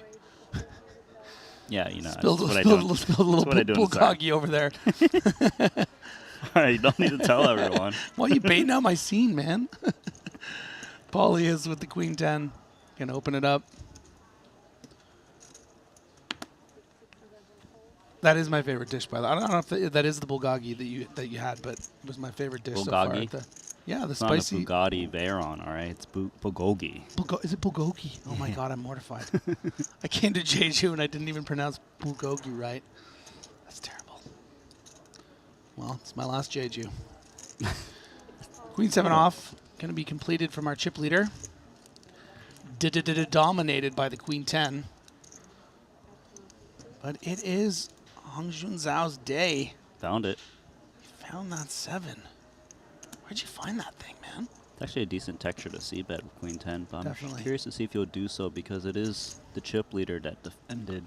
Yeah, the only men in the 8-figure club, right? 10.3 million and 15.8 million. A little 350 C bet. Now the queen 10 is nice because of course it's 2 overs, but it has properties for decent backdoors. Especially some of these backdoors overcard the board, which you can multi-barrel with, and the 10 of spades blocks a lot of continues. Yeah. Obviously, once it gets called, there is some. Yeah, I don't worry. think. I don't think Paulius cares that much about this pot, right? It's not really. We're not really concerned with finding multi-street bluffs with queen highs against the only person on the table with more chips than us. But you put out the C bet, maybe you try to turn a little more equity, maybe fire again, maybe you hit a queen or a 10. But I think just on the 3 of clubs, let's just, you know, I don't care. What do you think? Do you care? I know what you're saying. Basically, the more chips you've got, each additional chip you accumulate is worth less than to, say, a short stack. You know, obviously accumulating chips when you're very short is important, but oh my God, he doesn't really speak the same language as you, He Griffin. cares. I love it. No, I love it. Listen, this is why I'm play-by-play right now. Full Look pot. at that. This is tough. Oh, I love it. I love it when they care.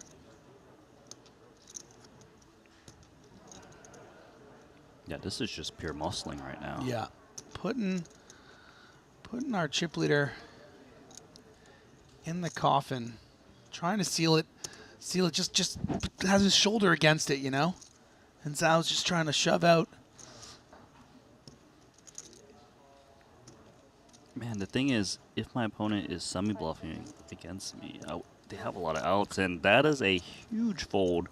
Great pot for Paulius, Yeah, playing amazing. That's a statement pot to me. I mean, that's a couple of statement pots, right? One of the storylines we were hoping was going to emerge, Randy, was seeing some of the big dogs get chips. The guys we're used to seeing, your Vogelsangs, your Mateoses, to see how they're going to deal with these. I mean, Chinese badasses that are playing so great, but Paulius has been the big surprise, someone we haven't seen too much on the tour, and we've seen a couple hands just brilliantly played. The ace-king call down on, what was it, Jack 7-8, and now this beautiful 2-barrel with the queen 10 to get up to, 1 point. How much is it now? How many chips does he have? So many. He's got almost shy 12 of 12 million. yeah. Yeah, and a confident open with the Jack 9 of spades now. Yeah, it's going to be cool to see how Paulius wields the big stack. You can see he's more willing to kind of put in multiple barrels. Yeah, clearly. He called down the ace-king earlier, right, against queen 9. This might be it for Sergey. I think he knows he's running out of time here. You hate to see the open in front of you, but it is by someone who has 60 big blinds, who's second in chips, who's playing the rush a little bit. Someone who is going to raise probably king 10 off here. Yeah, so player type obviously important. Chip stack is important to determine whether to reshove a stack that you know is going to get called. Yeah. And I agree with you that Paulius is opening more than just premiums. And you're going to fold out some better hands here too behind. I mean, ace 10 off I think is just going to hit the bin. That's a good point. And Polius probably going to feel committed with hands like this. Yeah. Good job by Sergey here. Great spot recognition. And frankly, he deserves this double up, as we've remarked a couple of times now. Had that massive clash with Polius. Ace-king for Sergey to Polius' ace-queen suited. Polius backdooring that club flush. Call. Let's see if he gets a little revenge. It's a dangerous word to use, though. Deserves to win this. Yeah. The poker gods don't care what you deserve.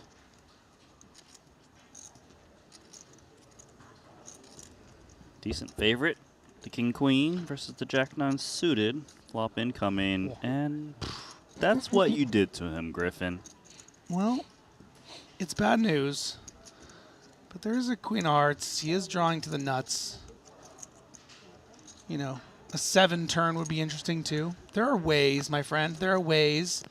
Do not give up on my man. Okay, you're right. Don't give up on my man. Needs a 7, king, 10, queen. They're out there.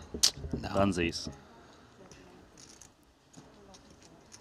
Too bad for Sergey. Had a great opportunity earlier in the day to get a massive stack against the very opponent that finished him off later on. That's just the nature of the game. Polius just got all of his chips. Took some time to get the rest of it, but did eventually get it. Sergey finishing in 13th for 74,000. Just couldn't close it out when he lost that key hand, of course. Ace-king versus ace-queen. Would have finished off Polius, and Polius is just sitting pretty now. He's closing in on the chip lead. He looks tall. Yeah, I think I can see that visually. It's like it's hard to. No, yeah, he's. Would he's you like me definitely to tall. get his his dimensions? I just want to know if he's more than 6'5". Okay. Thanks. Let me know. I'm not gonna go ask him. I'm sure we have people for this, right? Do we have height people in the back?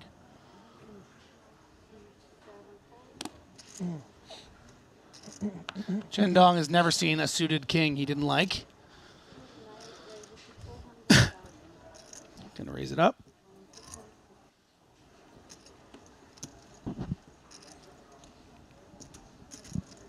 Little ace-4 suited. It qualifies as a hand that could 3-bet in the spot. Looks like he's gonna go for post-flop. Yeah. I mean, probably feeling so confident with his post-flop play right now. Uh-huh. Knowing how capable Chen Dong is. This is exciting. Very exciting. It's gonna be trip 5s versus the nut flush draw. Yeah, actually, probably fortunate for Polius that he has the ace-4 of spades here. Were he to have something maybe like a jack-4 of spades, might more often come in for a check raise here. But with the ace-4, do you think that's the kind of combo that might just check call more often? I would expect him to check call here. Yeah. Also, it's nice holding a nut flush draw, of course, is that sometimes you turn to flush, your opponent turns a pair, or they represent a card that overcards the board. I like to check call. But I just mean the other kind of spade combos you might have would maybe come in as check raises, and you'd be up against the trips, which would be big trouble. But that is not trouble. That is gin, baby.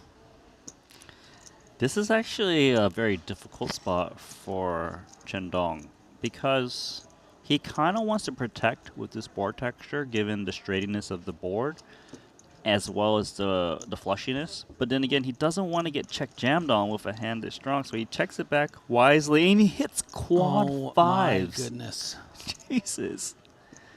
The quad father, Chen Dong. Wow. They didn't see that coming. It seems like it was all Polius. Yeah, and do you think maybe Polius comes out with a bit of a block here? Yeah, goes for the 10% pot. I think I like it in practice. Of course, we can see. Not going to scare off the quads. It's not going to scare off quads, and Chen Dong can... I mean, look, there is a straight flush possibility out there. You know? Okay, buddy. Listen, I mean, if paranoia were to grip Chen Dong, I'm just saying, The guy who's ultra aggressive pre-flop is scared of straight flush. Okay.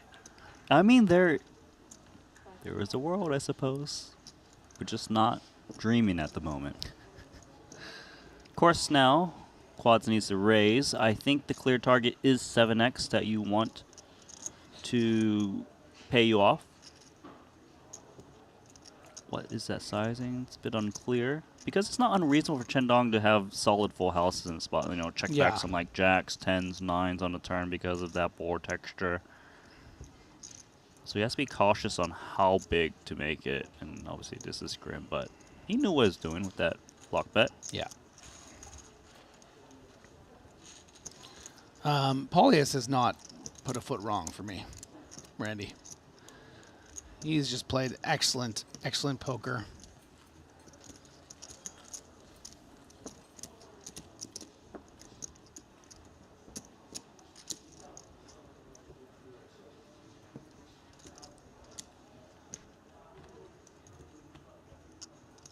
One time back?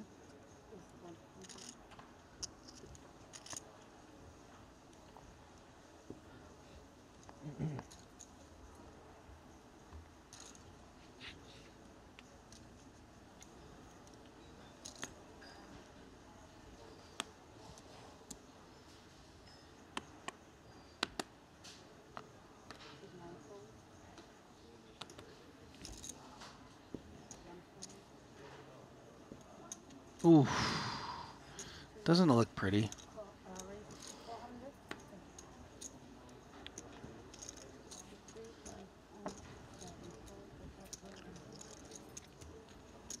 Chip leader takes it down.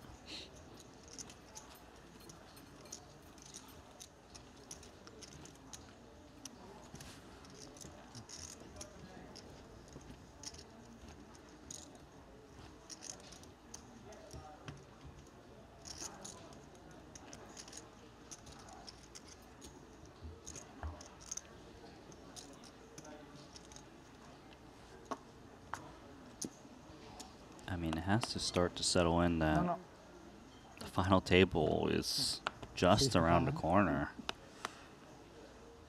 74K guaranteed for all 12 players. Are you more of a queen jack suited type guy or a 10-9 suited type guy? Like which one would you prefer? Up to 2? Yeah, I mean, I understand queen high is technically better, but it's just like types, you know? What's your type? When someone says, what's your favorite hand, would you sooner say queen jack suited or 10-9 suited? Queen jack suited, I would say. Most players, I think, tend to say 10-9 suited. Yeah, no, that's no. I appreciate your answer. But queen jack suited is yeah, it's a nicer hand. Depends on what situation, of course. Are we playing 3-bet pots as a defender? Then I take 10-9 suited. You know, but as a pre-flop raiser, queen jack suited better.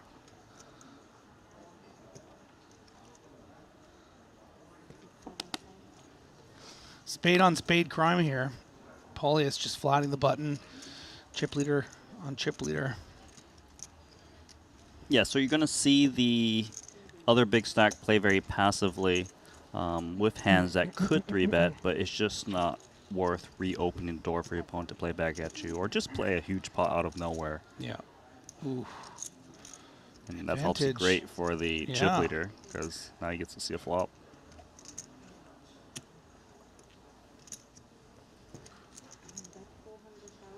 Shouldn't be over yet, though. No. Backdoor not flush. Hitting an ace or a jack is probably going to be good. Could have the best backdoor hand. royal. Not royal, backdoor. What's it called? Broadway. There it is. I know where your head's at. Yeah, you know what I'm talking ace? about. How about that ace on the turn?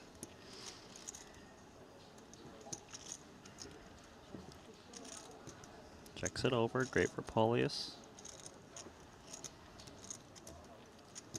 I think he'll bet here, despite he is opening the door, just because Hongjun Zhao's kind of been playing straightforward as of late, at least post-flop.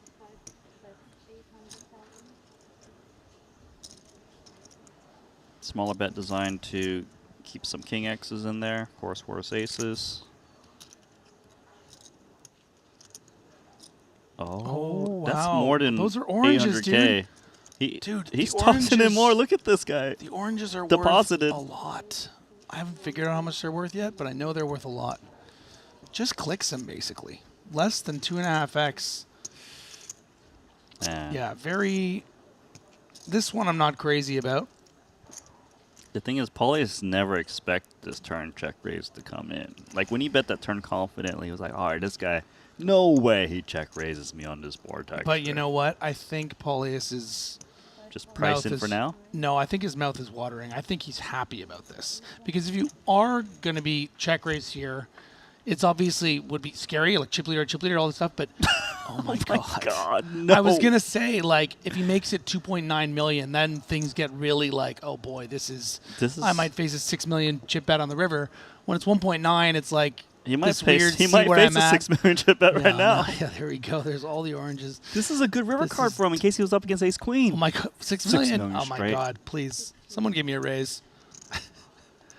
Oh my god. Yeah, now as you can see, wearing it is one of our stars of the day, Paulius.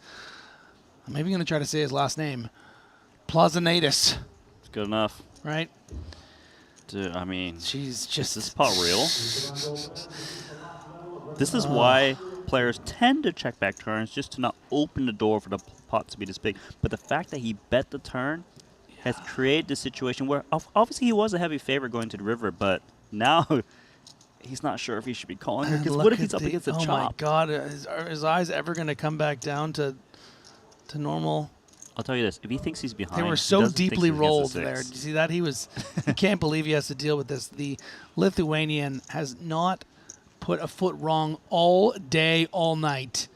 We've seen the incredible call downs, and there's dynamic to consider, right? I mean, that pot size bet on the turn with the queen 10, like these guys have been playing pots against each other.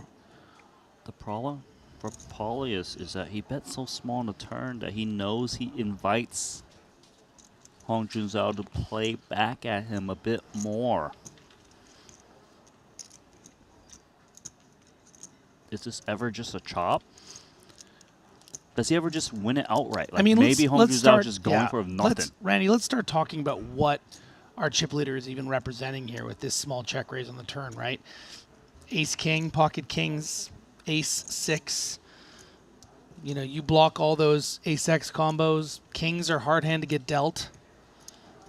Less ace sixes now that the river's a 6. I mean, it's hard to imagine what Hong Junzhao can have here, right?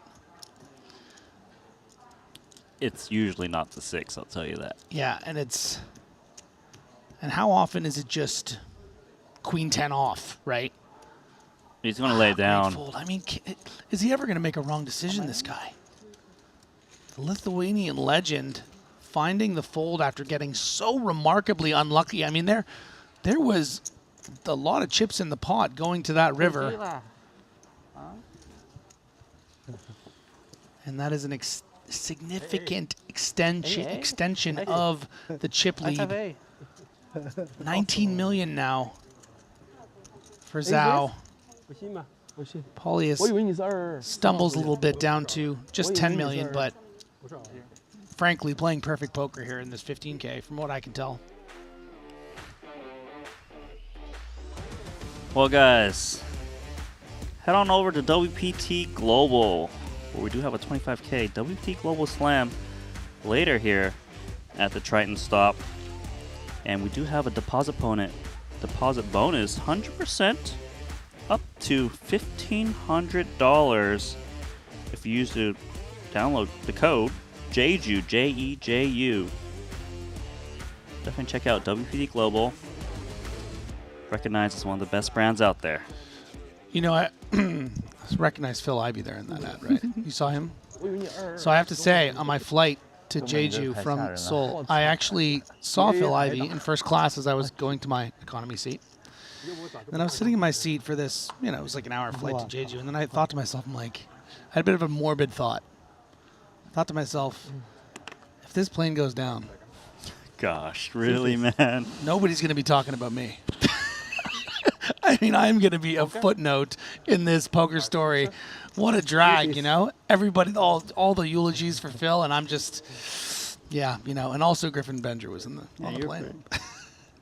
You're a very interesting fellow, my friend. But we made it here.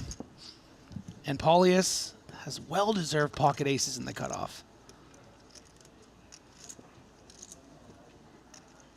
Zhen Chen, 10-8 off. Been a little quiet lately. Bit card dead, as can happen. Probably has one of the worst hands he would consider completing here, but does do it. Yeah, you can tell isn't thrilled on the 25 big blinds. Probably 10-7 off in the bin. 10-8 off. Says, all right, let's see 3. Those aren't the 3 I wanted. It's a good one. I like a very small bet because you want like a single naked club to still check call and you can flush over flush. You can still build a pot against Jack 6 4x, but 10-8 offsuit, wrong color, no interest.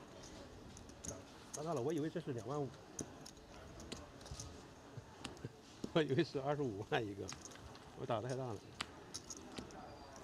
你可干的是600万。我打了600万，打太大了。你干个300万得了吧？你干人家600后手万。all in 了呀，打太大了。都快打他 all in 了，你已经干到后手了。嗯。其实我打个400万。I don't think Paulius can forget about that ace jack hand right now. 对吧？打个400万。 Yeah, it's going to be a long hour or so, whatever it might be, until he can get access to his phone on a break, find out.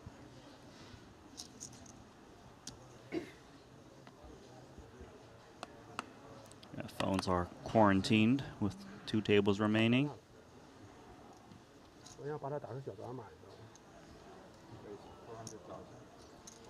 400 for fours? It's a sign. 你雷也太狠了。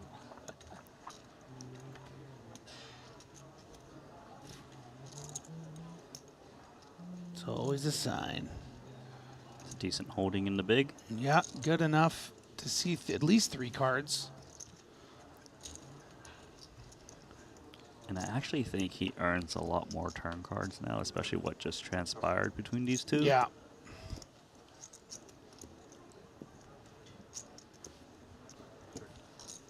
Great board for 2 4s. Yeah, doesn't get much better than the 6-6 deuce. He's like, please fold, please fold, please fold. Don't check raise me. CC.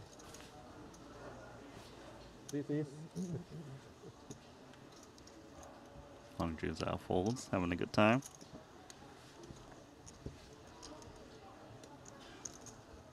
Kind of wonder if it didn't hit trip 6s and he still bet 6 million like on a 3 or something. Like, does he still pitch to ace jack? I think probably quite a bit more likely he calls, but I don't know. It was such a cool hand. Very cool hand.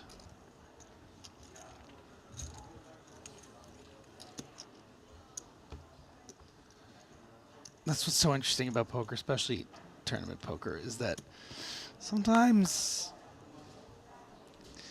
you just get out of line and then you get lucky. It's like a metaphor for life or something. It's just great. VPIP's been very high for Paulius. Probably not lost on his table mates. Yeah, but not a good candidate for a 3-bet is the pocket 5s off 40 big blinds, but maybe one you can get away with flatting. I think a key factor in terms of whether to flat or not is who's behind you. Are they the squeezing type of players? What stacks are they playing? It does flat call. Yeah, and based on what we then saw in those stacks, I think I quite like it. Not a lot of room for, you know, the likes of Zhen Chen on 25 big blinds to get out of line. And we haven't seen a ton of, you know, out of line squeezing from Zhao, for instance. Right, and Jeju Wong's been playing relatively tight. Oof. But this one's coming in. Yeah, pretty loose.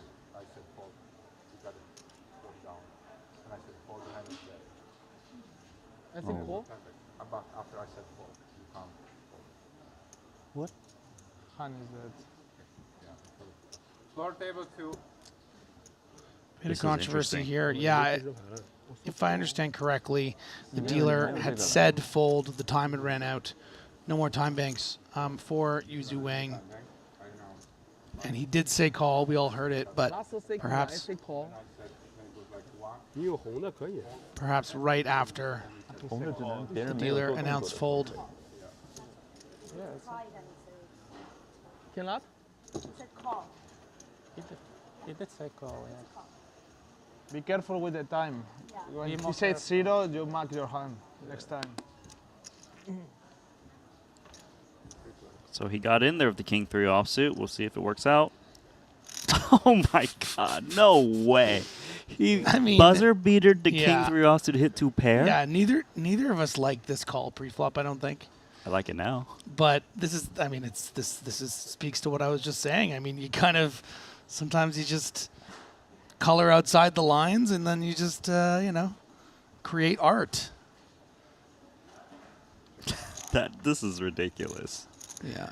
All right, king 3 is looking good. Yeah, there still are 6 outs in the deck where one of the 2 other opponents can leapfrog Wuzu Wang, but he might not allow them to see that river card. Would love to see him bet. There's already 1.5 in the middle. He's got a 2 million chip stack. He just rips it in. Ace never gonna fold against him anyways. Everyone else thinking, man, why couldn't it just muck his hand? Yeah. Yeah, what a massive pot actually for Wang, going from 2.2 million and a very ambitious pre-flop 3rd man in call with king 3 suddenly has 3.5 million. That's right. It's a funny game. And if he didn't get that call in time, Paulius likely wins that pot who had queen jack on that texture against the 2 5s. Yeah. But rules are rules. Floor deemed. He did make it in on time as he did announce call. I heard it.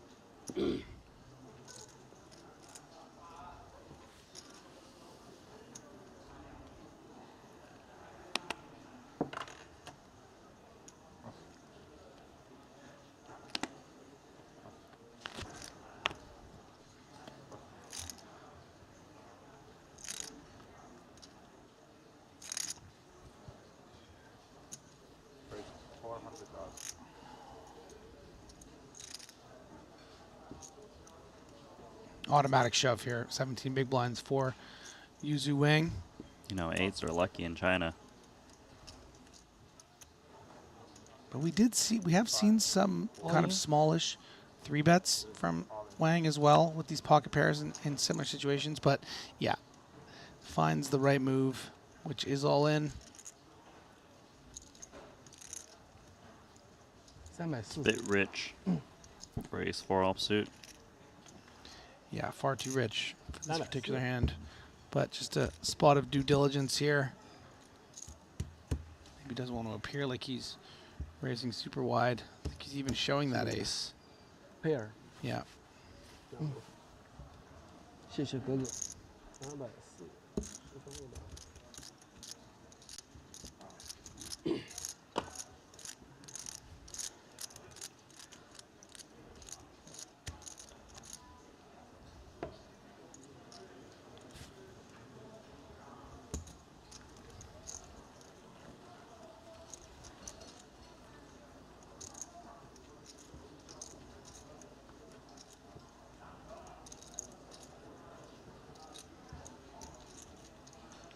In case you're wondering why they're all looking in that similar direction, there is a board up there that shows the chip counts of the table because all electronics have been quarantined. Confiscated, yes. And so now they can kind of quickly observe how many big blinds each player at the table have and, you know, play accordingly. Yeah, and we have only been focusing on this table, this blue table. But the red table, pretty interesting. Dietrich Fast, who we were sort of joking about, you know, having his feet out the door pretty much, half his body, most of himself out the door with 2 big blinds, now all the way up to 11 big blinds. So nice comeback for him. Jason Kuhn still floating around with 17 bigs. Sugrelin, Kazakhstani native, up to 8.7 million. This is kind of a tricky spot for Mateos because the small blind flat actually contains hands that flat and still calls a jam. Yeah. That beat ace-5, so it Yeah, makes sense gotta that be Mateos careful. isn't playing aggressively with ace-5 off. Yeah, Paulius can just have, pocket nines, king, queen, just still call the shove at this 200K big blind level. And better aces, of course. Yeah. Free flop. Ace high is surprisingly good, but if a c-bet comes in, which it doesn't, it's now advantage Paulius.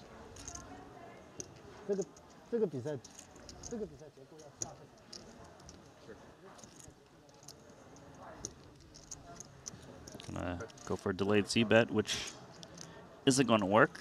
Flop bet probably would have took it down. Great news for Paulius. He's gonna look to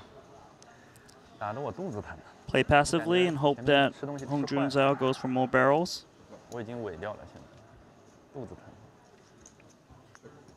Doesn't really change the board texture. And those chips are not coming back. Oh no. Zhao getting out of line here.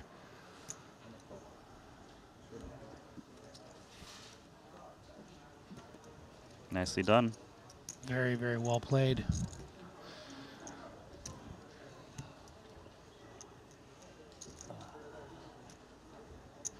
Also extra data points for Paulius, seeing multi-barrel bluff by Hong Jun Zhao.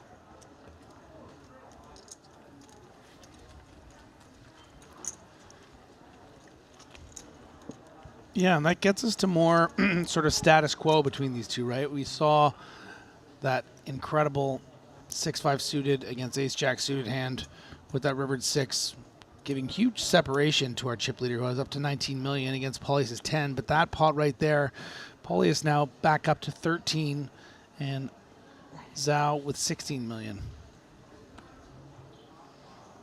And yeah, looking at the rest of the leaderboard, no one even at 9 million. So it's really the story of these two guys so far.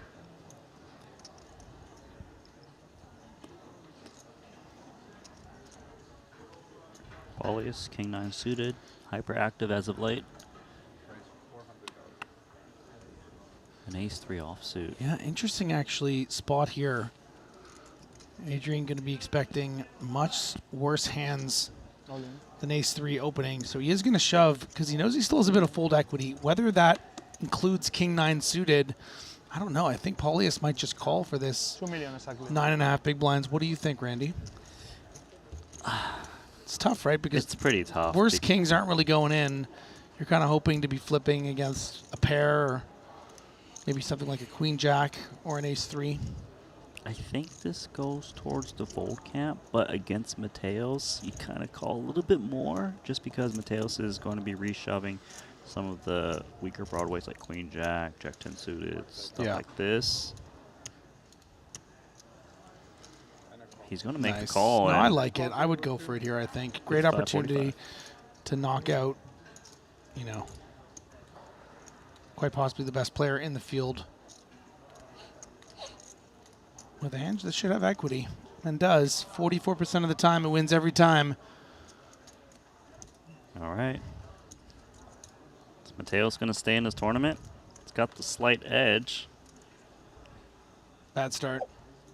Oh, confirmed. Mateos. A lot of nice turn cards for him, though. Diamond, 6-4, deuce, other ways to win. Not like that. Not Reduction like of outs. Yeah, ace of spades now dead. Would give Paulius the stone nuts. Gonna need the ace of hearts or the ace of clubs. That's it. Our 12th place finisher, Adrian Mateos.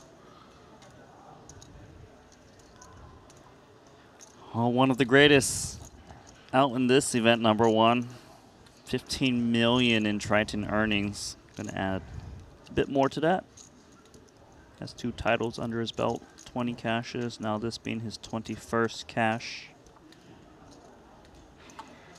The field should be relieved. I just want to say I watched his first breakout performance in WSOP Europe when he was like 18 years old. I was stayed up late, watched the whole thing. Was amazed at how good he was. What I'm saying is I liked Adrian Mateos before it was cool. Okay? You still like him after busting out, right? Yeah. Oh, no, dude. Yeah. He can do no wrong. Seems like Paulius can do no wrong at the moment. You busted? Ollie. Paulius is just shy of one big blind towards the chip lead. Dietrich fast up to 3 million over on the other table. Nikita Kuznetsov actually our short stack with 11 big blinds. As the blinds go up to 250K, it's going to put a lot of pressure on. I mean, we now have 6 players between 11 and 20 big blinds. So there's going to be a lot of all-in poker as we get down to our final table.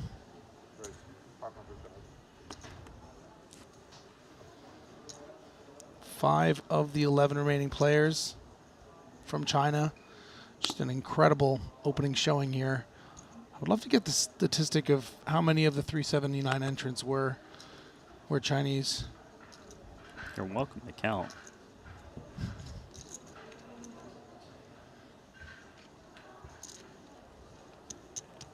Little raise and take.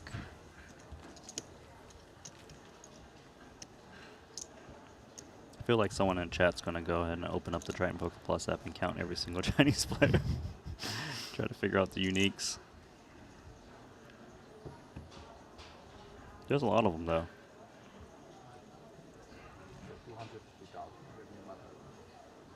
How long's the flight from like Shanghai to here? Less than 2 hours. Oh, wow. It's quick. And we are going to flip it on over to our red featured table.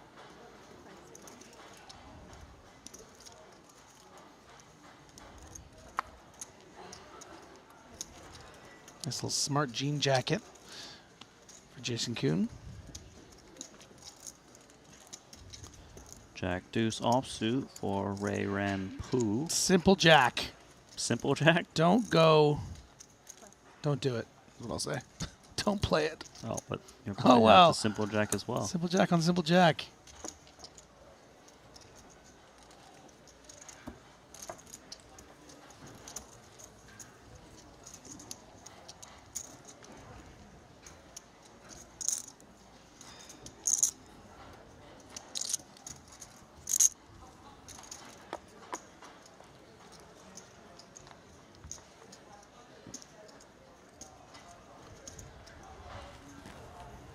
Chinese players on the other table. It's crazy.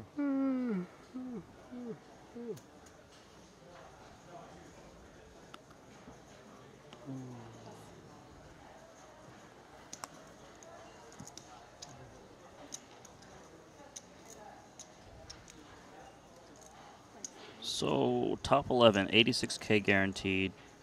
10th also gets 86,000. You get a pay jump with 9 remaining.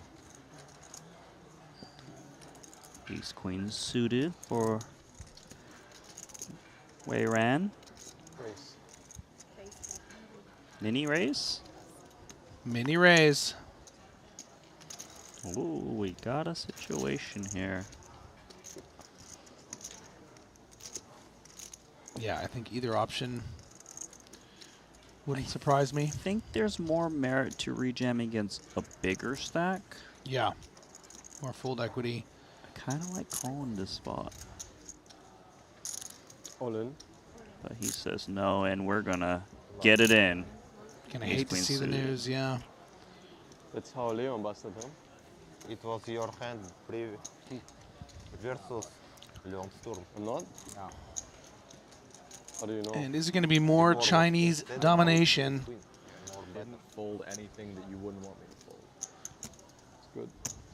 I mean, we could hypothetically see a final 6 that 5 of the 6 players are from China. Well, that flop is Not many backdoors. bringing Take that an 8. to fruition. Yeah, we just got word Dietrich. He said he'd take an 8. Yeah, Can we get him an 8? Just in, yeah. How about a 7? Because he's just drawing to the 10. No, he doesn't want it on the river. He would have liked on of the turn to give him a. Okay, so he's already paying. Yeah, no, we're not going to be able to get him an 8. Magic. Stand up magic doesn't work. It was all a myth.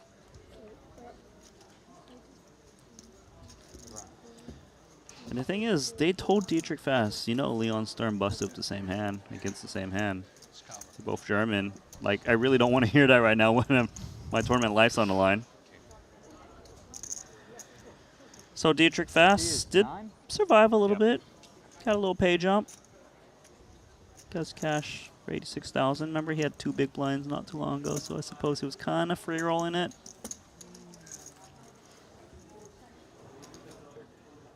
Flipping on over.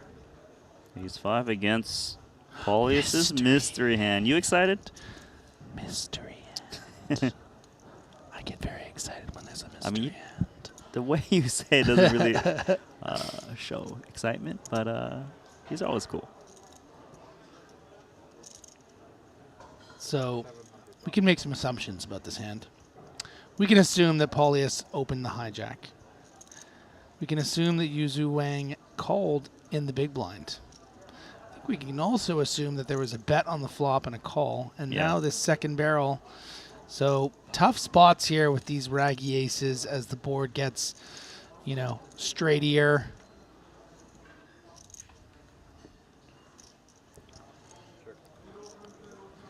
So small bet on flop. Yeah. Smallish bet on turn. And his opponent, Wang, has played relatively passively, right? Just check, call. It probably contains a lot of one-pair type hands. So Paulius could easily kind of just pressure, like, you know, ace rags like this, queen jack. Yeah, and this is the plan, right? Whether he has it or he doesn't have it, this is the when we talk about sort of balancing your range, right? I mean, yeah, of course, Paulius could have king queen here. He could have 3 jacks. He could have ace 10, but he could also have, I don't know. He's got no time banks. Oh wow! Wang. Oh, that's right. He just times out and folds. Yeah. Paulius got like just a random bluff. What's Maybe it like going to be? Is it the yeah, it is the king 7. I didn't even get to the kind of hands that he could have as bluffs, but that's, yeah, those are the kind of ones. Queen 7 suited, king 7 suited. These are hands he's opening at the hijack. Beautiful hand. Oh, Paulius. Paulius. He's the guy right now. And those time banks. He's the guy. That are missing. He's the main character. They're hurting.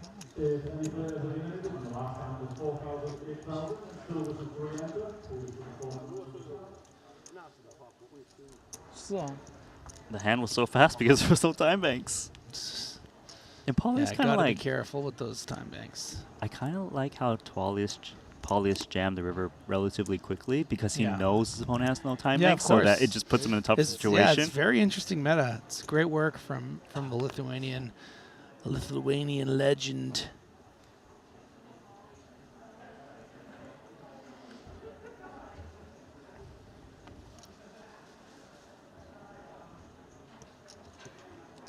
Something about this 7-5 That looks suit like a is man that speaking to doesn't want to him. fold. Well, that looks like a man that's getting talked into it.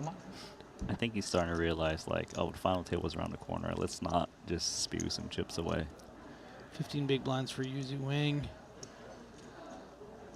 I think we should probably be folding this hand in the situation, but a very loose, goosey call from the small blind. Not recommended.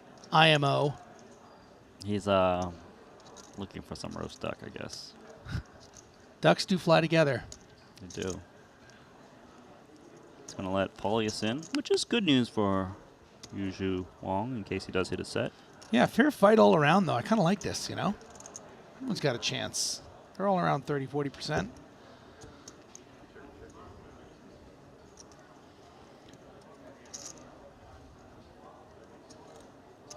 Yeah, I'd like to see a c-bet from Chen Dong. Now, it is, of course, a little fearful because the chip leader is involved, but Queen 10 has good backdoor potential, and it blocks a lot of the king X's. Yeah, I don't think you're too worried about Paulius getting out of line as the big blind. I don't think we'd expect a lot of check raises on the. Wow, did he just check call deuces? Because he's right. Dude, Wang is on one, and I am here for it. And that's a great card for Shendong to consider shutting down. If you look at the SPR now, 1-1, 2.75 in the middle, just 2.8 for Wang. And when that 3 comes, you're expecting this small blind flat to be some king X's, maybe some obscure, weird kind of like maybe a 7-8 suited. I mean, if he's calling deuces, he might be calling 7-8 suited or ace 7 suited. I don't know if Chen knows that Wong's got like deuces or like 7-8 suited. But that's what I mean. I think it's going to force him to check, be like, okay, I think he has a king a lot of the time here, right? And 4 to a straight flush, 4 to a royal, not going to do the trick. And he's going to be pretty amazed when he sees these deuces at showdown, assuming he checks back this queen 10. I'm not sure he does, but he might not get the chance to do so. But you gotta remember, usually Wong's got no time banks. He needs to act, or he's gonna be forced to check. The thing is, I believe Chendong believes if Wong had a king, he would bet out with the action so far. Yeah, exactly. So maybe he is just up against the 7X or pocket 8s that played so passively pre, or 6s and 5s, and he can just attack. Oh my God, go for it, come on. I think Chendong knows. Come on, Chendong.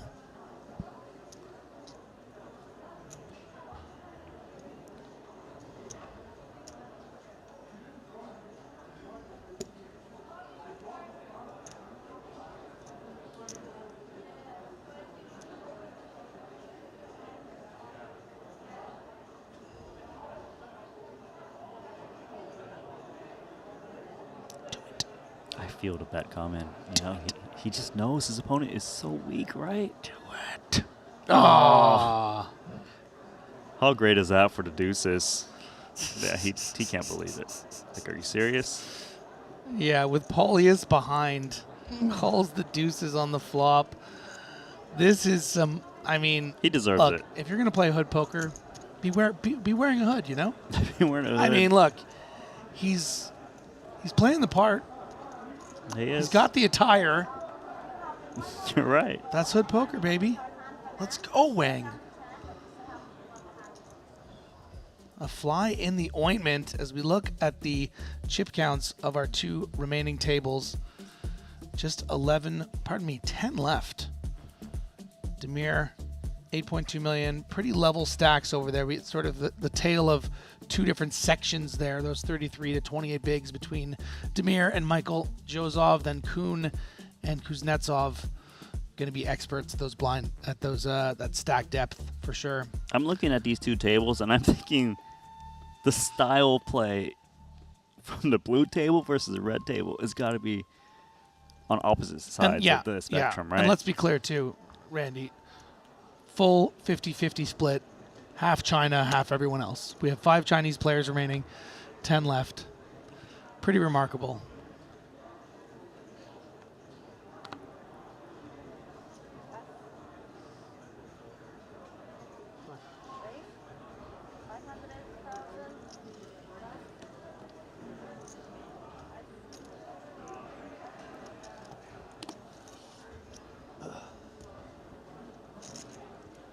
It's been a downward trend for Chendong as of late. But he just needs the power of Christmas. Jack Frost. Yeah. Christmas was a few months ago, buddy. I just wasn't sure because I didn't get a Merry Christmas from you, so. And you're not going to get one this year. Chendong does have some reason to continue here. Gut shot. Especially against that price. Yeah. Backdoor flush draw. 10 to what we can assume is sort of the effective nuts. Also has some kind of fun backdoors. Something like a 7 of clubs would be interesting. Not a 6. 6. Contemplating lead. Technically, he does have more 6Xs in his range to defend a big.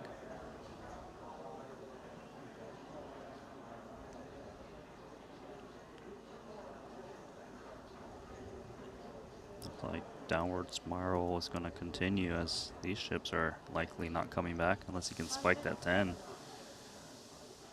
Yeah, I mean, this is very conventional, right? What we see, the board pairing turn card and then the lead from the big blind. You know, really wanting to attack hands that aren't as made as, say, King, Queen. I don't think Chendong is going to want to go after. He no longer can really represent this 6. Yeah, very difficult to do so. Plus, some of the hands you would try to fold out when you lead the turn are straight draws, and that jack actually blocks quite a bit of them. The king jacks, the jack 10s. Of course, there's still the 8-7s and the diamonds out there, but yeah. Why burn more chips? Easy value bet for Zhao, targeting the 9.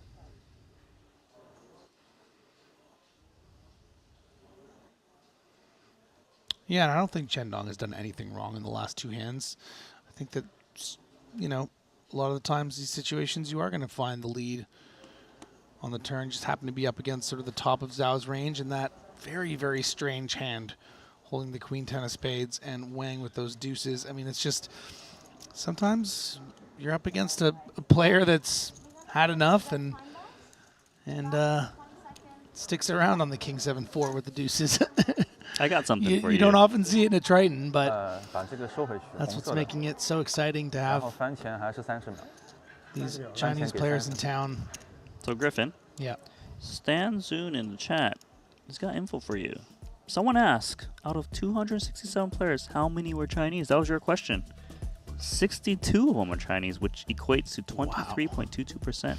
So, field. I mean, they're running pretty hot because they have 50% of the field and they only started with 23. As we see an updated chip counts there, it's something I didn't talk about the last time we saw the chip counts. It was just, I mean, this is really a tale of 2 players right now. I mean, 16.9 for Zhao, 16.4 for Paulius. Nobody else has even half that except Demir over on the red table, barely with that 8.2, matching exactly 50% of Paulius's. So it's just those 2, same table. They've had incredible battles against each other. And, you know, we're going to be getting down to, I think, 6 is the goal tonight. And, of course, our final table tomorrow. Yeah, intentions, of course, play down to 6. Let's flip it on over. You know, things a bit more grindy on this side. Definitely. Ace Queen suited can definitely play. 10 bigs, UTG, 5-handed, delicious. Say those magical words. How much? Oh, man. Yeah, very tough for Jason Kuhn here. You know, it feels like 5-handed. 2, 4, 2, I mean, 5. something like Ace Jack would be a size snap off. Ace 10 suited, maybe similar feelings. Ace 9 suited, it just gets a bit complicated. Yeah, you can be up against your King Queens, your King Jacks, your pairs that you're flipping against, but most of the time if it's an ace, it's dominating you. Yeah, it says, let's do it. That hurts to see. Yeah, you're up against really the top of the shove range, the Ace Kings and the Ace Queens. I hope it was flipped to swap versus you. He can't swap here, he's going to be killed. As you said. Yeah. But you still can alive. Yeah, Kuhn obviously a bit dejected and disappointed here, but you know it's super close, right? It's difficult to fold. I just think he dominates too much of Kuznetsov's range 5-handed when Kuznetsov is going to be the big blind next. When he's got the Ace 5 suited, he's gonna shove it in there 5-handed. Yeah. So just the King 10 suited is probably just going in. The Queen Jack suited. So Kuhn happens to be running up against that very, very strong portion of Kuznetsov range, but Look, 27% of the time. Flop a flush draw, and you don't flop a pair, we can swap if you want. We have seen Jason Kuhn get lucky in this tournament already. Was all in with 2 pair on the turn against the nut flush and rivered the aces full. That's a good start to getting lucky again. Hoping for something like the deuce of clubs on the turn, if not the 9. For some opportunities. Maybe a wheel card. Okay. We could. Any 9 or 3. Still stays in his turn, but I know what he you're saying. does. Yes. He loses spot. Down to just 6. Never give up, Jason.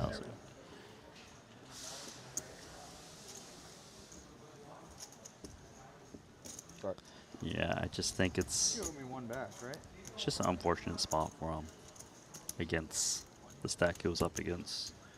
Obviously, like calling ranges get a little bit tighter when ICM is very relevant, which it is, given that we're on a final table bubble at the moment. But when you dominate so much of the range, sometimes you just gotta run it. Yeah. Nice for Jason, actually. Have a couple hands here. Gonna start on the button with those 2 big blinds. Not 2.5.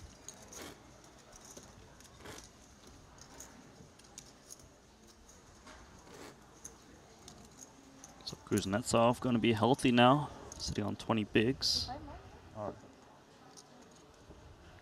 Do have hand for hand.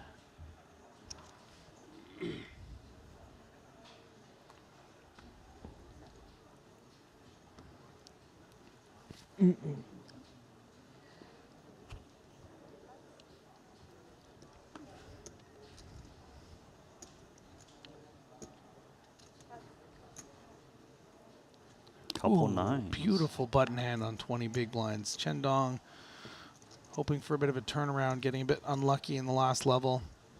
Kind of interesting spot because Jason's only got 2 big blinds on other tables, so it's actually even tempting to outright rip it rather than looking to raise induce. And look, he's taking a passive line here by kind of limping to kind of prevent that all-in situation, but ace-king is ace-king.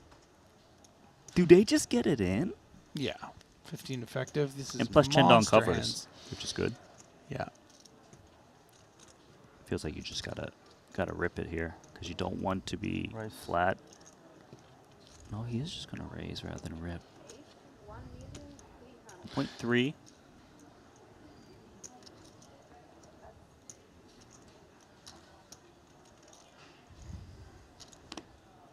I guess the 9's just go in. Yeah. Here we go. Definitely. Run it. Wow, Jason Kuhn has got a chance to make the final table. If Chendong holds.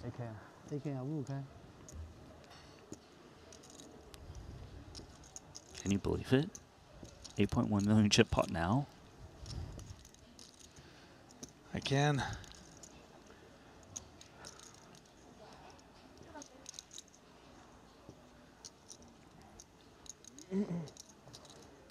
Chen needs the ace-king suited to get there.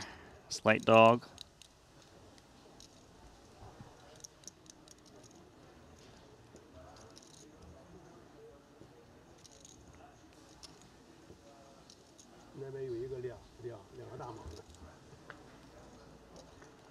Here we go. See an ace. Great start for Zhen Chen. Both of these players really deserving of winning a big flip. They played so great all day. How good is that? Yeah, only the 9 of spades will save Chen Dong and eliminate Zhen Chen. Not to be. Finally, Zhen Chen wins the pot. Yeah, and that's going to leave Dong with 那个 chip leader 如果是 5.5 chip blinds. leader 建议你 call 吗？我不 call。这里剩2个 BB。我不 call。你这个是准备跟我跑的。我直接这样你 call 吗？你肯定 call， 你 AK 你肯定 call 的。Yeah, I believe they're discussing, you know, Jason Kuhn on 2 bigs. Do your ranges change if maybe I open jam? 2 million. Brutal for Dong Chen. 3 million. He's down to crumbs. Sitting 9th out 这 of 你 AK 10 不敢 players call， remaining. 我就在我想直接这样，你可能也 call 了。 5 bigs. 你直接见反而我压制更多了。你肯定 call 了。这个牌99我也愿意。 Yeah, and a pay jump of $17,000. I mean, that's over a buy-in in this event. 你还 Not 是有机会把那个 insignificant. 2 BB 洗掉的，就算跑输。是，我也是这么想的。你别再这样摸，你 call 了。 Jump from 10th to 9th, bringing the players into the 6-figure bracket of cashes, 103,000 for 9th.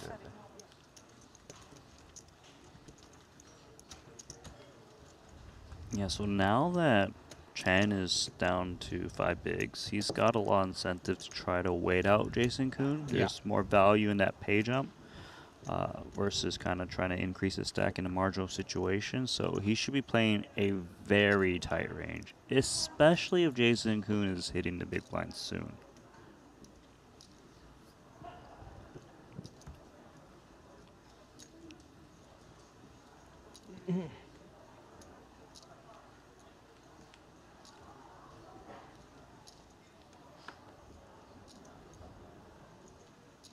Should be an open here if ace 6 off.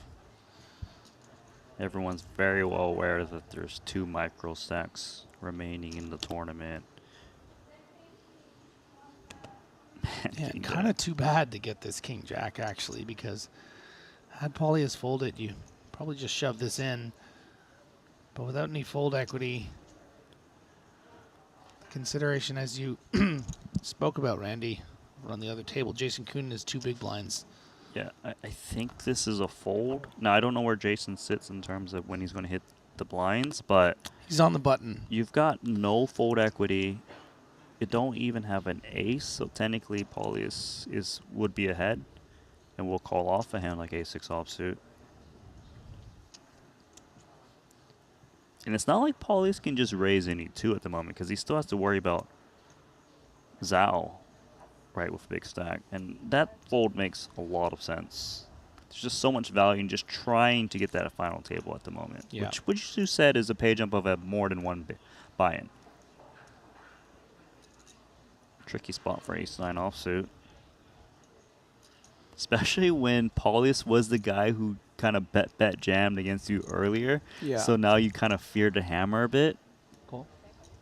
Call does make sense, but you know, doesn't mean his stack isn't going to be at risk at some point in his Look, hand. if King 3 off's good enough, I'm putting in ace-9. This is nice. Okay. Yeah. Especially with a club for a Wong.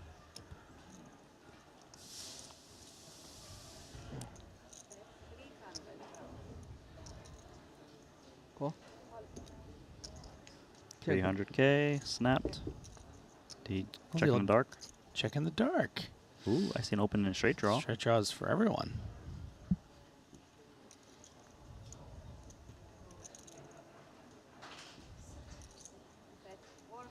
Cool. Paulius just wanting to get more value from the, you know, big clubs or the combos like an 8-9 or something, and then to snap check back the river. Wonderful. And the ace-9 is going to play for Yuzu Wang. 推我走，我要接他，100%接他，转盘干啥我都推了，我已经想好了。气死你了！我2比0转盘我就准备推他，找他干打。我都想好了，妈的！前面那一把有点可能是欺负你没时间牌。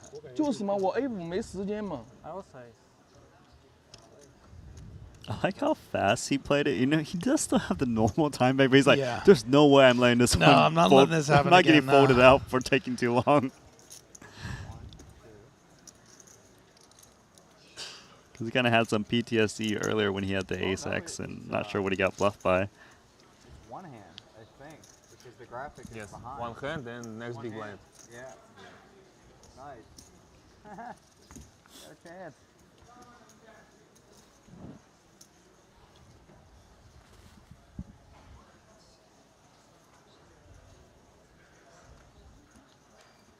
You want to repeat backflip final table? Oh no, not this time. I'm too sore. Jason, cool. I'm too sore, bro. Pocket nines for the lone American remaining in the field. Oh, actually, sorry, 2 Americans, Jason Kuhn, of course. I watched this video minimum 20 times. Yeah, really good, really good. Yeah, Mike. We ran Pew with the ace-3 of diamonds. So sparkly, so shiny, like diamonds. He announced call? Okay.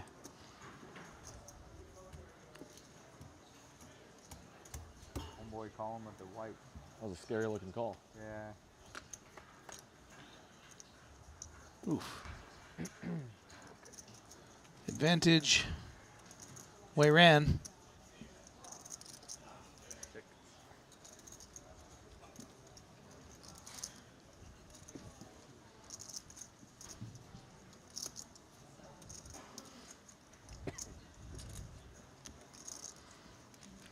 Expect to see a small bet here from Joseph. A little mainly protection against some suited hands. random hands. Yeah.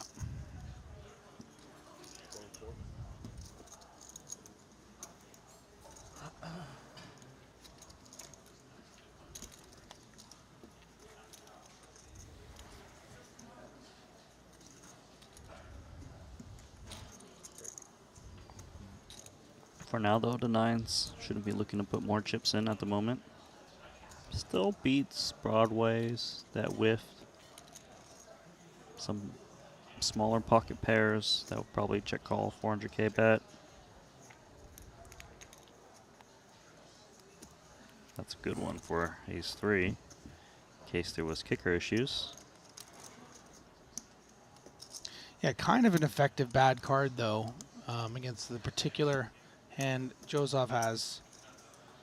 Now you're never really getting paid by this hand.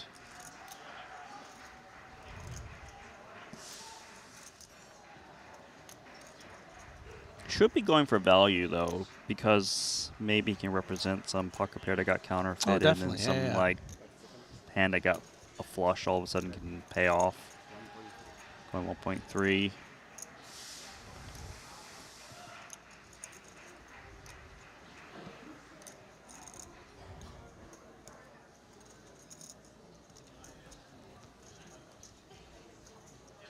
Let it go, Mike. Don't be a hero.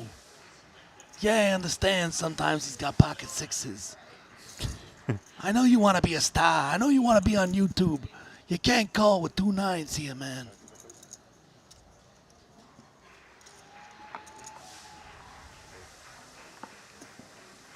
Yeah, not with you doing that voice. He's certainly not going to be calling.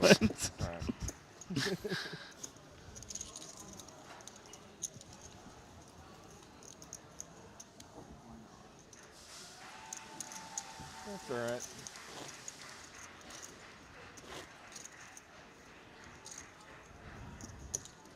It's going to be Jason's time soon. It's not the big blind yet. Next hand he will be.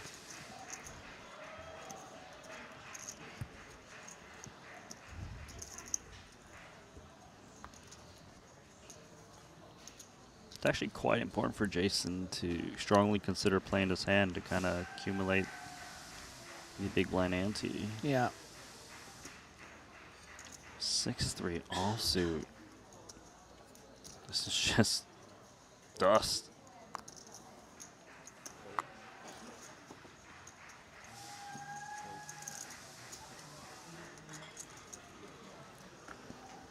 Wait, 6 suited?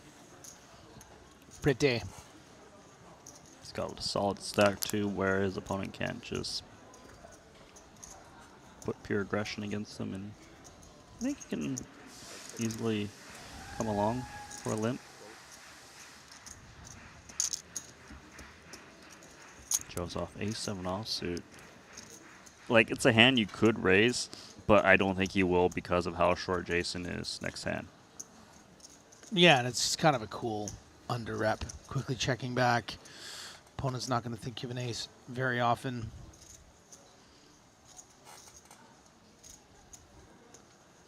And there it is. There is your ace high board. Monotone texture. Going to get the 8-6 to take a stab.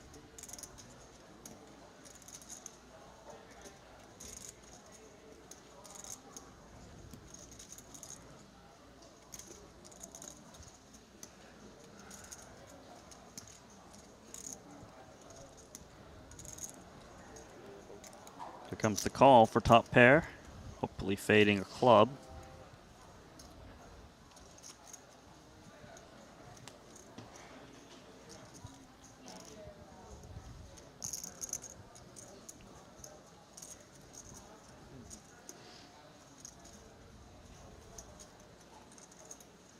Okay, okay.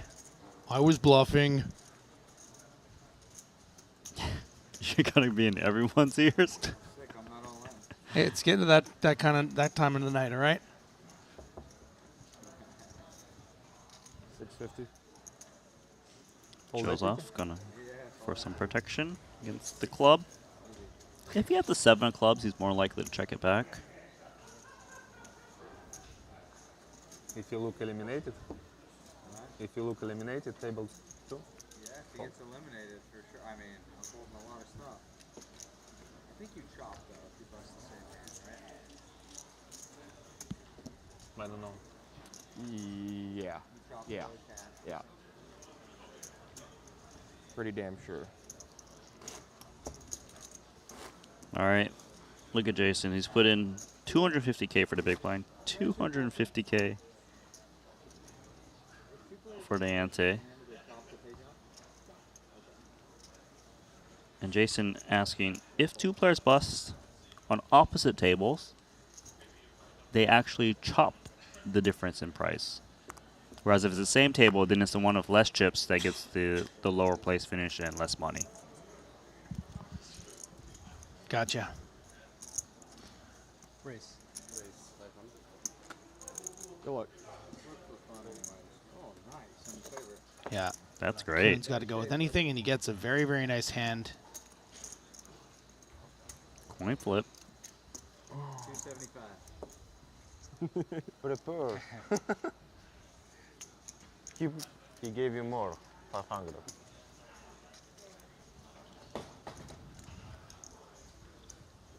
Please.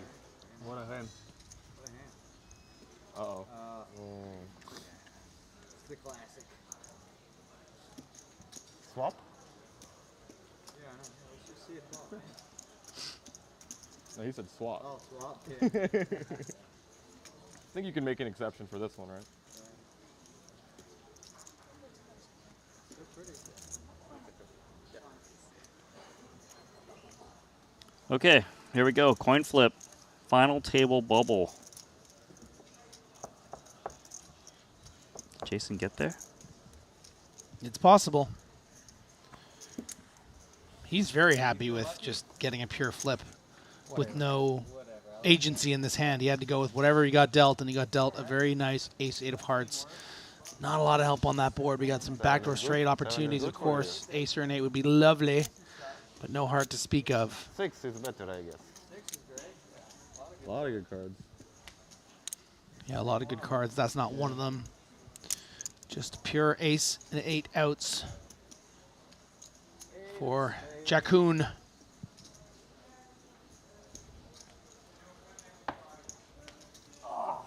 GG, Jason. GG. GG. A lot of respect being shown to the Triton end boss. 携手 FT 啦，兄弟。 Jason not going to add another final table at the Triton Series under his belt in this opening event. Can I go restroom?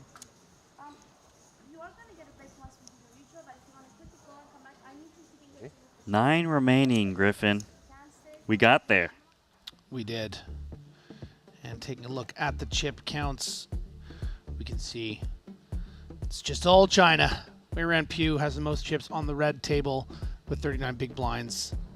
Zhao, 17.625 over on the blue table. Paulius playing just fantastic poker. And there is our final table payouts. Everyone guaranteed at least 6 figures now in that 103K bracket, all the way up to the incredible first place prize of $1.1 million. 379 entrants, blasting the previous record for Triton of 305. Just very, very exciting stuff. And let's be honest, the story, usually with these kind of tournaments, these Triton events, it's the cream rises to the top. But this time it's the Chinese that rise to the top, let's be honest. I mean, we were talking even with, 20, 25, 30 left. I was watching the broadcast earlier today, and, Kevin was talking about how he's going to expect to see the big dogs. They'll get big stacks. They'll start playing against all these, these incredible Chinese players that have come over. But it just didn't happen. I mean, we look at the board here. Leon Sturm out in 16th. Vogelsong out in 15th. Adrian Mateos out in 12th. Jason Kuhn out in 10th. And then we look all the way up to the top of the leaderboard. We see in the top 5, 4 Chinese players. 5 of the final 9. Chen Dong has a little work to do with his 3 big blinds. I'll be honest, he might be the next guy at the door, but it's just it's a remarkable feat already.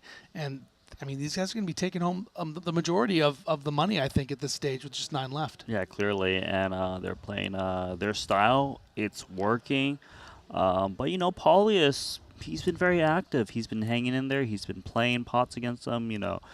Bluffing at the key moments against Hong Jun Zhao. So he's definitely a force to be reckoned with. Yeah, and I'll say, too, I think the thing that I'm excited about what this does for, as we spoke about the 62 Chinese entrants that we had in this event, is I think it's going to create a ripple effect amongst the rest of their community, being like, hey, look at us. We're out here. We're going at these guys, and we're really able to play against them and do some real damage. So, I mean, it's gonna be exciting to see what they can do for the rest of this series. But for now, we're gonna take about 25-minute break, I think. Right. And then we'll be back with the final table of the Triton Super High Roller 15K opening event. The $25,000 buy-in WPT Global Slam is back. Join the action on March 2nd at Triton in Jeju. This time, for the first time ever, our players could buy into the WPT Global Slam with passport dollars. Don't miss your opportunity to qualify for future Triton and World Poker Tour events. Download WPT Global with code Jeju and get a 100% deposit match up to $1,500. Sign up today and join the action.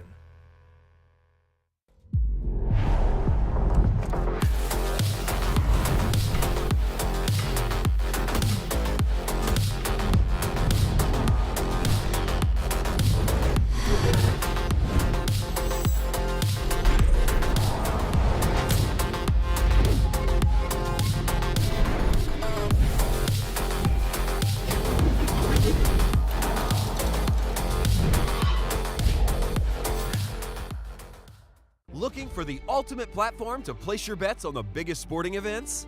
Look no further, because BetACR.eu, Triton Poker's official betting partner, is here. Whether it's the thrill of soccer, the intensity of football, or the fast-paced action of basketball, BetACR.eu covers it all. With real-time updates and competitive odds, you're always ahead of the game.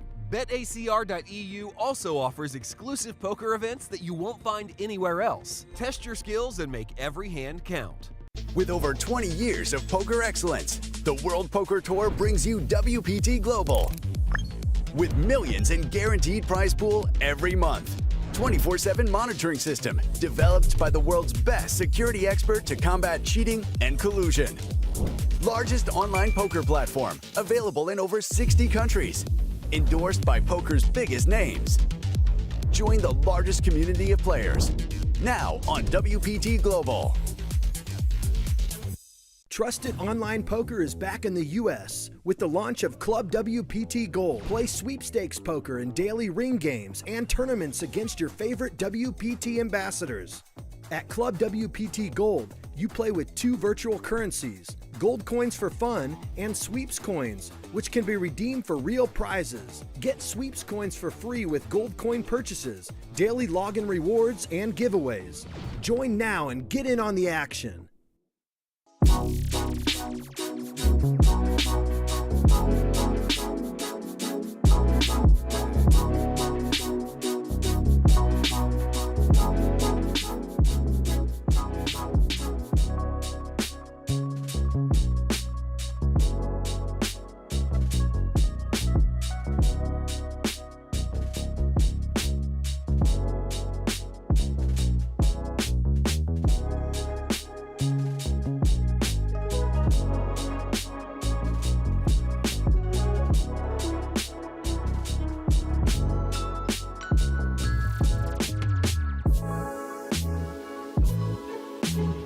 How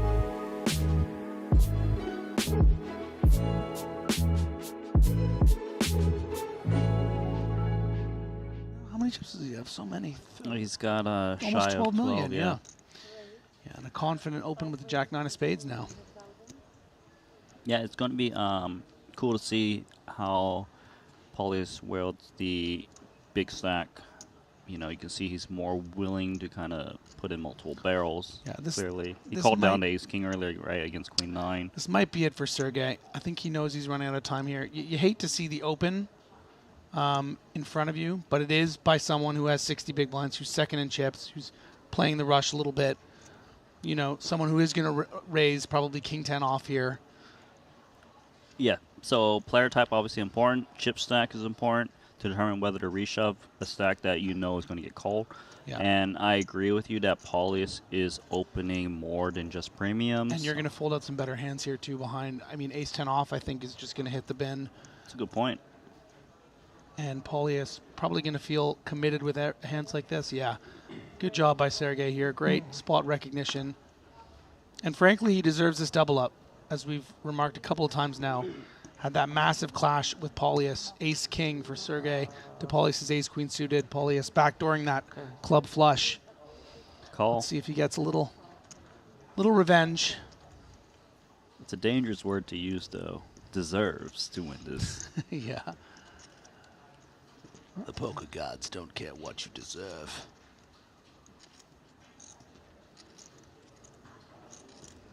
Decent favorite. The King Queen versus the Jack 9 suited. Flop incoming. And that's what you did to him, Griffin. Well, it's bad news. But there is a Queen of Hearts. He is drawing to the nuts. You know, a 7 turn would be interesting too. There are ways, my friend. There are ways. Do not give up on my man. Okay, you're right. Don't give up on my man. Needs a 7, King, 10, Queen. They're out there. No. Dunsies. Too bad for Sergey. Had a great opportunity earlier in the day to get a massive stack against the very opponent that finished him off later on. That's just the nature of the game. Paulius just got all of his chips. Took some time to get the rest of it, but did eventually get it. Sergey finishing in 13th for 74,000. Just couldn't close it out when he lost that key hand, of course. Ace King versus Ace Queen. Would have finished off Paulius, and Paulius is just sitting pretty now. He's closing in on the chip. We have people for this, right? Do we have height people in the back?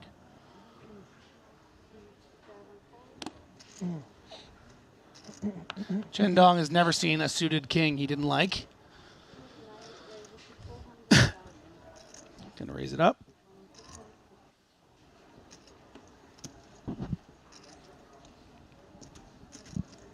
Little ace 4 suited. It qualifies as a hand that could 3-bet in the spot. Looks like he's gonna go for post flop. Yeah. I mean, probably feeling so confident with his post-flop play right now. Uh-huh. Knowing how capable Chen Dong is. This is exciting. Very exciting. It's gonna be trip 5s versus the nut flush draw. Yeah, actually, probably fortunate for Paulius that he has the ace 4 of spades here. Were he to have something maybe like a jack 4 of spades, might more often come in for a check raise here. But with the ace 4, do you think that's the kind of combo that might just check call more often? I would expect him to check call here. Yeah. Also, it's nice holding a nut flush draw, of course, is that sometimes you turn to flush, your opponent turns a pair, or they represent a card that overcards the board. I like to check call. But I just mean the other kind of spade combos you might have would maybe come in as check raises, and you'd be up against the trips, which would be big trouble. But that is not trouble. That is gin, baby. This is actually a very difficult spot for Chen Dong because he kind of wants to protect with this board texture given the straightiness of the board as well as the flushiness. But then again, he doesn't want to get check jammed on with a hand this strong, so he checks it back wisely and he hits quad 5s. My goodness. Jesus. the quad father, Chen Dong. Wow. They didn't see that coming. Seems like it was all Paulius. Yeah, and do you think maybe Paulius comes out with a bit of a block here? Yeah, goes for the 10% pot. I think I like it in practice. Of course, we can see. Not going to scare off the quads.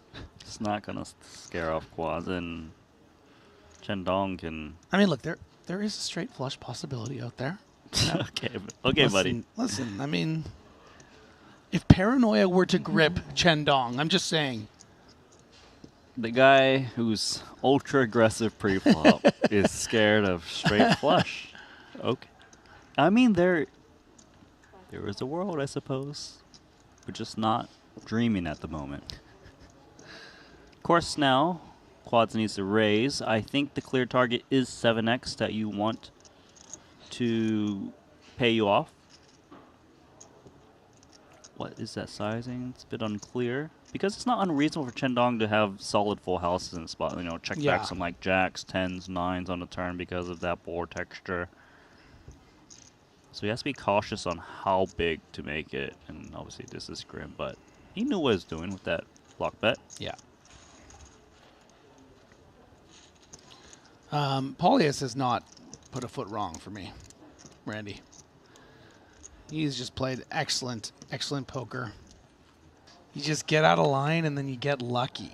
It's like a metaphor for life or something. It's just great. VPIP's been very high for Paulius. Probably not lost on his table mates. Yeah, but not a good candidate for a 3-bet is the pocket fives off 40 big blinds, but maybe one you can get away with flatting. I think a key factor in terms of whether to flat or not is who's behind you. Are they the squeezing type of players? What stacks are they playing? It does flat call. Yeah, and based on what we then saw in those stacks, I think I quite like it. Not a lot of room for, you know, the likes of Zen Chen on 25 big blinds to get out of line. And we haven't seen a ton of, you know, out of line squeezing from Zhao, for instance. Right, and Jeju Wong's been playing relatively tight. Oof. But this one's coming in. Yeah, pretty loose.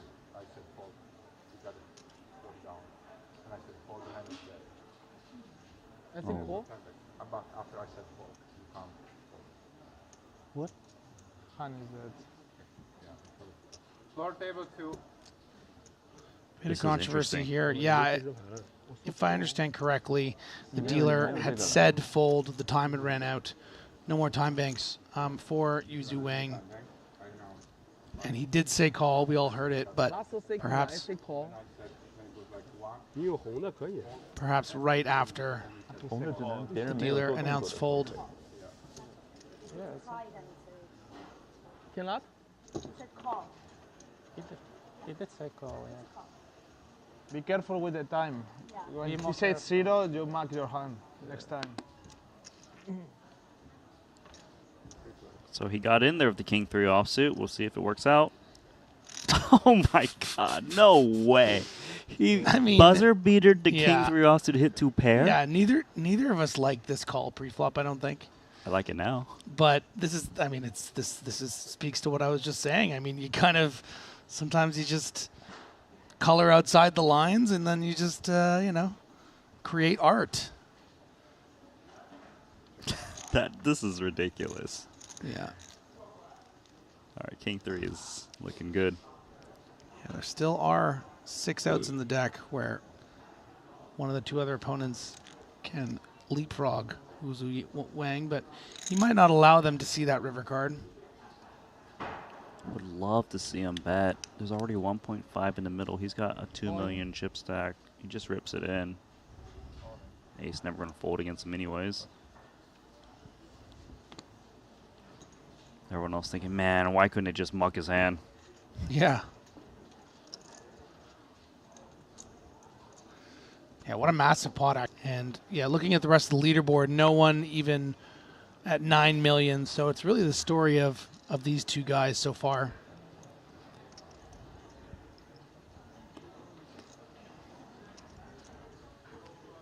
Paulius, king 9 suited, hyperactive as of late. An ace 3 offsuit. Yeah, interesting actually spot here. Adrian going to be expecting much worse hands than ace 3 opening, so he is going to shove because he knows he still has a bit of fold equity. Whether that includes king 9 suited, I don't know. I think Paulius might just call for this 9.5 big blinds. What do you think, Randy? It's tough, right? Because it's pretty tough. Worst kings aren't really going in. You're kind of hoping to be flipping against a pair or maybe something like a queen jack or an ace 3. I think this goes towards the fold camp, but against Mateos, you kind of call a little bit more just because Mateos is going to be reshoving some of the weaker broadways like queen jack, jack 10 suited, stuff like this. He's going to make the call. No, I like it. I would go for it here, I think. Great opportunity to knock out, you know, quite possibly the best player in the field. With a hand that should have equity, and does. 44% of the time, it wins every time. All right. Is Mateos going to stay in this tournament? It's got the slight edge. Bad start. Oh, confirmed. Mateos. A lot of nice turn cards for him, though. Diamond, 6-4, deuce, other ways to win. Not like that. Not Reduction like of outs. Yeah, ace of spades now dead. Would give Paulius the stone nuts. Gonna need the ace of hearts or the ace of clubs. That's it. Our 12th place finisher, Adrian Mateos. Oh, one of the greatest out in this event, number 1. 15 million in Triton earnings. Gonna add a bit more to that. Has 2 titles under his belt, 20 cashes. Now this being his 21st cash. The field should be relieved. I just want to say I watched his first breakout performance in WSOP Europe when he was like 18 years old.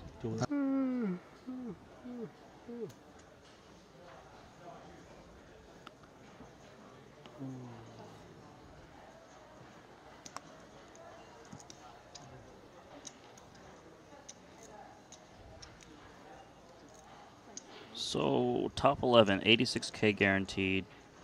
10th also gets 86,000. You get a pay jump with 9 remaining. Ace queen suited for Wei Ran. Mini raise. Mini raise. Ooh, we got a situation here.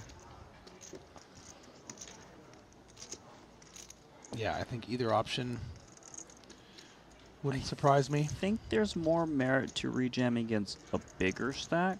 Yeah, more fold equity. I kind of like calling this spot. All in. But he says no, and we're going to get it in. Gonna hate to see the news, yeah. That's how Leon busted him. It was your hand versus Leon Sturm. I'm not? No. How do you know? And is it going to be more Chinese domination? Didn't fold anything that you wouldn't want me to fold. It's good. I mean, we could hypothetically see a final 6 that 5 of the 6 players are from China. Well, that flop is Not many backdoors. bringing that Take an 8. to fruition. Yeah, we just got word Dietrich. He said he'd take an 8. Yeah, can we get him an 8? Just an How about a 7? Because he's just drawing to the 10. No, he doesn't want it on the river. He would have liked on on the turn to give him a. Okay, he's, so he's already paying. yeah, no, we're not going to be able to get him an 8. Magic. Stand up magic doesn't work. It's all a myth.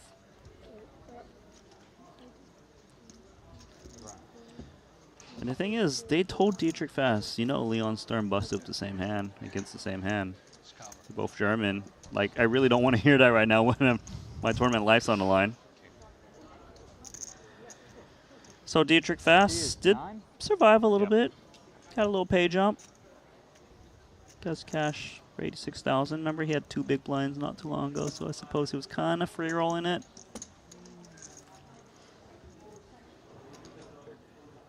Flipping on over. He's 5 against Paulius's mystery hand. You excited? Mystery hand. I get very excited when there's a mystery I mean, hand. the way you say it doesn't really show excitement, but he's always cool. So we can make some assumptions about this hand. We can assume that Paulius opened the hijack. We can assume that Yuzu Wang called in the big blind. I think we can also assume that there was a bet on the flop and a call, and now this second barrel. So tough spots here with these raggy aces as the board gets, you know, straightier.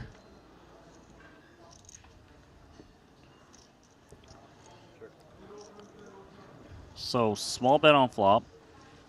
Oh, yeah. Smallish bet on turn.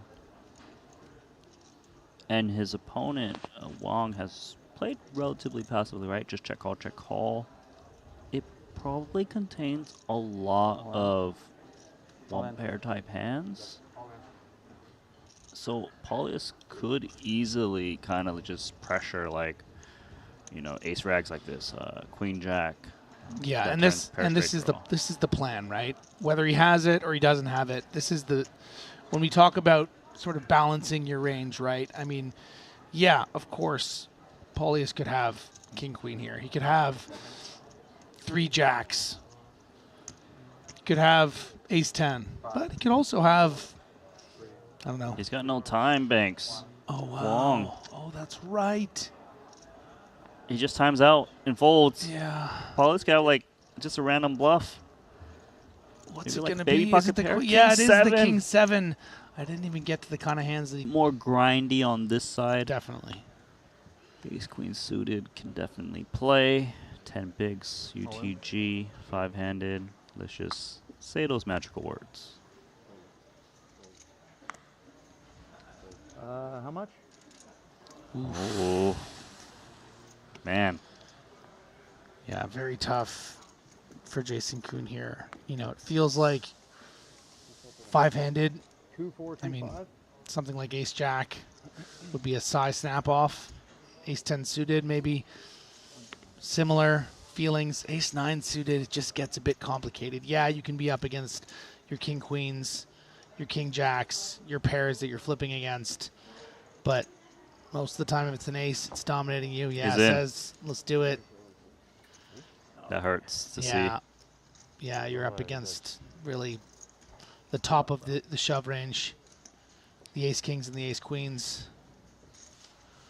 I hope it was flip to swap versus you. He can't swap here. He's going to be killed. As you said. Yeah. But you still can alive. Yeah, Kuhn obviously a bit dejected and disappointed here, but you know it's super close, right? It's difficult to fold. I just think he dominates too much of Kuznetsov's range 5-handed when Kuznetsov is going to be the big blind next. When he's got the ace 5 suited, he's gonna shove it in there 5-handed. Yeah. So just the king 10 suited is probably just going in. The queen jack suited. So Kuhn happens to be running up against that very, very strong portion of Kuznetsov range, but look, 27% of the time. Flop a flush draw, and you don't flop a pair, we can swap if you want. We have seen Jason Kuhn get lucky in this tournament already. Was all in with 2 pair on the turn against the nut flush and rivered the aces full. That's a good start to getting lucky again. Hoping for something like the deuce of clubs on the turn, if not the 9. For some opportunities, maybe a wheel card. okay. We could. Any 9.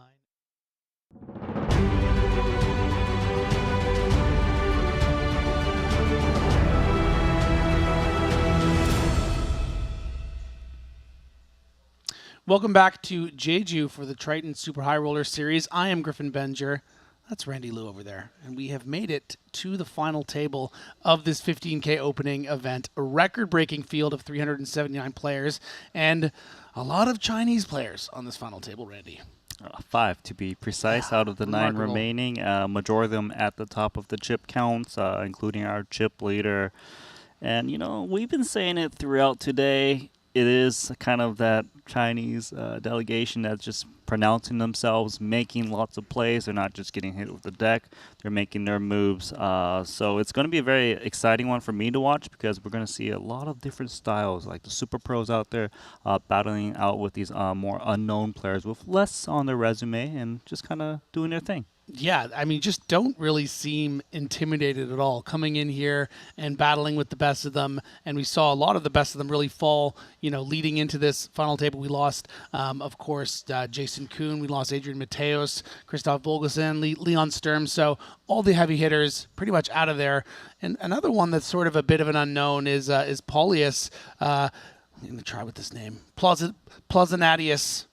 I mean, did my best. I don't think that's right, but it's good enough. Let's just call him the Lithuanian legend because that's the way he's been playing. I mean, he's been playing fantastic poker all day long as we take a look at what that final table is going to look like. Our final 9 players there. So, yeah, a lot of great emerging storylines here, but mostly the thing that is so amazing is, you know, 4 of the top 5, all hailing from China. Players that we don't necessarily see at all the Triton stops, but are seemingly going to see at Jeju here each and every time. Really great. We're also playing for $1.1 million. Oh yeah, there's also that 15K event. That. Yeah, pretty amazing. So we are going to get things started here, and what better way to do it than see what the award-winning Luca has to say. Our first event here in Jeju, the 15K Unlimited 800 event, and it's already record, 379 entries. We are down to a final table of 9. They're gonna compete for glory, this beautiful trophy, and 1.1 million on top. Please allow me to introduce you to your final table. In seat 1, from China, with 7.8 million, please welcome Wang Yuju. Oh, what a great intro there for Wang. Had a very interesting day, ran out of those time bank chips. Look, he's pumped up. Let's go. What is this, a boxing match? He's pumped to be here with his 31 blinds. Also from China, 7.6 million. Please put your hand together for Chen Zhen. He's been playing phenomenal poker. This is his very first event at a Triton stop, looking to have a big score. Our seat number 3 from Lithuania with 30 million. Please welcome Paulius Plaušinaitis. Yeah, the player I've been impressed with most over the course of the day. Incredible calls, incredible folds. He's my favorite to win this event. Our seat number 5, 700K from China. Please welcome Chen Dong. He's down to just 3 big blinds, and this is his second Triton Festival. His last one being in Jeju, looking to top that. In 6s, we have our chip leader from China with 80 million. Please welcome Zhao Ongjun. $0 in Triton earnings, but that is about to change, and a huge opportunity here for Zhao to get a very, very big score with the nice chip lead going into the final table. Seat number 7 with 10 million from China. Please welcome Pu Weiran. Weiran, this is his 3rd Triton stop. Jeju had 3 cashes last time in 2024. Hoping to get a big score here. Our seat number 8 with 7.3 million from Kazakhstan. Please welcome Damir Zhugralin. Damir, almost a veteran of the Triton Tour, considering the players on the table. Been to many events, but only $500,000 in cashes, so this is a big opportunity for seat him number to 9 from the US, some 7.1 million. Please welcome Michael Joseph. Joseph showed up to Jeju in 2024. This is his 2nd stop. Only has 1 cash then. Looking to make a big score here.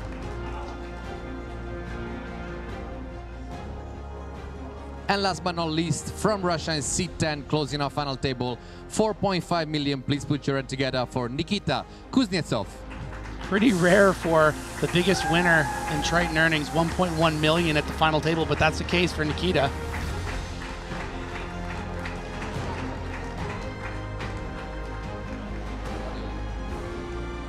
Our button has been drawn to seat number 9. On Michael, we still have 18 minutes remaining on level number 24. 125, 250, 250. I wish you all the very best of luck. Daniela, shuffle up and deal, please. Yeah, it's interesting, sort of all those introductions and maybe clicking through the profiles, really realizing, you know, not a ton of Triton success between the players in this field. This is, I think, a really big deal for all of these players to be at this final table. Yeah, and there really is only 2 players of the 9 that has a lot of Triton experience, that being Nikita Kuznetsov and Damir Zugulin. Yeah. They've played many stops, but everyone else, 1 or 2 stops, mainly at Jeju exclusively. Some, this is their very first stop. And, of course, a nice score as their first final table. Yeah, and in fairness to, you know, Nikita and Damir, I mean, they're looking for their big, you know, breakout score as well when it comes to Triton. So, you know, big opportunities for all the players here as we get the cards in the air. Rub the hands together. Hope you're watching at home.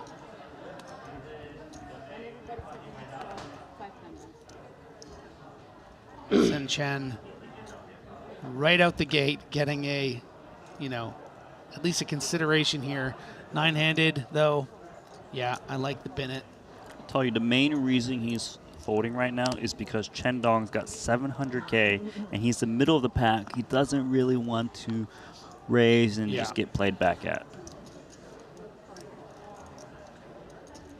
Yeah, just simply hand distribution, right? We are talking about a 9-handed table, which is not something that we often see in today's game. A lot of 8-handed tables.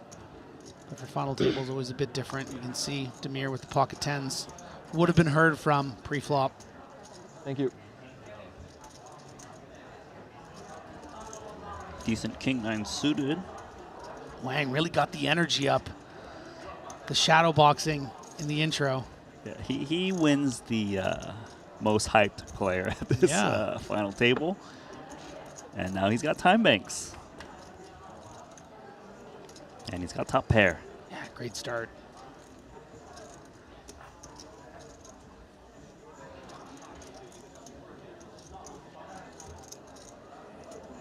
Is he going to spend the time banks now? It's a good question. Yeah, it's a bit of an interesting spot for Damir. I think that, you know, this often would be a mix, Randy, between betting and checking, but maybe because of the fact that Chen Dong only has those 3 big blinds, you would really hate to get check raised here by, you know, some bluff combos, some flush draws, and that kind of thing. What do you think? Yeah, you're more likely to bet 10s, I think, than like jacks or queens because of vulnerability. It needs a bit more protection. Very good point, yeah. I suppose it's fine to bet fold a hand like this, given that if you're behind, you only have 2 outs, usually. Whereas it's worse to kind of bet fold like 6 outs. Yeah. Nice avenue Damir has picked up to win this hand. All the diamonds now on the river will give him the best hand. I'd be pretty surprised if this doesn't go check on the turn. Drugelin doesn't want to get denied equity with that 10 of diamonds. Needs to pot control bid against the king.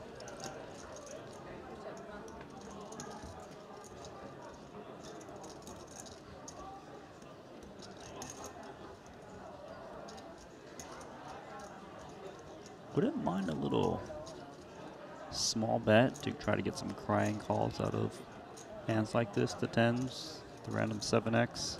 Also kind of set the price yourself in case you check, your opponent has a good king and maybe they bet bigger. Yeah. Yeah, I like a sizing that, you know, maybe a 7 might block to get a hand like 10s to call, because Damir isn't going to be beating sort of the value range of a decent sized bet, right? Because the flushes come in, the 4, the king is still a consideration. Damir's just forced to call against the min bet in case he is up against 7x. Yeah. Be insane spot to fold. There's that man, his money. You got it.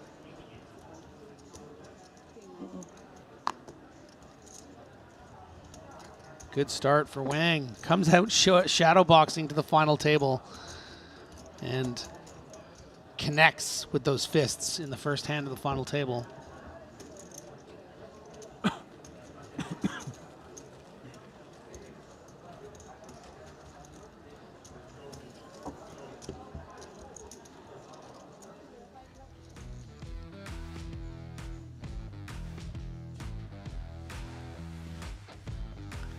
Well, guys, check out Club WBT. Use that bonus code Jeju.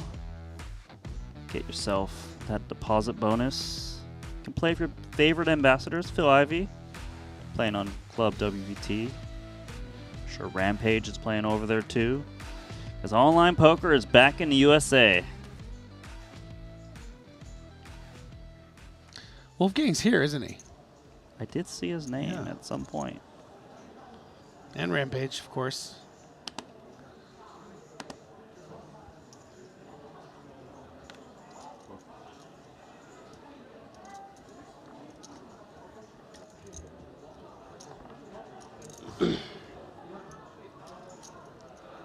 Ace-4 suited. Ray ran.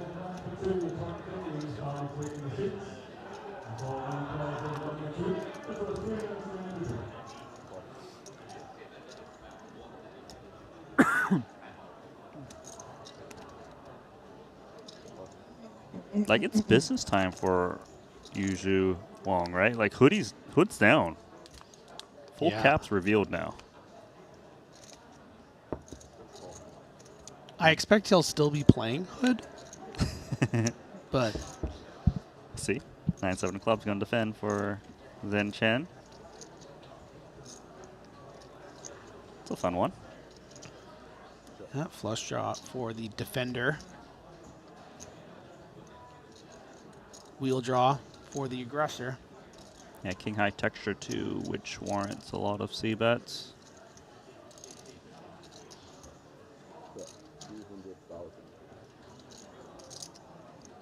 Rarely will we see check raises from the big line just because there's a 700K stack lingering. So check call is the play. Hoping to hit that club. Maybe a 9 or 7 will be good on occasion. That's the club, and that's the perfect club to hit because Ace-4 just made top pair.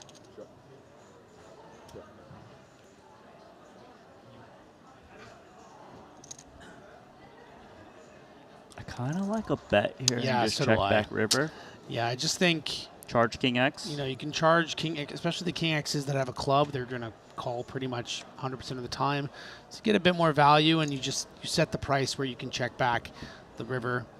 He's going to go for a check. It's quite a bad river card because kickers improve for the Ace-4. Yeah, I mean, checking back the turn is obviously also fine. You're not putting any more money in against a hand you're drawing dead against. If you can find a way to wiggle out of this hand and find a fold facing a large bet on the river, that would be great. No way he's going to fold against half pot.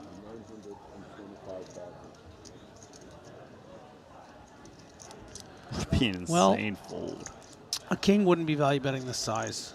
You're right about that. So it's all the clubs that now have flushes.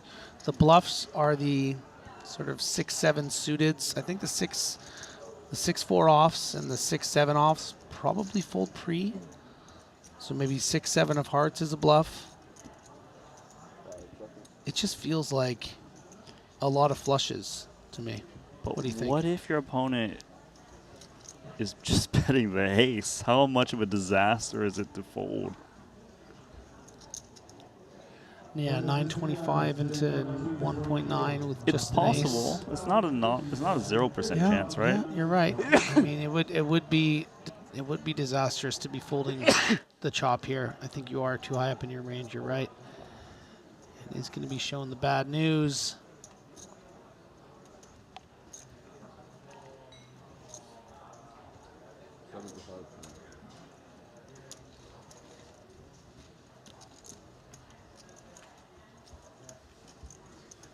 Nice hand.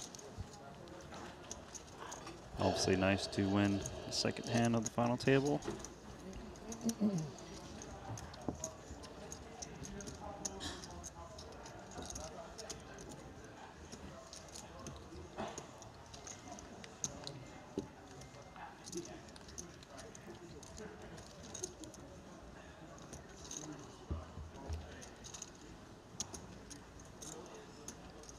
All eyes on Dong Chen. Middling stacks are like, hurry up, get in there. Let us play some normal poker. Do have Jack-8 offsuit.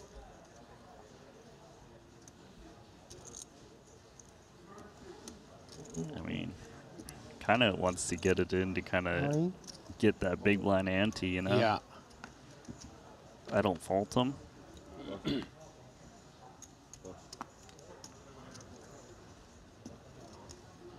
This is kind of tricky for Jack-10 suited because Yeah. kind of wants to play, but then there's so many players that act behind you. Does he want to be the one that kind of tries to get it in? But Jack-10 suited, like, it's not always crushing in this spot. Yeah, I think you just let this be, you know. He's going to make the call. Yeah, it's Wow. interesting. I mean, there's the thing about the collision effect, right? Like, you're not that incentivized, I don't think, to really fight for this pot because you have 25 big blinds to start the hand.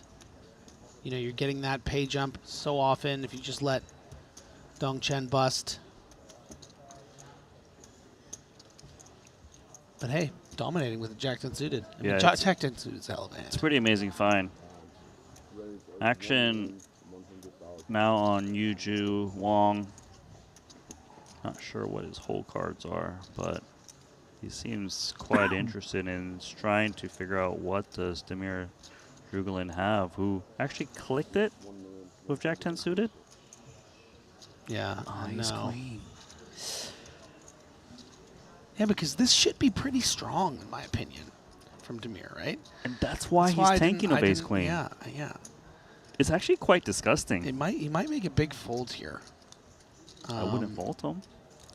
I yeah. wouldn't fault him if he kind of clicks it again too. Yeah. Overcall? I think it's might be a thing. Call, I think a call is the play here. You know, I don't think that Damir is going to attack dry side pots. It's too big of a hand. I think you're leveling yourself a little bit to convince yourself to make some big, massive pre-flop fold. All right, so he Yeah. does call. I Now, there like will it. be a little bit of a side pot just because Damir actually clicked it rather than cold called. Okay, so Wong did not realize there was a click, so he's going to deposit the other 450,000 on top. Changes things a little bit, right? Yeah. 我最后他不来，单挑跑马灯。对。不可能送2家呀。2家翻3倍了。你送2家。他本来也这样。对，你本来那个。一点也不多。对呀，3倍啊，你3家4倍，胜率降低了。下地太多，我跟你他本来也这样来的，他本来是 overcall 的，他看到那边 call 了，没看到 raise。 Chen Dong's in trouble. 3 ways.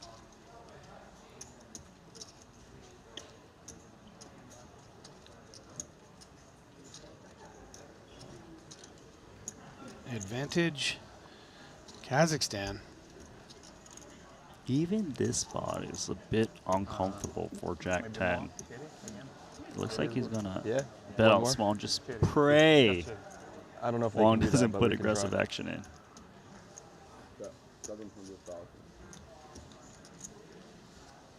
Wong's got 2 overs with some backdoors position, and it's quite a big pot already. Yeah. Only getting bigger.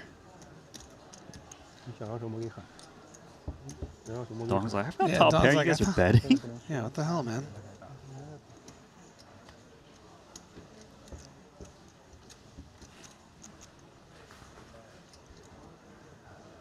Yeah, now between the main pot and the side pot, we have over 5 million out there. Damir just has 4.3 back.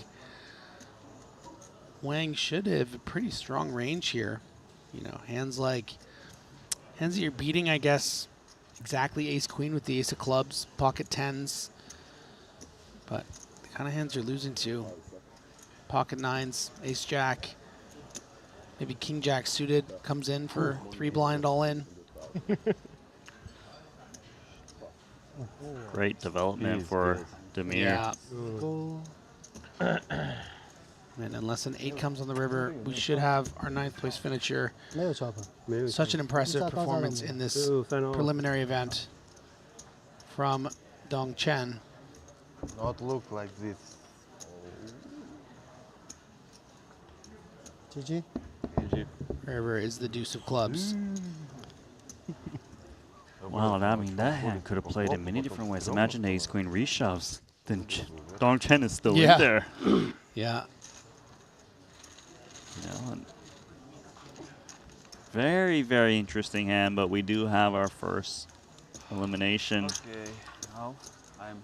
Dong Chen was kind of expected to be that guy. Yeah. Be careful on poker rock. Yeah. 9th place finish.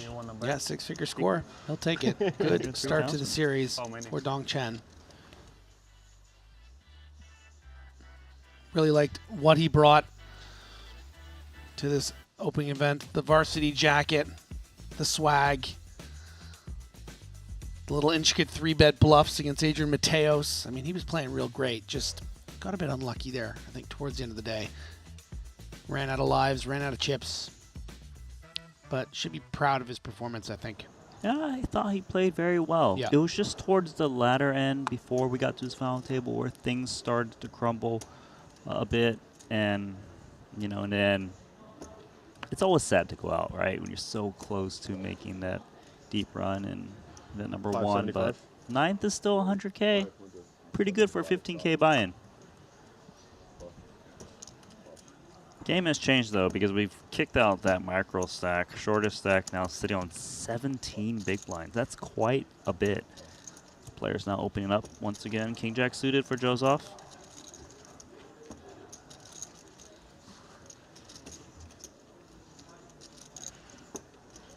Hong Jun, Sao, Queen 10 off. You know he's playing this.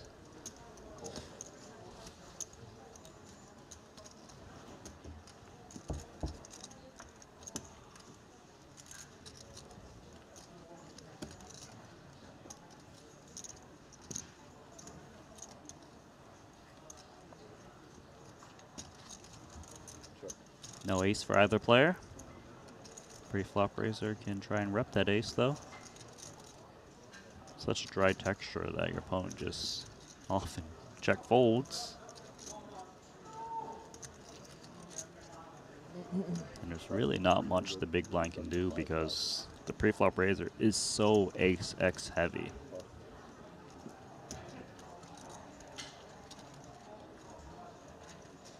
Что думаешь, Валя 10 бы ты выбрасывал бы приход? Валя 10 ты бы выбрасывал бы? Кто?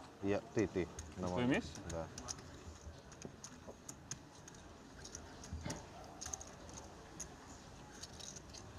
Я думал, палс либо рейс, типа. 2 блайнда.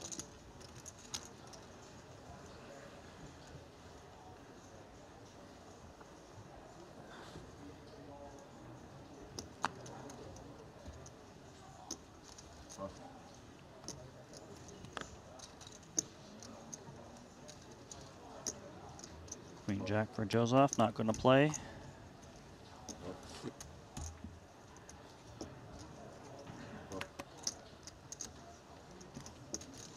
Folds around to Paulius on the button. Certainly going to want to get involved sooner rather than later, but not with the 10-5 offsuit. Yeah, not with Hong Jun Zhao in the small blind who's got 16.7 million in chips.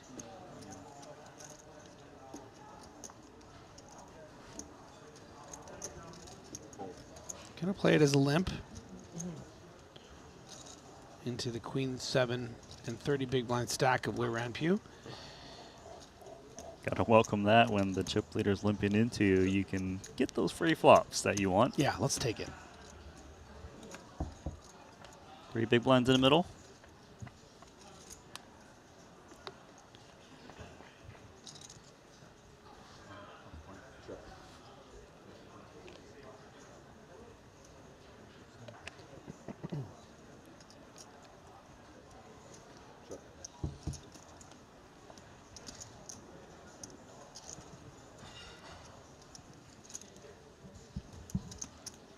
Do see an ace on the turn. King high still good. Queen high has some showdown value.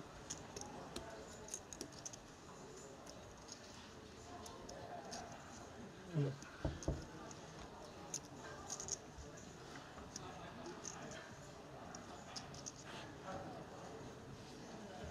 suppose they're just both happy checking this one down. There we go. Yeah, I don't think Weiren's thrilled. Going to expect that this check down probably going to be king high or better queen high. Would have heard from like a 10 high or a 8 high by this point. So going to relinquish that tiny pot.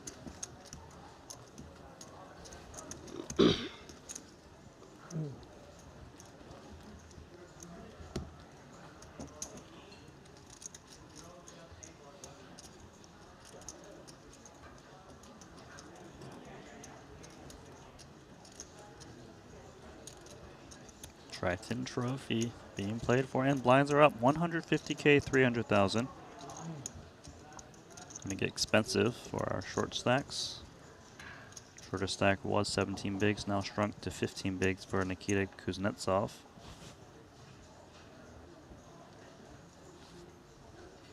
Look at the configuration of those chips for the big blind. The old flying V. Yuzu Wang. 7.2 million chips. 5 new time bank chips. Hood down. Shadow boxing. He's a new man, and he's got time banks. Let's make it 600.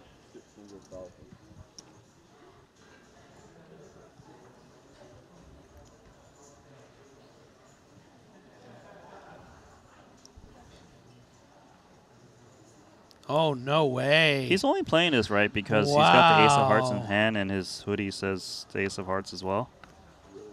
The Zen is mightier than the sword. This is out of line. And I am here for it. Of course you are. I want blood. The 2.4x 3-bet. Yuzu Wang, maybe an offsuit combo would find the muck. I think suited. I mean, it's tough. Like, Your opponent could be very nutted in this yeah. spot. He's going to call. Yeah, good for him. Let's go. Let's take it to the streets, buddy.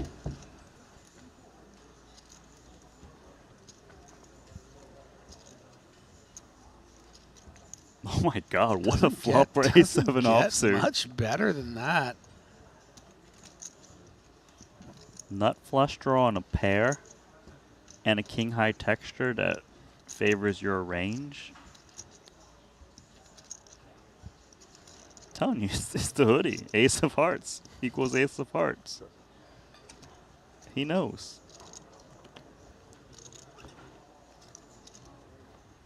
I don't even think he can believe what he just flopped.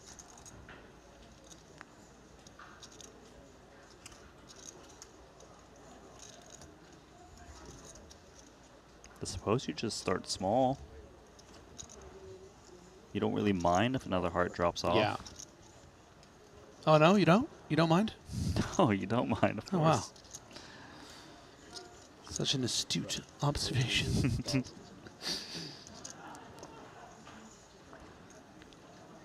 Yeah, so this quarter pot would invite, you know, like an ace queen offsuit, the queen of hearts to come along. Some pocket pairs, nines, 9 of hearts, they want to come along. There's just not much ace 10 can do. Great result after a pretty ambitious 3-bet. But these Chinese players, man, they don't take no prisoners. They just go after it. Incredibly entertaining to watch. And Zhen Chen has got quite the healthy stack. Sitting on 38 bigs, around 11 million in chips.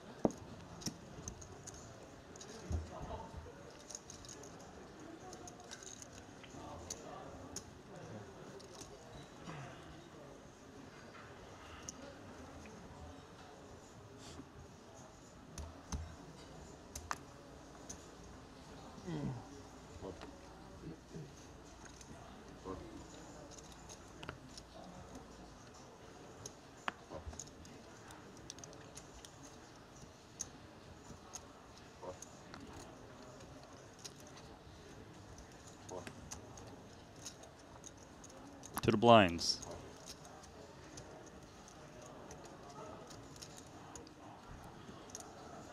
Jack 10 for Kazakhstan's Damir.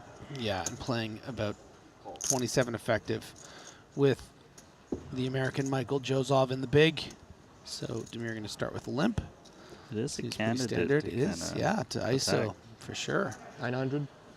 This one high, one low combo can be nice. Look, it even folds out the Jack 10 quickly. See, that's huge for King Deuce. I mean, You a bit surprised? I'm very surprised, and I'll tell you why. Go on. Because there was a gentleman that was all in for 2.5 blinds under the gun, and Damir looked down at Jack 10, and because it was suited, he made it 1.15. So but it then he was can't suited is limp the call. reason. He can't limp call the 3 big blinds. It's very curious as we take a closer look at the chip counts of this feature table here in the Triton Poker 15K. Hong Junzhao, still our chip leader. As there's the payouts, you can see Chen Dong going to take home 103,000. Next payout, 129. Then we get into the nice jumps: 182, 243, 309, all the way up to 1.1 million. Which we will be insane to crowning. pay 1.1 yeah, million we will in be a crowning 15K. the champion tomorrow. Getting down to 6 tonight.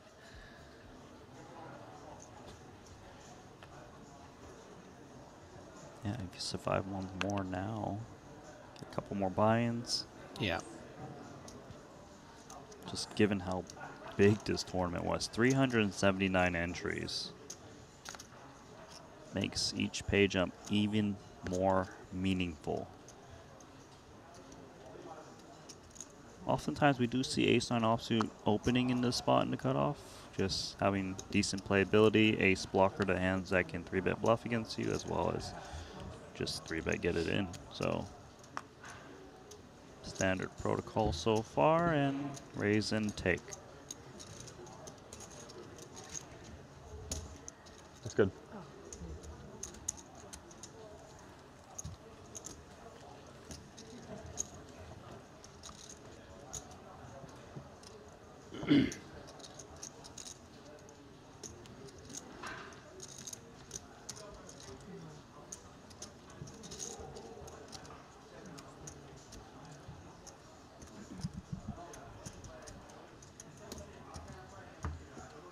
Polius looks kind of bored. He's like, man, I can't get any cards.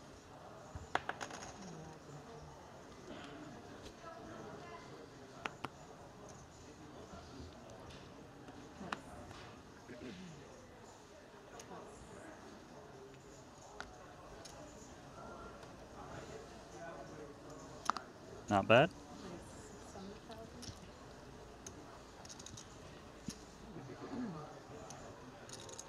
Probably a lot of flatting for the ace-queen. Yeah, I like it. Keep in those worse aces and queens. But also kind of doesn't open the door for Yeah. you to 3-bet fold his hand against the chip leader. Just been playing a bit erratic.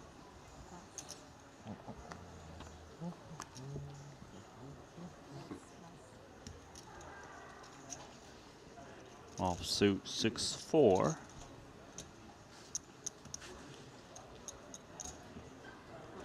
Apparently good enough for The action to be closed for one more big. We both know why this is happening. He put the hood back on. He's ready to play hood poker. Nice eye. Hood poker. Flopping the best hand.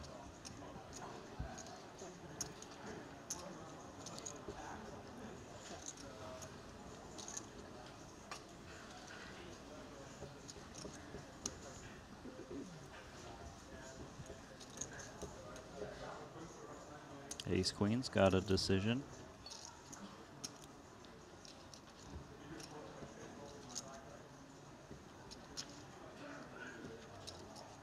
Chips incoming. Quarter pot.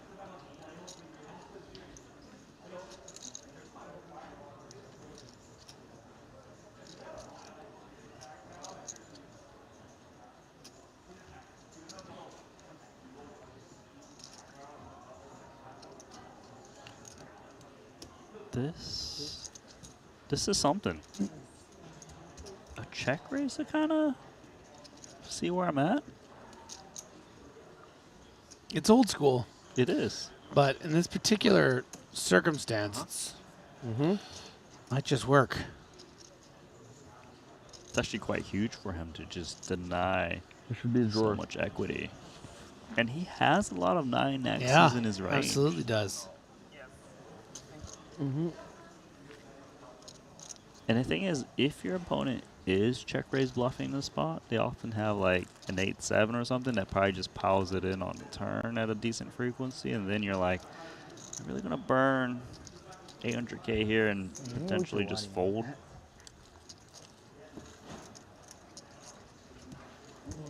Hood on, man. Hood play. 没酒才瑞你。没有酒，没酒我不敢对他。没有酒他敢啊？我觉得回去回去要挨打的。回去挨打。啊，你们认识？他认识我师傅。啊。回去看视频看什么？对啊。 Well, if you want to play at your best, just like these Triton competitors you're watching now, GTO Wizard offers clear and accurate solutions to every poker scenario you'll face. Start analyzing hands today with the industry's most advanced solver. Check it out at gtowizard.com. I gotta ask though, does GTO Wizard have CTO? Chinese Theory Optimal? Because these ranges, they're a little different, you know? I hear ya.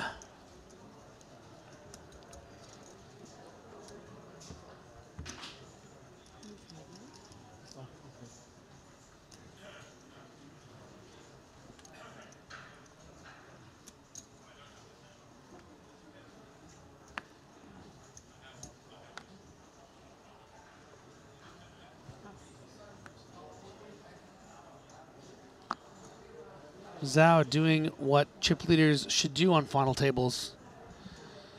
Raising a lot. Suited aces, good candidate, but way around Pew here with the 23 big blinds. Going to be very happy to put much more than 600,000 chips in the middle with the ace-king of clubs. 1.6. Doesn't go with the effective shove, does decide to play an induce strategy. Pocket eights in the muck. All the way back to Jun Zhao. He's a believer. Quickly folds. Shows a little respect. Shows his hand. 不喜欢方片。包方片了吗？2张方片吗？报了个方片是吧？报2张方片了。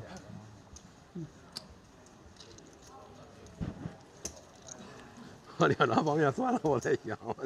没钥匙。他不秀，有可能我就敲一枪看看。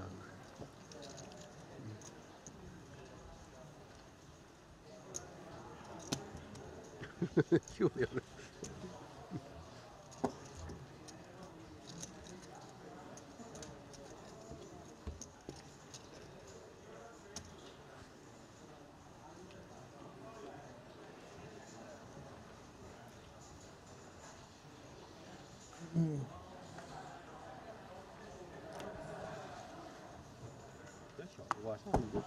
我不上，你也不上。没，你刚好有牌。回去看看视频就知道，我还前面有把一圈。你上一把嘛，大上那一把。对。我是 A10。This one, number 2 versus number 3 in chips. Blind versus blind. 7-6 suited. Nice one, but not really one to inflate as we take a cheap flop.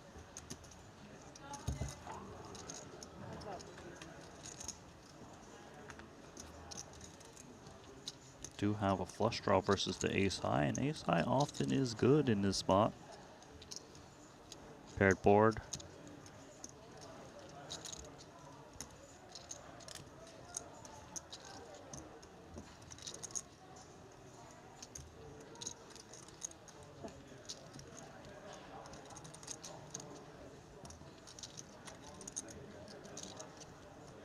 Let's see if he wants to bet the flush draw.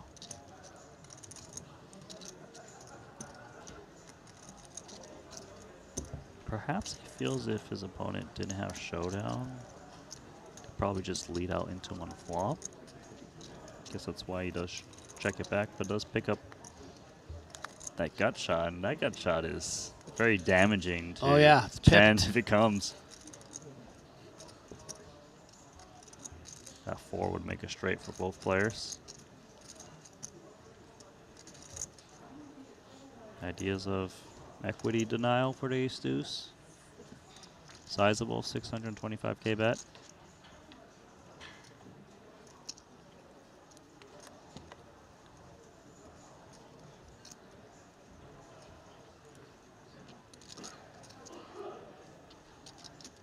Combo draw with position. It is kind of hard for him to rep the 5 given he didn't bet the flop. So we shouldn't see too much raising in this spot, but he is going to reach for a lot of chips, so he is going to try to rep that slow played 5. What a disaster spot now for Chen, who didn't ever expect this to happen with the flop check through. I mean, this is so awesome, right? And it's a lot of chips to call for just ace high. It is the best hand. Yeah, There's really still being a sweat on the river, thrown right? into the fire. I mean, how impressive has the Lithuanian been on this day? I like him. Plays good. Yeah. Hmm? 8. You?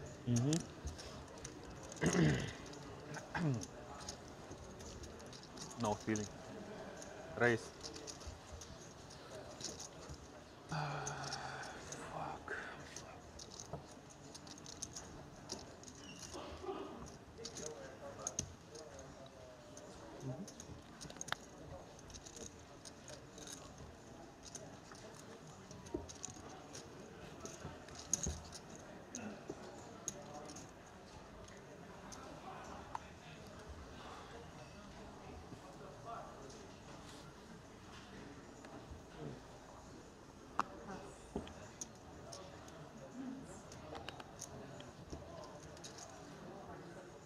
Couple 9s for Kuznetsov. Yeah, and just playing 12 big blinds, I would expect this just plays as a shove. Yeah, the thing is, at final tables, you're kind of less looking to invite the big blind to come along, and you don't really want to force all-ins in spots that, you know, maybe you raise, your opponent just kind of re-raises against you with 2 overs, and now you're forced to play coin flip. Ideally, you just take it down pre. ICM really dictates a different path on how to approach hands that you might not normally see.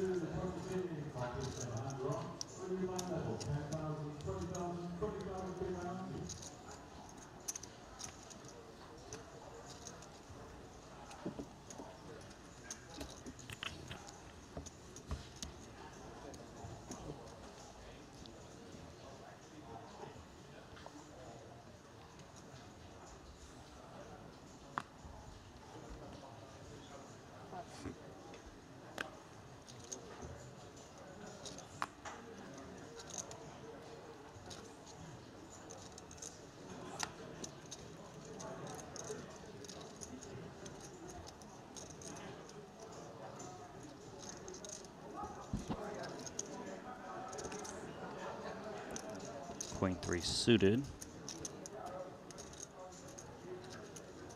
Quite playable. He hasn't seen the chip leader attack him.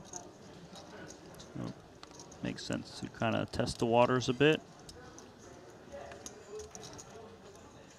Wei Ren has got a 6 offsuit.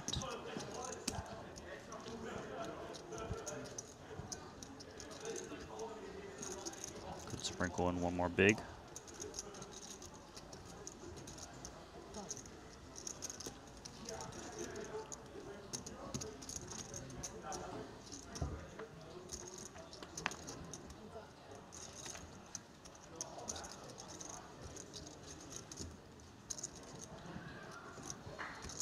$9.75 Rainbow.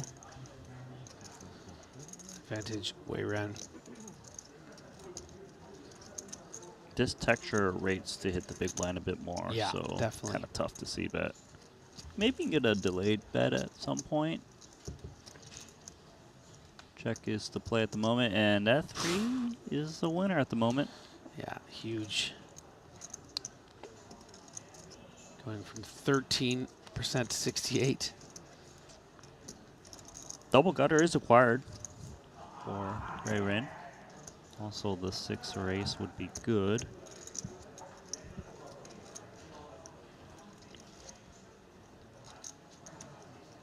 Not much of a hand to value bet with is 3. That changes things. That's 2 pair.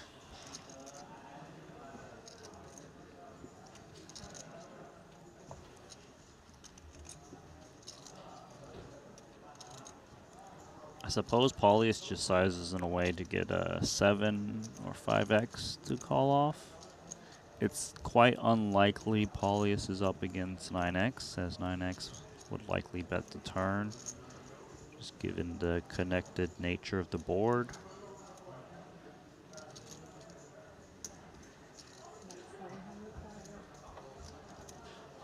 Gonna be half the pot from Paulius. Guess his hand's just over. He just got ace-6 high. Yeah, pretty much sort of repping this rivered queen. You can say somehow even is better than that.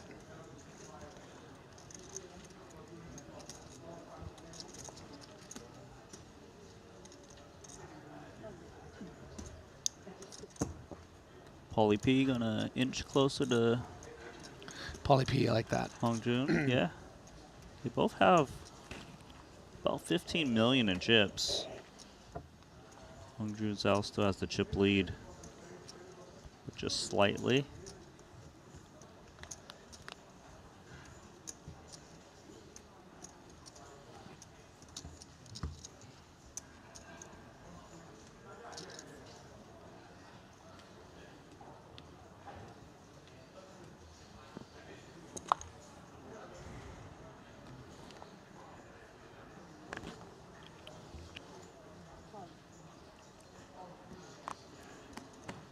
So with less big blinds, we saw Kuznetsov jam 9s, but 6s straight into the bin, just shy of 15 bigs in middle position.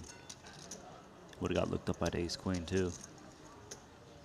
Really nice fold there of the 6s, just because it's just a marginal spot. Tell you what, Paulius likes ace-queen of clubs. Got in all-in ace-queen of clubs against the ace-king earlier today. Backdoored that club flush. For his tournament life. Yeah, to really propel him to this position. Hong Jun Zhao with the chip leader flat, let's call it. 8-7 suited on the button. I like it. Yeah, I think it's an interesting candidate. Sort of balance your calling range, because so much more often it's going to be weighted to Broadway combos. Nice to mix in some, middling suited cards like the 8-7. You want board coverage Yeah. for post-flop, otherwise you're too easy to play against. But right now, Raider Mpu's got ace-7 suited with something on his mind. Perhaps perceiving the flat on the button as weakness, and maybe he can pounce and put in a squeeze. 2.4. Yeah, this is really nice. The problem is Paulus has got ace-queen suited. Yeah. I don't think he's looking to fold against Raider N.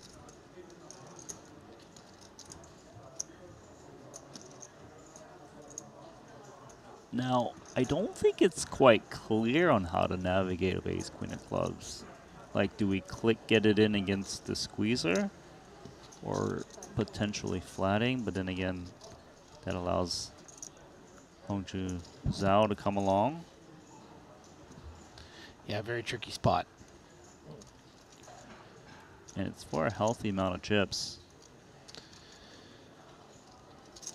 Yeah, I think if you had ace queen off here, you might be able to just make a really monster fold and just not tell anyone about it. Suited just feels He just knows, too man. good. He Yeah, knows. and he's just not making any mistakes. Just finds the shove. Hongju Zhao was like, dang it. Yeah, he's Thanks, a Ray Ran. thorn- Yeah, a you're just thorn going in to the fold. side, a thorn in the side of the Chinese players over the course of the day. Everyone else, they seemed like they were kind of mopping the floor with, but Paulius just seems to always have the answer. He's played perfectly. Yeah. And he's V-pipping properly. He's got the right amount of Not you. aggression. Change, please. Thank you. Lucky chips? Maybe, who knows?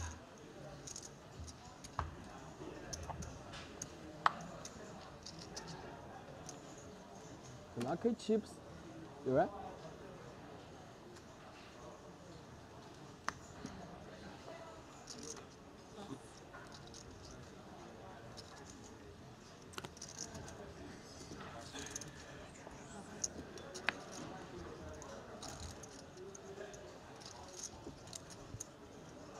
Keep in mind, Paulie, he actually took the chip lead with that pot, too.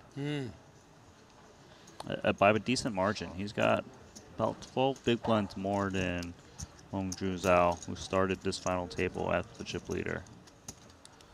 Joseph's going to get a walk. How good is that? How sweet it is to be walked by you.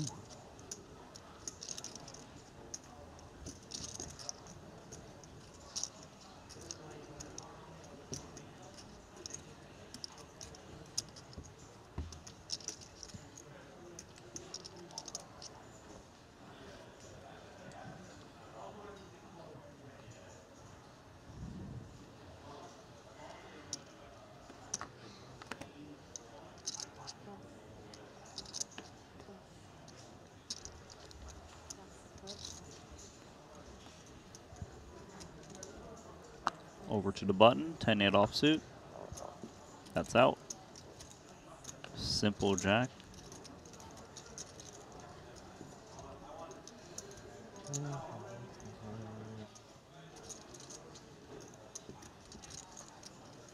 Okay, back-to-back walks.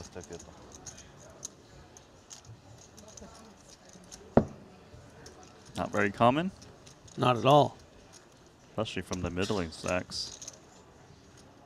Because Netsovak was actually one of the shorter stacks of the tournament. I'm closer to 25 bigs than you know.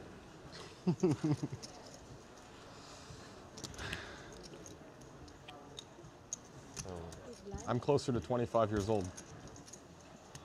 Closer than me? Yeah. I don't think so. 25 years old? No, 26. You're 26? Yeah. I'm 25. Ah, now it's okay. Gosh, these young guns. That was a hustle. Want to feel old? No, you won't hear, but not over.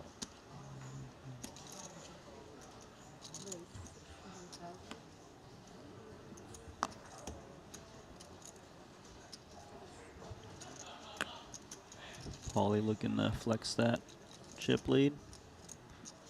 Nikita ace-jack offsuit. Tournament short stack. Plays 15 bigs. Yeah. Gotta do it, I think. If there's someone to do it against, it's Yeah. Paulie P.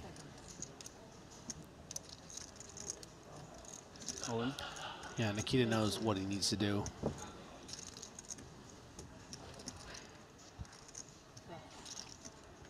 Decent pickup there.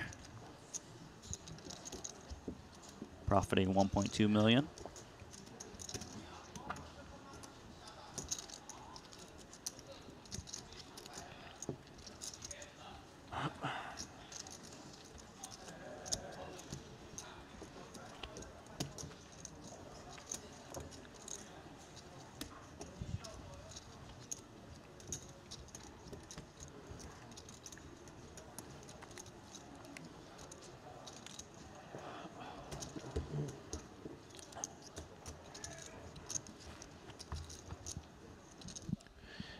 If you're just joining us, this is the opening event of Triton Jeju 2025 here in the Super High Roller Series. 15K buy-in, shattering records.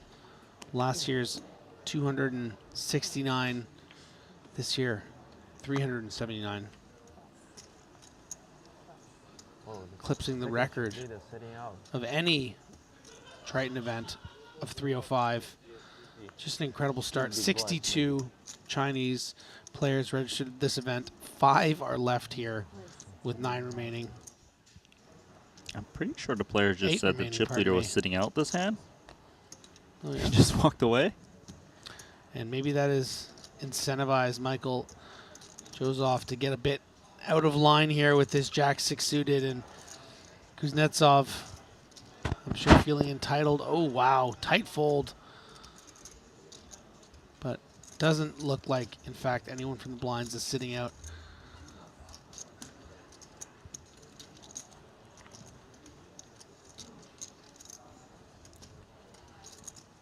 Yeah, this Jack 6 suited is very loose from the cutoff. Especially with the stacks behind him with playable stacks. Jack 9 gonna make the defense, dominating the 6. Gut shot acquired for Chen. Joe's off with backdoors. Well, this is what you wanted, Joseph. You wanted to open the Jack 6 suited. Now you need to take some responsibility and find a C-bet on this board. Find a way to win this hand. Look at Chen. But wait. He's leading. Seen him lead before. Yeah, and with a similar hand. Just with one of these draws. We saw earlier Zhen Chen leading the Queen 9 off on Jack 7-8 times 2. Did it again on the, I believe it was the 4 of clubs turn, bringing a flush draw. This time, single bet. Gonna scare off the Jack 6. Yeah, that was a pretty cool play. Yeah, mixing it up. I dig it. I can dig it. Sample size at the moment. 2 times been a gut shot. Yeah. Kind of that connected board he likes to attack. I don't think he'd be leading like ace deuce deuce, for example. Yeah, as we get a quick peek at our chip counts, you can see Paulius extending that chip lead with 59 big blinds. Hung Jun Zhao, 49.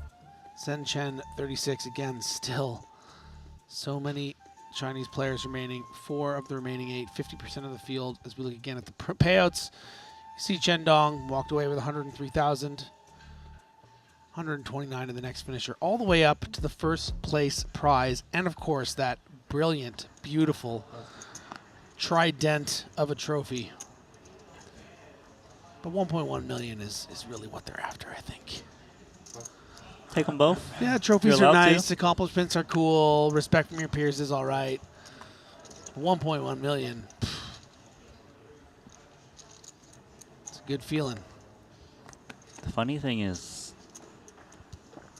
I kind of feel like the Chinese players at this final table want that trophy just a little bit more. I don't know. They're just very passionate about their poker. They're willing to just kind of fly out here and play. Queen Jack suited gonna work. Paulie's got that Jack 8 of clubs. Mm-hmm. He's got the chips.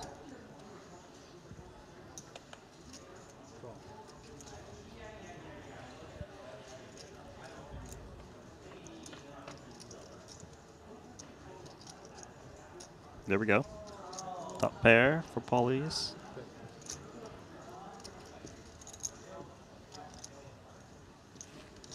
diamond on his texture. Queen Jack won't be stabbing. Oof. That's nice.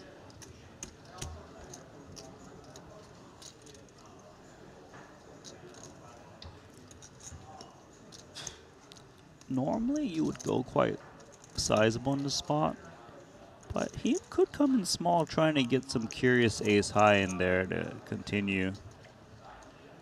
Looks like he was going to go for more of the standard protocol. Yeah, I mean, I think a lot of Bigger Wang's bet. range is going to be drawing dead here, so make sure he sticks around, but goes for the big sizing.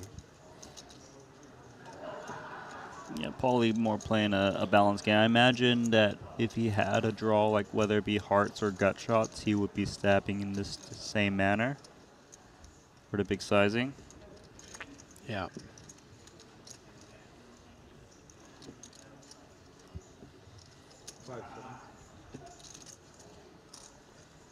I mean, not much for Queen Jack, besides pass 3.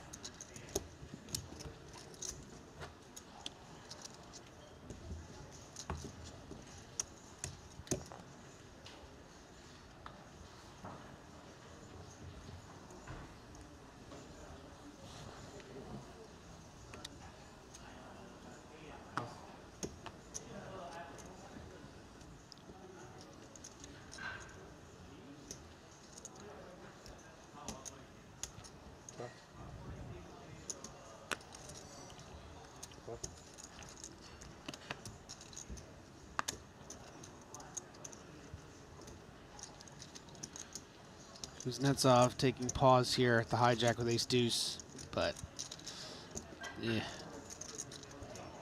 Bit weak. Yeah. This is mainly for balancing of timing in case he does have some closer decision.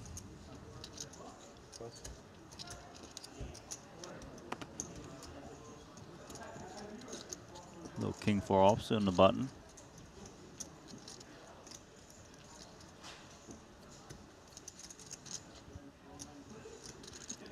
Looks like he's don't you gonna dare. raise this one, isn't he? Don't you dare. Oh, no. change his mind? He wanted to so bad. Yeah, he did. Then he's like, Would have worked too. It's the 2 big stacks behind me. Am I really just going to attack with offsuit king?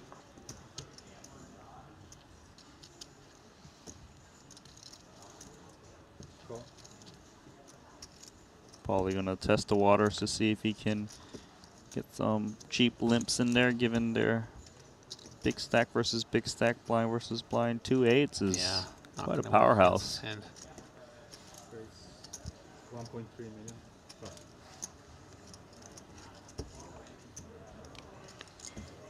That was a real hand there, but Start blinds up or next. Paulie doesn't know it. Okay. Players, this is the last level scheduled for today, so either 6 players or this level, and that's it for tonight. OK。 Hả? 打多长时间？就一级别。Last 打完这 level. 级别吗？ Last level. Blinds are going to be up to 200,000, 400,000 with that 400,000 chip ante. Last level? We're not just going to play this down to a winner? That is not the plan. 5 stacks with 19 or less big blinds now. So expect the eliminations to come fast and furious eventually. Yeah, so you heard it. It is going to be final level, or if we reach 6 players, we'll end play sooner. Demir. Zurgelin, pocket 8s. Do see a couple 5s in a small blind for our once upon a time chip leader.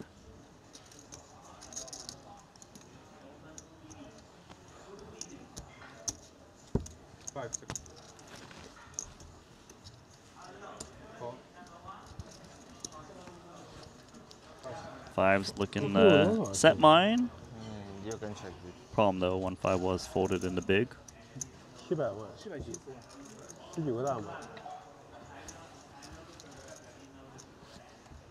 Wow. That's a good flop. Not for bad at pocket all. fives. Especially because 1-5 got folded pre.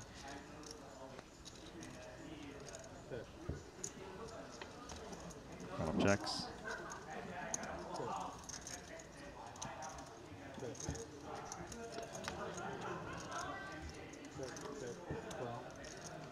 That was a fast hand of poker. Yeah. Especially with the hands they're holding. Not a bad result for 2-8s though.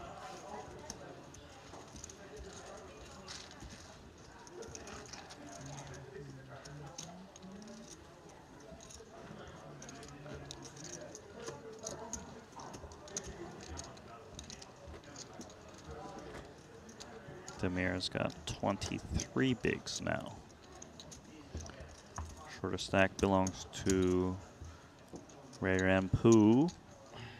10 bigs, 4.2 million.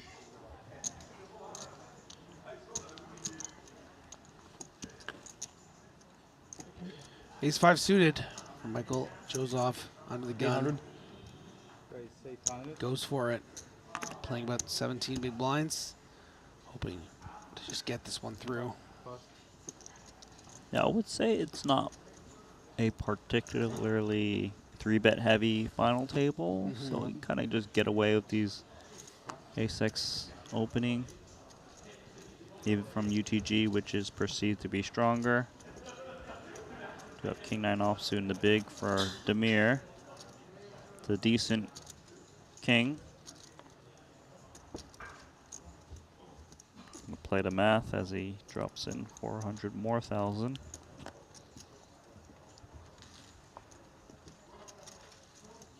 $2.2 in the pot.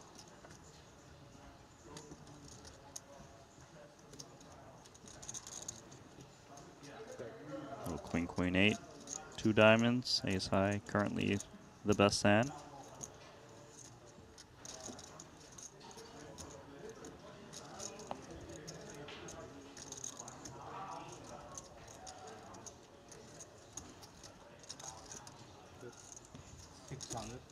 Cheap stab here, 600K.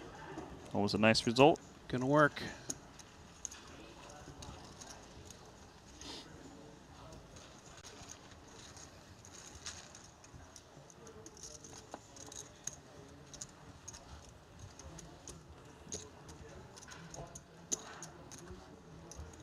There's a shot of that beautiful trophy and a little bit of look of the room, what you can expect if you were to show up in Jeju.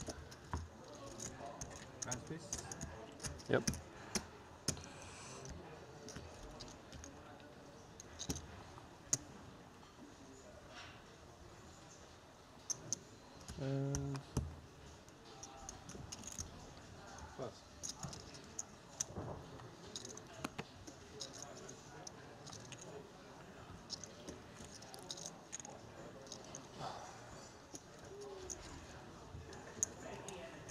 Not much for Wong, just trash. More trash. Into the muck.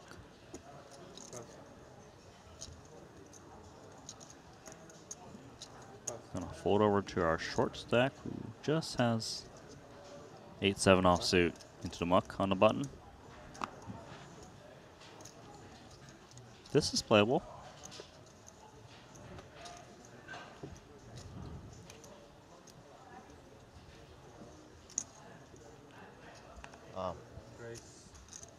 Going to come in for a min raise. Tried to limp, I believe, because you heard him say "oh" when he tossed in the 400K, but forgot about pulling in the small blind, those white chips.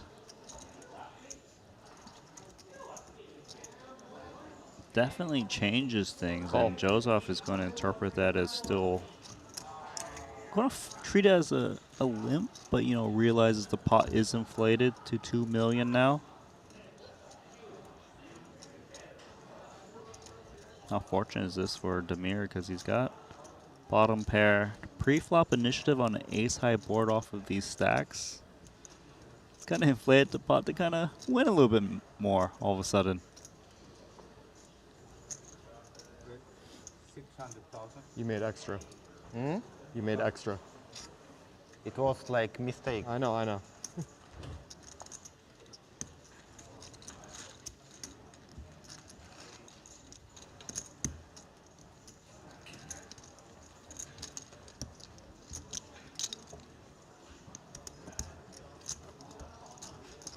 Demir going to win an extra big blind there, as you heard them two discuss. Misclick confirmed.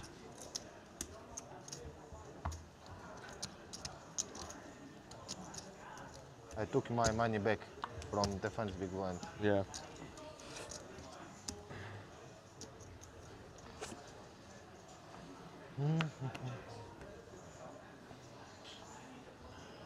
Pocket fives for Wang under the gun. Some consideration. We've seen, Wang like to play these kind of hands in obscure positions. Those pocket twos from the small blind on a shorter stack. Now, the fives, can he resist? The answer, Randy, is no. Yeah, it's a thing that we see a lot of pros kind of folding these pocket pairs in under the gun position off these stacks, as they prefer to have hand properties that block continues, mainly the ace. Yeah, because you're not really expecting to get much post-flop play here, so raising a hand that just has these two low cards it's going to be tough to navigate.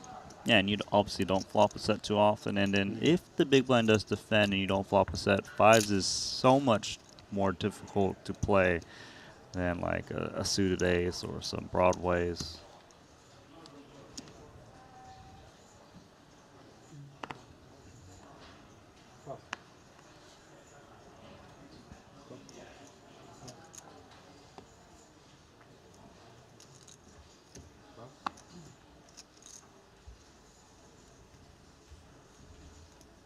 We're looking interested and has very good reason. The ace jack of clubs at the cutoff.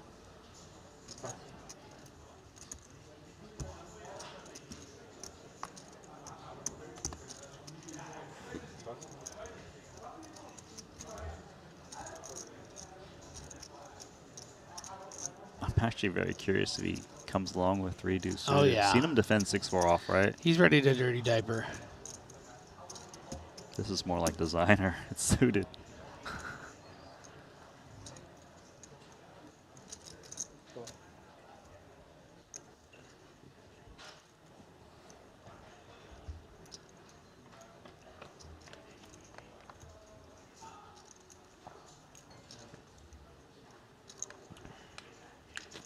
It's got a draw to the wheel. And if a small bet comes in, he normally will have to look for a check call with the wheel draw. Would help though if there was a spade out there, would definitely continue. Of course, 675K is a bit more detrimental to his stack at this stage of the tournament.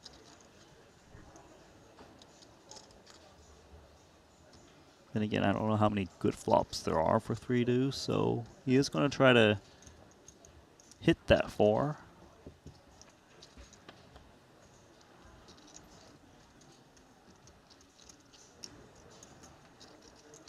This card occasionally freezes to action on turn and he gets free river cards. In case Demir is afraid of 5x. And 5x very well could be in Wong's range, given how wide he's been defending from the blinds. He's even contemplating a lead in this spot. Yeah, finds it. No, he found the time banks first. Time banks. Doing a bunch of time banks, actually, which is kind of interesting. Not sure if there's some kind of read there.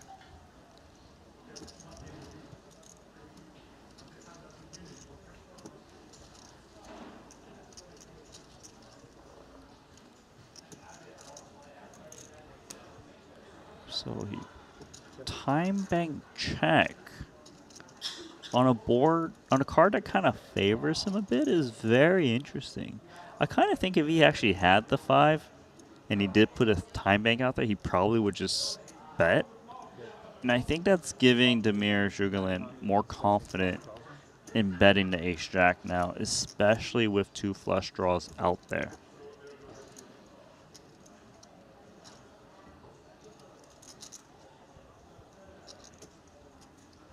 Like that kind of pause call, kind of maybe he turned some diamonds to go along with some gut shot perhaps, and maybe that's why we see a bit of a size up to kind of charge combo draws a bit more.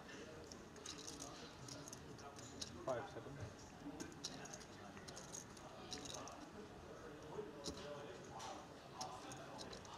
I'm surprised he's using a time bank in this spot though, given the sizing is up against.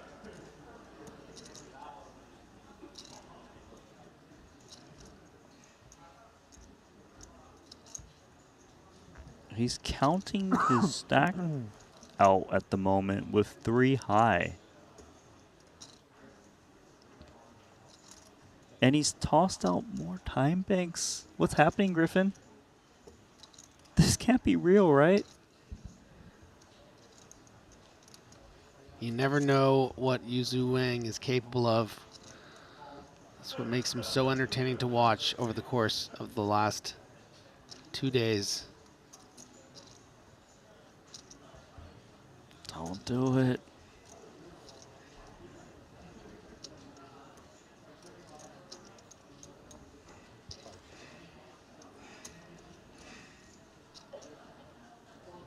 I mean, this would just be an absurd play.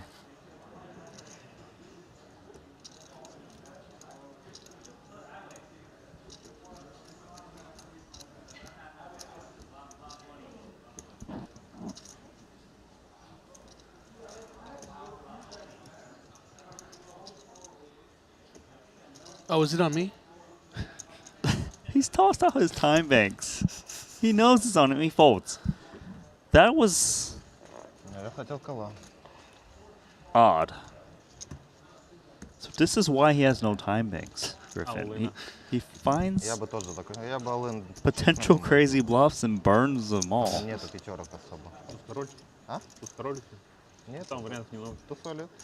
The wild card of the FT. Was he just looking for a way to burn his time banks because he plays better under pressure? Yeah, maybe. It's one way to trust your instincts.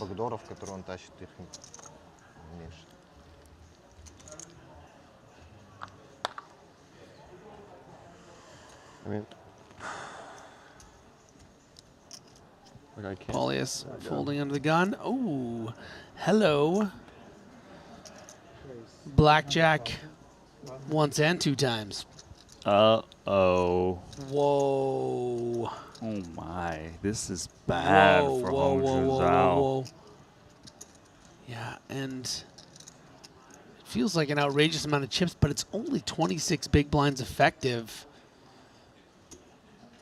I mean, I think Zhao's going to know he needs to play a bit cautious because of the implications of getting stacks in against Demir. Only really going to be calling off with better, maybe some ace-king combos. Well, you can never fault him if he happens to get 2 jacks. Yeah.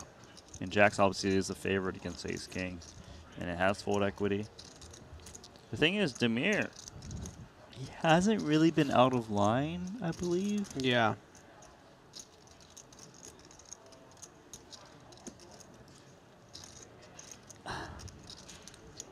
This is uncomfortable. Jax is so strong. Maybe we call and just see what develops. Maybe we continue against non-ace king boards. Yeah, I think folding seems criminal. Yeah, I think call might be the main play. The move might be the main play. All right, does go with call. Yeah, but there's a lot of boards where he just still loses all of the chips.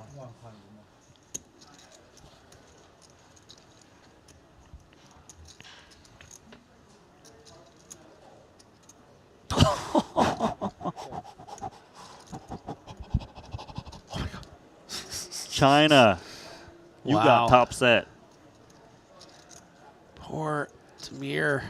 Kazakhstan going down here. One of the Triton regs doing everything he can to fight off all of these badass Chinese players. 1950. Just gets wild coolered. Wild coolered. Top set against the overpair of aces.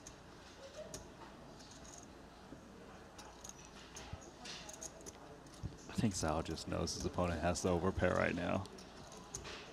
Yeah, but just in case, I mean, boy, are you ever high up in your range here.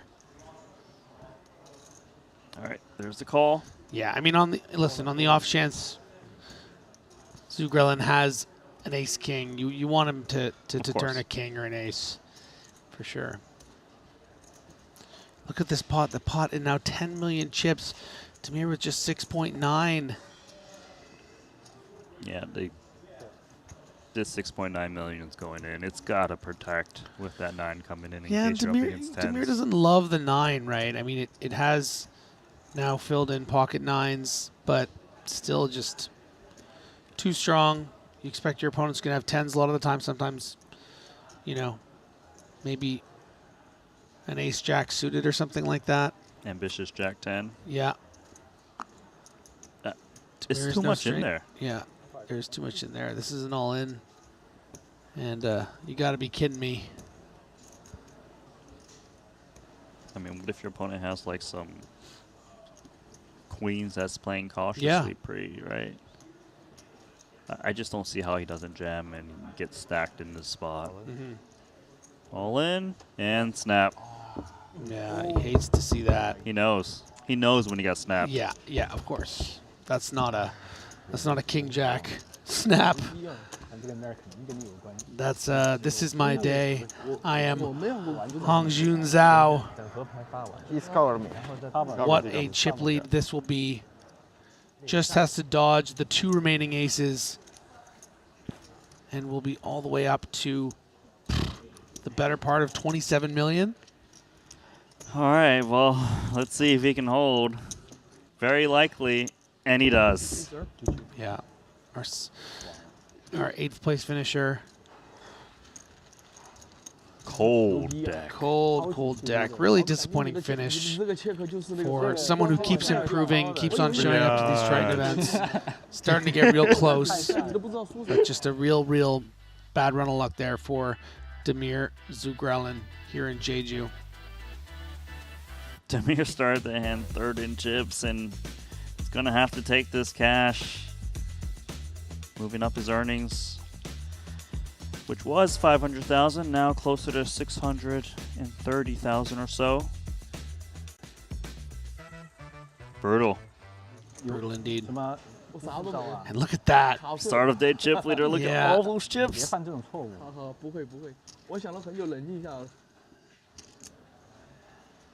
And remarkably, between Zhao and Paulius, no one else really in that 8-figure club. Zhen Chen barely with 10 million, but everyone else between 4 and 7.5.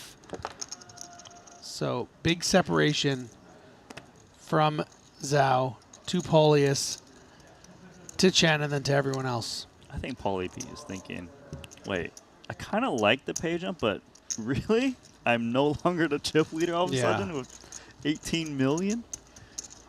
Oh. Yeah, nice and clean. 12.5 bigs on the button. King, queen off. Easy peasy lemon squeezy. Oh, wow. I think this goes in. Yeah. I mean, the deuces through 5s are being shoved here. The ace-5 suited, the ace-4 suited. All the other hands you're flipping against. 6s are too strong. And Paulius knows it. He just needs a second to process it. Yeah. And there it is. Yeah. Chips. Plus, he knows some of the bigger pairs aren't just going to open jam. They might min-raise to induce, so even more reason to go along with 6s. 5,075,000. Call is made. 10.75 million chip pot. We could be down to 6 right here. Or China could have another 8-figure warrior. vying for that incredible 1.1 million chip prize. Oh. And that is Jin, baby. That's what we're looking for with the King, Queen, Queen of Hearts. Paulius, yeah, I don't like that. Gonna need a black 6, hard to find. Still can do it.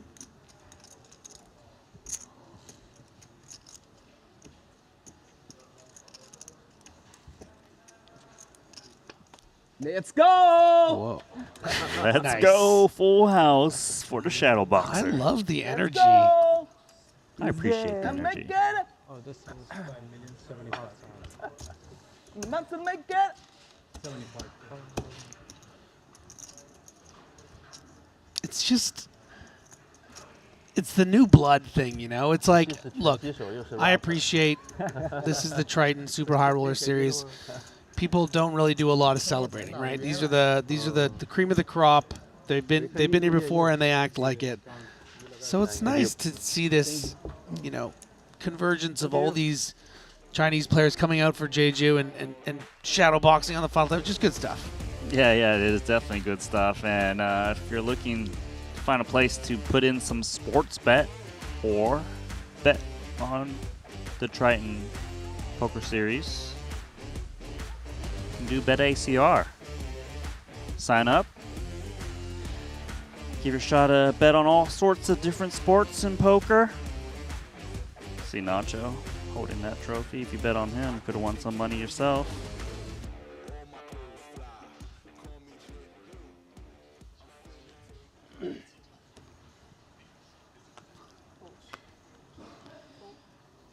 But to finish your thought, yeah, I kind of am here for it when people are excited and celebrating. You gotta remember, this is Wang Yuzu's very first Triton event he's Yeah, I'm ever telling played. you. Telling you, just players out there from China who are so excited to play. They're there for it, and he's at a final table. Let him do what he wants. Yeah, let him wear it on you know, his heart on his sleeve.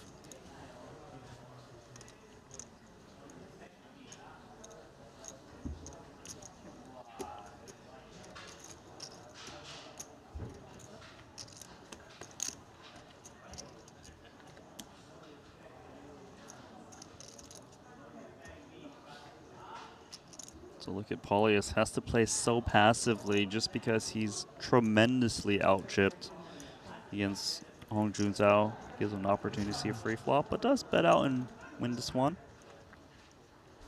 A little min bet.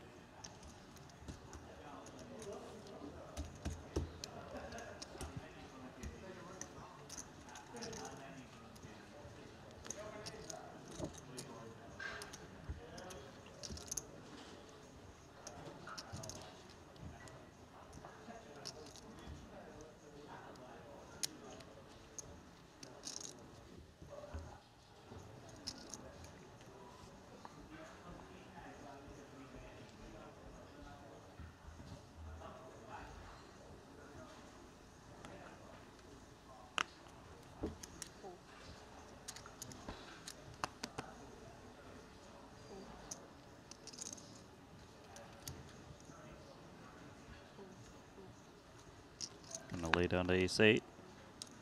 Hold on to those chips for a little bit. Paulie, 9-7 off. Have a go. He's like, I gotta win a pot eventually, right? Yeah. Been a while. Might be tough because Wei-Ran Poo's got Queen Jack. Now he is getting a little bit shorter, right? Yeah, I mean, only starting the hand with 9 big blinds. I guess 10 until he had to put in that ante in big blind. Definitely not going anywhere. It's just whether it's a shove or a call, and does shove for the 9. Good for him. Knows his opponent. Yeah. It's a big takedown. Checking style. Huh? Checking style.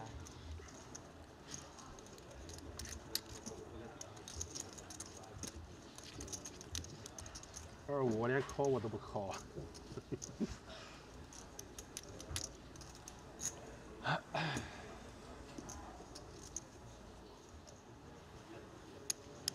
10分钟休息了是吧？就完了今天。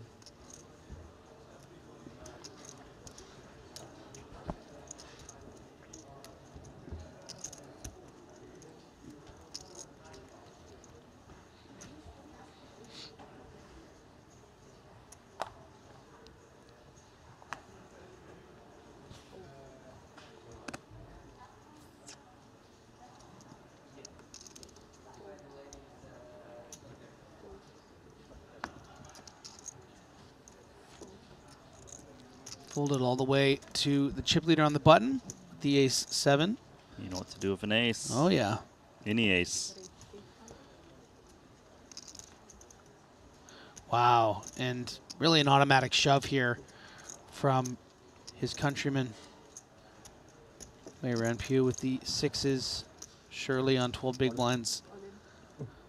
And, you know, Zhao with this ace-7, it's a pure flip. Probably one of the worst hands you would consider calling here. You just hate burning money when they reshove here with the king jacks and the queen jack suiteds and the queen 10 suiteds and the like, the small pairs, something like a 6s. What do you do about ace-7 here? It's a rough spot. Yeah. I don't mind folding here. Yeah.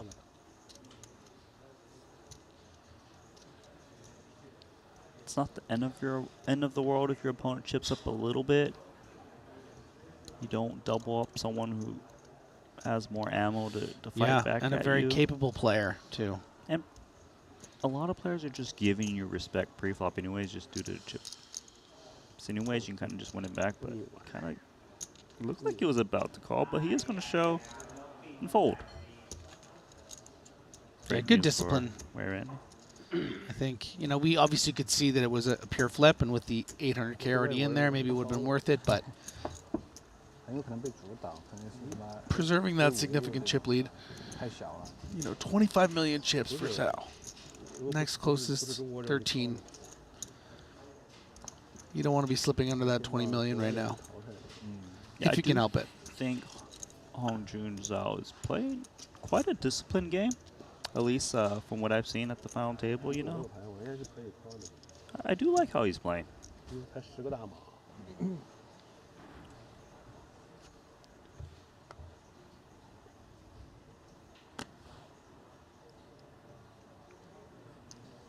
Yeah, nice intersection of, I think, good outside-the-box play and some good fortune as well. Yeah, you know, I that like 6-5 suited hand in particular against Polius, which really, you know, propelled him, sort of pushed him away from Polius as sort of they were, you know, jousting for chip lead. And he's really taken that and ran with it and been pretty patient and still aggressive. Great table presence with those crossed arms and that sort of pouty lip. I dig it. I like his look. Look at Jeju Wong, who's gotten out of line for ace-6 offsuit under the gun. Yeah, I feel like from what I've seen from the different Chinese players at this final table, they have like this very, it's not relentless aggression, it's just kind of well-timed. Yeah. You know, they choose their spot accordingly. They don't always activate. Like even the ace-6 offsuit there, you saw like, he hasn't been really out of line, and there he was like, well, been getting a lot of respect. Hopefully I can get this one through. Yeah. Didn't, unfortunately. But it was also a mechanism of someone just waking up with a big hand. It's not like someone wised up to it and reshoved with king 10 suited, right? Like someone did wake up with ace king, and that's what had to happen. But, you know, 7-handed, ace-6 off, probably a bit ambitious from Wang. Even like Zhen Chen, right? Like he's pretty solid, and then he kind of just goes for it. You know, like a7 offsuit 3-bet we saw earlier. Here he's wisely opening a7 suited. So, like every single one of the Chinese players has demonstrated like really controlled aggression. Yeah.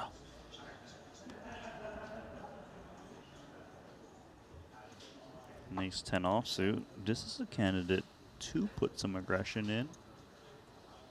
Maybe a 3-bet fold.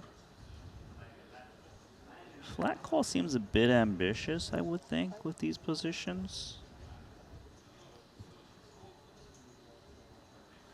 If you're feeling quite nitty, maybe. Yeah, I think it plays. You fold. I mean, but I think it plays clean. Nice, right? Just you just make it 2 mil, 195, something like that, and just get shoved on. You fold. Yeah, I think it's quite a solid play. Obviously, your value range is quite narrow to 3-bet undergun, but looks like he is going to play snug. I mean, he hasn't seen Chen get out of line. There's nothing too wrong much. with that, yeah.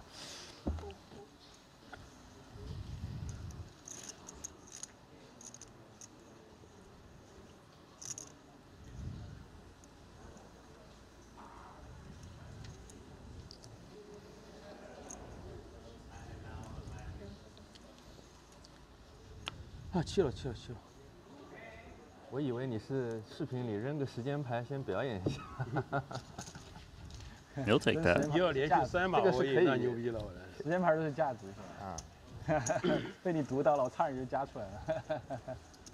这个是可以弄到我的。看过你可以弄到，可以圈到看过你视频的人。我没有想到这一点，我想到这一点加你。每次那次都是时间牌。先演一下吧，先演一下，管他啥，先演一下再说。Big smiles, lively conversation between the Chinese poker players. 7 remaining, 4 of them from China. Really remarkable. You know, we talked about, made up about what, 25% of the 23% of the field, and here they are with, you know, 60% of the remaining players. Pretty impressive stuff. Quite a debut, Jeju 2025. Chance for Nikita to try to take down the blinds. 9 bigs on the button. Yeah. Mandatory jam. Oh, ace queen's in there. Snap call. No We could be down to hesitation. 6. Yeah, and a king folded in the big blind by Zhen Chen.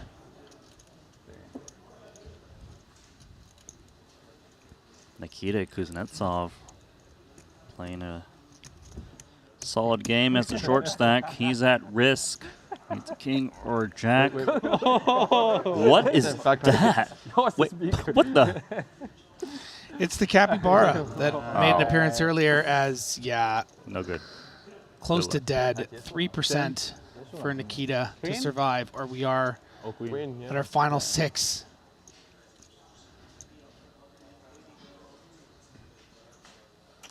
GG. And that is going to do it, yeah. Unlucky. I'm throwing that animal on the floor.